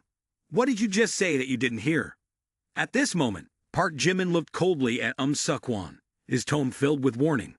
Yes, I heard. But I hope you won't speak ill of Young-sil anymore. Don't you see how now you resemble the fox spirit you mentioned earlier? Seok-won was stunned by Park Jimin's warning, unsure how to respond. Good intentions have now turned me into a villain in Park Jimin's eyes, she thought. Park Jimin's warning immediately infuriated Seok-won, who exclaimed, Am I a fox spirit then? After uttering those words, Seok-won stood up abruptly. Reflecting on what she had just said, she departed, stating, It's truly benevolent to be treated as a venomous snake. Talking about appearance, family background, and inner qualities. What do I lack compared to that actress? Park Jimin, just wait. The things that I, Seok-won, have set my eyes on from childhood until now, I have never failed to attain. Park Jimin, sooner or later, you will be mine. Despite Park Jimin's wounded self-esteem, his skepticism did not diminish Seok-won's feelings for him. On the contrary, it left a deep impression on her. In her thoughts, Park Jimin was both pitiable and infuriating. He was pitiable for being deceived by Young-sil and infuriating for doubting her. Moreover, his feelings for Young-sil were not easily swayed by just a few words. Most importantly, Park Jimin was an outstanding man with all the qualities she desired. Otherwise, she would only feel disgust towards him. Watching Seok-won leave in anger, Park Jimin couldn't help shaking his head, muttering, It's really challenging to handle such a hot-tempered personality. Next time, I should keep my distance a bit. The negotiations between Young-sil and Soo Jong-yu against the On family regarding Park Jimin were not of much concern. After all, as long as she spoke up, he would pump more money into her. Money is something that can touch anyone's heart. Unconsciously, it was already midnight, and people began leaving the hotel one by one, each heading home.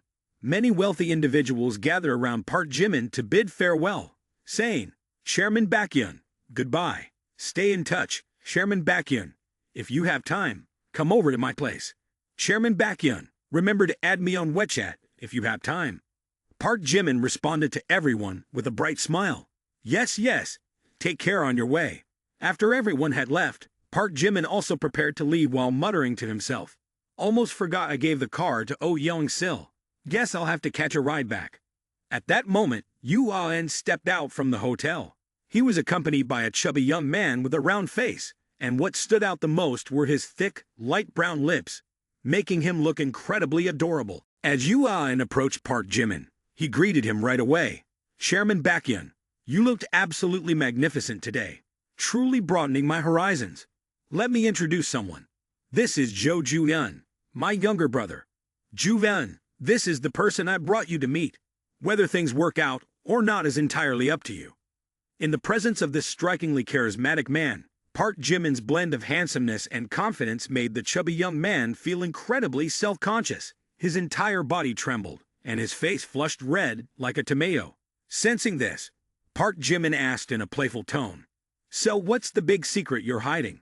Trying his best to regain composure, the chubby young man still couldn't completely steady his voice as he stammered, "Baekhyun, Chairman Baekhyun, here's the thing. My family owns an office building, and we're looking to sell. I was wondering if you'd be interested." Park Jimin raised an eyebrow, intrigued. An office building? The entire thing. At first, the chubby young man had been worried that Park Jimin wouldn't take him seriously. But upon hearing his question, excitement replaced his nervousness. Beaming, he eagerly replied, "Exactly, the whole thing. It's a 40-floor building, with each floor covering 1,000 square meters. My parents are planning to move to Mado for new opportunities, so they've decided to sell. It's right in the city center, prime real estate, priced at around $2 billion. Upon hearing these words from the chubby young man, Park Jimin couldn't help but be surprised. And in beside him, seemed genuinely impressed. $2 billion, I truly am blind. Didn't expect this kid to be a big shot too." After listening, Park Jimin felt very intrigued. He took out his phone, extended it towards the chubby young man, and said, "You can add me as a friend. I will go check it out tomorrow. If you only have this building, I can also consider other options." Park Jimin's words left the chubby young man and Yuan stunned. Unexpectedly, Chairman Baekhyun not only wants to buy a building, but also might consider purchasing an entire urban area. His parents have been trying to sell this building for half a year, and it still hasn't been sold. Moreover, real estate agents have been tirelessly trying to sell it, but without success. At this point, the chubby young man could only wave his hands repeatedly. "No, no, there's not much left, only this one building." After adding Park Jimin on WeChat, sweat started pouring down the chubby young man's forehead as if he had taken a bath. Thought Chairman Baekhyun would only buy a few floors. Turns out he's buying the whole package. I was even planning to brag a little. Chairman Baekhyun is truly impressive. In the young man's imagination, Chairman Baekhyun was probably only going to buy a few floors of the building. However, when Park Jimin mentioned buying the entire building, this excitement was too much for him to contain. He felt like he was soaring, and joy filled his heart. As the car approached, Park Jimin turned and left. Before getting into the car, he didn't forget to add one more thing. "Oh right, don't contact other potential buyers. I don't like buying things and having to share them with others." The chubby young man nodded vigorously. Yes, Chairman Baekhyun is truly generous. I'll call my dad right away, and we'll go tomorrow." Once everything was settled, Yuan once again draped his arm over the chubby young man's shoulder and headed back to the hotel. Didn't expect this kid to be so wealthy. His speech impediment must be fake. Nothing more. Hearing this, the chubby young man blushed and hastily explained, It's not like that. My speech impediment is real. Please don't mock me." As Park Jimin got into the taxi, his gaze looked into the distance, lost in thought. Who should I gift this building to?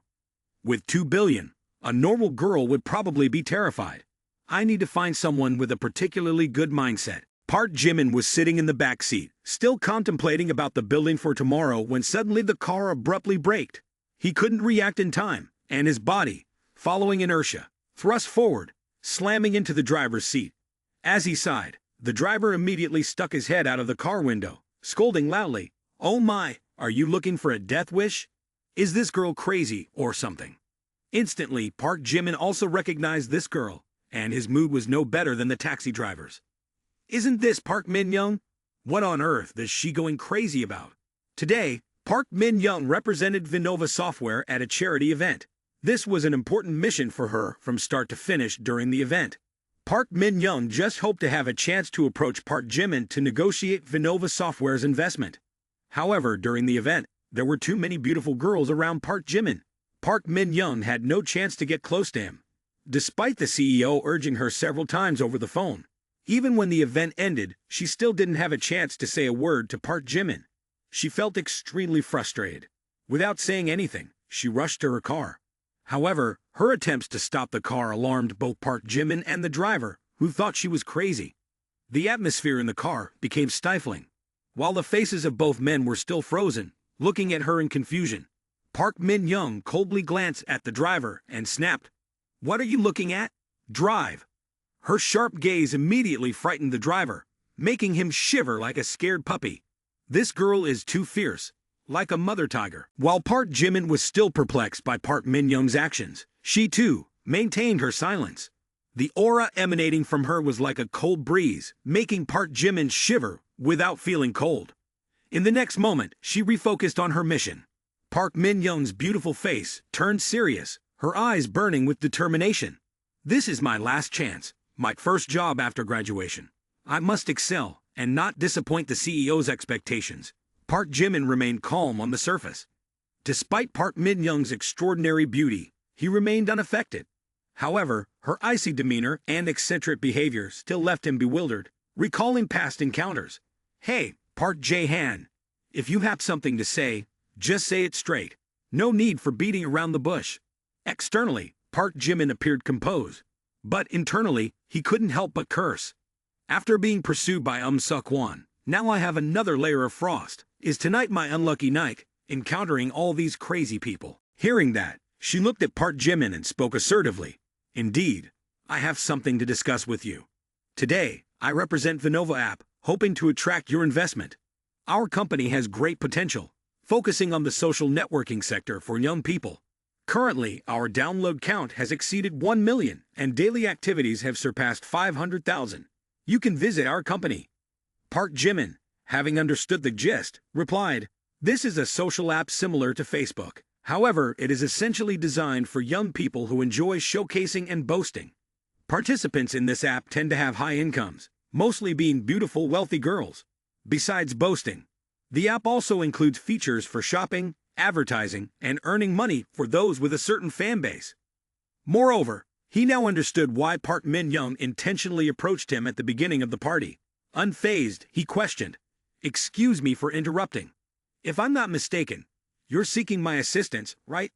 While it can be said so, I believe your investment in us would be a success, because we genuinely have great potential." Park Jimin added provocatively, "So you're asking for my help, right?" Park Min-young momentarily choked, rendered speechless. Afterward, she exclaimed, "Yes, I'm asking for your assistance. I'm begging you, all right. Are you satisfied?" Having spoken, a sense of injustice welled up within Park Min-young, causing her to silently curse in her mind. "Damn it, with money, one can do anything. Treat me like this just because you have it." Observing the once proud Park Min-young now having to humble herself, Park Jimin couldn't help but smirk. His gaze became more ruthless. "No need to act so high and mighty. Do you think you're worth a lot? Sometimes, you have to beg me like this to know what it's like to beg." The more he thought this way, the more Park Jimin wanted to tease her. He leaned in close to Park Min-young, lifted her hair, and with a mocking glint in his eyes, he taunted, "Miss Park, when you beg someone, you should do it with the right attitude. Sometimes, to achieve something, you have to sacrifice something. Do you understand what I mean?" When Park Min-young faced Park Jimin, she could sense his breath and the faint fragrance of shampoo on him. She blushed slightly, furrowing her brows, and a sense of unease surged within her. The chauffeur, who had observed everything through the rearview mirror, understood upon hearing this. Park Jimin is indeed a scoundrel. He's trying to take advantage of this opportunity to dominate that beautiful girl. This scene made him feel sorry for the girl and silently cursed Park Jimin in his mind. This guy is truly despicable, a disgusting, low-life scumbag. Meanwhile, Park Min-young couldn't help but nurture resentment towards Park Jimin. Just a while ago, she thought Park Jimin seemed to have depth and a profound soul. Little did she know that his character was so despicable. Suddenly, Park Min-young turned and slapped Park Jimin's face, exclaiming, "Park Jimin, you are truly a destructive person. You even want to sleep with me. Do you realize how wrong that is towards Kim Jisoo?" Park Jimin just wanted to tease Park Min-young a bit, But her reaction was so intense that it caught him off guard. However, what he didn't expect was that she could come up with such dark thoughts. Fortunately, his reaction was quick and sharp, surpassing that of 3 ordinary people, so he managed to stop that thunderous slap. Despite successfully blocking the slap, Park Min-young's goodwill towards him continued to decline. Park Min-young's friendliness subtracts 5. Park Min-young's friendliness subtracts 5. Park Min-young's friendliness subtracts 5. When the system notified, Park Jimin was at a loss for words. This woman really doesn't know how to joke. He had to change his attitude towards her. Sleeping with you is a laugh, Miss Park. You've overestimated yourself. I have no interest in such cold-hearted women like you.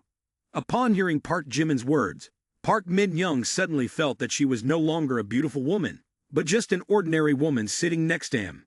This made her widen her eyes in astonishment. Subsequently, Park Min-young suddenly became more reserved. However, the tone still carried a fierce reprimand. Park Jimin, you don't want to sleep with me. Then what do you mean? Park Jimin looked at Park Min-young with a cold and indifferent gaze, then slightly smirked with a hint of sarcasm. Do you think the world revolves around you? If you want an investment, I have to invest in you. We've only met twice, not that close, and the last time, you misunderstood me, never even apologized. Do you ever respect me? Park Jimin's words choked Park Min-young, wanting to respond but hesitating, unable to put her thoughts into words. I didn't tonight, clearly. After uttering a few words, Park Min-young's voice suddenly diminished, almost unable to speak any longer. She bit her lip, trying to suppress the rising anger within her. But just a moment later, she couldn't bear it any longer, angrily exclaimed, Fine, I understand your point. I'll bear the humiliation for myself. I'm leaving. Driver, stop here. After speaking, Park Min-young suddenly turned her attention outside. She saw that outside the car window, instead of the tall buildings of the city, there were desolate fields and a smaller road resembling the outskirts. At this moment, Park Min-young felt a bit anxious and looked up at the driver, asking, Where are we? Isn't this the way to Havert? Finishing her sentence, Park Jimin also furrowed his brows while looking outside. He noticed something was amiss too. Park Jimin glanced at the rearview mirror, directing a cold gaze towards the driver. The driver, wearing a brimmed hat, tall and muscular, with hands marked by numerous scars, had a square jaw, but exceptionally cold and unfriendly eyes. Immediately, Park Jimin realized that in the midst of arguing with Park Min-young, he had neglected to be cautious. The taxi driver hadn't inquired about their destination. Instead, he just started the engine and drove off. The taxi was going the wrong way, deviating from the direction of Havert and venturing deeper into deserted roads. Thinking this, Jimin could only bitterly smile. No matter how you go with her, it never turns out well, running into robbers like this. Hearing Park Min-young's words, the taxi driver abruptly slammed on the brakes. The taxi came to a stop in the middle of the desolate road. Shortly after, 2 vans from behind rushed forward, and simultaneously, another van appeared in front, blocking the taxi's path, preventing the driver from escaping. Anticipating that the other party might try to control the driver and flee. From 3 vans emerged over a dozen robust men, holding ropes and bags, fully equipped for a criminal act, prepared for a kidnapping. Among them was a hotel staff member in uniform, displaying a calm face but with intensely cold eyes. Leading the group was the imposing taxi driver, wearing a brimmed hat. He stepped forward, looking at Park Jimin and Park Min-young with a malicious gaze. Witnessing the scene, Park Jimin's expression turned serious. Certainly, this is an organized criminal gang with a purposeful plan, even having a hotel staff member hiding among them. This is a purposeful and well-organized kidnapping. It seems tonight won't end well. While Park Jimin was still contemplating a plan, Park Min-young was already in a state of panic.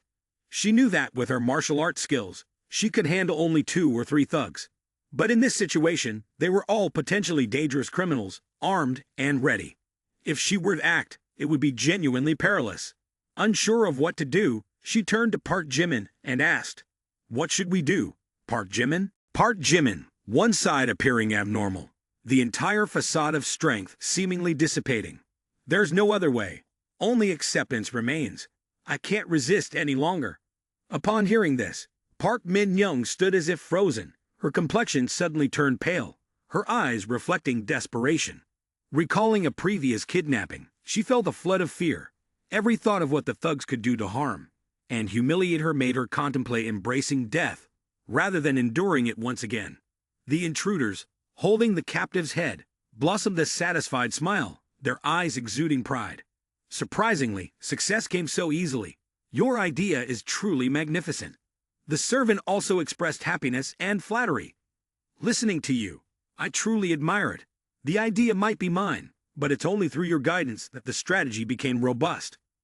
While they conversed, Park Jimin hastily clasped his hands, pleading, "Big brothers, please spare compassion. Don't escalate. You only want money. I can give you as much as you want. As for this girl, do whatever you want. I have no objections. We can negotiate everything." In this perilous moment, Park Min-young finally saw the true nature of Park Jimin. Park Jimin, turns out, is a weak and cowardly individual. To protect himself, he's willing to push her into danger. Seeing the two individuals not resisting, only accepting their bound fate, he, holding the restraining ropes, smirked, his voice resonating with satisfaction. "All right, you've been obedient, so I won't make things difficult for you. When tying you up, I'll loosen it a bit." As the leader of the bandits menacingly approached, Park Jimin also wore a gentle smile. However, just a second later, his actions became more resolute than anyone expected. He delivered a powerful kick directly to the head of the bandit leader. The kick showed no mercy, unleashing full force. The bandit leader was sent flying, in pain to the point of unconsciousness. Other bandits, witnessing this, were astonished to the point of gaping. "Boss! Boss!" Despite having subdued the bandit leader, Park Jimin did not ease up. These people are clearly well-trained, not your average thugs, but armed robbers. Thinking so, he didn't dare to linger. While they were still in shock, and before they could react, Park Jimin swiftly unleashed a second kick, followed by a third. Each kick was as powerful as a sledgehammer, sending the other bandits flying 10 meters away, completely unconscious. Seeing that, they all rushed towards him in unison. "Damn dog, kill him," charged together. The chaotic scene of battle became extremely fierce. Park Jimin was like a gust of wind, swift as lightning. Every kick was as powerful as a sledgehammer. Alone, he could take on the entire gang of thieves. Even the second elder couldn't help but feel terrified. He was adept at the deadly skills of combat, capable of taking a life with a single blow. He had trained in survival combat for over a decade, participated in battlefields in Africa, and had killed more than 20 people. Although his speed and physical strength were not on par with Park Jimin, he relied on experience and tactics to resist against Park Jimin. However, at this moment, with just a few basic moves, he was punched straight in the face by Park Jimin. The punch was so powerful that it left him dazed, his mind spinning, almost losing consciousness. At this moment, all of them couldn't believe that they were being overwhelmed by a young man who hadn't even shed blood in battle. This kid has explosive strength and an incredible speed, even stronger than the elite special forces. The only flaw in this kid's ability is the lack of diverse combat experience. At this moment, the guy in the service uniform raised an alert. He pointed towards Park Min-young and shouted loudly, "Old Bree, lead a few guys to restrain that guy over there. The fourth and I will go capture that woman. If we have her in our hands, this guy will obediently surrender." Upon hearing this, the two robbers swiftly darted towards Park Min-young like lightning. Seeing only two robbers daring to rush towards her, and even calling her a woman, Park Min-young immediately boiled with anger. She gritted her teeth, her eyes flashing red as if about to spew fire. "Just these two pathetic robbers dare to look down on me, huh? They want to die." Clearly, they thought she was a weak and vulnerable girl, easy to capture. In reality, Park Min-young was well-versed in martial arts. She had trained for many years to be able to defend herself. Not only had she mastered the 18 Arhat hand techniques, considered the 18 masterful moves of Shaolin Kung Fu, but she had also practiced the 9 Yin White Bone Claw, the most renowned technique of the Enga sect. The attacking techniques targeting the opponent's pressure points caused severe injuries. In just a few moves, the guy in the service uniform also received a few kicks from Park Min-young. The scene from the outside became even more frightening. She was like a female tiger roaring loudly, echoing throughout the deserted street. "You people really don't know how to write the word death. Go die, damn it." The guy in the service uniform fell to the ground, blood dripping from his nose. his mouth swollen, teeth scattered around. He looked at Park Min-young with eyes full of resentment, cursing incessantly. This woman is good at fighting too. At this moment, although Park Jimin had confidence, seeing Park Min-young in a confrontation with two thugs, he couldn't help but worry. I can handle all of them alone, but I'm afraid Park Min-young can't endure it. No, I have to quickly end the fight. Enhancement system. 10 points strength, 10 points physique, 20 points agility. Ding, successful enhancement. Name, Park Jimin, 21 years old. Height 181 centimeters. Weight 72 kilograms. Strength 45. Physique 45. Spirit 30. Agility 55 in an extremely robust state. Enhancement completed in the blink of an eye. Park Jimin felt that his speed and strength had been elevated to a new level.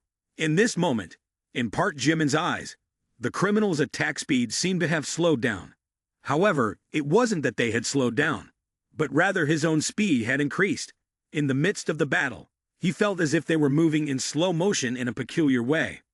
1 strike, 2 strikes, 3 strikes, 4 strikes, 5 strikes, 6 strikes, 7 strikes. At that very moment, in the eyes of the criminals, Park Jimin was like a lightning flash, appearing and disappearing in the blink of an eye. They all saw him unleash a strike, but fundamentally couldn't react in time. Immediately afterward, all those surrounding him were punched far away, lying unconscious on the ground. The guy in the service uniform also exclaimed in astonishment, "Sir 5, Sir 6.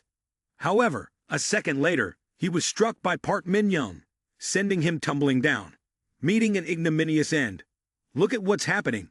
You're still here daring to look around. The man doesn't know his own strength." The service personnel, the last remaining adversary, displayed a ruthless glint in his eyes. Without a trace of mercy, he gripped the sharp dagger and thrust it towards Park Min-young's chest. "You wretched woman! I'll show you what respect means. Die, you despicable woman!" A scream echoed. Instinctively, Park Min-young turned around. But when she saw the dagger approaching, it was already too late. She couldn't evade in time, only able to stare as the razor-sharp blade drew closer. At the moment of impending danger, Park Min-young felt like she was about to be fatally stabbed in the blink of an eye.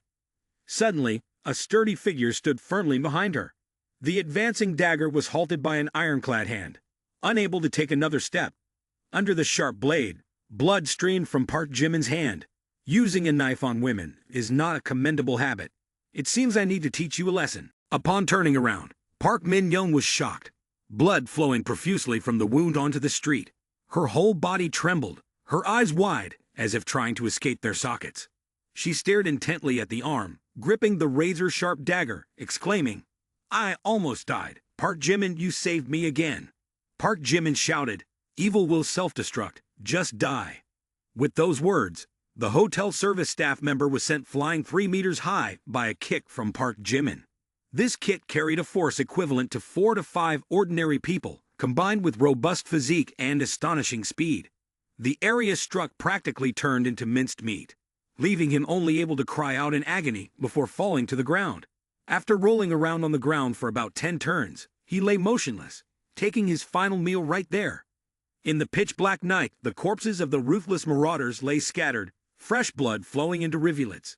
The air became so heavy it was stifling, and the pungent smell of blood made everyone shudder. Unbelievably, those ferocious predators had become feeble prey, powerless to resist under Park Jimin's hands. At this moment, Park Min-young remained standing in stunned silence, trembling as she called out, "Park Jimin." Immediately after, she embraced Park Jimin tightly, as if wanting to melt into him, a surge of unprecedented emotions rushing over her. It was a feeling of warmth, safety, and gratitude. "Just now, I thought I was about to die. Hoo. Certainly, no one could have imagined. Hoo. The tighter Park Min-young held on to Park Jimin, the more she felt the firmness of his shoulders, as solid as rock. She felt that no matter what dangerous situation occurred, he could handle it effortlessly. In the embrace and tenderness of Park Min-young, Park Jimin experienced an indescribable feeling. He sensed love, comfort, encouragement, and sharing from her. His heart pounded with joy, and his cheeks flushed. The renowned Park Min-young, showing such a vulnerable side, truly adorable. In the dark night, Park Min-young continued to hold on to Park Jimin, crying unwilling to let go. She felt safe and warm being beside him. and she would never have to be lonely again. Park Jimin gently patted and comforted her, saying, "It's okay, I'm here. Don't let the words from earlier on the car linger in your heart. In reality, you're a very good girl." Park Min-young looked up at Park Jimin. Her eyes held a vulnerability and sweetness, far from her usual cold demeanor.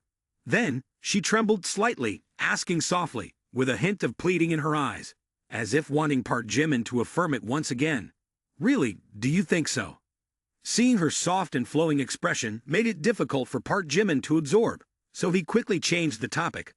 "Oh, about the investment in the Vinova app you mentioned, I will consider it. In a few days, I'll visit your company for a survey." Those words from Park Jimin left Park Min-young in awe. In her sparkling eyes, complex thoughts emerged. Park Jimin, truly a person with a sharp tongue, but a golden heart. Unlike other men, he always appears indifferent, but he is stronger and more decisive than anyone. Surprisingly, in this world, there is a man who can defy everything to protect me when I am in danger. Park Min-young gently cradled Park Jimin's injured, bloodied hand against her cheek. She could feel the warmth emanating from his hand, along with the pain he must be experiencing. In that moment, her typically resilient steel-like inner self was flooded with intense emotions and profound fluctuations. Park Jimin, he is my hero. Park Min-young's lickability increases by 30. Park Min-young's lickability increases by 30. Park Min-young's lickability increases by 30. Current lickability level, 80 points. "It's okay, just a minor injury, don't worry. Quickly call the police. I might have to stay at the police station tonight, do be getting a bit rough with them," Park Jimin said, his gaze cold and fixed on the wounded assailant. Following Park Jimin's instructions, Park Min-young took out her phone and dialed 110. She meticulously recounted the incident to the police. The police, upon receiving the report, promptly dispatched to the scene. Before the police arrived, Park Min-young's gaze never left Park Jimin. Park Min-young, originally believing she disliked men due to past experiences witnessing the atrocities men were capable of during captivity, always felt uneasy when a male approached. However, leaning against Park Jimin's chest, she felt remarkably safe and serene. She couldn't tell if it was because of his determined gaze or his distinctive demeanor, but she found Park Jimin truly captivating. In this moment, she realized something. If a man is good enough, then anything he does will become perfect. The wailing sirens of the police car cut through the silent night air. The police swiftly arrived at the scene, sealing off the area to prevent public access. The injured individuals were rushed into ambulances. All of them were in critical condition. The ringleader and a few lightly injured accomplices were immediately handcuffed and taken to the police station. The number of casualties caused by Park Jimin surprised the police, showcasing his formidable capabilities. While the police were taking statements from Park Jimin and Park Min-young at the crime scene, Park Jimin's face remained expressionless. However, a voice spoke up beside him. "Park Jimin, trouble found you again within a few hours." Park Jimin turned back, somewhat startled. "Why is it you?" Seok-won, arms crossed, nonchalantly remarked. "Why not me?" About 30 minutes later, the police concluded their investigation at the crime scene. All relevant traces and evidence were meticulously collected, including signs of violence such as bloodstains, bruises, and scratches. The police also examined the individuals who received the lunchboxes, covering them with cloths to protect their identities. What puzzled the deputy police chief was, on the bodies of the robbers who received the lunchboxes, there are injuries from punches and kicks, with no signs of any weapons. The more I look at Park Jimin's figure, the more I find it hard to believe that he could defeat so many robbers. A hypothesis is formulated. Park Jimin was accompanied by an SSS-level bodyguard, who helped him defeat the robbers, and then escaped under his orders. After double-checking, he returned to report to Seok-won. "Captain I have examined the crime scene. Aside from the 7 severely injured robbers who were taken away, there are signs of a fierce battle at the scene, resulting in the death of 7 robbers. Among them, 8 of the robbers were on the international wanted list, and one of them, Bin Chemu, even had a beard and a hat, classified as an S-level international criminal. Fortunately, the 7 severely injured robbers were timely treated and saved. If delayed a bit, the significant blood loss could have been life-threatening." Upon hearing this, Seok-won was truly shocked. A tsunami of thoughts surged within her. She then looked around the crime scene and cast a scrutinizing glance at Park Jimin, furrowing her brows in analysis. 8 wanted criminals, an organized and planned robbery gang. Yet he managed to counter-surveil and defeat the 7 attackers who had incapacitated the other 7. Even a formidable FBI special task force, equipped with state-of-the-art weapons, failed to apprehend these criminals over the past 3 years. Yet, he alone can conquer them all, rendering them helpless. He's not just an ordinary guy who plays the violin and dances. How can he be compared to a special forces warrior? The more Suk-won analyzed, the more she appreciated Park Jimin. As she analyzed, she found him to be flawless. At this moment, her eyes carried not only determination, but also a hint of desire. No wonder he's the man I've been noticing.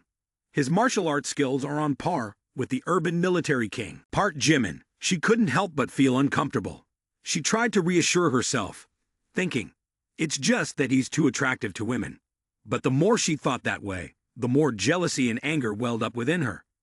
Yet, he's too flirtatious. Oh Young-sil has just left, and a new person has arrived. It's unsettling. Suk-won regained the demeanor of a police captain. Then she stepped forward to face Park Jimin and Park Min-young, making a serious proposal. Both of you, please cooperate with us and come to the police station to give statements. Park Jimin and Park Min-young got into the police car, and he didn't seem contradictory. Given the magnitude of the incident, going to the police station to provide a statement was following the legal procedure. Moreover, with multiple homicides, Park Jimin couldn't help but worry. Will my actions be considered self-defense or intentional killing? By 3:30 in the morning, Park Jimin and Park Min-young were brought to the police station to give their statements. The criminal investigators here were quite courteous, expressing politeness and respect in their words. Perhaps because they had heard that Park Jimin was the president of Baekhyun, or maybe due to genuine respect for his martial arts abilities, Park Jimin felt quite reassured. Park Jimin and Park Min-young were interviewed separately, mainly providing meticulous answers regarding the reasons and progression of the incident. After a preliminary investigation, the case was concluded as follows. During the first aid process, 2 injured robbers received their just desserts at the scene. The remaining 5 robbers sustained severe injuries, including 2 with fractured ribs, 1 with 6 fractured ribs, 1 with 7 fractured ribs, and the last one with severely shattered limbs. Currently, all 5 robbers are in critical condition. After treatment, they will lead an extended hospital stay.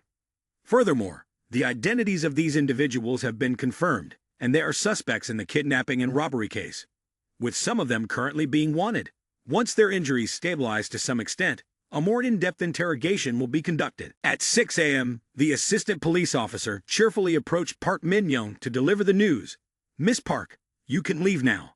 The investigation is basically clear. But if the police summon you in the future, you need to cooperate immediately. Hearing this, Park Min-young still felt a bit uneasy. She hastily inquired with a voice tinged with concern and urgency. Yes, officer. Can you please tell me how Park Jimin is doing? Can he leave? In response, the assistant police officer shook his head with a bitter smile. No, he can't leave.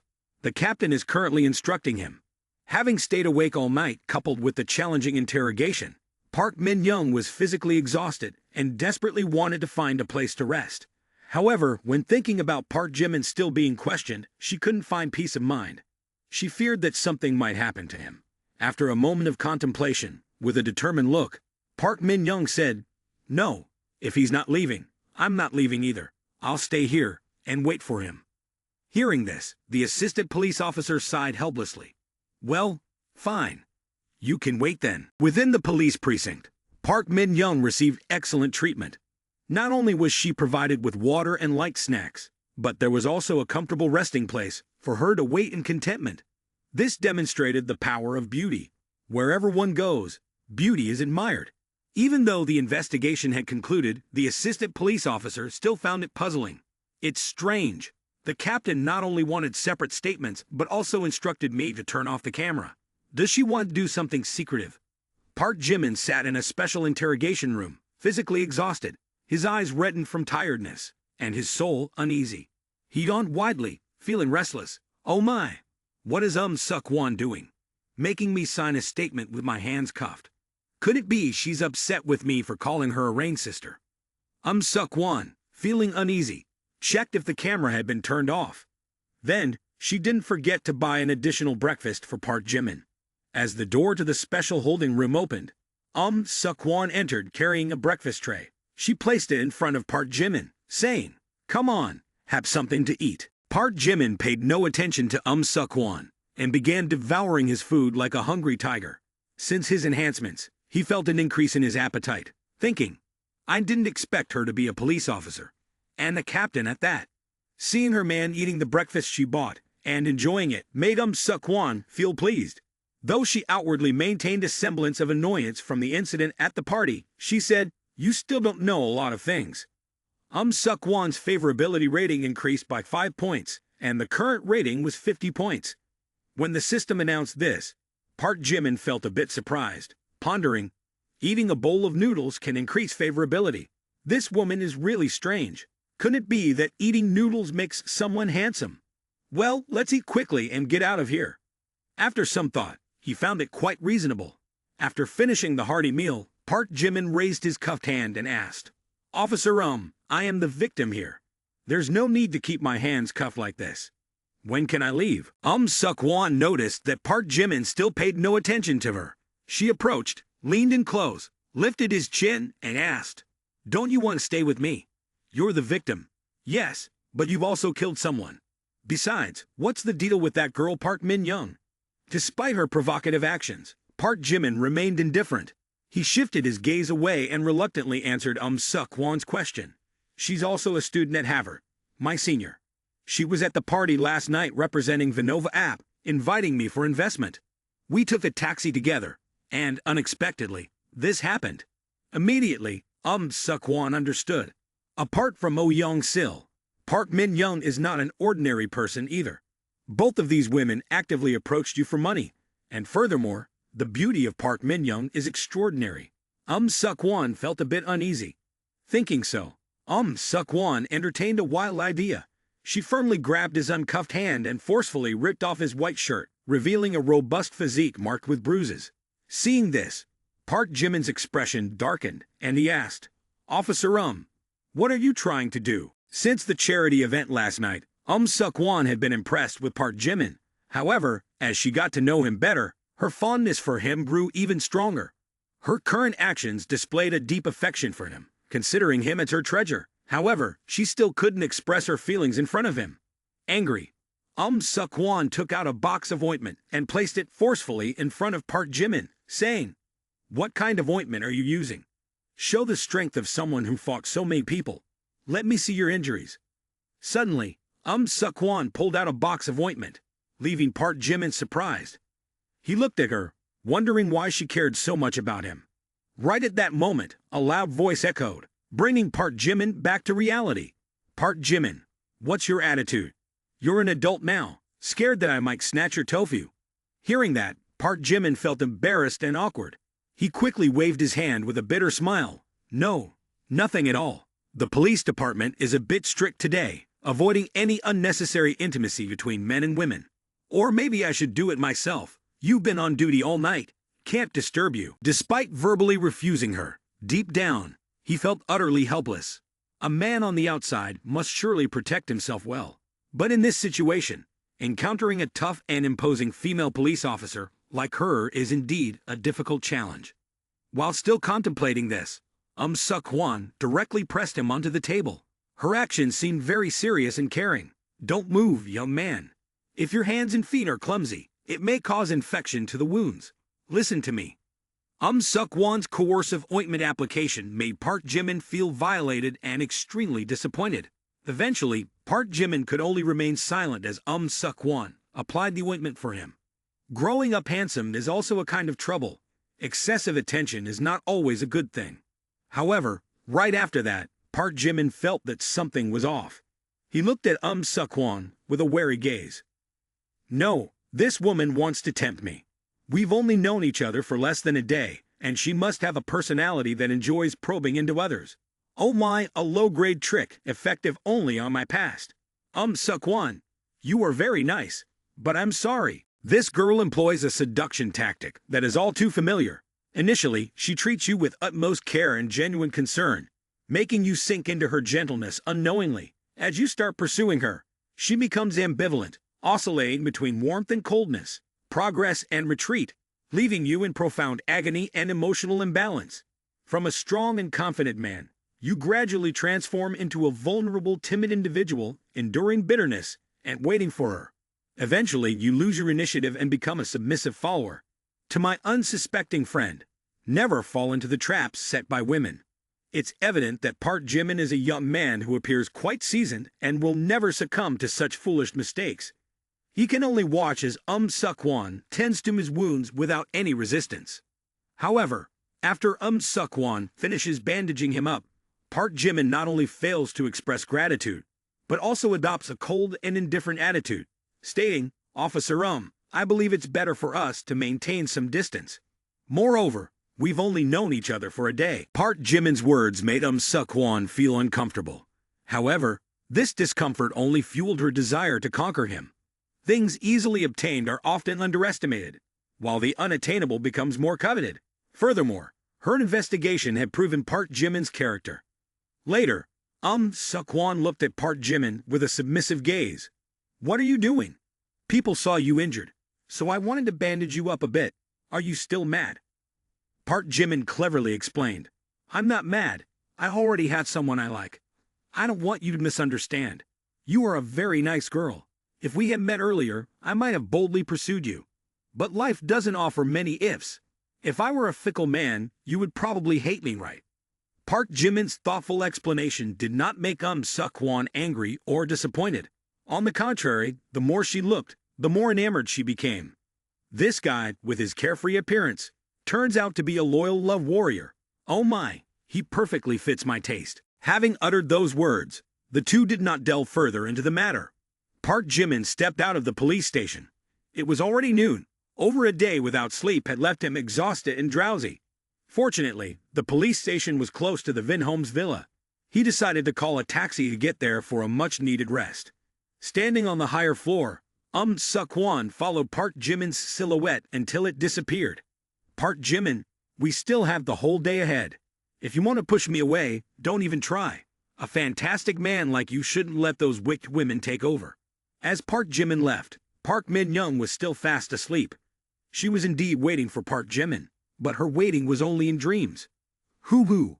Park Jimin. Over 10 minutes later, Park Jimin arrived at the Vinhome's villa. As he got out of the taxi, he sighed. "A whole day and night, I'm dead tired. I smell awful all over. Need to take a shower and get some sleep." Park Jimin knocked on the door, but there was no response. Seeing this, he decided to enter by inputting the passcode, since the mansion had been in his possession for a while. Moreover, 2 days ago, Kim Ji-soo had changed the passcode and informed him. Her special respect for him carried a deeper meaning, indicating that Kim Ji-soo had no qualms about living together with Park Jimin, and there might even be a hint of anticipation. As Park Jimin entered the room, he heard the sound of rushing water from the en-suite bathroom. Oh, Kim Ji-soo is home. Although he had expected it, he discreetly approached and peeked through the glass door. Vaguely, he saw a graceful silhouette bathing inside. Immediately, Park Jimin's heart raced and his body heated up. He couldn't contain the excitement. The blood in his veins began to surge. Kim Ji-soo, she's using this to challenge me. She trusts too much in my determination. Park Jimin stood before the glass door, observing Kim Ji-soo bathing inside. The vital fluid in his veins began to boil, and after a few minutes, even a nosebleed ensued. At this point, he almost couldn't control his own will. Two conflicting thoughts echoed in his mind. Should I enter? Kim Ji-soo probably wouldn't mind. But no, I can't risk disappointing my beloved. Just go in, take a bold step. As the dark thoughts began to overshadow reason, Park Jimin approached the bathroom door, his hand ready to push it when suddenly the bathroom door swung open unexpectedly. The abruptness startled him, leaving him rooted in place, unsure of what to do. Stepping out of the bathroom, he was captivated by a beautiful figure. The person was not clothed, only wrapped in a bath towel, exuding a seductive charm. Wet hair cascaded gently down the shoulders, and the skin was as fair as porcelain. The individual stood there, smiling at Park Jimin, their gaze tender like the morning sunlight. At that moment, the person spoke. Kim Ji-soo, your bathroom is almost as big as mine, but it's genuinely comfortable here. In an instant, Park Jimin immediately froze, and the woman in front of him did the same. standing in astonishment as she gazed at Park Jimin. Immediately, she recognized that the person in front of her was not Kim Jisoo. Following that, a piercing scream, like tearing through the azure sky, echoed, shaking the entire room. Upstairs, Kim Jisoo, upon hearing Jun Sun's scream, couldn't help but feel alarmed. "Scoundrel! Who are you? Get out of here quickly!" she shouted. In the next moment, Jun Sun hastily retreated to the bathroom, crying and fuming while hurling a barrage of curses. Park Jimin, equally agitated, retorted, "Why should I leave? I haven't even asked who you are. Why are you bathing at Kim Jisoo's house?" In the bathroom, Jun Sun sobbed loudly, tightly wrapping the bath towel around herself, attempting to conceal her nudity. She then realized her clothes were still outside, and the unfamiliar man made her shiver. At this point, Kim Jisoo rushed down from upstairs, looking at Park Jimin with a bit of astonishment. After putting on her clothes, Jun Sun went outside and immediately embraced Kim Jisoo, crying uncontrollably, "Oh, Kim Jisoo, save me! There's a pervert here. He peeped at me while I was bathing, and I'm so embarrassed. I wish I could disappear. Kim Jisoo, you have to help me." Oh. Kim Jisoo also embraced Jun Sun, comforting her while explaining, "Oh my, Sun, please don't cry anymore. It's all just a misunderstanding." Park Jimin looked at Jun Sun and said, "Kim Jisoo, help me explain a bit. I want to shower first." Hearing this, Jun Sun angrily yelled at Park Jimin, "Misunderstanding? What misunderstanding? This man is truly a scoundrel. He saw my body and didn't even apologize. Kim Jisoo, what's the relationship between you and him?" Kim Jisoo knew that Park Jimin's actions were somewhat inappropriate, but when confronted by her best friend, she put on a composed expression and explained in a calm manner, "Oh, he's just a friend of mine." Jun Sun, upon hearing Kim Jisoo's words, immediately sensed something was amiss. Without hesitation, she questioned, "Friend?" Then, she began to ponder, "Not okay. Really not okay. Kim Jisoo, for the first time, protecting a man like this. Could it be that there's something between you and him?" Her intuition was becoming more accurate, and she realized that her best friend was hiding something. Subsequently, she reiterated her question, "Who is he?" Immediately, Kim Jisoo's cheeks flushed red. She stammered and hesitated, almost unable to articulate her words. Jun Sun angrily exclaimed, "Kim Jisoo, you have to make yourself clear. You're now a little aristocrat yourself, so stop hanging out with those lower-class guys. It's embarrassing." Upon hearing this, Kim Jisoo's face immediately darkened. She raised her eyebrows and responded irritably, "Lower class? Who are you talking about? Is it him? Kim Jisoo, look at yourself now, living in a grand mansion, making a decent income as a streamer. You're part of the elite. How is a mediocre guy like him worthy of you?" When it came to Park Jimin, Kim Jisoo's angry expression turned somewhat embarrassed, and her cheeks flushed. She hesitated as she looked at Jun Sun and said, Sun, he is Park Jimin. Park Jimin is a really good person, and he is genuinely excellent, not like what you might think. When I invited Sun to my house, I may have been a bit too boastful, making her think I actually bought this mansion. In this society that values resources and social status, his excellence can easily be translated into wealth. He's still very young. He has to seize the opportunity for a proper marriage. At yesterday's auction, a tycoon directly spent 500 million to buy a piano, probably as a romantic gift for his lover. Isn't that sweet? You need to find a man like that. Someone romantic is my ideal choice. He is my crush. Having said that, Jun Sun angrily decided to go upstairs to find Park Jimin for revenge. At this moment, outside the mansion's flower garden, a sudden doorbell echoed. Simultaneously, a voice resonated, "Hello, is Miss Kim Jisoo here? Your delivery has arrived. Please check and accept the package." Upon seeing the tall delivery man, impeccably dressed, Jun Sun couldn't resist her curiosity and asked, "Kim Jisoo, what did you order online?" Upon hearing the question, Kim Jisoo recalled Park Jimin's call from the previous night and replied, "Oh, it's Park Jimin. He mentioned last night that he wanted to give me a gift. Seems like it's a piano." Upon hearing this, Jun Sun's eyes filled with even more disdain. She arrogantly walked outside, loudly proclaiming, A piano? I want to see what kind of piano that lower-class guy can give Kim Jisoo. Just don't let it be a piano model. Kim Jisoo, infuriated, retorted from behind. Son, you better stop talking.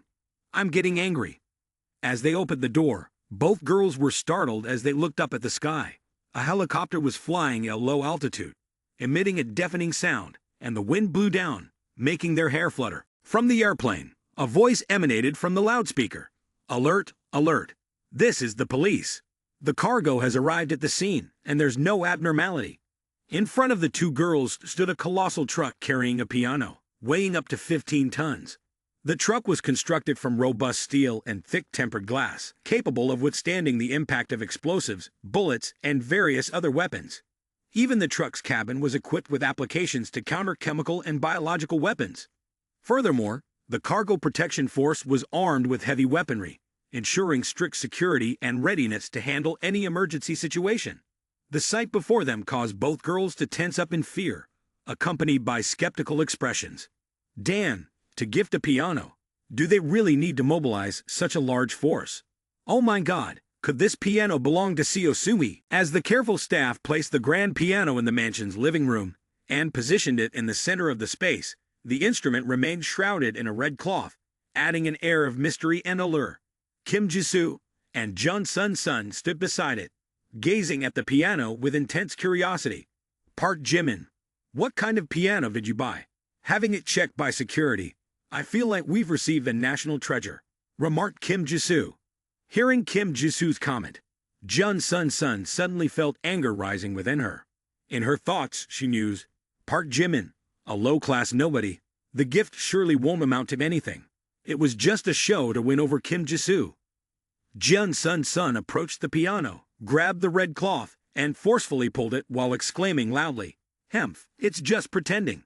Probably an actor hired by the store.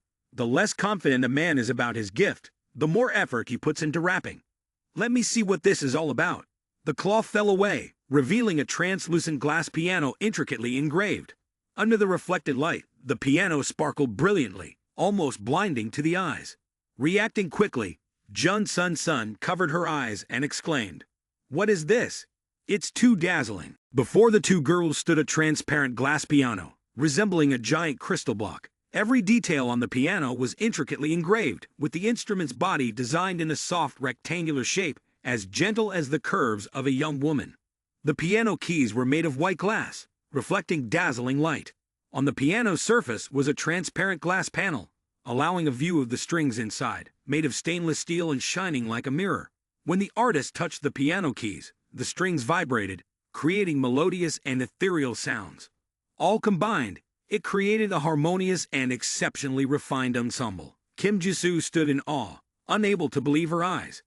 The glass piano in front of her left her feeling overwhelmed and moved. She had never seen a piano so beautiful.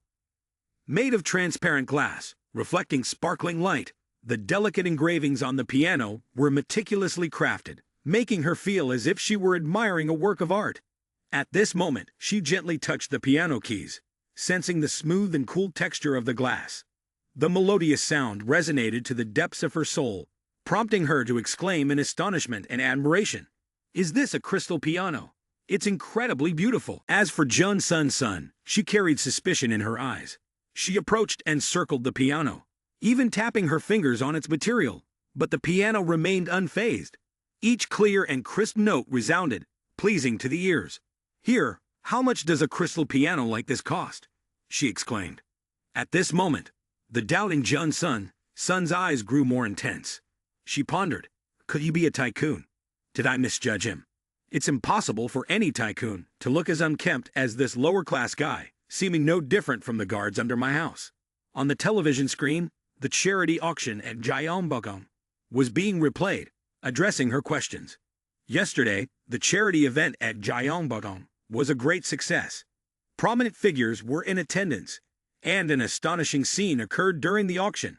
Our city's mysterious tycoon, Chairman Baekhyun, appeared and spent 500 million to purchase a crystal piano, breaking the auction company's record. As the handsome image of Park Jimin, holding a bidding paddle with the number 5, appeared on the TV screen, Jun Sun couldn't help but be shocked. Her eyes widened and her mouth gaped open as she heard the price of the glass piano. 500 million for this piano. Simultaneously, she couldn't believe her eyes. The man who peeped at me bathing is none other than Park Jimin, one of the wealthiest and most powerful young tycoons in the city. Then, she recalled his cold gaze and distant gestures, not at all resembling a generous man willing to spend on such a luxurious item. Witnessing her close friend in such shock, Kim Ji-soo quickly spoke up to explain. Son, I've told you before, Park Jimin is truly outstanding. I'm not just talking about his wealth. I value his character and inner qualities even more. Park Jimin descended from the upper floor, having cleaned up. When he saw the crystal piano placed in the living room, he couldn't help but express surprise. Oh, the piano has been delivered already. I thought it would be tomorrow. That was quick. Park Jimin's voice resonated like a fire alarm. In less than a second, Jun Sun's eyes immediately turned toward him. Before Jun Sun's eyes, Park Jimin was wearing a white button-up shirt, with only half of the buttons fastened, showcasing a robust chest along with 8 well-defined abdominal muscles and the distinct lines of a V-shaped figure. She couldn't believe that Park Jimin, who seemed a bit slender, possessed such a muscular and well-defined physique. Moreover, she even admitted that Park Jimin's physique is even more stunning than that of professional male models. Immediately, a masculine fragrance wafted into Jun Sun's nose, leaving her feeling flustered. Oh no, he's too handsome. Kim Ji-soo felt similarly. Despite having interacted with Park Jimin day in and day out, she never expected his physique to be so impressive. With well-defined muscles and a perfect V-shaped figure, causing her heart to race and her cheeks to flush. Unable to contain her emotions, she quickly approached Park Jimin and expressed her gratitude. Thank you, Park Jimin. I really love this gift. It's just too expensive. But if it weren't, how could it be worthy of me? I'm a priceless treasure in your heart. Oh, right, you have a business meeting later. Do you want me to accompany you? It's about time to visit Park Min-young's office. Kim Ji-soo really wanted to go on a date with Park Jimin. But with Jun Sun in tow, she would feel like carrying a weight. Moreover, glancing at Jun Sun's darkened expression, she assumed that Sun wouldn't want it either. However, Park Jimin's enticing invitation still made her pause for thought. Even though Sun is my close friend, leaving her alone at home might not be good. It could potentially hurt her. Kim Ji-soo hesitated for a moment, but ultimately decided to decline Park Jimin's offer. I'm sorry, but I can't go with you. My best friend is visiting today, and I can't be the type of woman who forgets her friends for the sake of indulgence. As Park Jimin stepped out of the mansion, he muttered to himself the words Kim Ji-soo just said, forgetting friends for the sake of indulgence. At that moment, an announcement from the system unexpectedly echoed in Park Jimin's mind. Ting. Kim Ji-soo's favorability level +1. Kim Ji-soo's favorability level +1. Current favorability level 98 points. Due to the target's favorability exceeding 95 points, for each favorability point gained, reward for the owner, +10 enhancement points. Reward for the owner, +20 enhancement points. Current enhancement points, 29 points. The unexpected joy arrived, momentarily surprising Park Jimin, but he quickly responded. Then, a faint smile appeared on his lips. Kim Ji-soo, truly a knave girl, considering that green tea as your friend. She's paying attention to me. Inside the mansion, Kim Ji-soo was excitedly testing the new piano. Sun, listen to this sound. It's amazing. Meanwhile, Jun Sun felt a hint of jealousy. A handsome and wealthy man like this, it would be wonderful if he were my boyfriend. Kim Ji-soo declined to accompany him, so Park Jimin had to find someone else to go with. At least I need a lickspittle for appearances. After some thought, Park Jimin decided to call Yang Wi-bai. When he called, Yang Wi-bai was overjoyed. These past few days, he hadn't contacted her, making her anxiously await his call. It was the first time he took the initiative to call her. But this time, he didn't pick her up. He just informed her of a location and time for her to come on her own. Yang Wi-bai agreed, but after hanging up, she showed extreme anger. Damn it, Park Jimin. He disappears for days, and when he finally contacts me, it's just to meet him for business. I never thought the first time I skipped school was for a man. Business is business. Why make me come here on my own? I'm so frustrated. He's been treating me more coldly lately, Is it because he couldn't get in bed with me that night? This is what men are like. Yang Weibai was naturally proud, and being a female student, she couldn't apologize to a male student. So when thinking about that night when Park Jimin left in anger, she became even more furious. Her favorability towards him immediately dropped. Yang Weibai's favorability decreased by 1 point, and her current favorability was 95 points. When the system announced, it immediately left Park Jimin feeling extremely perplexed. Reflecting on the recent call, he felt that he spoke very gently and reasonably. The more he analyzed his behavior, the more he found it confusing. Why is the favorability reduced? I just made an appointment to meet her. There shouldn't be any issues, right? Or is it because I didn't pick her up? Women's thoughts can sometimes be too hard to understand. When Yang Weibai arrived at the meeting point, her face still showed extreme anger. Park Jimin knew he had done something to upset her, but he didn't know how to explain. At the same time, it was time for the business meeting. Park Jimin had to hold Yang Weibai's hand and lead her without asking for her opinion, heading towards the high-rise building. While walking, he called Jo Ju-yeon. "Hello, Ju-yeon, I'm about to arrive at your office. Please send someone down to pick me up." "All right, President Baekhyun, you can rest assured." Park Jimin's tone was extremely domineering, and he didn't even bother to consider Yang Weibai's feelings, making her feel extremely unjust. She wasn't happy, but she didn't complain or ask anything. She just felt more and more unappreciated by this man. If he doesn't truly love me, doesn't genuinely care about me, please don't hurt me like this. While waiting for Jo Ju-yeon, Park Jimin contemplated a solution. "I acknowledge my mistake. Please forgive me. I may apologize verbally, but my true thoughts remain a mystery. If I fail to recognize my fault, would kneeling and apologizing make any difference? Yang Gui, please don't be angry. It's truly troublesome. I cannot let a woman's mood affect me. Starting with admitting fault and apologizing is no different from groveling. Furthermore, whether apologizing or consoling, both are futile and might only provoke the other person further. A man must maintain composure and a firm attitude. If she's not happy, the most effective way is to spend money to resolve the issue. If she doubts my concern, showering her with gifts bought with money might be the only way for her to accept being pampered." Upon learning that Chairman Baekhyun had arrived, Jo Hai and his son went to welcome him. On the way, Jo Hai couldn't help but express his doubts to Jo Ju-yeon. "Son, does Chairman Baekhyun truly have such a background? Is it worth receiving him in this manner?" Hearing this, Jo Ju-yeon patted her chest, confidently pointing to her own face and said, "Trust me, Dad, I can judge people accurately. My assessment of Chairman Baekhyun is spot on. His presence and financial prowess are remarkable. He could buy our entire building if he wanted."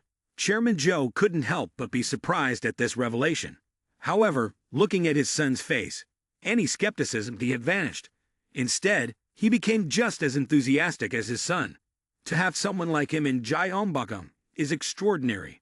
Today, I must witness his demeanor firsthand. This golden tower has 40 floors, each 3.2 meters tall, towering over 130 meters in total. In their haste to welcome Chairman Baekhyun, Jo Hai and his son took more than a year. Along the way, many pedestrians, especially those working in the Golden Tower, noticed them. Each person felt a strong sense of excitement. Compared to the skyscrapers in Mado or Beijing, this Golden Tower might be significantly shorter. Nevertheless, in Gyeongbokgung, a skyscraper like this is considered a symbol of economic development and a workplace for many successful individuals. Certainly, the appearance of the owner of the Golden Tower immediately sparked discussions among onlookers. "Oh, what day is it today? Chairman Jo personally coming to welcome someone." Hearing this, Jung Hoseok, who had just stepped into a company in the area, curiously asked, "Who is Chairman Jo? Is he powerful?" "I'm just an intern, Jung Hoseok. Our entire building belongs to Chairman Jo. Although I have my own company and consider myself somewhat wealthy, last year's income didn't even reach $1 million. But in front of Chairman Jo, it's not worth mentioning." Jung Hoseok looked at her insecure boss, bowing to Chairman Jo in such a manner, leaving her astonished. This is the world of the wealthy. Last year's income of $1 million is nothing compared to a dog in front of Chairman Jo. At this moment, Jung Hoseok couldn't help but widen her eyes, seemingly unable to believe what she saw. Before her was a handsome young man in a stylish suit. Next to him was an incredibly beautiful woman, flawless in appearance, causing anyone who saw her to be in awe. The two slowly approached alongside Chairman Joe. Oh, this person seems familiar. It's him. At this moment, Jung Hoseok stood frozen in place, feeling as if all three of her souls had departed. Despite knowing that Park Jimin had become wealthy recently, she never imagined that he would be this affluent. The owner of a high-rise building in the heart of Gyeongbokgung, and the entire staff in the building were welcoming Park Jimin. Chairman Baekhyun, greetings. I am Jo Hoi, the owner of this golden tower. My son has spoken highly of you for a long time. Welcome, welcome. Chairman Zhao is being too kind, personally coming to welcome you. It's truly an extravagant gesture. Chairman Baekhyun, come this way. Come this way. I'll introduce you. Ju-Yun, take the elevator. If my son introduces, it might take until evening. Or, should I introduce you? Ha ha ha ha, you two are really amusing. This scene immediately left Jung Hoseok astonished and terrified. She stood still as if petrified, her stack of papers in hand uncontrollably falling to the ground. Oh my, why is Park Jimin here? Chairman Joe personally welcoming him. Park Jimin and Yang Bai followed the father and son Joe for a tour. In half an hour, they still hadn't finished exploring the first 3 floors of the Golden Tower. The actual area was overwhelmingly vast. Everyone in the building knew Chairman Joe. When they saw him leading guests on a tour, each person warmly greeted them. Park Jimin in particular also spotted Jung Hoseok. However, he remained silent and didn't bother to greet her. In the past few days, Jung Hoseok hadn't approached him either. It seemed that Park Jimin was indifferent, making her feel embarrassed and lacking the patience to continue their ambiguous relationship.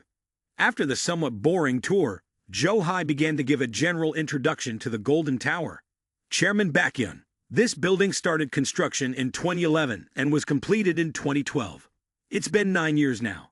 Currently, there are around 300 companies leasing space. The first to 10 floors serve as a commercial center with clothing stores and a cinema. Particularly, the second floor of the building has direct access to the subway station, where many snack shops are concentrated. Additionally, from the first to the 5th floor of the building is a shopping paradise for fashion enthusiasts. Here, you can find all the world-famous fashion brands, from men's and women's apparel to luxury boutiques. From the 6th to the 21st floor, the building transforms into an entertainment and resort haven. The 6th floor hosts a modern cinema with a large screen and surround sound, providing viewers with a perfect cinematic experience. The 7th floor features a hot pot restaurant with delicious dishes from around the world, an ideal place for gathering with friends and family. The 8th floor houses a premium fitness club with state-of-the-art equipment, allowing participants to enhance their health and maintain a fit physique. The 9th floor is a KTV lounge with excellent sound and lighting, providing a fantastic space for relaxation and entertainment. Additionally, there is a lineup of top 50 supermodels nationwide to ensure attentive service.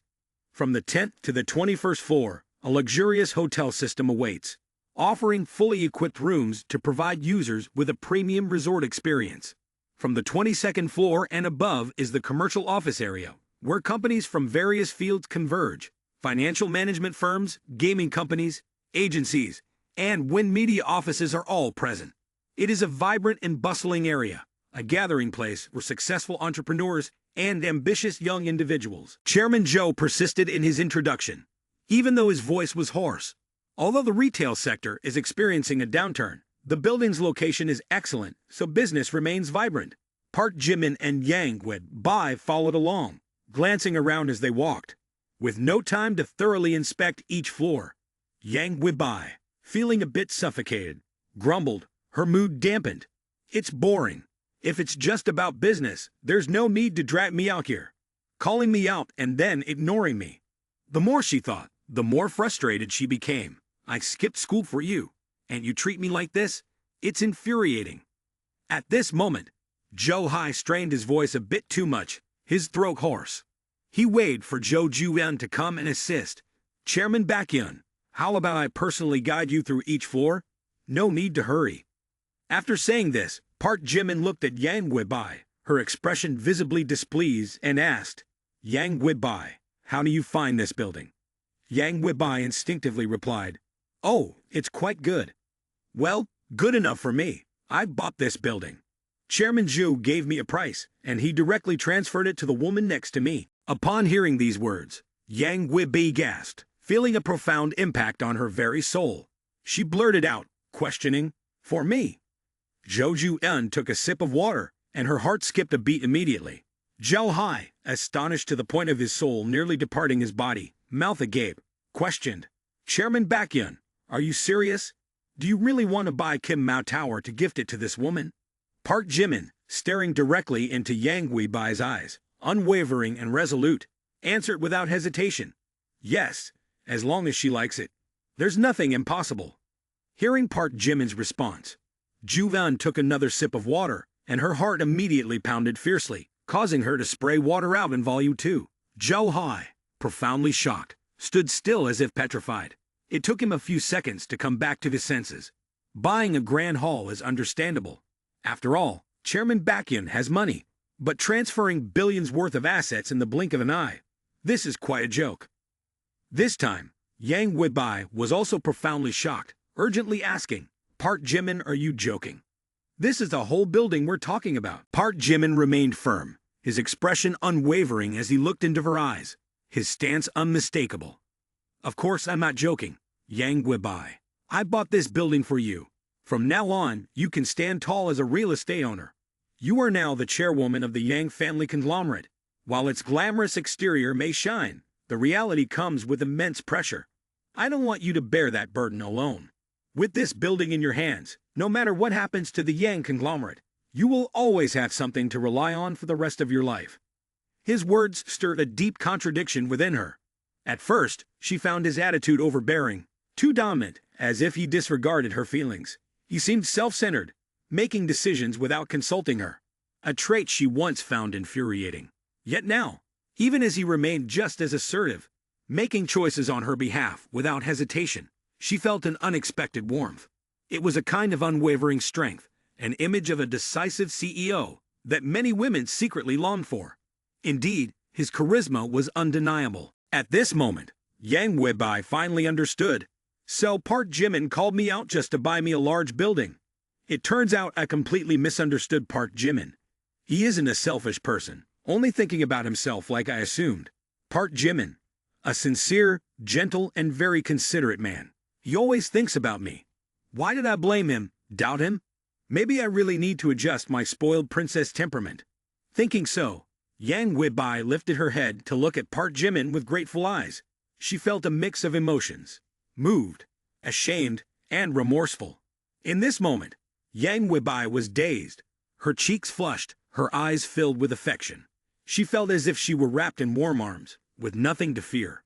She also felt incredibly happy, as if she had found a man she could rely on for a lifetime. Yang Guibai's favorability rating increased by 3. Current favorability rating, 98 points. Yang Guibai's favorability rating broke through to 98 points, rewarding the owner with a bonus of 20 points, and the remaining owner with a bonus of 49 points. While Yang Guibai and Park Jimin were immersed in each other's gaze, the detestable old man Zhao Hui appeared, shattering the romantic atmosphere. "Hey, have you two finished your discussion?" Instantly, Park Jimin became irritated, his fur standing up like an annoyed cat. Yang Guibai also shouted loudly, a rush of heat flushing her head and turning her face red. "Chairman Baekhyun, the selling price of this building is 2.6 billion. What do you think?" At this point, the detestable old man Zhao Hui, with a slightly hesitant tone, continued. "The process of buying or selling a large building is quite complex. First, permission must be obtained from the relevant authorities. Then, the rental issues of the companies and stores within the building need to be addressed. There are also many other considerations, such as legal procedures, taxes, and so on. However, with money, everything can be resolved." Upon hearing this, Park Jimin felt that the process of buying or selling a large building was quite complicated. However, when the detestable old man Zhao Hai mentioned that money could solve everything, he immediately decided without hesitation. "All right, exactly 2.6 billion. Let's start the procedures. Once everything is in order, I'll transfer the 2.6 billion today." After completing the buying and selling procedures, the detestable old man Zhao Hai immediately summoned all the employees working in the building for a handover ceremony. "Chairman Baekhyun, the contract and ownership transfer have been completed, and your funds have arrived. At this moment, you are officially the new owner of the Kim Mao building. All the employees turned their gaze towards Park Jimin, applauding enthusiastically. Park Jimin gestured towards Yang Weibai and declared, "I just provided the funds. The new owner of the building is Ms. Yang standing behind me." Upon hearing this, Yang Weibai stood in place, somewhat bewildered. Shortly after, dozens of workers simultaneously turned to look at Yang Weibai, who was standing next to Park Jimin.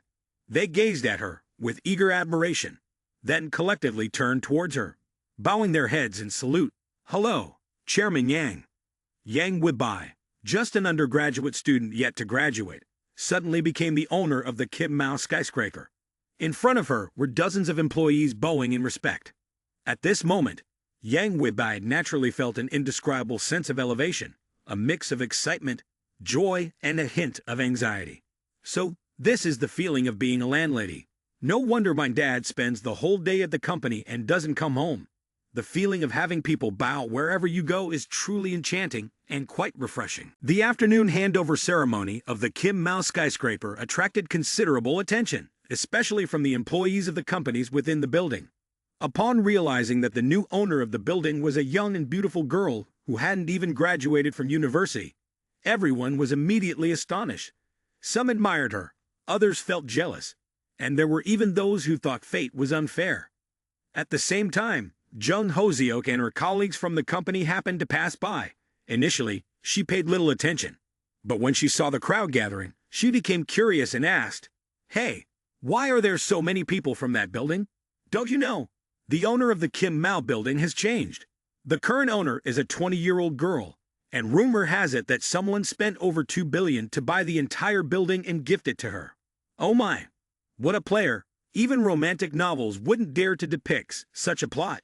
Immediately, Jung Hoseok recognized that the girl was the one who had accompanied Park Jimin. She nearly fainted on the spot, but her surprise quickly turned into indignation. Spending over $2 billion to buy a skyscraper, and Park Jimin is giving it to her. The afternoon handover ceremony of the Kim Mao skyscraper attracted considerable attention, especially from the employees of the companies within the building. Upon realizing that the new owner of the building was a young and beautiful girl who hadn't even graduated from university, everyone was immediately astonished.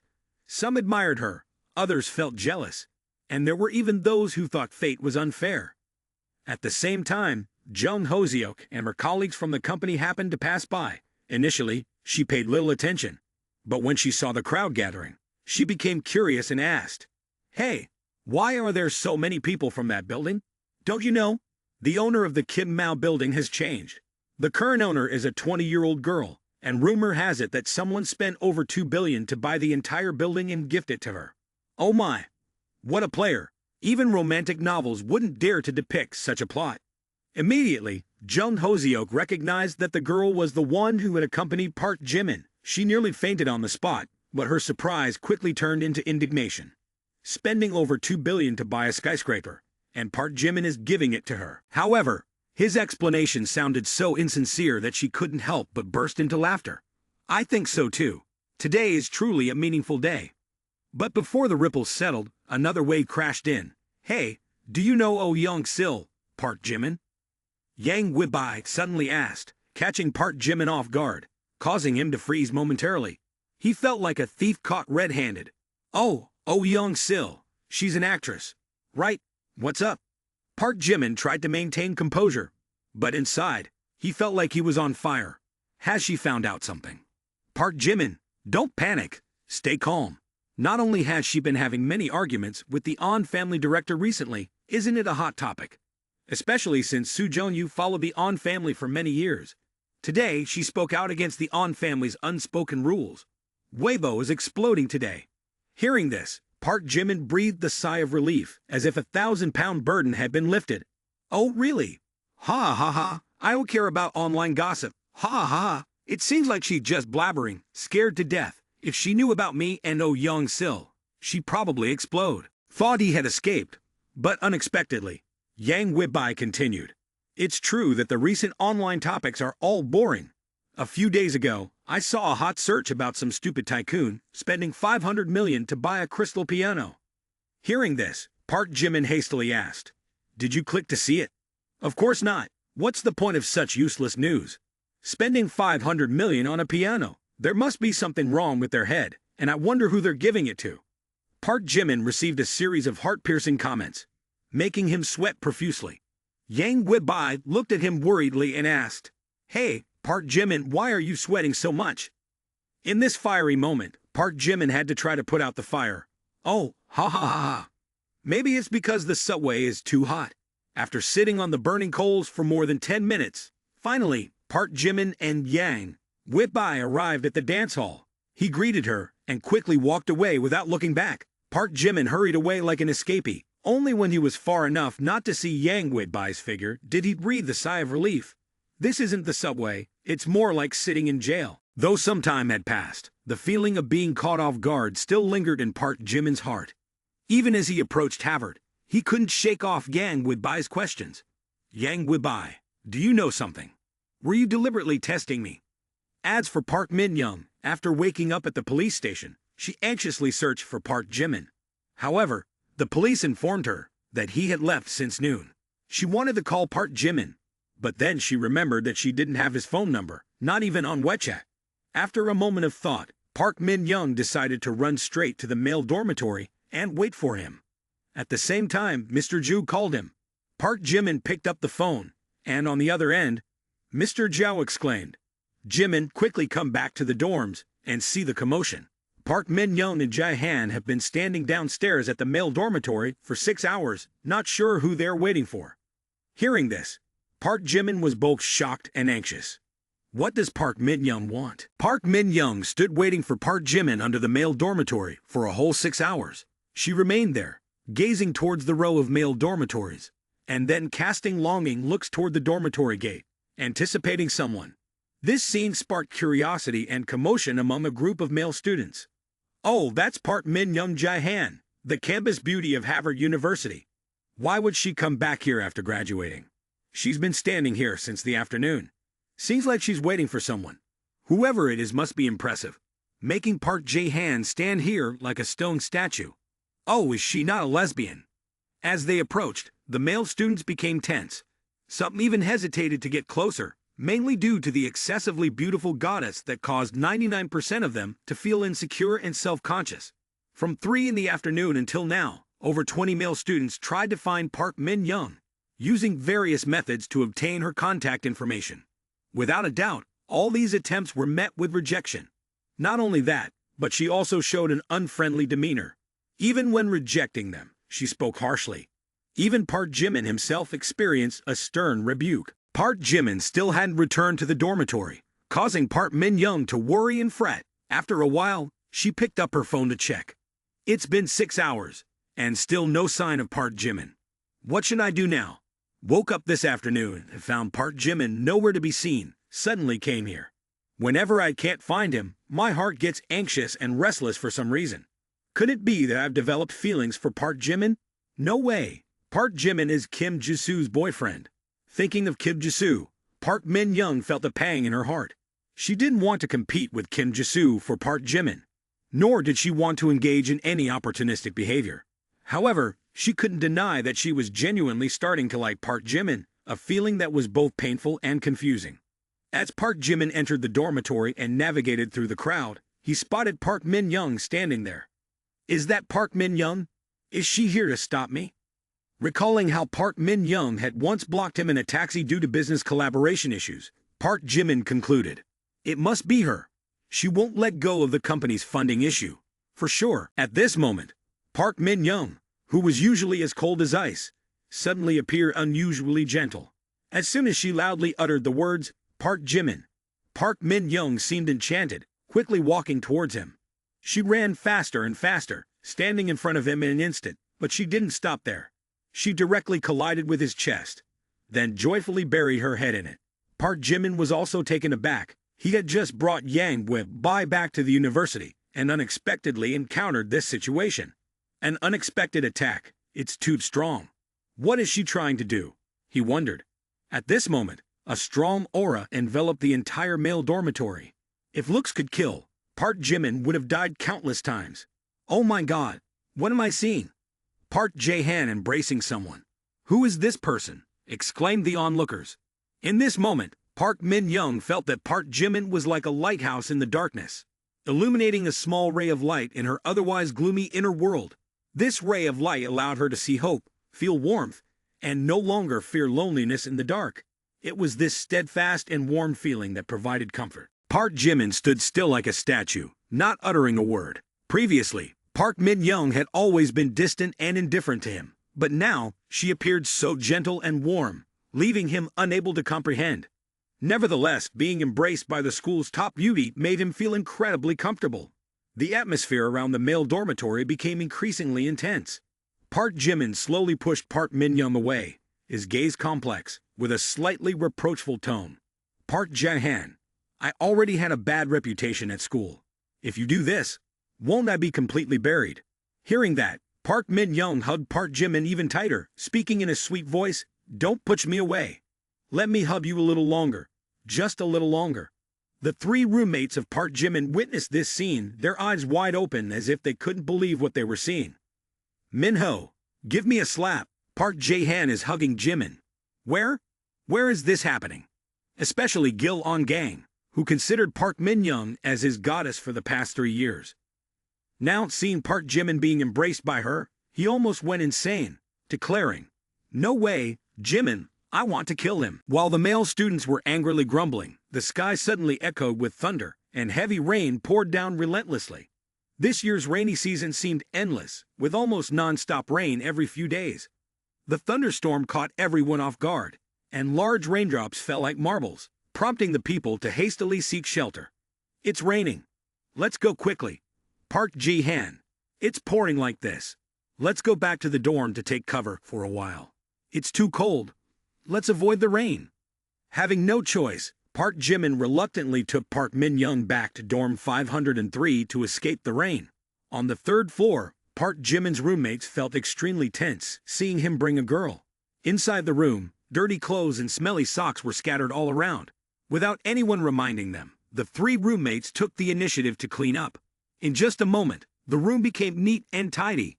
After Park Min-young arrived at 503, Park Jimin politely said, Park Jae-han, feel free to sit. I'll make you a cup of tea. Hearing that, Park Min-young obediently complied. She sat down on the chair next to Park Jimin's bed, her eyes curiously scanning the entire room. Is this a boys' dorm room? It's not like the messy and dirty ones they talk about in stories. At this moment, Park Jimin's 3 roommates followed him to the back. In their eyes, Park Jimin suddenly became a magnificent deity. Jimin, you dare to bring Park Ji-han to the dorm room. What are you thinking?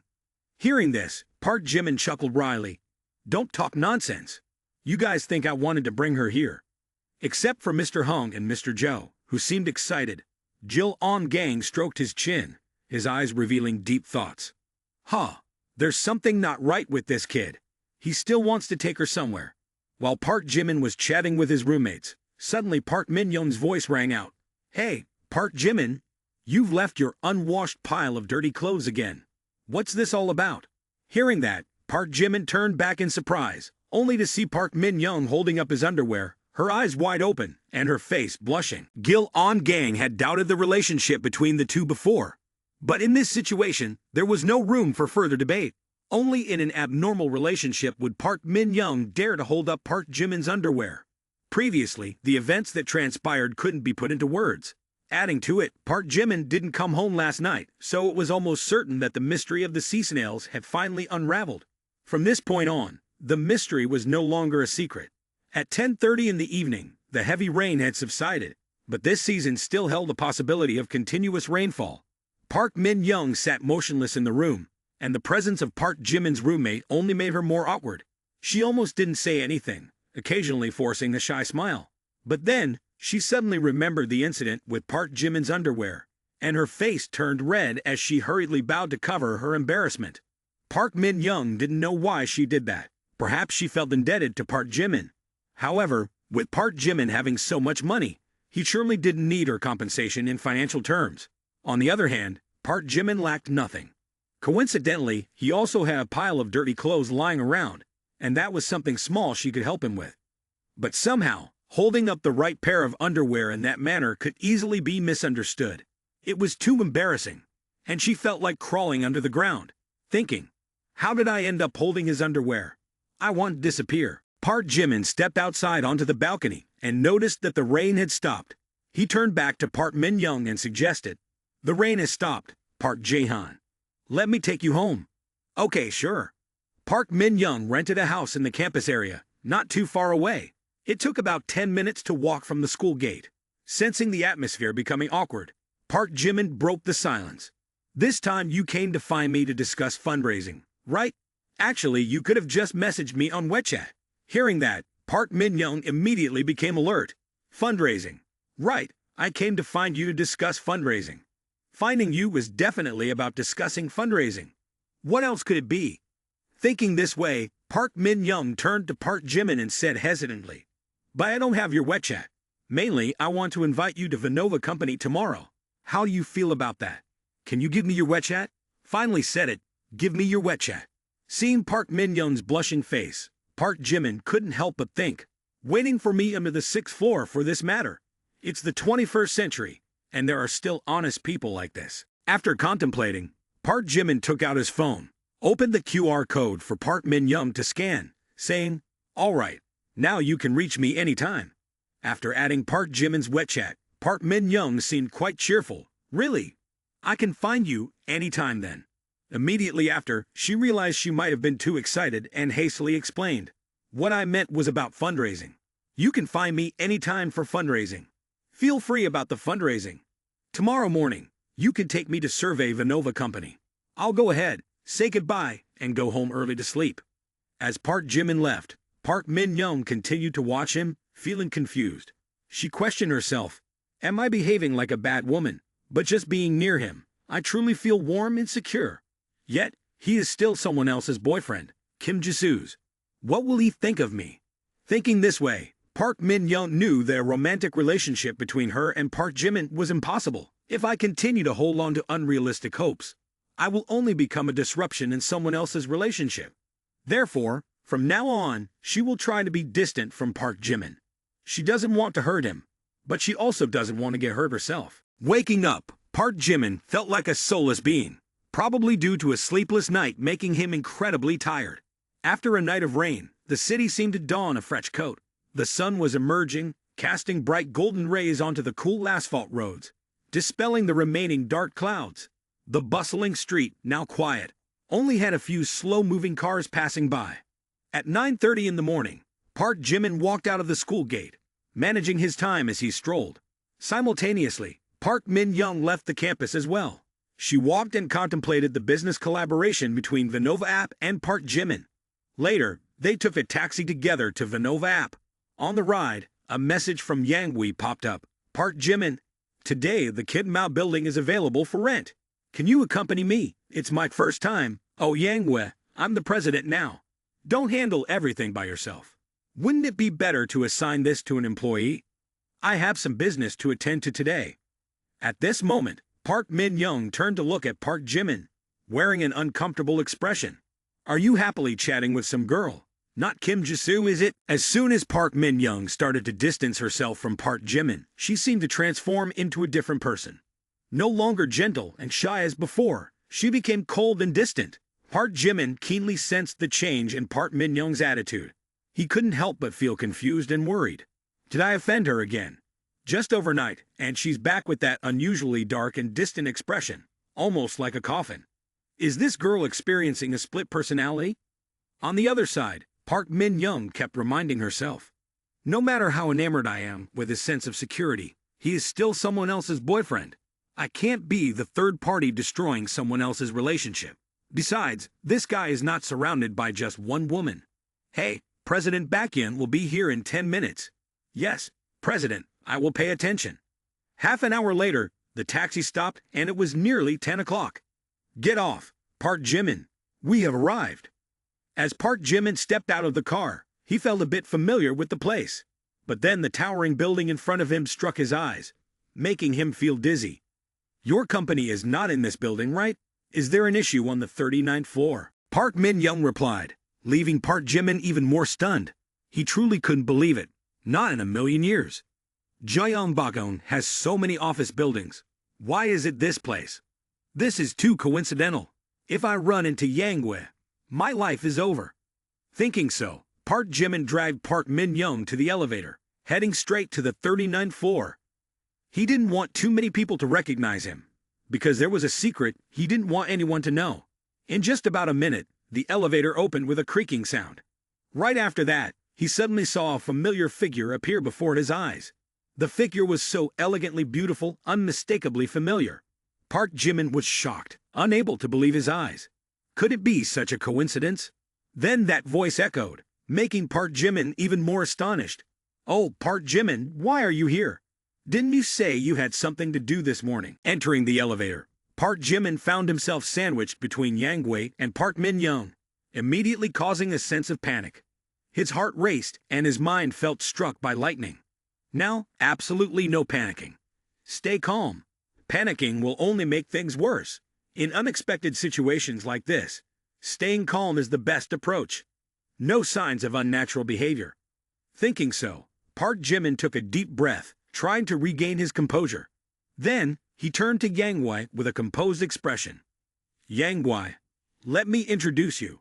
This is Park Min-young, the former student union president at Harvard University, currently working at Vinova Software Company. I'm here this time to discuss collaboration with their company." Seeing Park Jimin acting as if nothing happened only deepened Yang Wei's suspicions. She knew Park Jimin and Park Min-young have an unusual relationship. Otherwise, how could they meet here? Especially when Park Jimin lied to her about being busy this morning. This makes it even more likely that he is hiding something.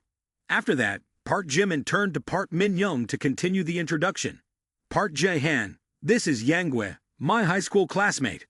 Now, she's the owner of this Kim Mao skyscraper, the building we're in." Hearing Park Jimin's introduction, Park Min-young couldn't help but feel astonished. The alluring and beautiful girl, who looks like she's in her 20s, is the owner of this Kim Mao skyscraper. She's so young and already wealthy. Vinova app, where I rent an office in this skyscraper, costs $1 million a year. Just the rent for a year is already such a considerable amount, and this large building is truly an astronomical figure. Moreover, she's both wealthy and beautiful, and also a high school classmate of Park Jimin. Their relationship seems quite unusual. Park Min-young looked at Yang Wei with a scrutinizing gaze before politely greeting. "Hello, I'm Park Min-young. Nice to meet you." Yang Wei responded with politeness, but her expression seemed a bit uncomfortable. "Hello." Afterwards, Yang Wei also looked at Park Min-young with contemplation. "I like him, and yet he's here with another beautiful girl. She's even his high school classmate. Someone as beautiful as Jae-han engaging in business talks. Park Jimin, who are you fooling? I know wealthy men are often promiscuous, but even if Park Jimin is, he can't be straightforward about it." Thinking about how Park Jimin behaved only made Yang Wei feel more uncomfortable. He makes an appointment with me to collect the rent, claims he has no time. But when meeting the beautiful Jae-han, suddenly he has time. "Park Jimin, you're not done with me yet. Regardless of their relationship, I feel belittled by that girl. I can't accept this, I can't condone it." Park Jimin continued to appear calm, as if he came here for a business meeting. However, he could sense the tension in the air, especially when he felt Yang Wei-bai's gaze. He knew that these two women disliked each other, and there was even a strong sense of hostility. Now they had reached the 39th floor, and the elevator door slowly opened. Park Min-young turned to look at Park Jimin, smiling sweetly. "Park Jimin, we've arrived at the company. I'll go in to meet the president first. You wait here for a moment." After saying that, she walked away, her eyes showing a triumphant look. "Park Jimin, are you courting girls everywhere and getting caught in the act? Serves you right. Not long ago, you were dating Oh Young-sil, then Kim Jisoo, and now Yang Wei-bai. How are you going to explain this?" Thinking so, Park Min-young couldn't help but chuckle. Right after Park Min-young left, Park Jimin scratched his head, smiling bitterly, explaining, "Yang Wei-bai, I have something to tell you." Yang Wei-bai felt extremely uncomfortable, but didn't know what to do to relieve it. Now that Park Jimin wanted to find a perfect excuse to explain everything, it made her even more angry. "I'm not foolish enough to remember to apologize now. It's too late, and I can't be placated anymore." The more she thought, the angrier Yang Wei-bai became, to the point where she couldn't control herself. She shouted at Park Jimin, "Explain yourself." Park Jimin immediately stepped closer to Yang Wei-bai, leaned in close to her small ear, and said in a low voice, "Yang goodbye. You have to be careful with this person." Hearing Park Jimin say that, Yang goodbye completely didn't understand what he meant. Then, she asked a bit confusedly, "Why should I be careful?" Seeing Yang goodbye starting to get a little perplexed, Park Jimin approached again, placed his hand on her shoulder, and looked straight into her eyes, saying, "She is a famous lesbian at Harvard University. Only likes to flirt with beautiful girls. I'm worried she might make you transgender." Yang Wei was immediately startled upon hearing that. "What? Is it really true?" Park Jimin nodded emphatically. "Of course, it's true. Trust me. If you don't believe it, you can ask around. There must be someone who knows. I'm concerned that she might harm you." After hearing this, Yang Wei felt extremely bewildered and anxious. If I become the target of her pursuit, I have no idea what might happen. Then, she looked at Park Min-young running towards them, a bit of fear welling up inside her. Park Min-young approached in a hurry, saying, "Park Jimin, come in. The chairman is waiting for you in the meeting room." Park Jimin nodded and then turned to Yang Wei. "All right, wait for me a bit. I have a meeting with their company to discuss a project. If there's time during lunch, we can eat together." Yang Wei nodded, feeling a bit complicated inside. If Park Min-young is indeed a lesbian, it means that Park Jimin and she had no past relationship. Because homosexual individuals, both physiologically and psychologically, have an instinct to connect with the same sex. She is the president of the student union at Harvard University, and I need to find someone to confirm this a bit. I remember having a classmate studying at Harvard, named Park Jin Ryu or Hyunjin Ryu. He was a short-distance runner who once won the championship at the school sports festival. He used to pursue me, and until now, he hasn't given up. Usually, he would frequently send me messages, but they were just meaningless words. Due to concerns about affecting our relationship as classmates, I blocked his phone number. I'll try asking him. After some thought, Yang Wei decided to call Hyunjin Ryu. At this moment, Hyunjin Ryu was outside the sports field of Harvard University. He quickly heard the ringtone of his phone, and, as he looked at the screen, unexpectedly saw Yang Wei's number, the goddess he had fondly remembered since high school. The proactive call excited him. "No way, oh my, Yang Wei is calling me. Could I be the lucky one to reverse the situation? Could it be that the ultimate goddess has finally noticed me? After 5 years of persistent efforts and endless sacrifices, have I finally touched her heart?" Hurriedly, Hyunjin Ryu answered the call with an enthusiastic voice. "Yang Wei, my fellow student. Why you've have time to call me? What's going on?" Yang Wei replied, "Well, Hyunjin Ryu, my fellow student, I want to ask you something. In your school, is there someone named Park Min-young? Do you know her?" Hearing Yang Wei inquire about Park Min-young, Hyunjin Ryu couldn't help but feel a bit surprised. "Oh, you're talking about Park Min-young, the reigning beauty of Harvard. There are very few male students unfamiliar with her, but she graduated this year. Why are you asking about her?" "Just curious. Is there something related to Park Min-young's psychology?" At this moment, two young men observing his posture couldn't help but whisper to each other. "Why is he standing here showing off like that? Is he crazy or something?" Hyunjin Ryu, upon hearing Yang Wei's inquiry about Park Min-young's psychological issues, began to speculate in his mind. Could the rumors about Park Min-young be true? Is she really a lesbian, attracted to women? And for some reason, she happened to encounter Yang Wei, captivated by her beauty and demeanor, leading her to pursue her. Yang Wei must have sensed something abnormal in their friendship, which is why she called me to inquire.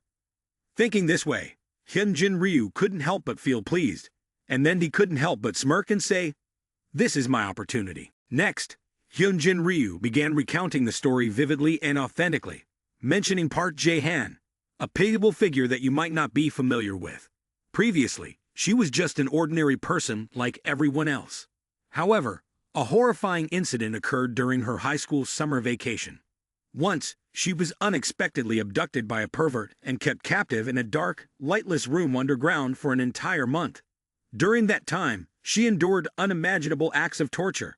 Upon being rescued, she almost collapsed mentally and nearly became insane. Although her condition showed positive progress afterward, she started to distance herself from everyone, especially from men. She developed a heightened aversion towards all males. Despite her gradual recovery, she became more reserved and unwilling to interact with strangers, particularly men. She maintained a high level of psychological guard, and as a result, Park Min-young became a lesbian, exclusively attracted to girls, and harboring no interest in boys. She has captivated many female students in the school, and there are some girls who simply need her to hold their hands, as the rest is entirely up to her decision. In fact, she has promoted several female students to the student council, turning the entire student body into her own harem. Yang Wei felt relieved after hearing Hyunjin Ryu's explanation. Realizing that she had misunderstood Park Jimin, she expressed gratitude to Hyunjin Ryu for clearing her doubts, and said, "Thank you, Hyunjin Ryu, my classmate, for turning out to be such a good person. Park Jimin, he truly didn't deceive me. He's kind-hearted. It seems there's nothing between him and Park Min-young." Park Jimin, why did you mention him like that, my classmate? Yang Wei paused for a moment, and then continued. Is it Park Jimin, right? Tell me, I was worried that he might be tempted by her, so I called him. But now that I know the truth, I feel more at ease. Thank you, Hyunjin Ryu. After saying this, Yang Wei immediately hung up the phone. When Hyunjin Ryu heard Yang Wei's words, he couldn't help but feel a sense of irony. He thought Yang Wei had feelings for him, but unexpectedly, she had feelings for Park Jimin. If he had known about this earlier, he would have exerted all of his effort to expose Park Jimin, not allowing him to live peacefully, regardless of the cost. However, what was he doing now? He was helping Park Jimin clear his name, supporting him in pursuing Yang Wei, the one he secretly admired for a long time. Thinking this way made him extremely angry. Park Jimin, that scoundrel, is currently pursuing Yang Wei and at the same time chasing after Park Min-young. But suddenly, that scoundrel encounters misfortune. After that, he came up with a way to solve the problem. He told Yang Wei that Park Min-young is a lesbian. No, I have to make her see his true face, he thought. Oh, why is she balking me now? Yang Wei, listen to me. You absolutely should not trust Park Jimin's words. He's just deceiving you. He's a playboy who spends his days flirting with girls. Do you know that not only Park Min-young but also many other female students in the school have fallen for his tricks? Even his ex-girlfriend was stolen by this flirtatious Park Jimin. Hyunjin Ryu tried to explain, hoping that Yang Wei would see the true nature of Park Jimin. However, unfortunately for him, Yang Wei added him to her blacklist, and his messages couldn't be sent. This made him feel like he was going crazy. At this point, Yang Wei seemed to have her own judgment. Well, it seems that Park Jimin didn't deceive me.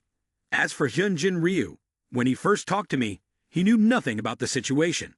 Maybe he was telling the truth. But when he heard that Park Jimin and I were dating, he immediately changed his tone. This Hyunjin Ryu, talking bad about a girl behind her back and pretending to be happy, surely can't be a good person. Well, let's just block him. While Yang Wei and Hyunjin Ryu were having a conversation, Park Jimin followed Park Min-young into a luxurious office, elegantly decorated. Do Ji-sung, the CEO of Innova App, sat in the office on the 39th floor of the building, offering a panoramic view of Gyeongbokgung, the capital. The splendid scenery unfolded before Park Min-young, making her feel like she was dominating the world. Chairman Baekhyun, if you don't mind, could you take a look at our company's financial report? We launched the Innova app in 2018, and in less than 3 years, we have over 30 million users. The daily activity figures are around 5 million. This achievement ranks at the top among all internet startup companies. In the future, we will continue to develop new technical features. I believe with these features, we will be able to dominate the market even more. Park Jimin glanced over the numbers in the report, but he didn't understand their significance. Oh my, so boring, it's putting me to sleep, just talking about things I don't understand. Unable to patiently listen any longer, Park Jimin tossed the report aside, leaned back in his chair, and appeared indifferent. All right, Chairman Du, I've heard what you said. Just go ahead and name your price. What do you think our company is worth? Park Jimin acted in such a way that Du Jae-sung couldn't resist commenting. Based on President Baekhyun's demeanor, it seems he has already investigated my company. If he has nothing to hide, then I don't need to pretend anymore. Why not quote directly? With his background, he indeed has unconventional power. The value of my company is 1 billion. But the last time we tried to raise capital, the other party only wanted to offer 100 million. I hope President Baekhyun won't lowball the price too much. After careful consideration, Do Ji-sung also spoke frankly. President Baekhyun, let's be straightforward. Our company is valued at 1 billion. Park Jimin frowned upon hearing Do Ji-sung mention the price of 1 billion, and his expression made Do Ji-sung worry. It seems the opening price is too high. Park Jimin, adopting a lazy demeanor, said, just 1 billion and you keep beating around the bush. Just say it straightforwardly. Upon hearing this, Do Ji-sung was astonished to the point of gaping. Just 1 billion? Before she could gather herself, Park Jimin continued. Like this, I'll buy 49% of your company for 1 billion, but I have one condition. Do Ji-sung pushed his golden glasses up and inquired tactfully, condition, President Baekhyun? If you want to set a condition, what condition is it? Do Ji-sung appeared calm, but her emotions were extremely stirred. Having been in business for many years, Do Ji-sung had encountered numerous successful entrepreneurs who always fought for every percentage of ownership, unwilling to yield an inch. They were ready to employ any means, even cunning strategies, to secure their own interests. Therefore, when Park Jimin proactively offered money to Do Ji-sung, she implicitly understood his intentions. Especially when Park Jimin approached her, she had a tacit realization. Couldn't it be that he wants that? It can't be. I'm 10 years older than him. But it seems that some wealthy individuals have more peculiar preferences. That intricate thing. Simultaneously, Park Jimin, fearing that Park Min-young might overhear and reject him, had to lean close to Do Ji-sung and whisper, my condition is to transfer the shares to Park Min-young. Do Ji-sung narrowed his eyes, revealing a mysterious smile. I understand, President Baekhyun. Let's collaborate happily. Over 10 minutes later, Park Jimin stepped out of Do Ji-sung's office. At the same time, Park Min-young, holding a cup of coffee, was about to enter. She paused upon seeing Park Jimin coming out. Is it done already? That was fast. Then, Park Min-young quickly approached and asked, Park Jimin, how was your conversation with my boss? Park Jimin looked at Park Min-young, his eyes sparkling slightly, then nodded in satisfaction. It's fine, just keep up the good work. With your talent, it won't be long before you get promoted and receive a raise. Park Min-young laughed nervously and continued, I'm not thinking about promotions and raises. I want to ask about your intentions. Upon hearing that, Park Jimin furrowed his brows slightly. Intentions? What do you mean? Park Min-young suddenly asked seriously, the girl outside, Yang Guibai. Don't think I don't see the relationship between you two. I'm asking you, who do you choose between Yang Guibai and Kim Ji-soo? Kim Ji-soo seems genuinely interested in you. Park Min-young uttered those words, attempting to suppress her emotions towards Park Jimin. Her rationality told her, you can't have any relationship with him.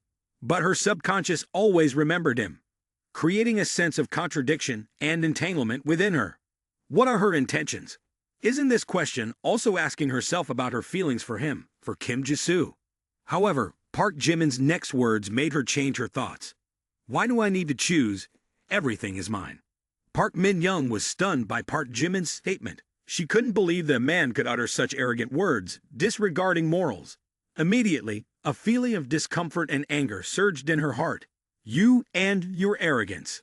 But right after that, she found no hatred in her heart for Park Jimin. Perhaps, compared to deceit, Park Jimin appeared more genuine. He didn't hide his true nature and showed no signs of pretense or coercion. Park Jimin laughed coldly, his eyes revealing a clear mockery.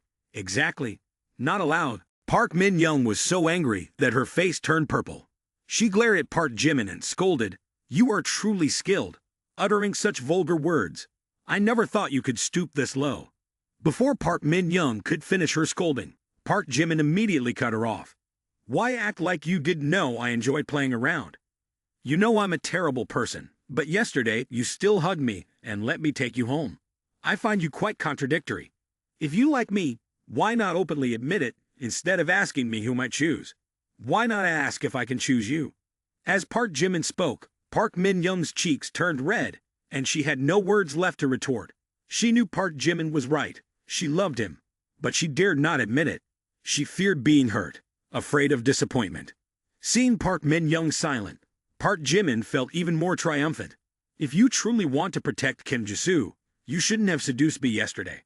Emotionally, I feel more straightforward than you. What right do you have to lecture me? Think carefully before looking for me again. Don't offer yourself anymore." After saying this, Park Jimin turned away and walked off. Stepping outside the skyscraper, Park Jimin took a deep breath, still in a state of shock and excitement. He turned to look at the tall building, where the self-proclaimed beauty queen stood on high ground, smirking, pointing at the beauty queen's nose, and scolding her was truly refreshing, very comfortable. Afterwards, Park Jimin walked away with a confident and arrogant posture, paying no attention to the gazes of those around him. His words were like a splash of cold water directly on Park Min-young's face, forcing her to confront the harsh truth. Am I really that hypocritical? If so, I have no right to lecture him. Park Min-young stood there, torturing herself over her actions. She felt pain and shame, as if someone had stabbed her in the heart. Suddenly, a voice rang in her ears, snapping her out of her confused thoughts. "Min-young, why are you still standing here? President Du has called for an emergency meeting of all employees. Hurry up." That voice startled Park Min-young, her thoughts in disarray. An emergency meeting for all employees. What's going on? Could it be that the financial negotiations have collapsed? In no time, over 300 people from each department, about 100 from each, had gathered in the conference room. Although the conference room wasn't small, it wasn't overly spacious either, measuring just over 180 square meters. For a departmental meeting within the company, the space would still be comfortable. However, with the entire staff present, it seemed a bit cramped. At this moment, employees were fervently discussing the reason for President Du suddenly convening the meeting. Why is there such an impromptu meeting, especially a company-wide one? Didn't we just have a regular meeting a few days ago? Is the company on the verge of bankruptcy? This summoning might lead to immediate dissolution. Don't spread rumors. It could be that they want to give everyone a bonus. As Park Min-young entered the meeting room, she could see many people sitting and waiting. The technical department, sales department, management, human resources, all department heads and employees were present. Hearing the lively discussions, she couldn't help but think, President Du is always systematic in his work. What is he planning this time? It's making everyone uneasy and fearful. After a while, Du Jae-sung entered the conference room, stood before the microphone, and announced to those present, "Everyone, please calm down. Today's emergency meeting is primarily to share some good news. Our company is about to have a new vice president. Previously, the company's vice president was a major shareholder and one of the founders of the Vanova app. However, in 2019, he sold his shares and stepped down from the vice president position. Since then, this position has remained vacant." Du Jae-sung's announcement excited all the high-ranking leaders in the company. They all hoped to be promoted to the vice president position. The atmosphere in the conference room became lively, and people started discussing and exchanging thoughts about their own capabilities and those of others. Du Jae-sung continued, "Taking on the role of the company's vice president will be Park Min-young." Du Jae-sung concluded the meeting with over 300 employees, all turning their attention towards Park Min-young. Even Park Min-young herself was visibly flustered. "Vice President? Me?" At this moment, a senior executive loudly objected. "That's right, Min-young just joined the company last week. How can she take on the role of vice president? In order, she is not deserving." Another company leader also voiced his dissent. "You're right, Chairman Du. Your decision to appoint her seems a bit hasty." "I don't agree." Du Jae-sung maintained a serious gaze and addressed the dissenters. "Hasty? I don't think so. Min-young, although relatively new to the company, has shown exceptional capabilities. You can't imagine how much she has contributed to the company." From the side, the secretary handed Du Jae-sung a share transfer agreement. After receiving it, she coldly looked at those opposing and continued, "This is the share transfer contract. Currently, she is the second largest shareholder in the company, holding 49% of the shares. She has brought in 1 billion in investment for our company. Any questions?" Du Jae-sung's words were like a strong wave and a fierce wind, causing a stir throughout the entire auditorium.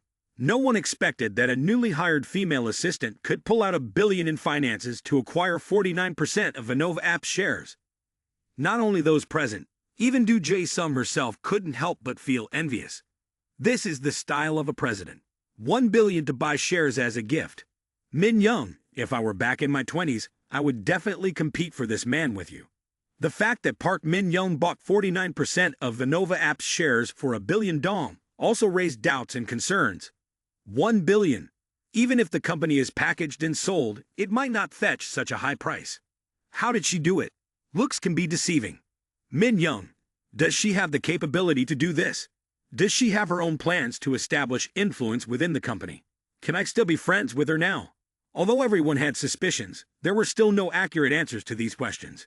Seeing no further objections, Do Jae-sung raised her hand and declared, "If there are no objections, Park Min-young will officially take on the position of vice president of our company. By the way, I also want to announce another piece of good news. Due to this investment, the company will reward bonuses to all employees who have been with the company for more than 2 years. Additionally, long-serving managers with more than 3 years of tenure will receive dividend shares. Let's give a round of applause for Min-young." As soon as Do Jae-sung finished speaking, applause echoed continuously. This was indeed a promising pledge, and they believed that a bright future lay ahead for them. Park Min-young remained in a daze, no longer hearing the discussions around her. She seemed lost, her emotions incredibly complex. 1,049% of the shares. Thinking about it, there's only one possibility. Park Jimin. Why would he do this? Could it be that he genuinely likes me? The more she thought, the more complicated Park Min-young's feelings became. Then, she suddenly remembered a question that Park Jimin had confronted her with during an angry outburst. "Why don't you ask if I can recruit you into my harem?" That question completely awakened her. He genuinely wants to choose me. He likes me. Park Jimin, where are you? I want to see you. With reddened eyes, Park Min-young hastily left the conference room. Finally, she was certain, Park Jimin loves me. This guy has silently sacrificed everything for me. At this moment, Park Min-young's tears welled up, and she couldn't contain her emotions any longer. The suppressed feelings that had been building up for so long finally burst forth. Park Min-young's favorability score has increased by 5. Park Min-young's favorability score has increased by 5. Current favorability score, 95 points. Target of licks. Dog number 8, Park Min-young. For the owner, successfully breaking through the favorability score to 95 points. Congratulations to the owner for a successful reversal. The target of licking has spent a total of 1 billion dog licking coins, rewarding the owner with 100 million. Park Min-young has successfully transformed into the owner's dog licker, rewarding 35 strengthening points. Congratulations to the owner for acquiring the masterful combat skill. Remaining strengthening points, 84.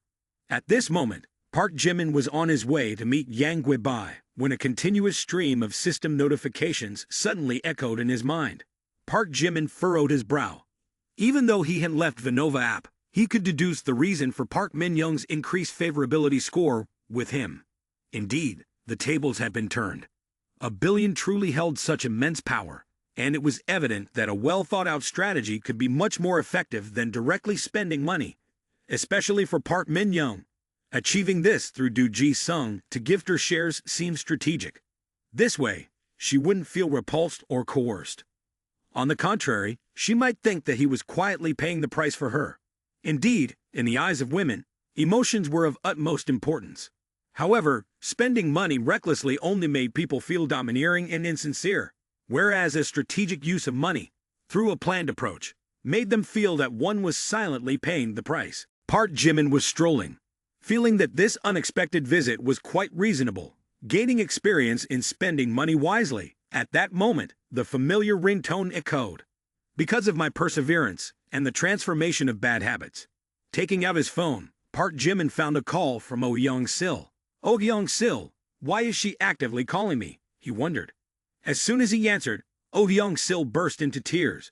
"Boo-boo-boo-hoo, Park Jimin, am I really foolish?" Hearing this, Park Jimin couldn't help but feel confused, and then he inquired with concern. "What's wrong? Why are you crying? And what's the situation? Isn't everything going smoothly?"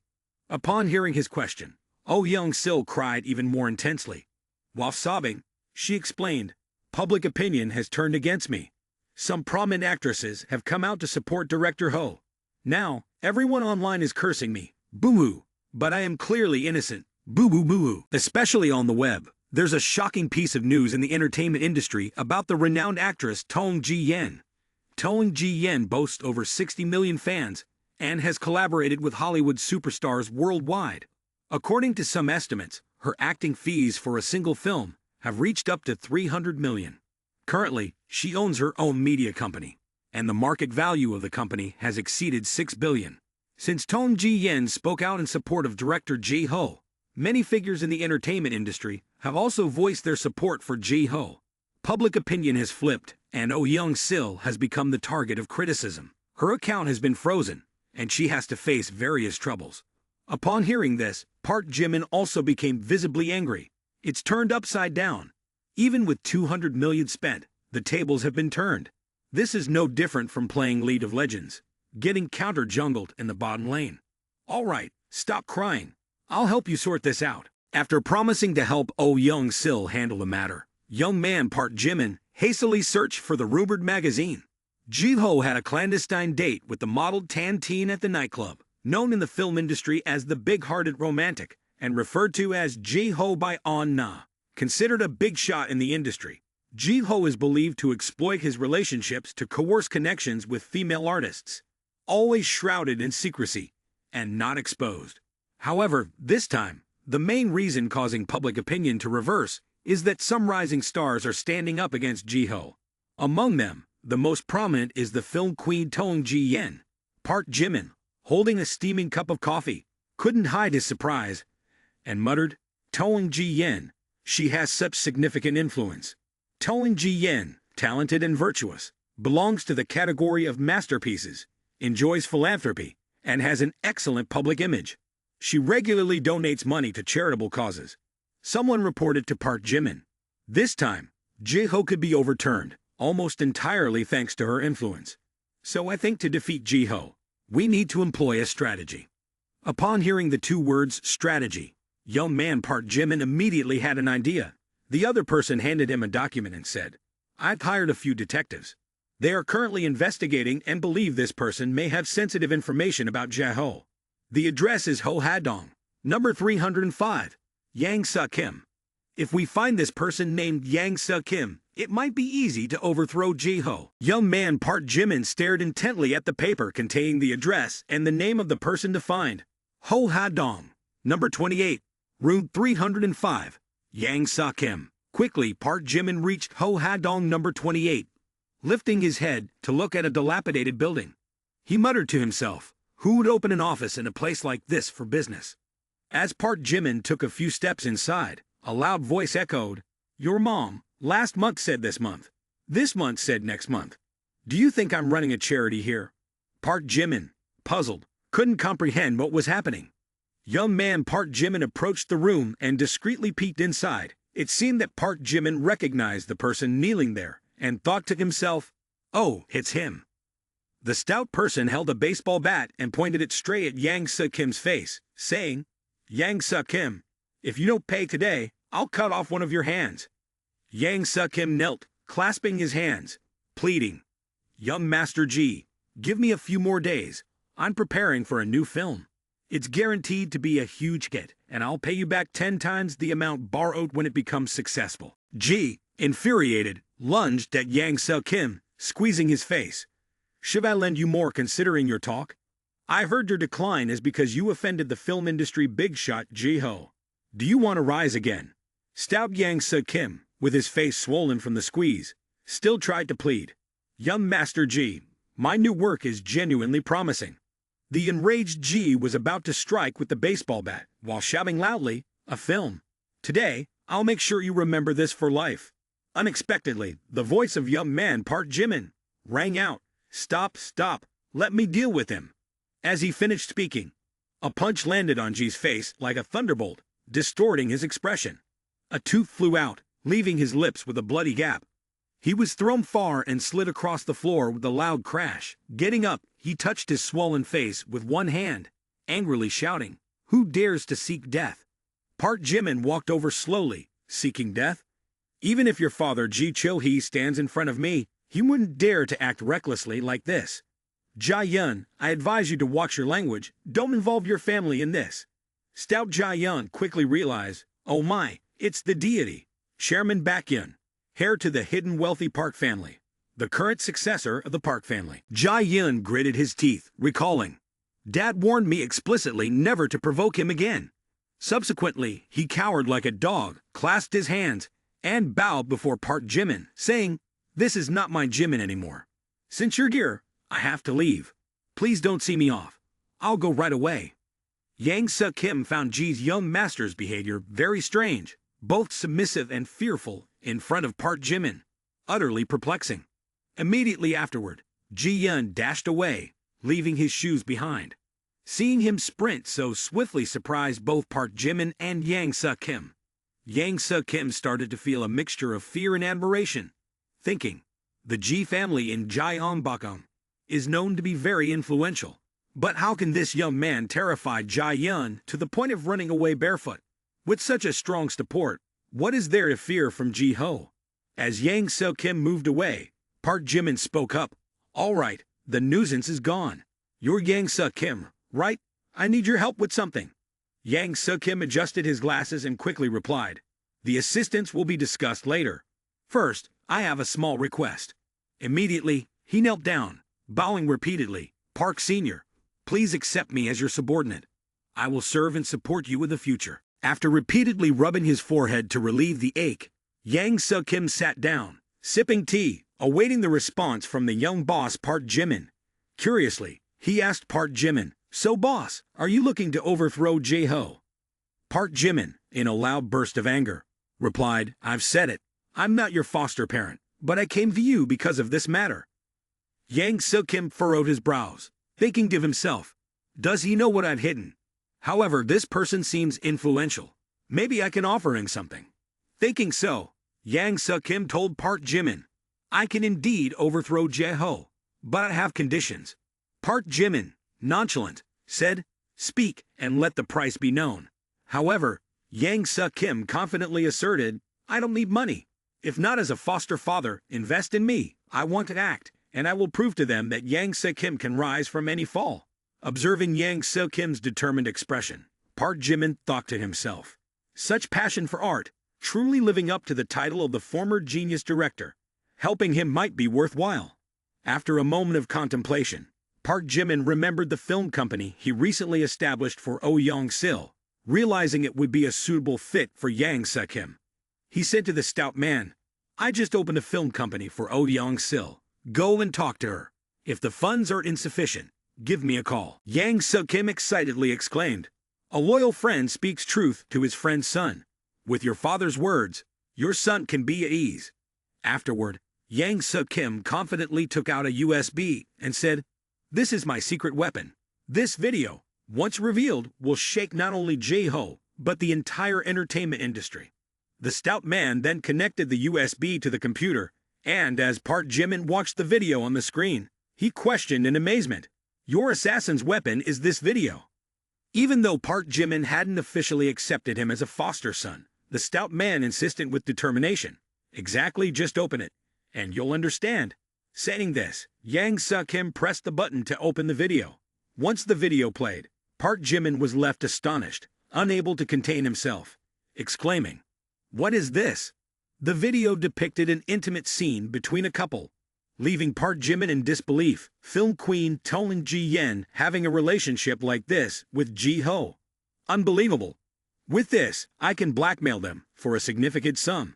Yang Se-kim cautiously responded, I dare not. Blackmailing leads to jail, and besides, I don't have any backing. Who knows, I might be eliminated before I can react. Park Jimin draped an arm around Yang Se-kim's shoulder and reassured, don't worry, now I've got you covered.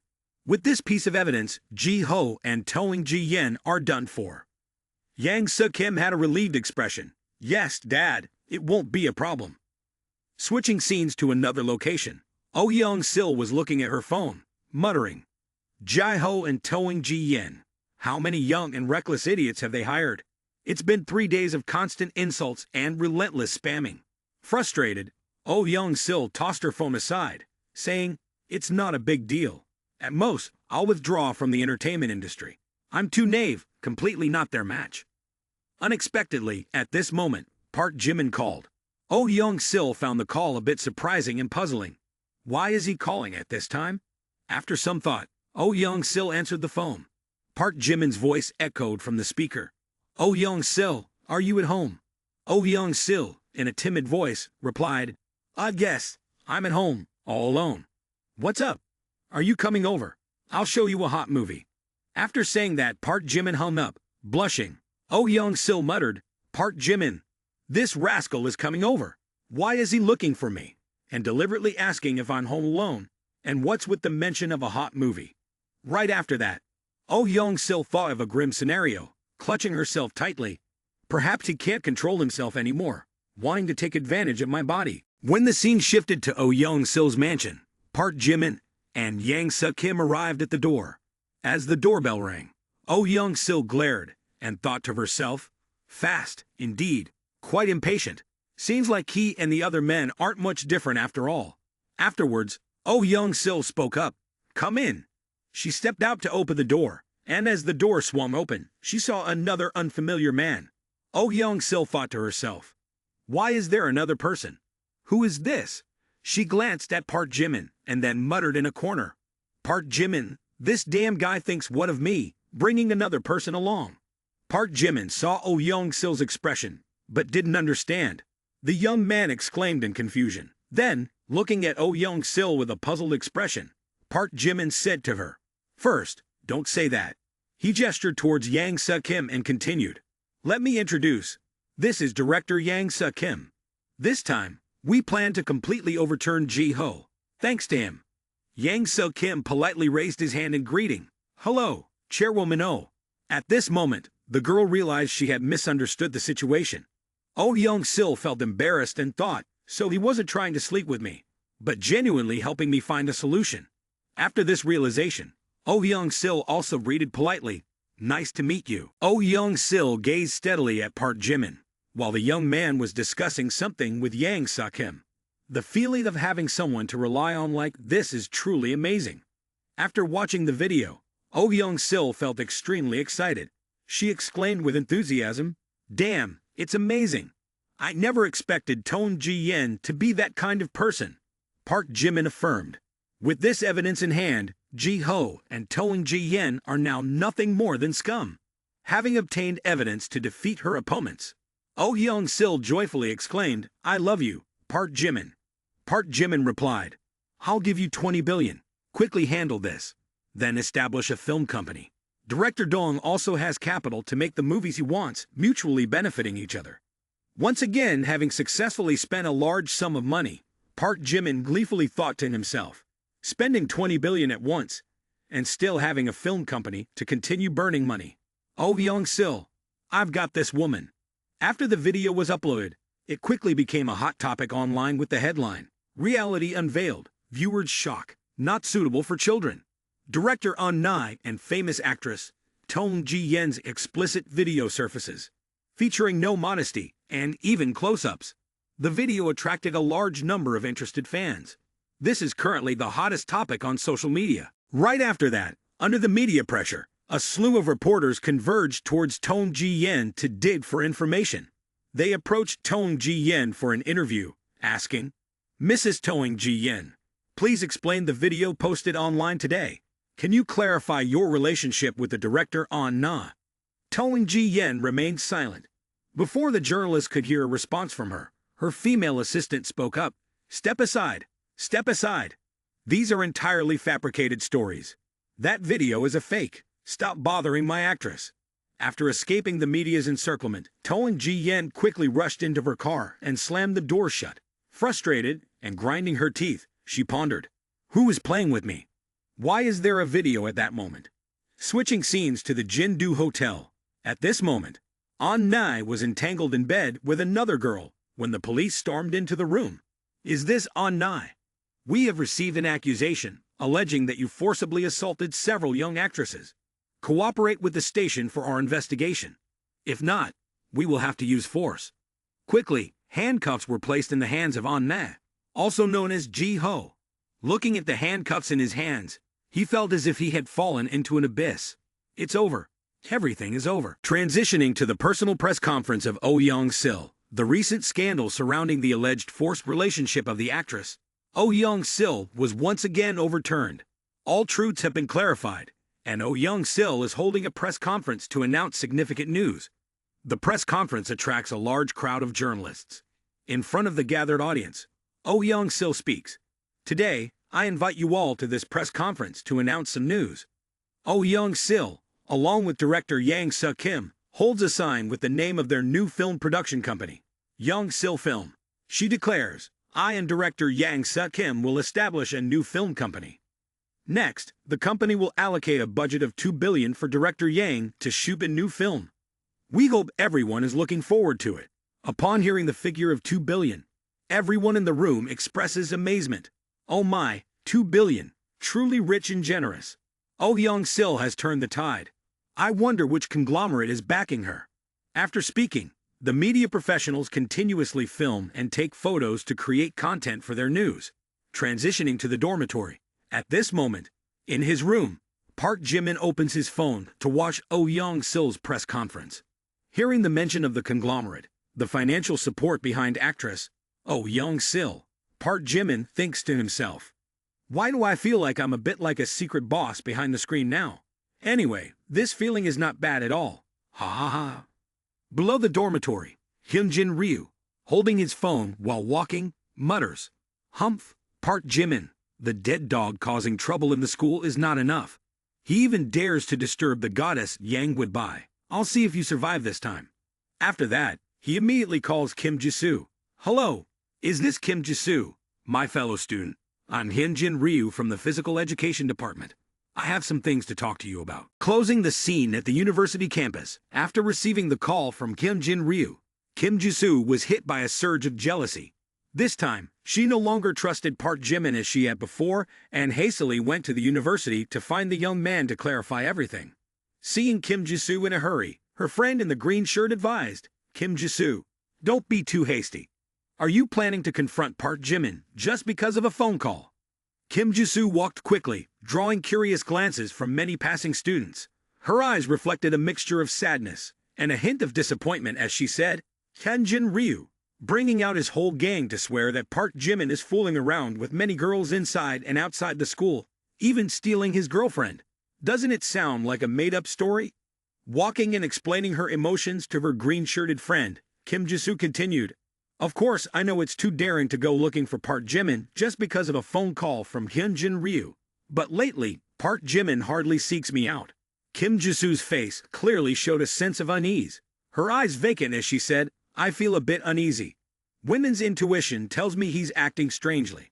The girl in the green shirt comforted Kim Jisoo with kind words about Park Jimin, saying, I understand. A wealthy and outstanding man like him would make anyone anxious about potential loss. But Park Jimin seems to be a faithful person. In the midst of tranquility, a group of students suddenly became noisy, directing their attention to one side. They excitedly discussed the arrival of Park Min-young. Hurry! Look! Here comes Park. Is she going after that Park Jimin again? He's really lucky. The girl in the green shirt added, Park Jimin probably won't be fooling around with women. Just as she finished saying that, they saw Park Min-young standing right in front of them. She stood there silently, as if contemplating something. Park Min-young, with a puzzled look, thought long and hard about how to express herself to Park Jimin. She emptily mused, how should I say it to him? If Park Jimin really likes me, should I agree or decline? Coincidentally, as Park was contemplating Kim Jisoo's boyfriend, Kim Jisoo herself arrived. Kim Jisoo exclaimed loudly, Hey Park, why are you here? Park Min-young startled and turned around, exclaiming, Kim Jisoo. Perhaps due to a quirk, she seemed startled. Park Min-young muttered, Damn, why is she here? Kim Jisoo widened her eyes and asked her senior, Park, you've graduated. Why are you back at school without telling me? Caught off guard, Park Min-young hesitated, her cheeks turning red. She explained, Oh, I came to find Park Jimin. Please don't misunderstand. I'm here to discuss business with Jimin. After responding to Kim Jisoo, Min-young thought to herself, I shouldn't have mentioned Park Jimin's name. Kim Jisoo must be suspicious now. Damn it. As Park Min-young expected, mentioning Park Jimin made Kim Jisoo doubtful. However, she didn't say anything to Park, silently pondering. Park used to dislike Park Jimin. Why is she collaborating with him now? When did they become close?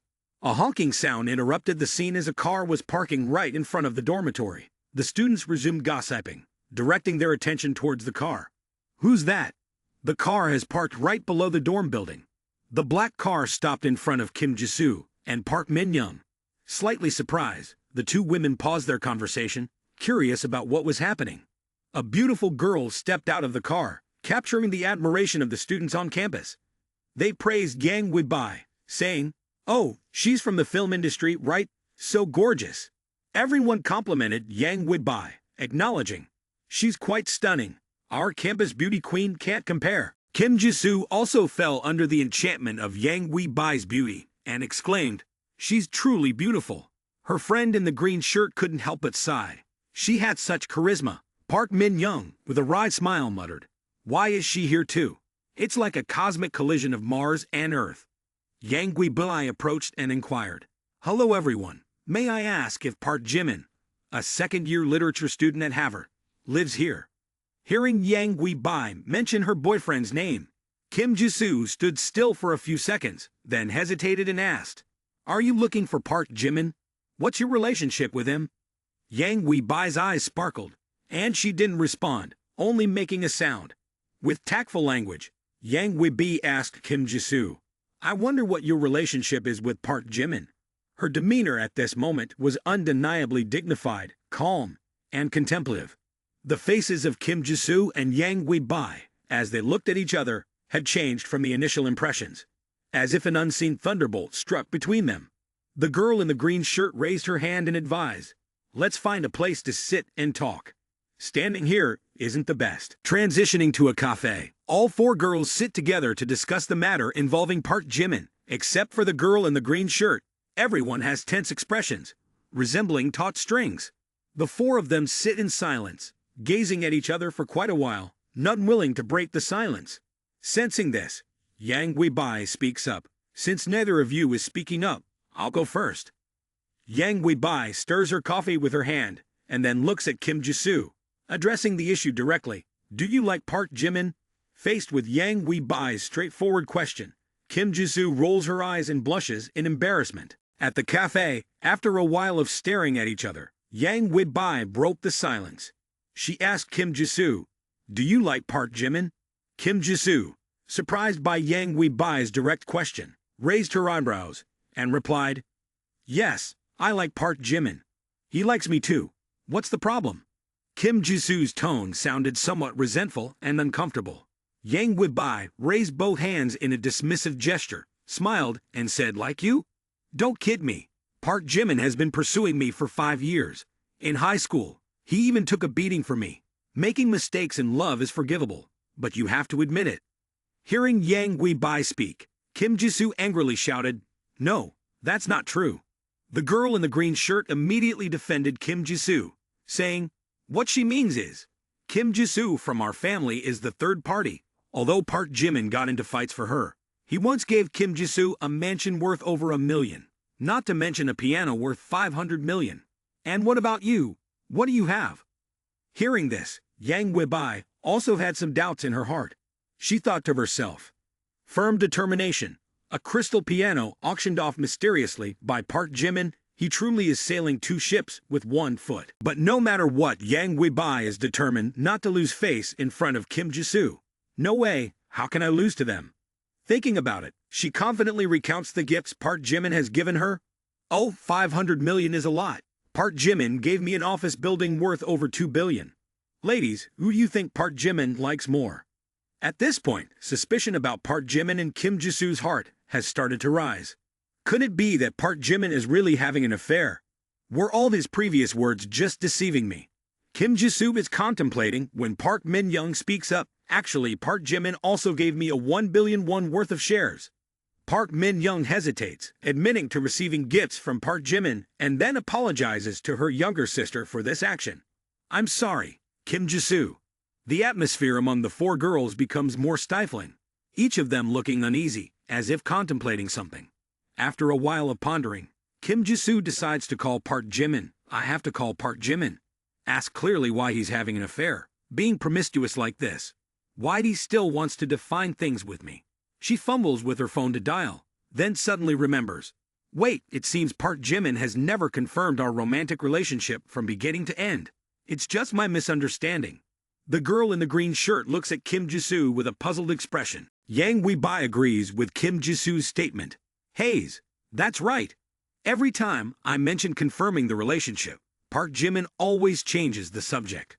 The girl in the green shirt shifts her gaze to Yang Weibai, and after a moment of contemplation, she realizes, no wonder he doesn't define the relationship. He can remain ambiguous with girls without being morally condemned. Park Jimin indeed plans things well. Feeling heated, Yang Weibai stands up determinedly to find Park Jimin and get the truth. I'm going to make Park Jimin explain. Yang Weibai will never share a man with other girls. The girl in the green shirt raises her hand to stop Yang Weibai, as if she has a different plan in mind. This sister is slow. She doesn't realize that not breaking up makes him even more advantageous. Park Jimin relying on wealth, teasing the emotions of these girls, he deserves 1,000 deaths. Due to her anger, Yang Weibai can't think of a better solution. She blankly asks the girl in the green shirt, "You say that, but if we don't break up, would it really leave him in peace?" After calming down, the four girls collaborate to devise a plan to teach Park Jimin a lesson. What is the asset that Park Jimin uses to deceive people? Money, right? He has too much money. Even if we decisively break up, he won't suffer any loss. He'll just deceive someone else. So we need to do this first. And then, at this point, it will be like this. The four girls now unanimously join forces, each determined to confront a deceiver like Park Jimin. It appears that in this situation, Kim Ji-soo's friend in the green shirt is the calmest and offers the most insightful suggestions. Her gaze is profound, containing more resentment than the other girls. She outlines a plan, advises the others to help each other seek revenge, continue pretending to be innocent, cute, act like you don't know anything. Then spend his money heavily, spend it aggressively, making him bankrupt, sow the wind, and reap the whirlwind. Hearing this ingenious plan from the girl in the green shirt, the other three girls find it very reasonable. Exactly, just spend all the damn money from Park Jimin, and he won't be able to swagger around anymore. This is retribution for the female community. Switching to Kim Ji-soo's villa, she and Sun Sun are currently scheming on how to retaliate against Park Jimin. Kim Ji-soo, hesitant after hearing Sun Sun's suggestion, says, "Is it really appropriate? Sun Sun, I always feel a bit aggressive in demanding something from others." Sun Sun looks deeply into Kim Ji-soo's eyes and says, "Sympathizing with those scoundrels is being ruthless to yourself. Just do as I say. Send a message to Park Jimin." Seeing Kim Ji-soo still hesitating, Sun Sun urges, "If you can't, I'll help you write it." Park Jimin's phone lights up with a message notification. He looks surprised as he sees the message from Kim Ji-soo. "Park Jimin, lately I've been wanting to start my own business, creating a live stream platform. What do you think?" Reading the message, Park Jimin thinks to himself, wanting to start a live stream platform is quite normal. Is she implying that she wants me to invest money? Or is this her well-thought-out idea? Or is someone influencing her? Coincidentally, I have the Big Cat TV platform on hand, wondering who I should give it to. After contemplating for a moment, Park Jimin replies to Kim Ji-soo's message. "Your idea aligns with mine. I've previously acquired a bankrupt live stream platform, Big Cat TV, intending to gift it to you. Live streaming won't last forever, so owning a business is the way to go. I've prepared a 50 billion investment for you." Sun Sun, upon seeing Park Jimin's message, twists her face in surprise. "He wants to gift you a live stream company, huh?" Kim Ji-soo looks at her friend with an indifferent gaze, responding, "Seems like it. Plus, he's ready to invest 50 billion. Initially planning strategies to squeeze money out of Park Jimin, they never expected him to immediately throw in 50 billion. This leaves Sun Sun infuriated, while Kim Ji-soo has a different perspective on Park Jimin. He had everything well thought out, prepared for his own career. At this point, Kim Ji-soo no longer blames Park Jimin, but instead feels deeply moved. Despite knowing he's quite cunning, he's genuinely considerate. Not only does he care about my emotions, but he quietly helps me grow. After a while, Sun Sun starts urging again. "Kim Ji-soo, stop being sentimental. Quickly finish this. 50 billion is not a small amount. Don't let that guy swallow his words later." Kim Ji-soo, with her hands on her now tomato-red cheeks, asserts Park Jimin is not that kind of person. He values promises. Sun Sun snatches Kim Ji-soo's phone, sending a message to Park Jimin while muttering, "Only promises that are fulfilled are true promises. Don't be moved to death just by a cake. Let me help you push him a bit more." Upon receiving Park Jimin's response, Sun immediately bursts into a frenzy, as if she wants to crush the phone in her hand. She thinks to herself, "Oh my, why can't I meet such a generous man? Even willing to share with others, I would agree immediately." Earlier, fearing that Park Jimin might back out, Sun took Kim Jisoo's phone and sent a confirmation message to him. "So if you agree, don't back out. No problem. Tomorrow, someone will handle the paperwork to transfer the company to me." At this moment, in the university dormitory, Park Jimin is lost in thought. The person talking to me on Kim Jisoo's phone is definitely not her. The tone and voice are unfamiliar. Perhaps Jun Sun, the green tea girl. Anyway, if you want to spend money, I'll let you spend freely until you've had enough. Transitioning to Yang Weibai's home.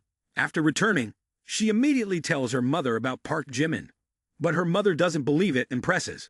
"Are you saying that Park Jimin is having an affair? Today, with some girls, we cross-referenced and found out that he is developing romantic relationships with multiple girls simultaneously." Yang Weibai's mother still can't believe this, saying, "Really? In relationships with several girls at the same time? Park Jimin doesn't seem like that kind of person." Yang Weibai slowly sits down on the sofa and continues. Although the relationship hasn't been officially established, it's almost like that. While conversing with her mother, Yang Weibai's phone lights up, and she glances at it, saying, "Oh, who's sending messages in the group?" Her mother asks in confusion, "Which group?" Yang Weibai lifts her phone to show her mother and says, "This is a group some of us girls created. Inside is the revenge plan against Park Jimin, making him regret. In a group chat named Avengers of Revenge, Kim Jisoo sends a message. Hey, I just told Park Jimin that I want to start a live stream platform, and he immediately gave me Bigget TV, plus an additional investment of 50 billion. Jun Sun sends 6666666 in the group, and Yang Weibai reads the messages, turning red with frustration, muttering, "Oh my goodness, he directly hands out 50 billion just like that. What does Kim Jisoo have that I don't? How am I inferior to her in looks?" Seeing her daughter's unhappy expression and drawing from the experience of a middle-aged woman, Yang Weibai's mother advises her, "Yang Weibai, listen to your mom. I feel like these girls are scheming to deceive you." Yang Weibai is shocked to hear her mother say that. At this moment, Yang Weibai's mother begins to reminisce about her own love story. She emotionally recounts for Yang Weibai, "In the past, your father and I, our family backgrounds were vastly different. I worked hard, and only then did we finally achieve this happy marriage." After speaking a few sentences, she gently wipes away tears, her face revealing a melancholy expression as she recalls the difficult past. Tears continue to flow from her eyes despite her efforts to hold them back. Yang Weibai's mother recalls the meeting with Park Jimin, remembering his determined expression when he expressed interest in buying shares from the Yang family. "Let me put it this way, I'm willing to invest 500 million to buy 60% of the shares of Yang family's Chorm Group." From that moment, she sensed that Park Jimin's background was far from ordinary, and she wanted to match her daughter with him to benefit from his wealth. Since then, she has always urged Yang Weibai to capture Park Jimin's heart. Now faced with this ironic situation, her mother provides words of advice. "Even though our family resides in Gyeongbokgung, it's considered quite prestigious compared to Park Jimin's background. It's just a small clan. Your relationship with him is bound to encounter many challenges." She begins to analyze and enlighten Yang Weibai on the intricacies of relationships, helping her understand the complexities often found in romantic affairs. For a young and inexperienced girl in love like Yang Weibai, the advice from a middle-aged woman like her mother proves invaluable. Yang Weibai's mother advised her, "Men who stand out too much will attract attention from the girls around them. But you must believe in your own capabilities." Yang Weibai lowered her head, blushing. Normally, she was a smart and savvy girl, but for some reason, she felt stuck in this situation. There was a conflict in her mind. Park Jimin is indeed quite flirtatious, but I cannot deny that his status is impressive. Yang Weibai hesitated in responding to her mother. "But Mom," her mother gently placed her hand on Yang Weibai's shoulder, looking straight into her perplexed eyes, and said, "Yang Weibai, those girls always talk about Park Jimin in a negative way. So why haven't they left him? Have you thought about that?" Her mother's eyes suddenly became deep and mysterious.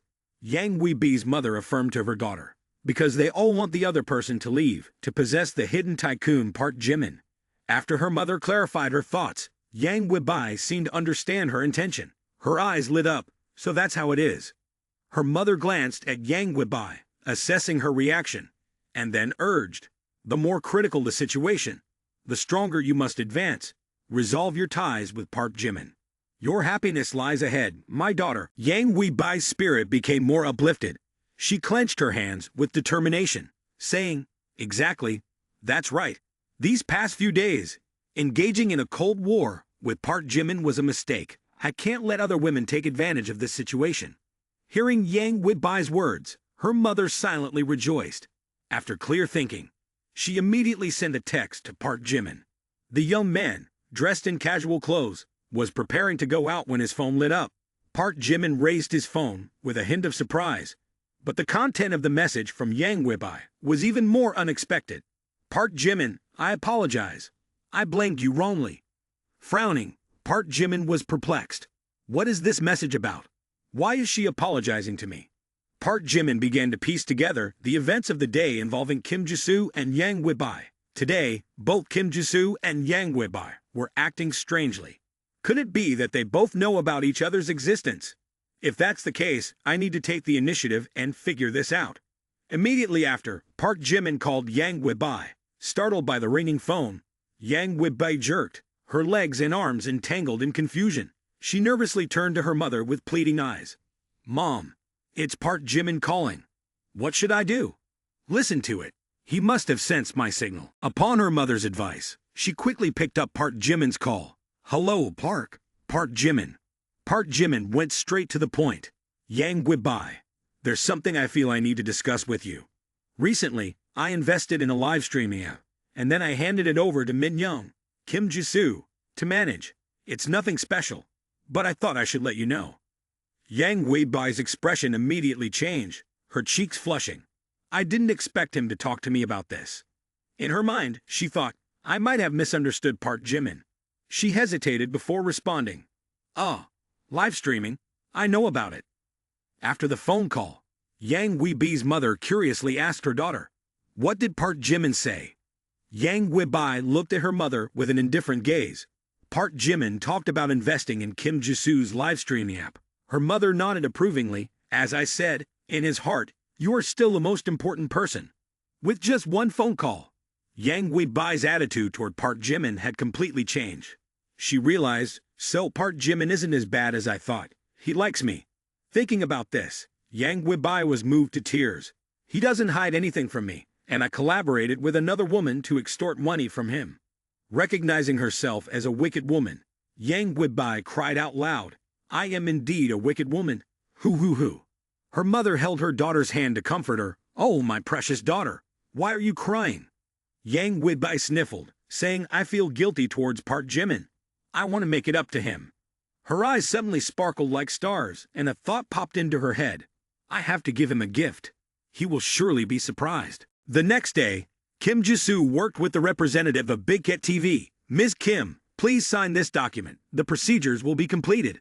Kim Jisoo quickly signed the document. Oh, all right, so it's done. Yes, it's done. Now, you are the owner of Big Cat TV. Information about Big Cat TV's financial losses is also recorded in the corresponding report, and you can review it. Kim Jisoo, while reviewing the financial report, broke into a cold sweat, her face looking somewhat troubled. A loss of over 10 million. No wonder Park Jimin transferred money to me. If I were to manage the company myself, it would have gone bankrupt before even starting. Kim Jisoo thought to herself, it's just like that, but he is reliable and considerate, yet a womanizer. Park Jimin transferred this 20 million without hesitation. I should take some action to reciprocate. Otherwise, I become an ungrateful person. Switching scenes to another central area, Kim Jisoo headed to a car showroom. Looking around, Kim Jisoo pondered, to gift a car to Park Jimin. Which car model would he like? I remember he had a Lamborghini before. Maybe I should gift him another Lamborghini. Suddenly, Kim Jisoo jumped at the unexpected scene before her. Why is it her? The girl in front was Yang Weibai, who was also browsing the cars. Seeing Kim Jisoo at the car showroom, Yang Weibai asked curiously. Kim Jisoo approached with an awkward expression. creating a coincidental moment. Why are you here, Sister Yang? She thought to herself. Why is she here with me? Yang Weibai, sweating as well, replied, nothing much. It's almost my father's birthday, so I came here to choose a birthday gift for him. And what about you, planning to buy a car to gift to Park Jimin? Even though it was just a casual response, Yang Weibai secretly thought, Kim Jisoo, is she investigating me? Or does she also want to buy a car to gift to Park Jimin? How could that wretched guy be deserving of it? At this point, Kim Jisoo was sweating profusely, her legs trembling, and she replied, I'm just here to buy a birthday gift for my father. Both continued to sweat and feel embarrassed. Really?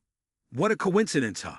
Yeah, it's just a genuine coincidence. Out of the blue, a girl's voice echoed, making Yang Weibai and Kim Jisoo turn around. Oh, why are you two here as well? Yang Weibai and Kim Jisoo turned back in unison, asking Park Min Young, why are you here too? Park Min Young hesitated before replying, oh, I came to pick a birthday gift for my father. What a coincidence, huh? Our fathers are all having birthdays soon. Right. Could it be that we share the same father, huh? After a moment of pretending to play along, Yang Weibai became serious and said, buying a birthday gift for your father? Don't fool me. Surely you want to buy a car for Park Jimin. My mom was absolutely right. Punishing that guy is all fake. Speaking of Kim Jisoo, she received 20 million from Park Jimin a few days ago. And now, I don't have as much money in my pocket as she does. I might need financial assistance. Cut to Yang Weibai's mother's house. Upon receiving the call from her daughter, Yang Weibai's mother asked, what's the matter, Yang Weibai? Why did you suddenly call? Planning to gift a car to Park Jimin, but don't have enough money. Don't worry, Yang Weibai. Mom will help you. After hanging up, Yang Weibai's mother called, Uncle Park, transfer money from the family fund and send it to Yang Weibai. Uncle Park replied, that's not the money. It's for the young master's use when getting married. Yang Weibai's mother interrupted, Uncle Park, please stop talking. The current major issue for the Yang family is tying Park Jimin to our boat. Everything else is not important. The place for the young master can only be for the little one to sacrifice for the family to endure submission. Uncle Park, at this point, had a weary expression. The young master is indeed pitiful. Immediately, Yang Weibai's phone notified her of a bank message. Looking at the received amount, Yang Weibai whispered, too quick. They transferred 60 million to me. Always thought parents loved their son. Didn't expect them to misunderstand. Mom, rest assured, I won't lose to Kim Jisoo.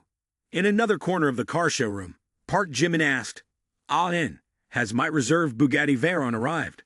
Quite fast, huh? Park Jimin, focus on your work. Rest assured. Let's go to the VIP lounge and sign the contract. At this moment, Park Jimin, the young man, scanned the surroundings, then suddenly had a nosebleed. There were many beautiful women at this car exhibition, the gorgeous models of car manufacturers with well-proportioned figures, perfectly rounded chests, and ideal curves, making it a visually pleasing day for the young man. After checking out all the beautiful girls, he thought, if it were in the past, I wouldn't have dared to approach. Unexpectedly, the young man spotted Kim Jisoo and Yang Weibai talking to each other. What's happening here? Kim Jisoo and Yang Weibai came together. Are they close? Then he noticed Park Min Young in the mix.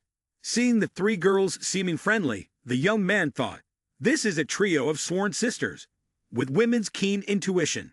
Park Min Young always felt something was up. Strange, always feel like someone is watching me, she thought. Kim Jisoo, noticing Park Min Young deep in thought, asked, what's wrong, Min Young? Let's continue looking. Meanwhile, Park Jimin bent down, avoiding the situation, prompting Ian to ask with confusion. Park Jimin contemplated. Even though I expected there would be a day when I'd be turned down, I didn't think it would happen so quickly. It seems they both know each other's existence. But even so, they haven't severed ties with me. It looks like they still can't bear to cut me off. At this moment, In noticed Park Jimin's peculiar expression and asked, Chairman Baekhyun, are you okay? Is there anything uncomfortable? After all, both of them have a favorability score of over 95, and vice versa is an opportunity for me to turn the tables. After a brief thought, Park Jimin replied to Ian, no worries, just had a muscle cramp a moment ago. By the way, Chairman Yu, which is the most expensive car here for you guys today? Ayn seemed well prepared for the question. Because I've spent a lot of thought today. The three most expensive cars tonight are the Pagani Zonda, Lamborghini Poison, and the Bugatti Veyron you reserved. Park Jimin decisively said, "All right, I want all three. Give me the prices." This unique buying introduction by Park Jimin left Ayn stunned. All three. Using three cars to test the solidarity of your alliance. Yu Ayn's name made me freeze with just one response. Want it all. Quite challenging though. Park Jimin, a calm young man, replied, "Money is not the issue. You understand my spending level." Yu Ayn immediately clarified. "You misunderstood. It's not about money, but both have already been claimed by someone else." Surprised by this answer, Park Jimin inquired, "Claimed? By whom?" "That's quite audacious." Yu Ayn gestured to the side and said, "It's Chairman Baekhyun. Look over there. He's the heir of the Jung conglomerate, the wealthiest family in the country. Jung Hair reserved the remaining two cars last year, intending to gift them to his younger sister. The Jung conglomerate, a former hegemon, dominates the entire nation, and now I've crossed paths with them over a car. Chairman Baekhyun, please wait. I have another luxury car in my place. I'll choose the same one as you." Unexpectedly, Park Jimin witnessed an unusual sight, seeing Jung Hair continuing his conversation with Yang Weibai. "Hello, miss. I'm from the Jung family. Would you honor me by adding your WeChat to get acquainted? I know it's quite abrupt, but you look remarkably similar to a friend of mine who passed away due to illness many years ago. It's my biggest regret in life. Meeting you years later feels like encountering my friend again. Feel free to block me. I just hope to make up for the remorse." Yang Weibai hesitated awkwardly. "Sorry for that." She noticed Park Jimin. Park Jimin. Yang Weibai thought to herself. His gaze is so cold, as if he's transformed into someone else. Why did I even consider adding this person? What gives him the right to look at me like that? It's fine if he's playful, but if I do the same, it's like being a thief. Based on what?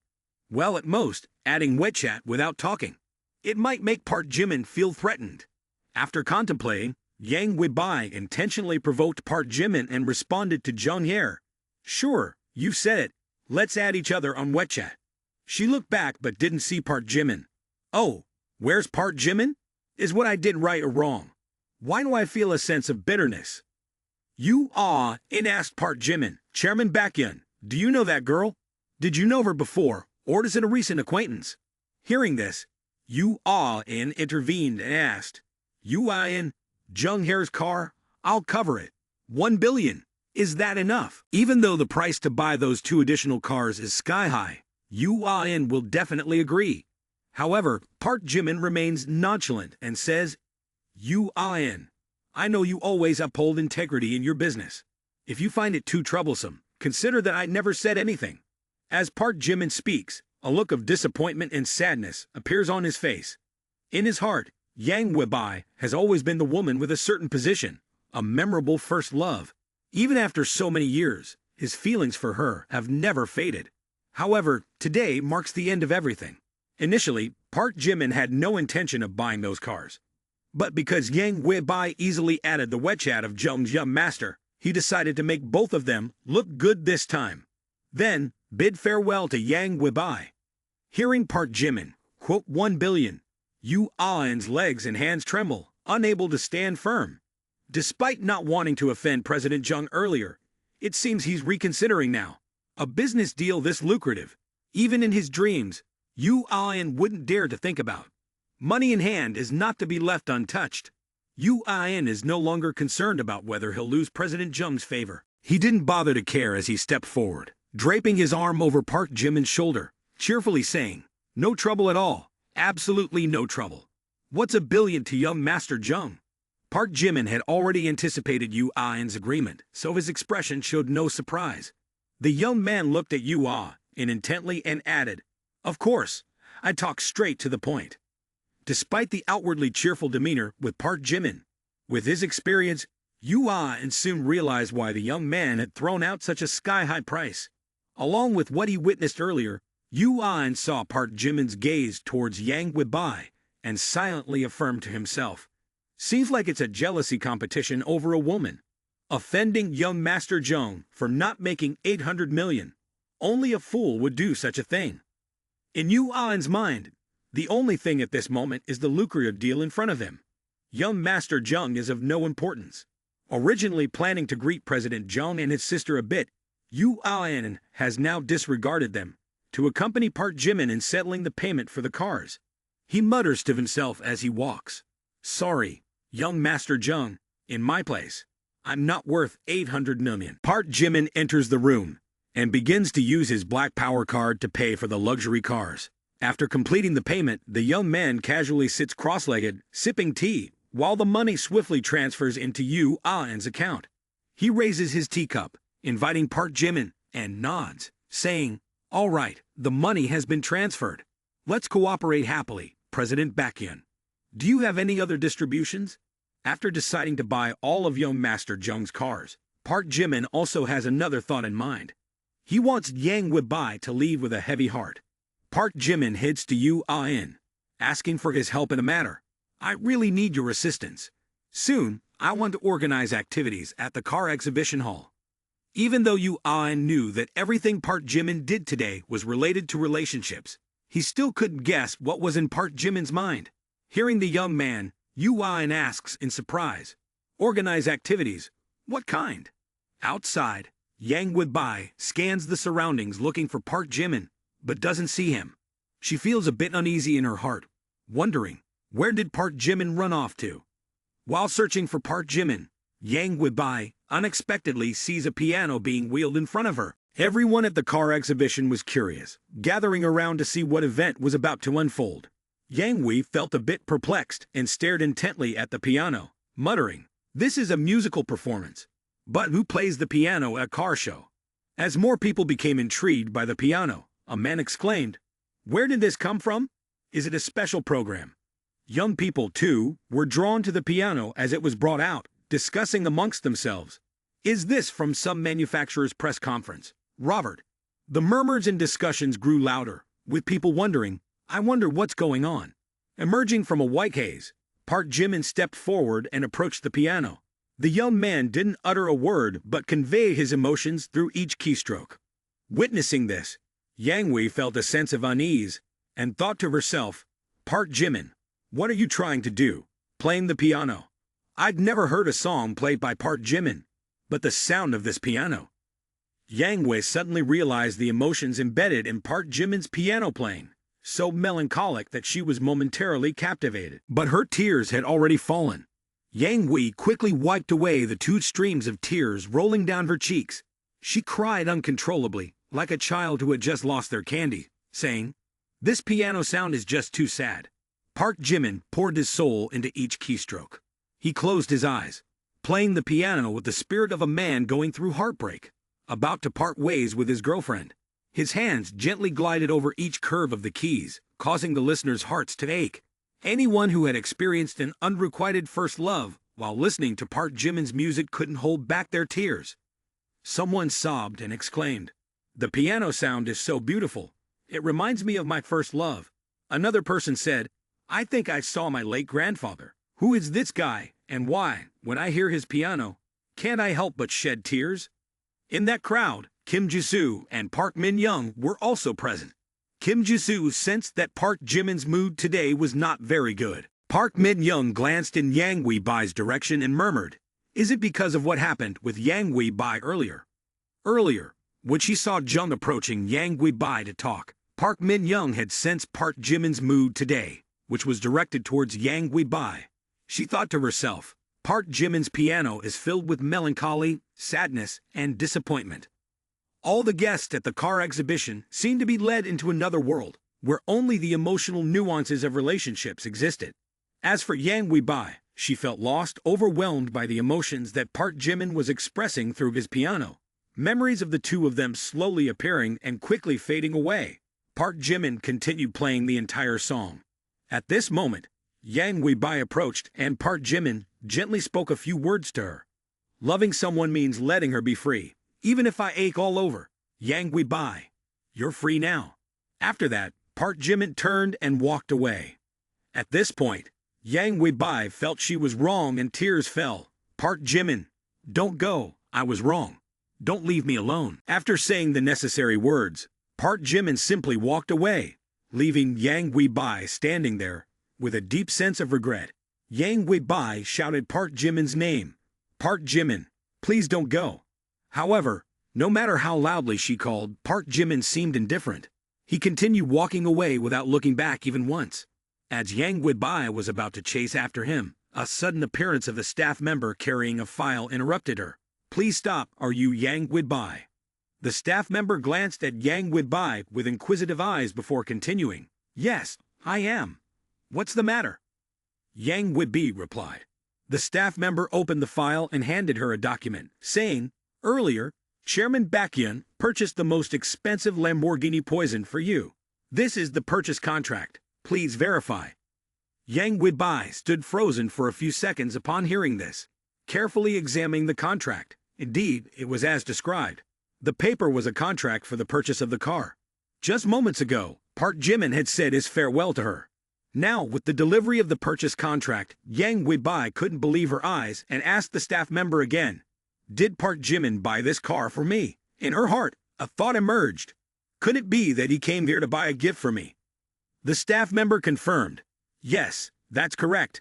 With admiration in their voice, they added, Chairman Baekhyun chose the most expensive one with just a glance, showing generosity and sincerity. Following that, Yang Weibai followed the staff member to the room for the contract and vehicle collection, her mind in turmoil.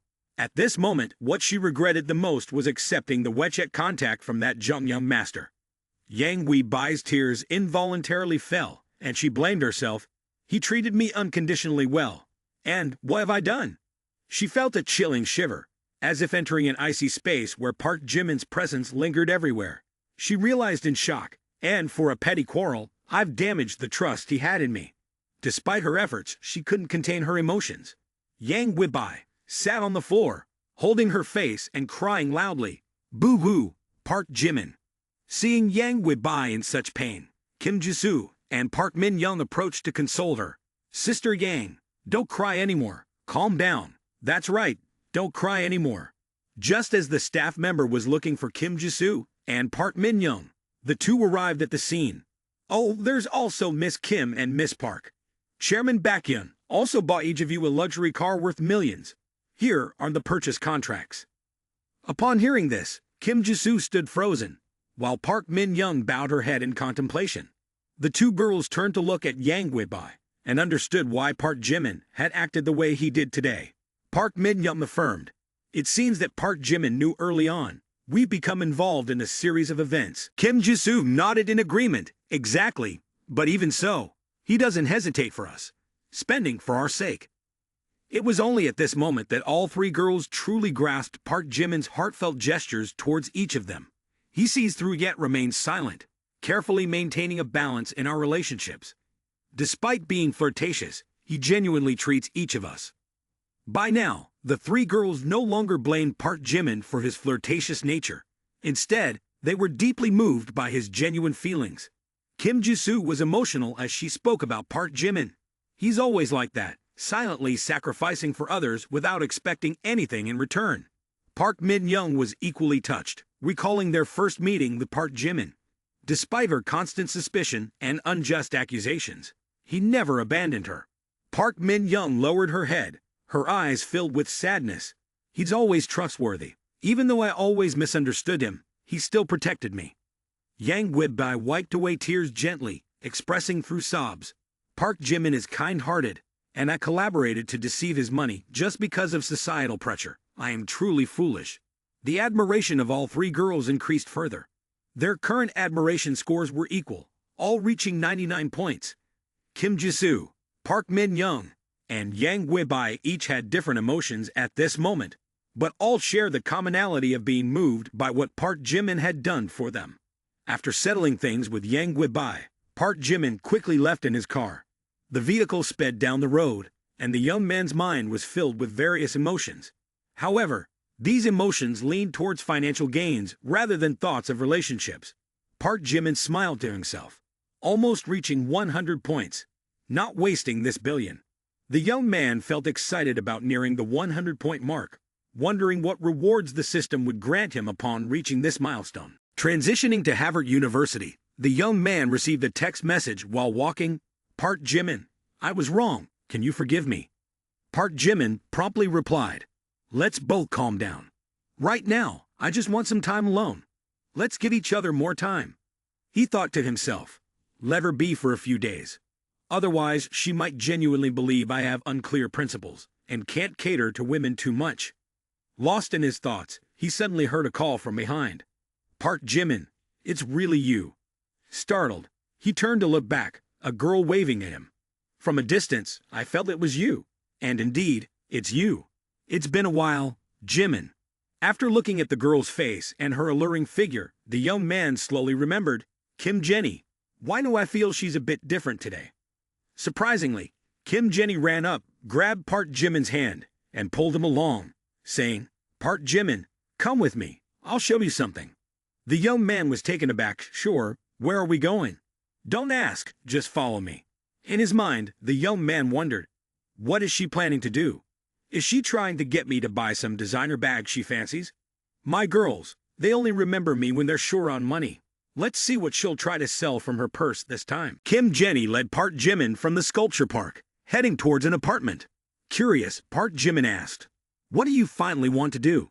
Kim Jenny replied promptly, Mr. Park Jimin, hold on, I've prepared a surprise gift for you.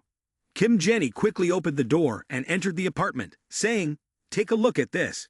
Inside the apartment, every wall was adorned with paintings, featuring Park Jimin as the central figure.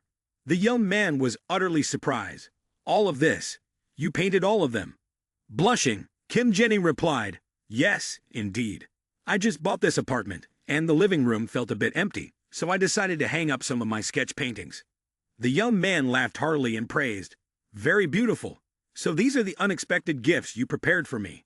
Kim Jenny, with a tomato-red face, denied, no, not at all. I painted these just for the joy of it. Then, summoning her courage, she declared, this house is the real gift I've prepared for you. Upon hearing this, Park Jimin stood still in utter surprise. Usually he was the one actively gifting cars and houses, but today, a girl was taking the initiative to give him a valuable gift. This house, I want to say that I'm giving this house to you. Yes, last time, you lent me money, and you even helped my father teach those debt collectors a lesson. Thanks to you, my father may never gamble again. Our family has overcome difficulties, and things are starting to improve. As our family situation got better, I started reflecting on myself. I used to be too extravagant, too selfish, merely a girl chasing after money. Park Jimin, not liking me is entirely normal. Listening to these sincere confessions left Park Jimin at a loss for words, and he could only respond with a silent ellipsis. Kim Jenny raised her hand cheerfully and said, I want to become a girl worthy of you, then once again pursue you, Park Jimin. Upon hearing Kim Jenny's offer of a house and her active pursuit, Park Jimin felt somewhat shocked and incredulous. Is this still the same Kim Jenny, the mining girl? How can she just give me a house like that? The young man hesitated and said, although you're pursuing me, directly giving a house seems a bit too precious. Kim Jenny calmly replied, you lent me $5 million before, and this house is just over $3 million. I've checked. I asked your roommate Lee Min-ho, and he said you always come home late, and there's no accommodation outside the campus. So I bought this house. For you, this house may not mean much, but it's the limit of what I can repay. Hearing these words, Park Jimin thought to himself, so that's it. No wonder Kim Jenny hasn't been in touch lately. Turns out she's been waiting to play her big move. Among the girls tied down, Kim Jenny has the worst family conditions. Even though she's not clever, agreeing to this suits my preferences. After a moment of contemplation, Park Jimin replied, if that's the case, then I accept. Unexpectedly, a familiar ringtone echoed.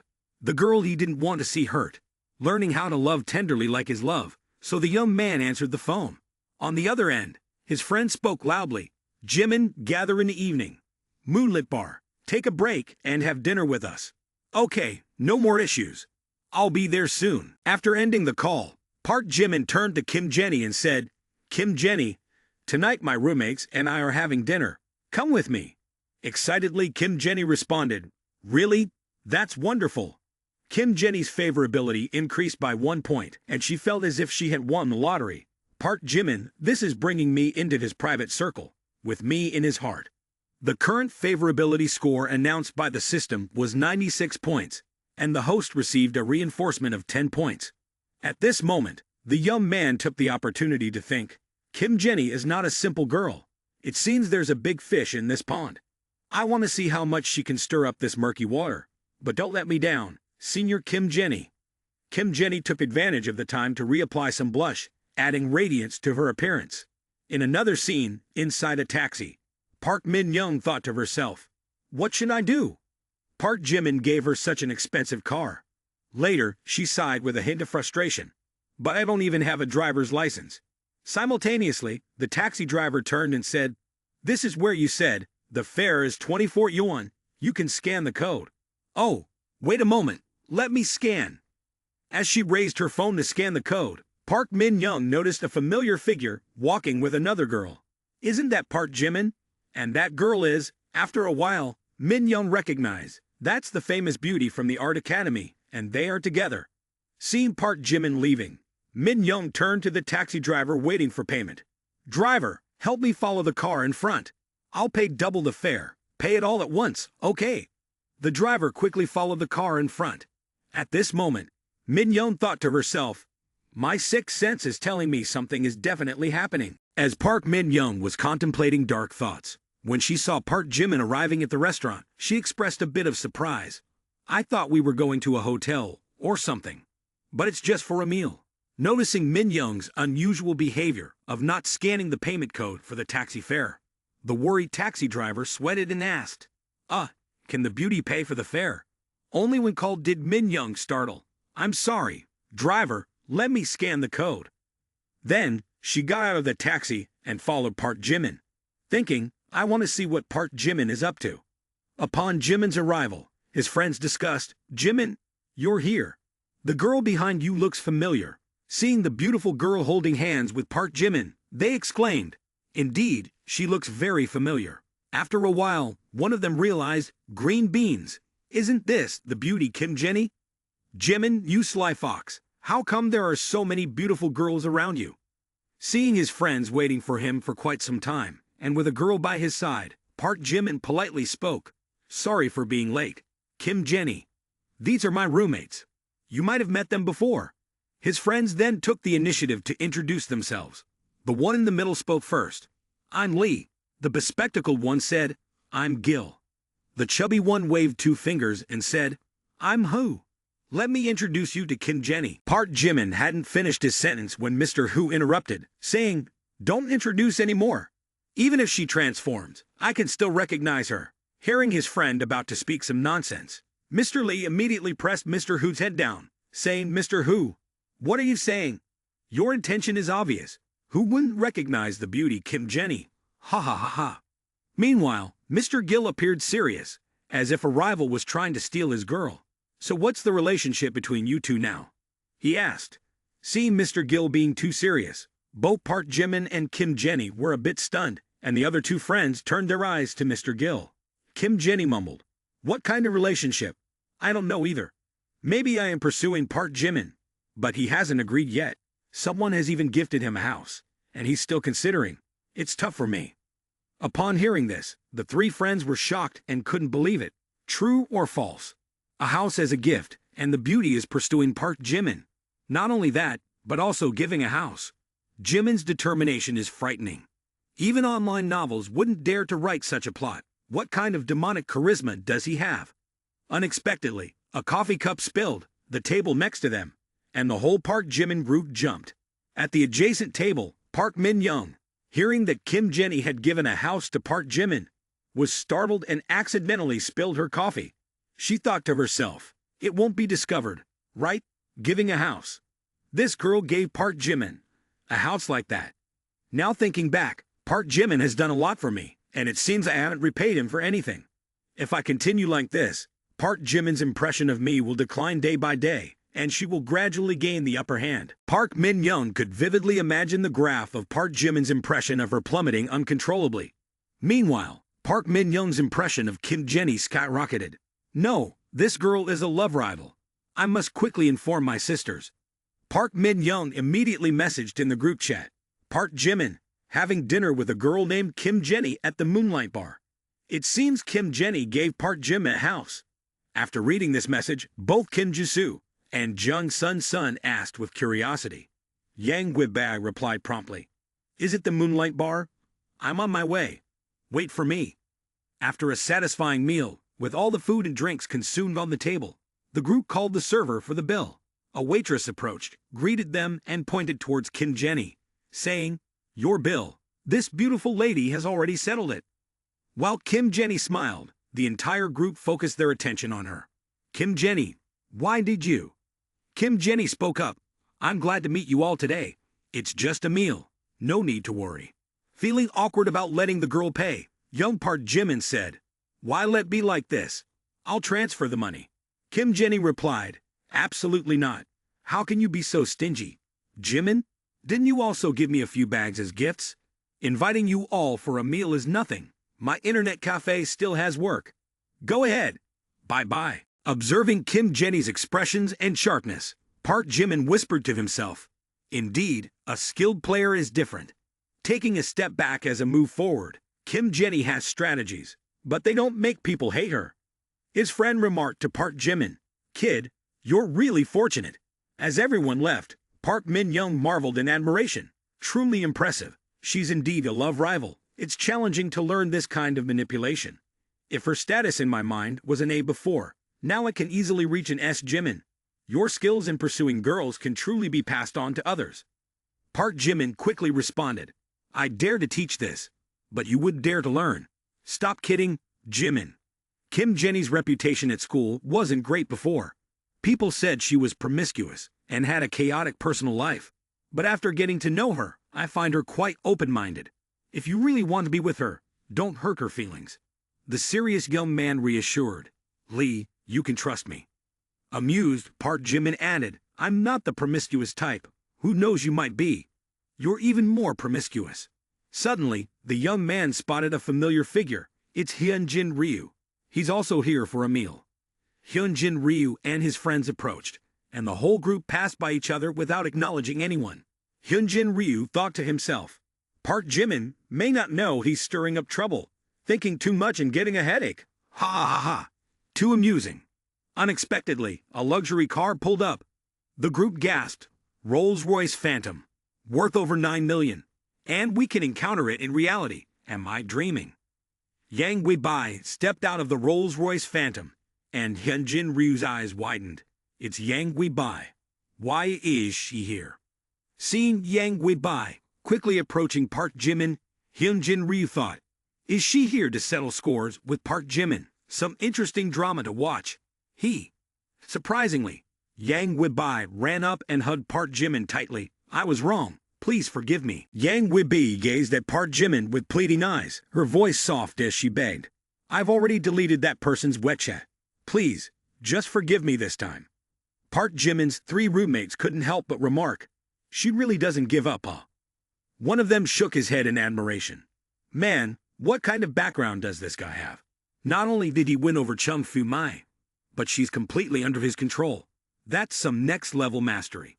Meanwhile, Hyunjin Ryu, watching his goddess Yang Guibai in such a pitiful state, felt a mix of confusion and disappointment. He muttered under his breath, Why is this happening? She's nothing like I imagined. My goddess looks like a total simp lord. Park Jimin, unfazed, met Yang Guibai's eyes and replied coolly, You're not wrong. Then, he raised a hand and gestured toward the car parked nearby, his words cutting deep. We don't have any special relationship. I have no right to interfere with who you choose to befriend. Yang Guibai panicked at his response and hurriedly tried to explain. It's not what you think. That day, I went to the car exhibition to pick out a gift for you. I don't even know how things ended up like that. Besides the cars you bought, the most expensive one there was the Rolls-Royce Phantom. With that, she handed the car keys to Park Jimin. This was the real reason she had come today, to give him the car as a way of making amends. Deep down, she hoped he would understand and give her another chance. Looking at him with desperation in her eyes, she pleaded again, her voice barely above a whisper. I know you don't care about money, but this is my way of apologizing. Will you accept it? But Park Jimin remained indifferent, unmoved by her words. At this point, everything she said only made him feel exhausted. Witnessing this scene, Hyunjin Ryu's heart felt like it was burning, and his heart began to shatter. Why? Why is it like this? I've invested so much, and you still want to cling to him. I love you like this, and you never bother to look at me. Park Jimin held the keys in his hand, silently thinking. Yang Guibai, even with the understanding of having to let go, still retains the demeanor of a spoiled princess, making progress. After pondering, Park Jimin turned to Yang Guibai and said, "Thank you for your gift. Unfortunately, I no longer believe in love. I won't cut down a forest for you. You also have to accept reality. I've taken the car. I just don't want to put you in an awkward situation." Park Min-young had been spying on Park Jimin for half a day, planning to leave when suddenly he called her name. Park Min-young, sneaking around for half a day. Come over here. I'll take you for a walk. Park Jimin's unexpected move left everyone there surprised. Park Min-young frowned, not understanding what Park Jimin was thinking. How can he use Yang Guibai's car to take me away right in front of her? Park Jimin's roommates also became puzzled when they heard him call Park Min-young. In their minds, a big question mark appeared. Park Min-young approached the car with an awkward expression. Park Jimin, it's not a good idea. This car was a gift from Miss Tu to you. It would be better to take her for a stroll instead. Park Jimin didn't bother to look at Yang Guibai. He opened the car door and said to Park Min-young, "If it's a gift to me, then it's mine. I can take whoever I want. Get in the car. Don't waste words." In a forced situation, Park Min-young had no choice but to obey Park Jimin and got into the car. She grumbled as she stepped in. "Fine, I'm sitting. No need to be aggressive." Park Jimin accelerated the car, not bothering to say a word to Yang Guibai, leaving behind a trail of dusty smoke. Hyunjin Ryu felt sorry for the girl and sighed. "Yang Guibai, don't be sad anymore. Park Jimin, that guy is just playing around. He doesn't have any real feelings. You gave him a car, and he threw you on the side of the road to take a stroll with someone else. He's just heartless." In response to Hyunjin Ryu's comments, Yang Guibai felt even more irritated. "Hyunjin Ryu, do you think speaking ill of Park Jimin will save you? You don't understand how much Park Jimin has done for me." Hyunjin Ryu tried to explain. "No, Yang Guibai. I just want what's best for you." Yang Guibai, abandoned by the guy and now being lectured by Hyunjin Ryu, became extremely annoyed and snapped. "Yang Guibai, what's that? Can't you just call me by my name? My relationship with Park Jimin is none of your business. Even if he's playing around, it's my business." At this moment, Yang Guibai felt, "Park Jimin, this is his way of teasing me. It shows he's still paying attention to me. I need to seize this opportunity even more." Sitting in the car, Park Min-young still felt uneasy. She found Park Jimin's actions perplexing. It was the first time she had seen his unbelievably indifferent expression. Despite numerous instances of her playing pranks on him, Park Jimin had never paid her much attention before. After waiting for the young man to cool off a bit, she asked, "Park Jimin, why do you treat Yang Guibai like that?" Park Jimin coldly replied, "No reason. Maybe she didn't live up to my expectations. A bit disappointing. That's all. The one at fault may not be her, but me." Park Min-young also knew quite a bit about Park Jimin and Yang Guibai's relationship, both being women. She felt some sympathy for Yang Guibai. Park Min-young raised her hand to gently touch her hair, and then looked at Park Jimin with a probing gaze. "Even though I don't know what happened, you still pay attention to her. You two are third-year friends. Isn't she your first love?" Park Jimin, who had basically lost faith in romantic relationships, responded indifferently.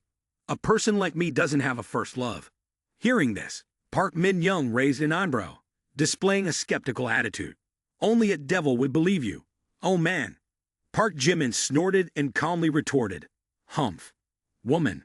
As he turned away, something flashed in Park Min-young's mind, and she suddenly remembered something. "Right, Park Jimin. I have another question for you. You must seriously think about it and give me a sincere answer." Hearing Park Min-young's serious tone, Park Jimin looked at her intently. "Go ahead and ask. Why do you want to give me a 1 billion carp technology stake? What do you have in mind?" At this point, Park Jimin leaned close to Park Min-young's face. his gaze becoming deep and unpredictable. Do you want to hear the truth, or do you prefer lies?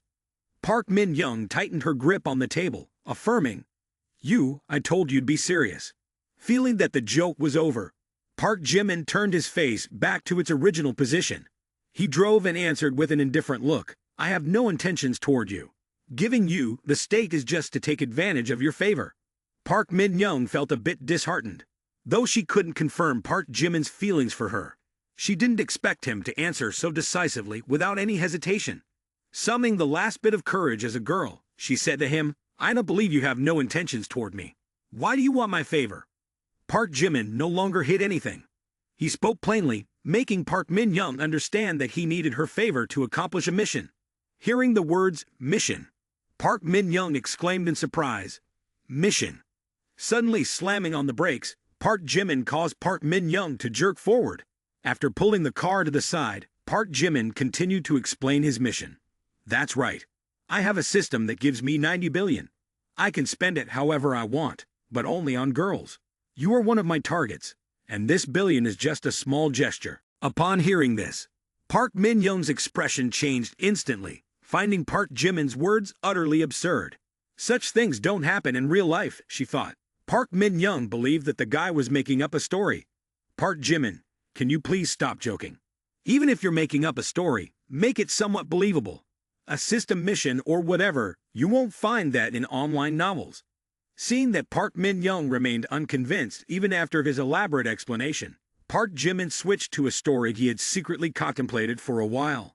All right, I admit I spend money on you because you're beautiful. My goal is to trick you into bed. Are you satisfied? Upon hearing Park Jimin's response, Park Min-young involuntarily clenched her fists at her sides, stunned by his audacity. Trick me into bed. Considering Park Jimin's current situation and what he had provided for her, the idea of ending up in bed with him was entirely plausible. Park Min-young recognized this and muttered to herself, if it's Park Jimin, maybe it's not so bad. At this thought, Park Min-young's cheeks suddenly turned as red as tomatoes. While Park Jimin felt a bit annoyed, he rested his hand on his forehead, muttering, I remember this sister used to be different, reserved and quiet. Why does she act like a curious child now? Is this some kind of contrast? Park Jimin took Park Min-young back to her residence in the small villa area. Looking down from above, Park Min-young observed Park Jimin driving away and remarked, this Park Jimin, always eloquent, but never seen him lift a finger or take a step, quite strange. If he genuinely wants to trick me into bed, there are plenty of opportunities. Besides, he has enough money to attract countless other girls. After analyzing for a while, Park Min-young still thought to herself, I still feel Park Jimin's purpose is not simple. Could it be? As she was still pondering, Yang Widbai called. Hello Yang Widbai. Oh, Park Jimin. He's back. Yang Widbai anxiously asked. Miss Park, I have an unreasonable request. If you don't mind, can you let me know? Park Jimin, did he say anything about me? Park Min-young replied, I asked about that, but it seems he doesn't want to talk about it. I didn't dare to inquire further, and yes, there seems to be something I can't quite understand. Yang Widbai asked, what is it? Park Min-young explained, I want to know why Park Jimin is investing in goldfish technology and giving me shares. He says it's because he wants to have my favor, but I always feel that this reason is not quite genuine. I also don't feel like I'm worth $1 billion. You mentioned something similar, and Park Jimin told me the same thing. But I also feel that his gains and the price he pays are completely disproportionate. It's too unusual. Yang Widbai analyzed. Could it be that he's playing a very large game? Since he crazily spent money on the Livestream app, enhanced the reputation of Chairman Baekhyun. He has been cautious every step of the way. First, investing in his supermarket, acquiring Big Cat TV, investing in Goldfish Technology Company, appearing like a loser. But in reality, it's a strategic plan and a 1,000-mile victory. Park Min-young agreed with Yang Widbai's analysis, saying, exactly, our Goldfish Technology has developed a new intelligent algorithm from the research department some time ago. Is it possible that Park Jimin invested because he saw this potential? That's right, this is the initial form in which Park Jimin created a business map for himself. I understand now. Everything is clear. So his flamboyant appearance is just a disguise to not reveal his business intentions while setting off smoke bombs. It's very likely to be the case. This man is truly cunning, deep beyond measure. Why does he resemble Zhu Liang so much? Park Jimin will be the man who changes the world. Is that the message Ms. Park is waiting for? A message from Kim Jisoo read, Sister Yang Hui Bai, my company is about to open, and I remember you own Kim Mao Building. Can I rent a floor from you at a negotiable price? No problem. Yang Hui Bai thought to herself, could this also be arranged by Park Jimin? At the dormitory, Park Jimin kept sneezing continuously. He thought to himself, after enhancing my attributes, my body is basically immune to diseases. Why am I still sneezing? Is someone mentioning me? After pondering, Park Jimin told his friends, guys, all eyes on me. Look straight at me. I declare something. What's up, Jimin? You're at a critical moment. One guy decisively said, I've decided to move out. The friends jumped up hearing this. What are you saying? Then, the group of friends shed crocodile tears and clung to Park Jimin, taking turns saying, Jimin, you're going to move in with Kim Jenny, right? Don't. I want to be in a relationship. That's right, you haven't taught us how to woo girls yet. How to woo wealthy girls. I also want to receive cars and houses as gifts. Can you tear out the last page and pass it on to me? The young man ran his fingers through his hair, struck a pose, and declared, this cannot be taught. The key lies in appearance. The scene shifted to Kim Jisoo's house, where Jun Sun Sun stated, Kim Jisoo, everything is ready now.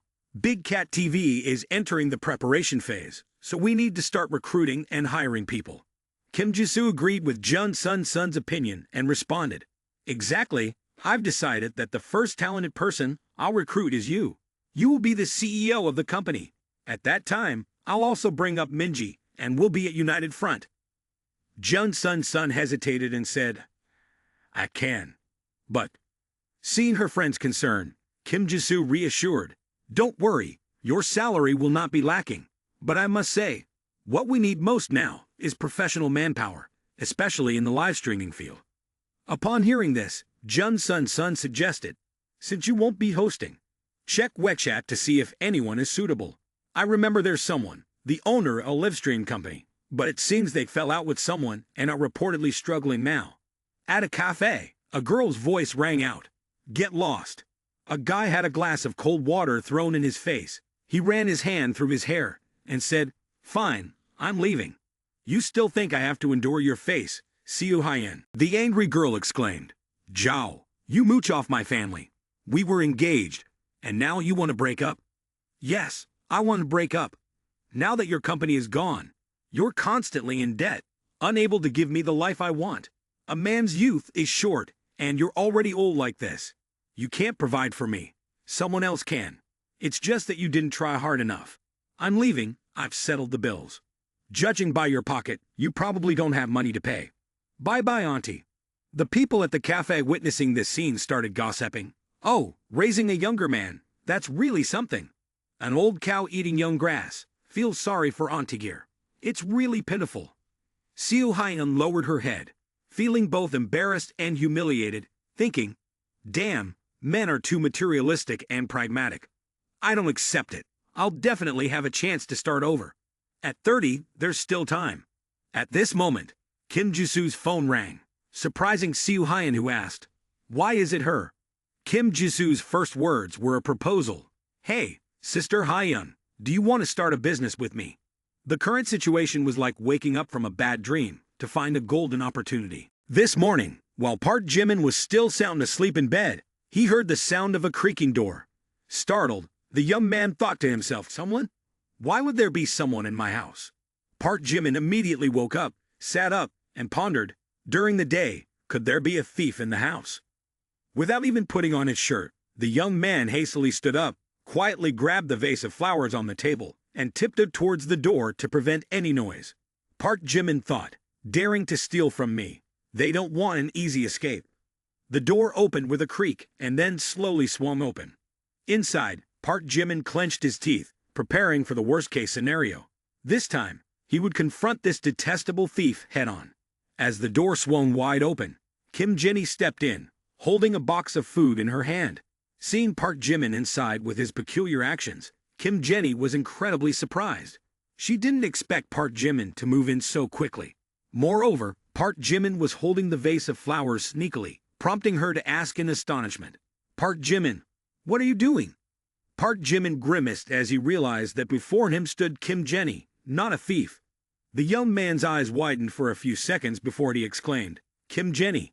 After a moment, Park Jimin placed the vase of flowers on the table and hastily grabbed a shirt to put on. Kim Jenny awkwardly turned away. Park Jimin inquired, "Kim Jenny, why did you come without saying anything? I thought you were a thief," was even planning to teach him a lesson. Having said that, she opened the door and stepped out of Park Jimin's bedroom. Just as she left the door, Kim Jenny's face turned as red as 2 tomatoes. "Sorry, Jimin, I didn't know you moved in so quickly. I wanted to redecorate the bedroom." In her mind at this moment, all she could think of were images of Park Jimin's muscles. Amazing, a not bad physique, and even an 8-pack. Although it was just a quick glance, she had already admired that fantastic body. Kim Jenny felt somewhat satisfied. Park Jimin wasn't one to be outdone. Upon seeing the opportunity, the young man immediately chased after her with a demand. "All right, no need to explain anymore. You've seen me clean, it's only fair if I get to see you too. Don't I deserve that?" At this point, Park Jimin probably had changed his clothes, and Kim Jenny opened the door to step in again. She blushed, biting her nails and saying, "If Jimin really wants to see, it's not like I can't show." Seizing the once-in-a-lifetime opportunity, the young man responded, "Want to see, huh? I can't believe you're not afraid of me." In his mind, he thought, "If she wants to tease me, let's see who's more mischievous." Thinking that Kim Jenny was just joking, he was taken aback when she began to undress, saying, "All right then, I'll show you." The young man was shocked, mouth agape. "No, no, no, I was just kidding. Don't take it seriously. This girl has no defenses. Isn't she afraid of playing with fire?" Seemingly able to guess Park Jimin's thoughts, and with her carefree personality, Kim Jenny silently thought, "Playing with fire, huh? I wonder which one of us is the wood, and who's the fire. Hi hi." Then she said, "Ha ha ha ha, I'm just kidding. I bet Jimin is hungry. I brought breakfast for him." Kim Jenny set the food on the table, and Park Jimin, leaning in, playfully asked, "Didn't you say you didn't know I moved in? Why did you bring breakfast then?" Not sincere at all, my friend Kim Jenny. Caught off guard, Kim Jenny could only respond with a playful tone, "Oh, Jimin, don't pay attention to details." With everything prepared and the atmosphere seemingly becoming enjoyable, Park Jimin, looking at the cute dumplings on the table, exclaimed, "You even know how to make dumplings. These dumplings look delicious, so plump and round." Kim Jenny beamed and replied, "Of course, I not only know how to make dumplings, but also how to cook soup. As long as you want, I can cook for you every day." Hearing this, Park Jimin was overjoyed. "Having someone cook breakfast for me every day, I'm definitely willing." After some playful banter, while enjoying the meal, the young man suggested, "Then let you be my activity assistant. There will be a salary. Mentioning money is quite tricky. You don't need money. You can work for me for free every day." Handing the chopsticks to Park Jimin, Kim Jenny intentionally brushed against the young man's skin, trying to stimulate him. Meanwhile, the young man kept staring at Kim Jenny's ample and round bust, thinking, "Oh my, a young man in his 20s. Who can resist such a sight? Oh, these dumplings really do taste delicious." Kim Jenny, fully aware of her teasing, truly living up to her nickname of straight-talking girl, took advantage of the situation. Suddenly, Park Jimin's phone rang, playing a familiar tune. The young man was somewhat surprised to see Oh Young-sil calling. Why is it her? He quickly answered the phone, and on the other end, Oh Young-sil sounded a bit rushed. "Hey, Park Jimin, you must help me." Continuing to savor the dumplings, the young man said, "What's going on again? Keep it short, I'm busy here." "Oh, I really have no other choice but to ask for your help. The company is opening, and Director Sun's new film is about to start shooting. However, the Film and Television City has made things difficult for us and refused to cooperate. Director Sun, that Director Sun. Oh, the Dan Chubby one who calls you foster father. Why can't you remember anything? He's been calling you foster father forever. You're so indifferent to me. At least help Director Sun. Both of these phones are burning money every day, getting my help, my help. It's not just the Film and Television City causing trouble for my sister. I've transferred 50 billion for her. We can build our own Film and Television City." Just as she finished speaking, a bank message on Oh Young-sil's phone rang. Income statement for valued customers. Your bank account has received 500, a lot of zeros. Oh Young-sil began counting. 100 million, 100,000, million, 10 million, 500 billion. Counting to this point, Oh Young-sil was extremely incredulous, thinking she might be dreaming. Did it really get transferred like this? Park Jimin's voice resonated again. 500 billion has been transferred. In a few days, I'll visit your company to see if there's anything. Find me if needed. Oh Young-sil, still in a daze, found it hard to comprehend. This is 500 billion. Why does it feel like he's talking about 50 yuan? After hanging up the phone and finishing all the food on the table, the young man smiled and said, Kim Jenny, I really appreciate your breakfast, but I still feel it's better if I move out. Park Jimin's words struck Kim Jenny like a bolt out of the blue, and she jumped up, asking, Why? Is there something wrong with where I live? A while later, the young man told Kim Jenny, If you keep entering without saying hello, I'll feel uncomfortable. Pretending to laugh awkwardly, Park Jimin said, I hope you can provide a spare key. At this moment, the young man thought to himself, If you bring a wolf into the house, there won't be peaceful days ahead. Kim Jenny obediently handed over the spare key, saying, All right, here's the spare key. After Park Jimin turned away, she mischievously thought, Hi anyway. I don't have just one spare key. In some way, Park Jimin knew that Kim Jenny still had the spare key, and the young man came back to playfully threaten Kim Jenny, saying, I know you have more than one spare key. Thanks for breakfast, but if you can't respect my privacy, I'll move out. Hearing this, Kim Jenny was both startled and worried. Okay, I get it now.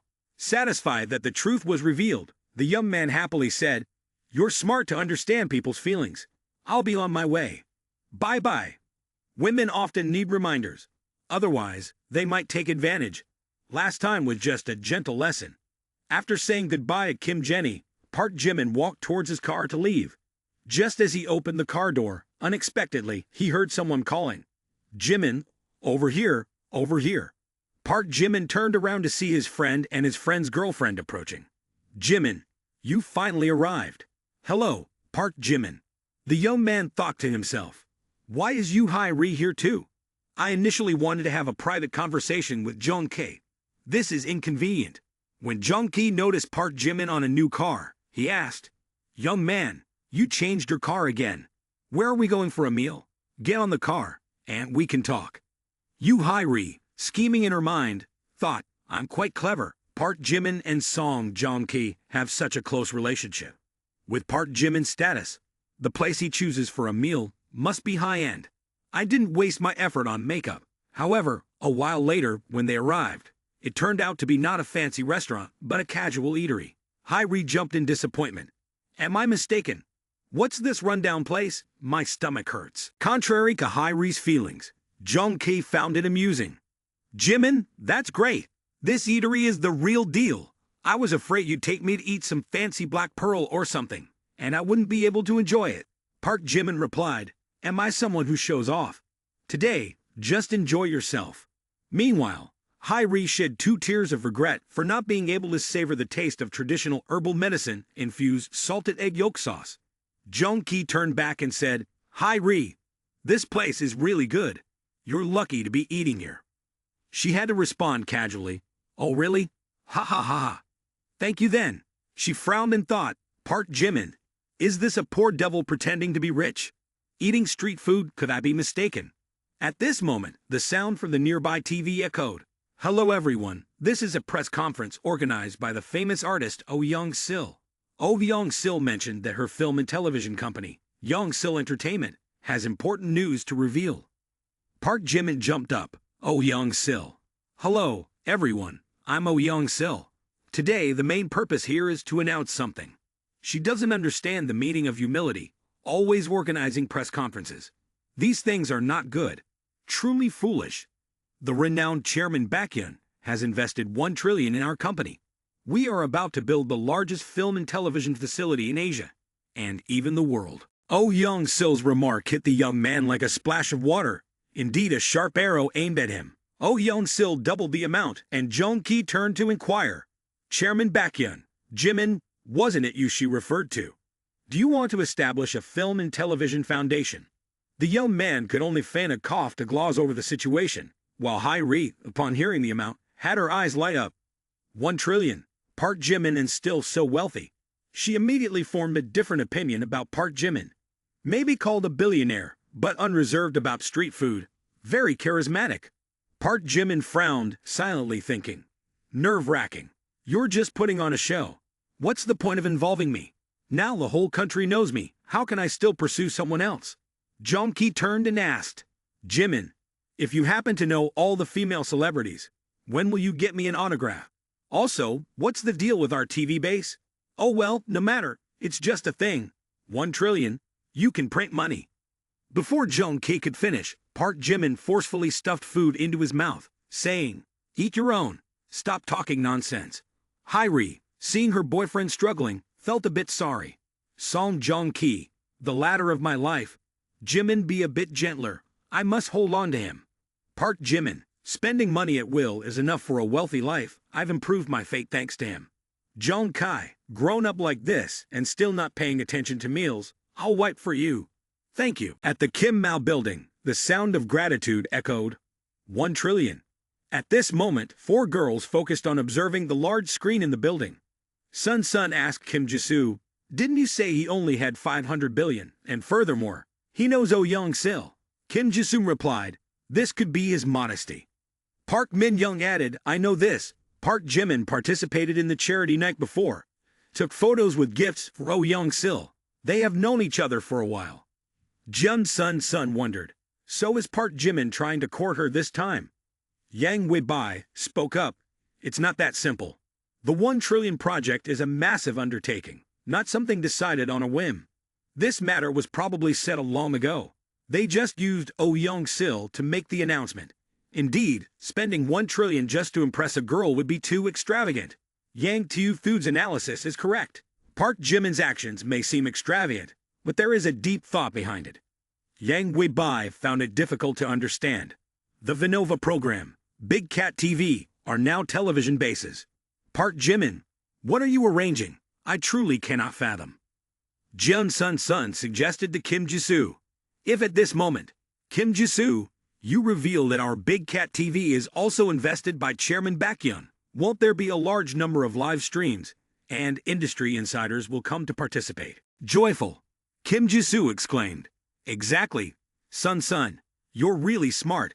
With a billionaire backing us, others surely see the immense potential for Big Cat TV to thrive.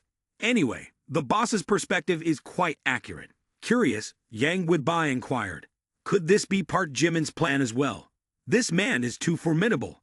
Oh, Chairman Park, what are people discussing? Oh, nothing. Oh Young-sil, isn't she at the press conference? We're discussing Chairman Baekhyun, her investor. Chairman Baekhyun, she keeps saying Chairman Baekhyun is Chairman Baekhyun. Who else could it be? He's the most famous one. Hyun doesn't know anyone else. Our company is also invested in by Chairman Baekhyun. Upon hearing this, older sister Hyun asked abruptly, can I resign now? Soo Hyun's reason was straightforward, leaving Kim Jisoo unable to accept it. Immediately after, Kim Jisoo frowned, speaking with concern. Why, sister Hyun? Didn't you agree before? Why change your mind now? Did I do something wrong? Back when I was a streamer, you were the one who guided me into the profession. I genuinely want you to join the company. If you're not satisfied with the salary and benefits, we can discuss it further. And if you're concerned about the company's development, you've seen it yourself. We have Chairman Baekhyun backing us. Without saying anything, it's okay. However, the mere mention of the person who brought disgrace upon Seo Hyun prompts an indignant outcry. It's none other than Chairman Baekhyun. Sensing a momentary loss of control, Seo Hyun quickly composes herself, endeavoring to modulate her voice. I want to resign, unrelated to others, primarily because this company is invested in by Chairman Baekhyun. Seo Hyun hesitates briefly, then decides to reveal the truth. Honestly, because I offended Chairman Baekhyun, and also due to my own pride and disregard for others. My previous company went bankrupt. If Chairman Baekhyun finds out I joined your company, I know I'll face retaliation, and I fear it might affect you. Seo Hyun's words left Kim Jisoo somewhat perplexed. What? Chairman Baekhyun caused your company to go bankrupt. Subsequently, Kim Jisoo attempts to sift through memories of Park Jimin. Park Jimin seems like a kind person. He's gentle, courteous, considerate, and has never done anything to disappoint me. Contemplating this, Kim Jisoo feels a bit troubled. Moreover, Sister Hyeon is truly a talent. Currently, in a short period, no one seems to match Sister Hyeon for the high-level management position in the company. I really don't want Siu Hyeon to leave. No, I have to inquire about this from Park Jimin. Afterward, Kim Jisoo took out her mobile phone and dialed Park Jimin's number. While calling, she encouraged Siu Hyeon, speaking with confidence. Don't worry, Hyeon. Park Jimin isn't someone who fusses over trivial matters. I'll talk to him.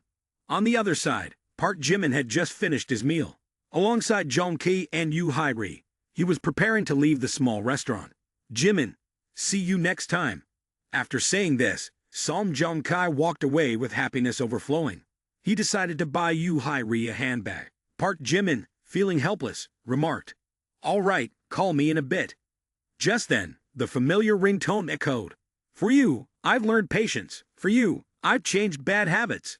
Park Jimin picked up the phone, and on the other end, Kim Jisoo spoke. "Park Jimin, there's something I want to discuss with you." Hearing this, Park Jimin felt uneasy. She's come knocking at the door so quickly. Does Kim Jisoo want to question me about investing 100 billion in Oyeong-sil? Kim Jisoo won't easily let this go. If it's true, things will turn ugly. But there's no way to avoid it. The only choice is to face it. With these thoughts, Park Jimin made a concerted effort to calmly respond. "Oh, what's going on? Just tell me." Although mentally prepared for every situation, Kim Jisoo's question took Park Jimin by surprise. Has Hyeon, in the past, wronged you to the extent that you would appoint someone to bankrupt her company? Confused, Park Jimin inquired. Siu Hyeon, who is she? What are you talking about? Angrily, Kim Jisoo retorted, you bankrupted her company. And now you pretend not to know who she is. It's Hyeon. She used to manage a streaming company and crossed you, so you made her bankrupt. Understand? Park Jimin quickly recalled who Siu Hyeon was. Unpleasant feelings surged within him. He harbored no goodwill towards this woman, especially after learning she had impersonated him to deceive others. Fearful that she might overthink, he responded, "Ah, I remember now. People like her are quite arrogant. I taught her a lesson, mainly because she impersonated me to deceive others. It's infuriating." Having heard this, Kim Jisoo decided to address the issue decisively. Park Jimin, here's the situation. Hyeon is currently working at my company. I find her suitable for a position, and I want to consider hiring her. She has also learned her lesson. However, she's concerned because you have invested in the company, fearing you might create difficulties for her in the future. I believe you two can resolve your past conflicts. I advised her to sincerely apologize to you, and perhaps you could forgive her. Park Jimin pondered for a moment, showing a slight concession. If she truly acknowledges her mistake, I don't need to pursue and eliminate her. As for who Kim Jisoo wants to recruit, I don't want to interfere. As long as she doesn't bring up the matter of me investing 100 billion in Oyeong-sil, everything can be negotiated. Okay, tell her to apologize. Kim Jisoo handed the phone to Siu Hyeon, her eyes full of hidden meanings. Siu Hyeon held the phone, emotions surging within her. The company I personally built has now gone bankrupt because of Park Jimin. The new house I just bought is already on deposit, and I was about to get married. But now, everything has disappeared. Every terrible thing that happened to me originated from this man. I hate Park Jimin to the core, and now I have to bow my head and apologize to him. It's too humiliating, but now I've lost everything, with no other choice. Siu Hyeon took a deep breath, swallowing the bitterness, and spoke with difficulty. I apologize, Chairman Baekhyun. I was wrong before, and I hope you won't hold it against me. In the future, I will definitely try my best to assist President Trieu and be a good employee. All right, let's put this behind us. After saying this, Park Jimin decisively hung up the phone, not wanting to linger any longer with Siu Hyeon. Siu Hyeon knew the pressure of offending such a big shot like Park Jimin. Hearing Park Jimin's words, she couldn't help but sigh with relief. Thank you, Kim Jisoo. I feel much relieved now. Seeing the results, Kim Jisoo was extremely delighted. Hyeon, I told you. Park Jimin is actually very nice. In the future, let's be a family and work together. After hanging up, Park Jimin also highly praised Siu Hyeon. Seo Hyun, she knows how to compromise when necessary. It can be said that she is an exceptional character.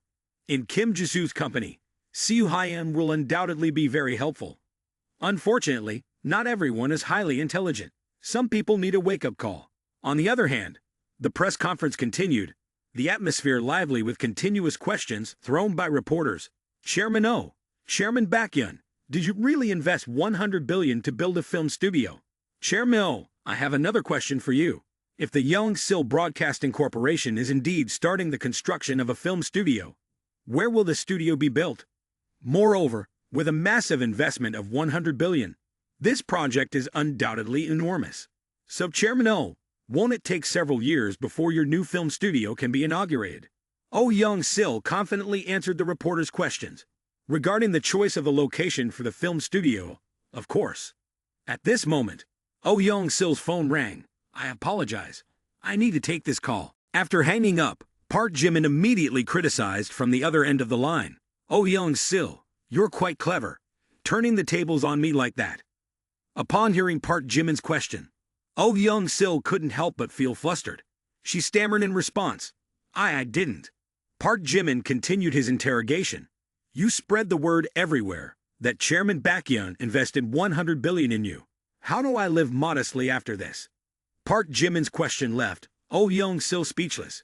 She didn't know how to respond. I live modestly.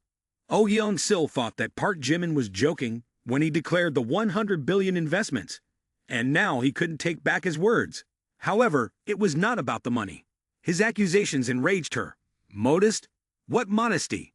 Playing the piano online every day, gifting expensive items to female streamers, making headlines on Weibo. Modesty? Participating in auctions for pianos, buying necklaces worth hundreds of millions. Modesty? Stirring up trouble everywhere and getting exposed online.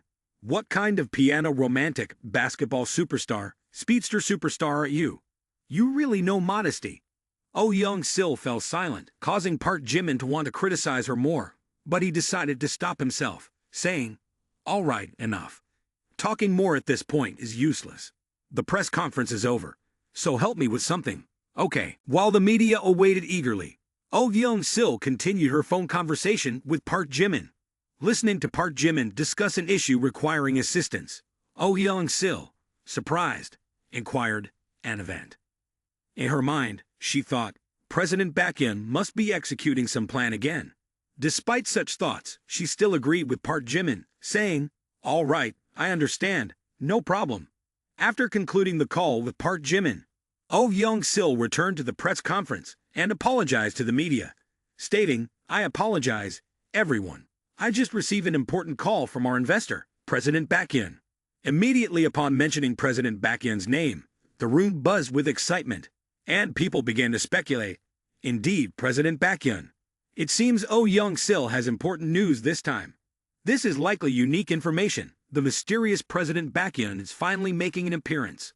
Oh Young-sil stated, President Baekhyun informed me that he has just acquired the struggling live streaming platform Big Cat TV, and the app is on the brink of bankruptcy, set to return online. Please stay tuned. Our television network will become the strategic partner of Big Cat TV. By then, news about our latest films will be broadcast on Big Cat TV. After Oh Young-sil concluded her speech, reporters immediately raised their hands to ask questions. A series of inquiries were posed, mostly related to President Baekhyun. Ms. Oh Young-sil, was this collaboration prearranged? Do you have any relationship with President Baekhyun? Next, does President Baekhyun have plans to invest in any specific industry? Does President Baekhyun plan to establish a live streaming platform? After Oh Young-sil's statement spread online, the majority of streamers showed great interest. In the livestream company's break room, 3 female streamers read the news and began chatting. Normally he's generous with money for female MCs like that. Surely, when hosting shows for his own network, he won't be stingy. Right, I think maybe I should consider switching over there. My union's commission is too harsh now. This is President Baekhyun we're talking about. Even if I breach my contract, moving to Big Cat surely won't be a loss. In a prominent livestream company in the city, the owner was watching Oh Young-sil's press conference. Hearing the news she revealed, he muttered to himself, President Baekhyun, wanting to build a live streaming platform. Nowadays, it's already completely saturated, so even with strong financial backing, what can he achieve? As he spoke, an alarmed employee rushed in without knocking, exclaiming, "Boss, it's not good. It's falling apart. Everyone, all the operational departments are resigning. Many unions under my control also reported that their leaders have started quitting." The owner, upon hearing this, broke into a cold sweat. How can this be? Could this be his way of breaking the situation? After learning that Park Jimin planned to start a live broadcasting company, Kim Ji-soo immediately said to Yang Webai, "Yang Webai, you were absolutely right. Oh Young-sil promoted Big Cat TV multiple times, and the only explanation is that Park Jimin had calculated everything." The deep gaze of Yang Webai when talking about Park Jimin. "Actually, I was just speculating, not thinking it would be accurate. Park Jimin is truly a business genius, connecting all the dots. His seemingly erratic behavior before has finally been proven to be a deliberate strategy." After listening to the girls piecing together the details of Park Jimin's actions, Sun exclaimed, "So, if Park Jimin is indeed like that, all of his previous flirtatious behavior, it's all for investment." Yang Webai seemed to think the same way, responding to Sun with a soulless gaze. Exactly, when Park Jimin spent so much money before, it wasn't just for flirting. His purpose was business profit. Park Min-young was also surprised. She was momentarily speechless before saying, "He gave us money, basically not to pursue us." Kim Ji-soo, at this point, also understood everything. He just saw that we have great potential as his employees. In the minds of the four girls, speculations about Park Jimin were overflowing. Even though, after connecting the details, they all believed that Park Jimin's pursuit was related to business, each girl held a faint hope that Park Jimin might have genuine feelings for them. Each one wondered, does Park Jimin truly love me? There's an intriguing paradox in love, where the man you can't quite grasp ends up making you invest all your passion and effort to conquer him. In this case, all the girls shared this sentiment. The atmosphere suddenly became heavy and stifling, especially for Yang Webai. Having been humiliated by Park Jimin before, she experienced immense pain. Currently, Park Jimin hasn't made a choice yet, intensifying her emotions. Perhaps they think like me, but hesitation at this moment will lead to failure. What's crucial is that my parents at home are very pleased with Park Jimin, to the extent that I want to marry him. Therefore, I cannot retreat, or else I would disappoint the expectations my mother has for me. Thinking this way, Yang Webai asserted her sovereignty, expressing her intense and undeterred love. "I don't know whom Park Jimin likes. He might like everyone, or he might not like anyone at all. Even if he's a scoundrel, before he makes a choice, I am ready to sacrifice myself, accept any hurt to be by his side." As her words concluded, the atmosphere suddenly became tense. Kim Ji-soo, Park Min-young, and Jun Sun all felt extremely uncomfortable. The smiles on their faces gradually faded, replaced by a cold demeanor and eyes filled with hostility. Soo Hyun clapped her hands to express her opinion. "All right, let's temporarily not discuss this anymore. I believe that even as women, we should focus on our careers. Relying on men is not a long-term solution. The most reliable person is ourselves. When we are strong and excellent, naturally, others will value us." At 28, Soo Hyun, truly different, took a step ahead of the other girls for 7 consecutive years. After offering some words of encouragement, she immediately infused strength into the disappointed girls. "That's right, then rely on yourselves. The one who can help Park Jimin earn the most money is the one who can go with him to the end." Returning to the life of Jung Hoseok, after breaking up with Park Jimin, she diligently worked as a well-behaved employee. Moreover, since the day she learned that he bought a high-rise apartment for another woman, she often felt sad and unfocused. Currently, Jung Hoseok works in the reception department. "Hello, with number 8917. Jung, can you please help me retrieve some goods?" "Sure, please wait a moment. This is your package. Do you need help unpacking it?" "Thank you." Beside a colleague who finished reading news on Weibo, she excitedly exclaimed, "Damn, Jung Hoseok, today's news is so hot.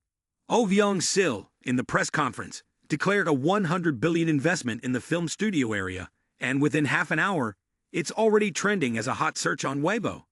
Discussing celebrities is not Jung Hoseok's hobby, but upon hearing this, she couldn't help but ask curiously, "Oh Young-sil, wasn't she the actress who had a feud not long ago?"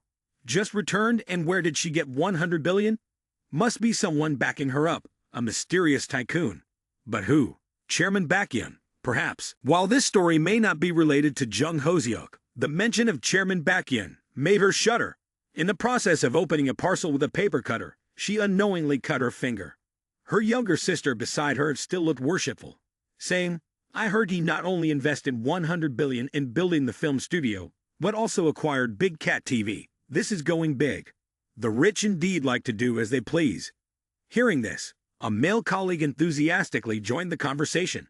"Is it true about Chairman Baekhyun? Once I watched a live stream, luckily saw him giving away 100 missile props. It was terrifying." Exactly, it was him. The streamer of that channel is really lucky. Ordinary people like us probably wouldn't have the chance to encounter such tycoons.